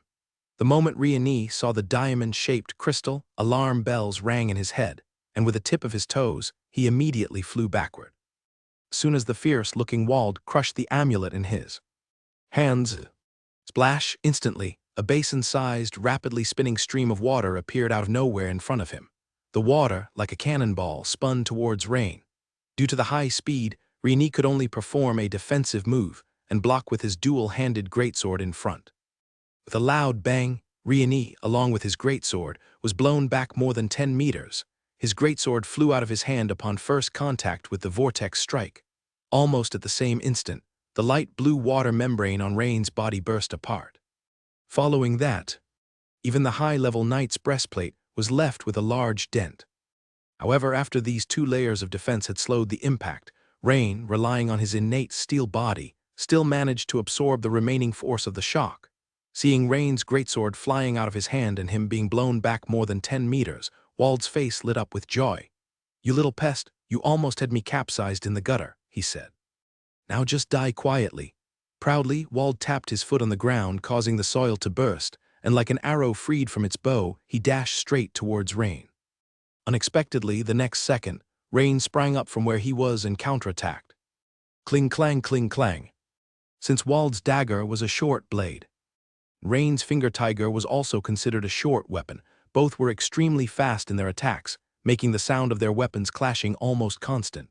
It was like the continuous sound of a string of firecrackers exploding. In Vinika's eyes, she just saw two mists drifting around the cliff face. Round the mist were continuous sparks, like fireworks bursting in a tree. At the same time, if a spark accidentally scraped against the nearby cliff, the rock would immediately show claw-like marks from a dagger or blade. Impossible. How could this be possible? It absolutely couldn't be. Wald felt that the young man before him had completely surpassed his understanding. So proficient in the warhammer, so proficient in the greatsword. Damn it, even this finger tiger is mastered so thoroughly. If the opponent were a nearly 100-year-old man, it wouldn't be so surprising, but looking at his age, he didn't appear to be over 20 years old. Even if he had started training from the age of 1, to have mastered any single weapon to this extent would already make him a top genius. But now, it's freaking 3. How could there be such a person, at such a young age, to have mastered all 3 weapons to this extent? Right now, Wald's brain was spinning so fast it was about to explode, yet he couldn't figure out why. The continued high-intensity combat caused Volad's movements to begin to slow down ever so slightly, although the change was minimal. But as his opponent, Rain acutely perceived this change in Volod. However, Volod didn't take this change to heart because, although his stamina had drastically decreased, his opponent wouldn't be faring any better, and their decrease was likely even greater. Although he was constantly blocking the attacks from the opponent's finger tiger with his dagger, because he couldn't afford a single misstep, it was extremely draining on his spirit. But the opponent's previous swinging of the two-handed warhammer and greatsword was equally exhausting. Based on normal logic and his rich combat experience, Volod's thoughts would definitely correct, however. The problem was that Rain had a cheat. Seeing that his opponent's strength was beginning to decline, while his own was also decreasing, Rain, almost without hesitation, added a point to his Constitution attribute. With the remaining attribute points going from 5 right arrow for his Constitution also increased from 27 to 28 points. Suddenly, a surge of warm energy forcefully pumped out from his heart and rapidly spread throughout Rain's entire body. In an instant, the slight soreness in his muscles and the sense of fatigue were swept away. Rain steadied his hands, and his speed and strength abruptly returned to the level they had been at the beginning of the fight. Stable, precise, and powerful. Within just half a second, Volod sensed that something was off. Because of the relative change in efficiency, Rain's transformation was unusually noticeable to him, as his opponent. Volod's eyes widened in disbelief as he looked at Rain. The opponent definitely didn't have time to use any potion, nor to cast witchcraft so. How could he suddenly be rejuvenated? Volod only felt that Rain's attacks suddenly became exceptionally fierce and aggressive. He found it increasingly difficult to defend himself. One misguided move could result in Rain slicing 4 gashes in his body. The blades of the finger tiger were from General Perix of the Zaral Resistance Army, crafted from some kind of rare ore, and with Rain's forceful chopping, as soon as they cut into Volod's leather armor, they could instantly leave 4 gashes. As time passed, Volod's movements became more and more sluggish, his eyes bloodshot as he exerted all his power, move after move, barely blocking Rain's attacks. But the wounds on his body were not decreasing but multiplying. Several times, Volod tried to repel Rain, hoping to take the opportunity to pull out a potion to drink, or to pull out a sorcery scroll to release, but all were interrupted by Rain's almost close-quarters high-speed boxing. At this stage of the fight, Rain had almost fully gauged the upper limit of Volod's strength. Consequently, the turning point of the entire battle had arrived. 100 crack strike. In an instant, the swinging speed of Rain's left and right hands greatly increased, and the attack speed of the Finger Tiger completely went up a notch. As the targeted individual Valad only saw a blanket of cold gleams from Rain's Finger Tiger enveloping him. This gave him quite a shock. As an experienced third-level wizard apprentice, if the enemy's attack speed wasn't so fast, he would at least have a chance to use a sorcery scroll, and if the opponent's speed was even slower, Valad could have comfortably started chanting spells. But alas, ever since Rain switched to the Finger Tiger for combat, from beginning to end, Valad never had a moment's respite. He was constantly fully focused on wielding his dagger to defend, which meant he had no opportunity to use any means of witchcraft against Rain. And the only instant-cast witchcraft item, the crystal necklace sealed with Vortex Strike sorcery, had already been used by him. But unfortunately, this rare magical artifact didn't help Valad secure victory. In a moment, with over 100 high-speed blades slicing through the air, the sound of them cutting the atmosphere arose. Swoosh, swoosh, swoosh. The earth beneath Valad's feet exploded, the hard rocks of the surrounding cliffs turned to dust, and he retreated step by step until he embedded himself in the tough cliff wall with nowhere else to go. Seconds later, the tough leather armor made from an unknown beast's hide worn by Valad was shredded by Rain's Kadar martial arts secret technique, 100 Crack Strike LV2, which by then hung in tattered strips like rags over his body. At this moment, Valad's body was covered in dozens of wounds of various sizes and depths, profusely oozing crimson blood. Valad, with a fierce look on his face, struggled to walk out from the embedded rock, obviously unwilling to admit defeat. But the severe injuries to his limbs made it impossible for him to move freely. He began to quietly chant the spell for hydrotherapy. Rain's pupils shrank. Even like this, he was planning to cast witchcraft to attack him. Immediately, Rain felt rather annoyed with this obstinate captain of the Black Sail Pirates. PFFCHT, the next second, Valad was hit by Rain's jab to the next vital point. Valad clutched his neck, his eyes bulging, spewing mouthfuls of blood. Originally, Rain had intended to spare his life because, as the captain of the Black Sail Pirates, Valad would likely yield a lot of valuable information upon interrogation, but considering the recent events, this guy was simply too dangerous. Rain felt that it would be better to turn his opponent into a corpse that could no longer cast spells. Looking at Valad slowly collapsing, Rain turned to Vinica, who had been dumbfounded by the sight, and said, "Let's get out of here first." Sure, Lord Rini," Vinica nodded immediately. At this moment, her head was still buzzing. Anything Lord Rini said, she would just nod her head in agreement. The main reason Rini wanted to leave in such a hurry was that the noise from his recent fight with Walroad had been too loud. Secondly, the smell of blood on the other party might attract some unnecessary trouble. So, for safety's sake, it was better to leave this place first, especially since he and Vinica had already successfully completed their mission on this small island. As for the spoils of war, he planned to search Walroad's body when he returned to Fishing Port Town.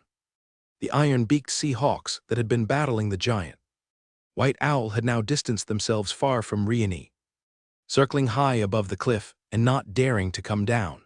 It seemed they had sensed that the two humans who had just fought below the cliff were extremely powerful, and their animal instincts completely deterred them from approaching. Meanwhile, Great White proudly chirped a few times, took the initiative to grab Rioni's greatsword with its right claw, and his war hammer with its left claw after Rioni had killed Walroad. Additionally, Great White's beak held Walroad's white bone hammer, which had also fallen nearby, and it flapped its wings, gliding a short distance to Vinica's side as if to show off its achievement. This made Vinica laugh, as she petted Great White's head and said, "You're quite clever." Seeing there was nothing amiss, Rini quickly picked up Walroad's still bleeding corpse and hurried towards the boat. Vinica, holding 4 fledglings and the big purple egg, quickly followed. When Rini and Vinica arrived at the landing point, 2 special task force members guarding the small boat stared in shock at the bloody corpse in Rioni's hand.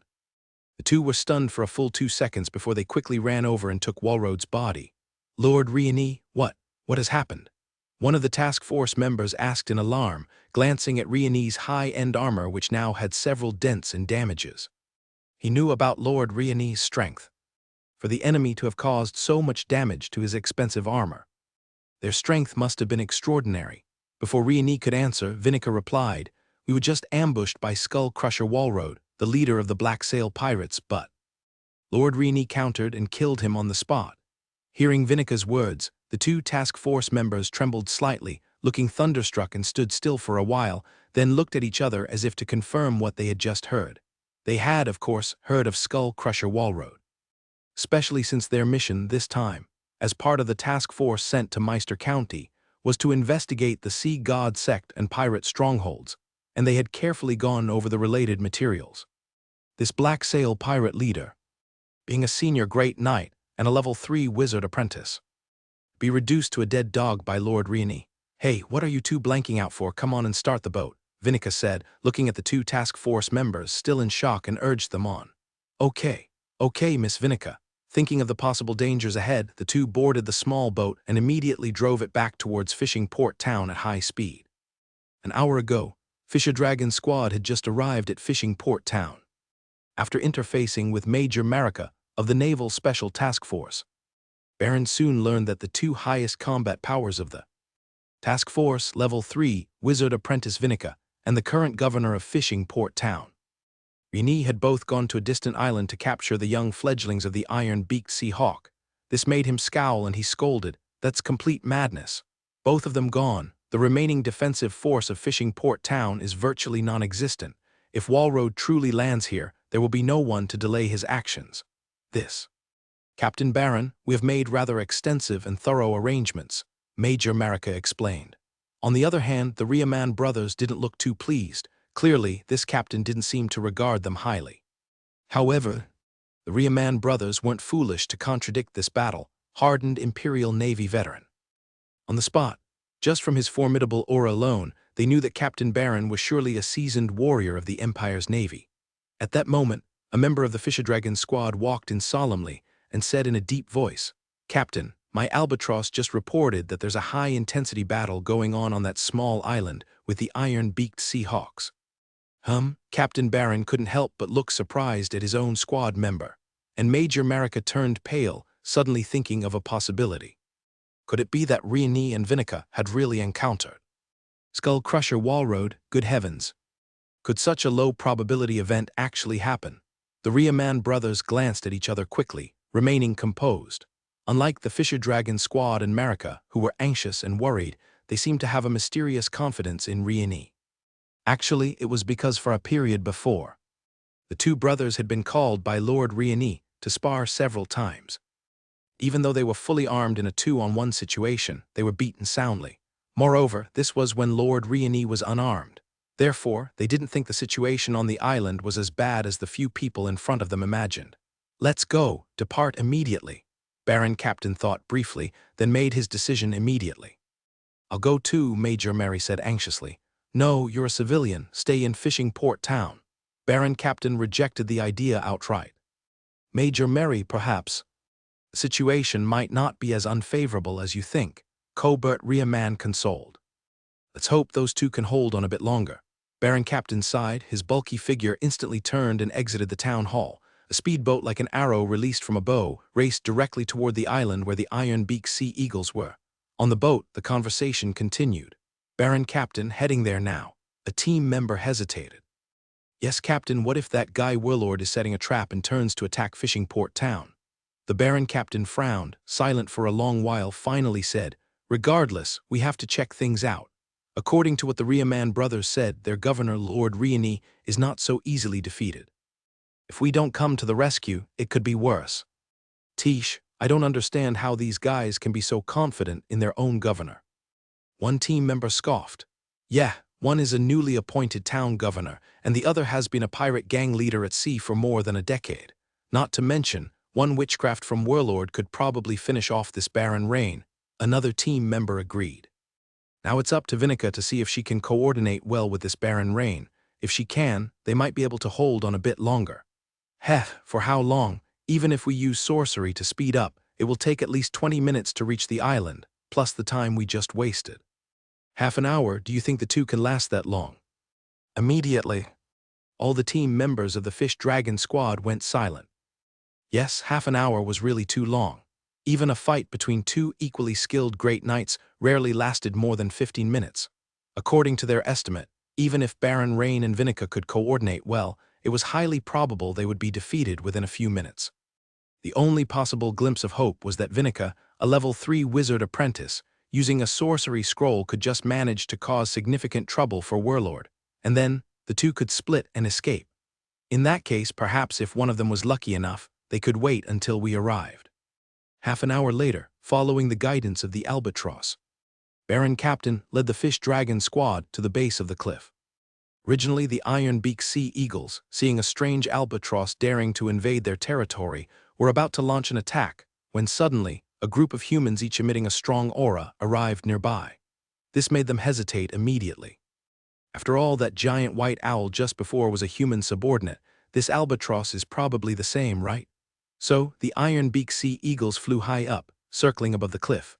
Meanwhile, Baron Captain and his team, seeing the scene before them, couldn't help but show expressions of shock. There were pits on the ground, as if it had been pounded by a rain of meteorites, and at the bottom of the cliff, there were also markings of varying depths that looked as if they were made by various types of blades, all clearly visible. Baron Captain was the first to regain his composure. He quickly stepped forward, touching a gouge on the hard cliff face, dozens of centimeters deep, slowly saying, "This is master-level swordsmanship. This single stroke would require at least 20 years of arduous practice." Baron Captain appeared to think of a problem, his brows furrowing as he turned his puzzled gaze toward a young team member and asked, "Didn't you say this Baron Rain is young? How old is he?" "This." The young man immediately pulled out a stack of reports and started flipping through them, finally staring blankly at the age section and murmuring, 16? How can he be only 16? 16, huh? Baron Captain stroked his stubbly chin, pondering. It looks like there's only one explanation. This Baron Rain is a young man with a strong talent for swordsmanship. Otherwise, there's no way to explain these cut surfaces and depths, Baron Captain said, looking at the cliff face, observing many traces very similar to the sword mark he just observed. People with a talent for swordsmanship, although rare, when considering the whole of Minster Province, or even the Empire, aren't that uncommon.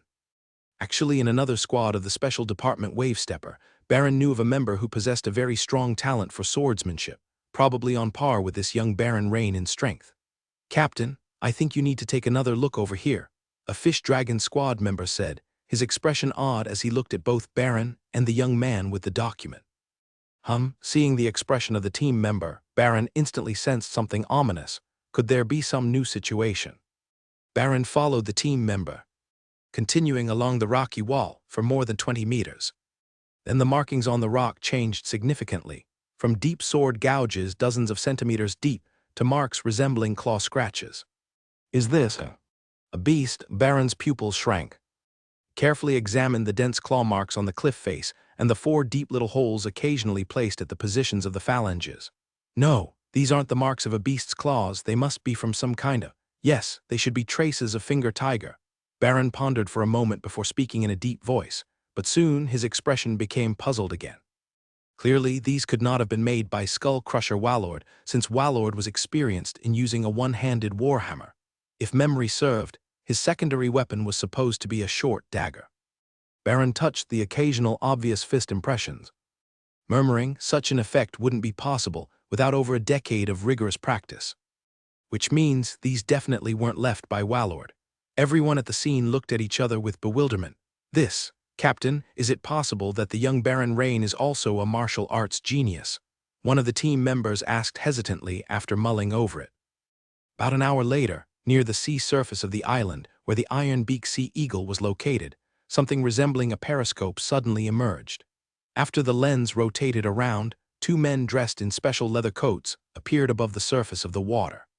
"Brigadier General, I feel you needn't have come to meet him personally," the younger man beside him said.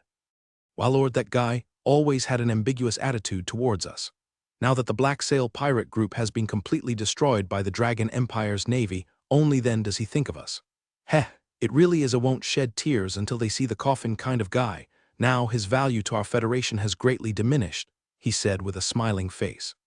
The middle-aged man beside him nodded his head, seemingly in agreement with the young man's analysis.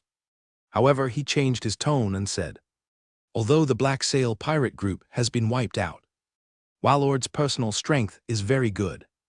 Senior level 3 wizard apprentice and great knight, he still can be worthwhile to rope in." "That's true. It's impressive that he managed to escape this time. The young man pondered and then agreed after thinking. Additionally, the most important point is that, according to reliable information, Wallord knows the location of an ancient goblin ruin on a remote island. It's very possible that there, in that ruin, lies the power device solution that our Eagle Federation has been unable to conquer. The middle-aged man revealed an important piece of information. So that's also why I personally came over. He disclosed. I see. The young man's face clearly showed surprise upon hearing this news. Soon, the two men arrived at the location indicated by the communication device, near Wallord's fish grilling bonfire from before. Hey, where is he? The device is right here. This should be the place, no mistake. After searching and finding no trace of Wallord, the young man immediately expanded the search area. Brigadier General, there are footprints here. Should be Wallord's this direction. Following Wallord's footprints, the two quickly found themselves near the cliff. Upon seeing a scene that looked like a small-scale war had taken place, they exchanged puzzled looks. After inspecting the site, the young man pointed to a place on the ground with scattered footprints and said, "Sir, it must be the Empire's Navy pursuers. They discovered Wallord before us. This line of footprints is the best proof." The middle-aged man nodded, affirming the young man's judgment. Feeling encouraged by his superior's agreement, the young man continued with his analysis. Over there on the cliff, there are many traces of a dual-handed greatsword chopping, which indicates that among the Imperial search team there is a master-level swordsman. And on this side of the cliff, there are many claw-like weapon marks as well, indicating there is another expert close to the master level. At the same time, there are scratches from a dagger on the cliff, yet no hammer marks from Wallord's favored weapon, which is very strange. As the young man spoke, he resumed his search and finally spotted marks on the ground resembling those of a heavy warhammer impact. Found it here. This is the imprint of his skull warhammer. These are the marks of a two-handed hammer. The young man joyfully exclaimed. I get it, it was 3 against 1. Sir, it seems that Vorod has been defeated. The young man bent down, picking up several strips of leather armor fragments near a cliffside indented with the shape of a human body, and said. The Federation colonel examined the leather armor fragments in the young man's hands, then looked down at the large pool of blood on the ground and nodded. Indeed, and what's more, he likely did not escape. Judging from the footprints on the ground and the traces of the battle, it seems there were 3 master-level practitioners specializing in swords, war hammers, and finger tigers attacking Vorod. Those footprints over there likely belong to a wizard apprentice from the Dragon Empire's pursuit detachment, aiding from the sidelines. The young man pondered for a bit, seemingly putting himself in the shoes of the other, and said, That's true. In such a situation, even with Vorod's strength, defeat would be inevitable. The naval force of the Dragon Empire made a bold move, dispatching such a formidable team to deal with Vorod. However, if that's the case, sir, the location of the ancient ruins that Vorod possessed. The middle-aged man's expression grew solemn, and after contemplating for a while, he said, Although the Federation doesn't want to face the Empire head-on at the moment, the ruins that Vorod controlled are of great significance to us. At the very least, the ancient ruins must not fall into the hands of the Empire. John Stone, contact the higher-ups and request coordination with Leviathan team, and have them pursue the Empire's naval pursuit team. If I'm not mistaken, such a powerful team likely comes from the Dragon Empire Special Division, the Wave Walkers. Additionally, charge the nearby forces to start investigating. This area should fall under Meister County of the Dragon Empire, right? Reach out to the Zarol Resistance forces, those guys, and have them look into this matter. Command after command was orderly issued from the Federation colonel's mouth, especially Jonastone, the young man, whose eyes lit up upon hearing the mention of Leviathan team. Yes, sir. This is Meister County. Zarol Resistance has mentioned to me before that they've established a new stronghold here. I will get in touch with them immediately and have them cooperate with the operations. The Federation colonel nodded and said, If Vorod is detained nearby, then have the Zarol Resistance extract relevant information from him and then deal with him promptly. If he's dead, then track down the interrogation records and Vorod's belongings. Once Vorod has been taken by the Empire's Naval Special Division, then leave the follow-ups to the Leviathan team. A very thorough plan, sir, the young man said with a smile, adding his assent. After boarding the small boat, the huge white owl, Dohite, as if eager for praise, handed to Rain the pig-head hammer and the glimmering greatsword from each of its claws. Watching Dawhite smugly suck up, Vinica couldn't help but grin. Even animals with enhanced intelligence still venerated the strong. The skull warhammer that Dawhite was holding in its mouth was now in Vinica's hands first, who curiously examined it. She excitedly flipped the skull warhammer up and down, closely observed it, and then turned her head towards Rain to say, "Wow, this is Vorod's signature weapon, the skull warhammer. Lord Rain, you might not know, I've heard that this warhammer has a special origin." "Oh, then please do tell, Miss Vinica." Hearing Vinica say this, Rain raised an eyebrow with interest and smiled as he looked at the pretty face of the twin-tailed young lady. He too had just glanced at the skull warhammer in the girl's hand. The warhammer was made of two parts. The handle was light silver with a metallic sheen, likely a rare metal.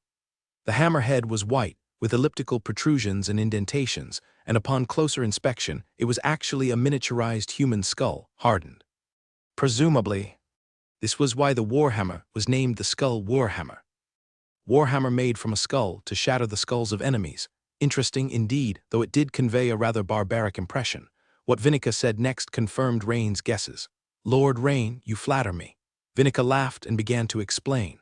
This skull warhammer is said to have been a ritual tool from a native tribe on an island. As you know, a skull is generally one of the hardest parts of an animal, and after being compressed by the witchcraft of the tribe's shamans, its hardness reached a terrifying degree, surpassing ordinary steel. You could say it's not inferior to most rare metals. Moreover, such a witchcraft artifact has undergone years of tribal ritual ceremonies. In a certain sense, it has become an oddity intertwined with the power of belief. "I see." Rain nodded, not expecting the skull warhammer to be a ritual tool with quite a history. That said, the skull warhammer was indeed no ordinary object. When collecting the pig-head hammer earlier, Rain had noticed that its head, made with hardened essence gold, had suffered some wear after a fierce battle. But the skull warhammer seemed utterly undamaged.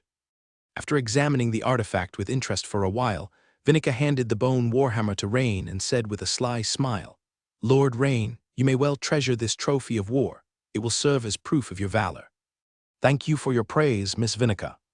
Hearing the words of the twin-tailed young girl, Rain smiled as well and accepted the warhammer. However, the moment Rain grasped the skull warhammer, he was slightly stupefied. Ding, detecting that the host has obtained a rare item skull warhammer. A special advancement to Warhammer Wizard, Legendary, has been triggered. Preconditions for advancing to Warhammer Wizard, Legendary: first, any formal wizard expert; second, any hammer-type transcendent artifact; third, any level 12 or above Warhammer-type extraordinary combat skill; fourth, physical breaking limit of second order over 30%. Current conditions do not meet. Advancement to Warhammer Wizard, Legendary has failed. This. Looking at the sudden system prompt, Rain's attention was largely captured by one word: legendary. This must be the fourth legendary profession panel I've triggered. Considering the power of the weapon master, a legendary profession, a wave of excitement surged through Rain's heart. "Lord Rain, what is wrong?"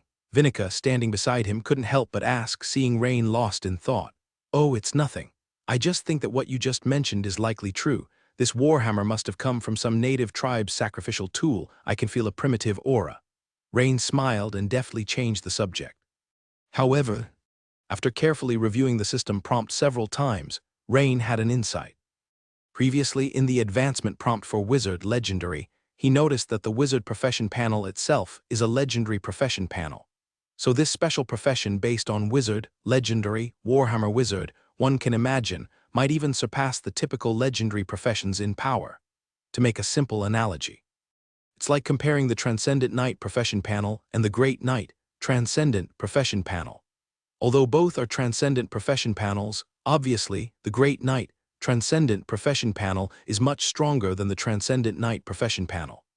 A reasonable assumption would be, if the Transcendent Knight profession panel is at a mid-level in Transcendent professions, then very likely the Great Knight Transcendent profession panel may be the pinnacle among Transcendent professions. Similarly, if the Wizard Legendary profession panel is at a mid-level among legendary professions, then the Warhammer Wizard, this special profession, might very well be the top tier among legendary professions. My previous weapon master, Legendary, based on the advancement preconditions seen during conversion, should belong to a special advancement under Great Knight. So by this judgment, the Weapon Master Legendary Profession panel could only be considered an entry into legendary professions. Of course, it might be on par with a formal wizard legendary, but in all likelihood it couldn't compare with this Warhammer Wizard legendary. However, after giving it some thought, Rain calmed his excitement. I am still some distance away from becoming a formal wizard, and I also lack a critical defensive first-grade witchcraft. At this stage, my goal is still to primarily explore the combat power of the Weapon Master, this legendary profession. Perhaps, once I officially join the Sword Bearers, I might have more options available on the path of the wizard. Thinking this, Rain remembered that he had been too caught up in intense combat earlier and had not checked the system prompts. Rain scrolled through the system prompts, only then noticing the post-battle system notifications. Skill Giant Bear Sword technique has been improved. Experience plus 998. Your skill Toggle Hammer technique has been improved. Experience plus 1042. Your skill Kadar Martial Arts has been improved. Experience plus 1233. You have experienced a battle. Weapon Master, Legendary. Experience plus 377. Note: the above skill experience has enjoyed a unique talent, Beginner Extraordinary. Understanding 30% boost.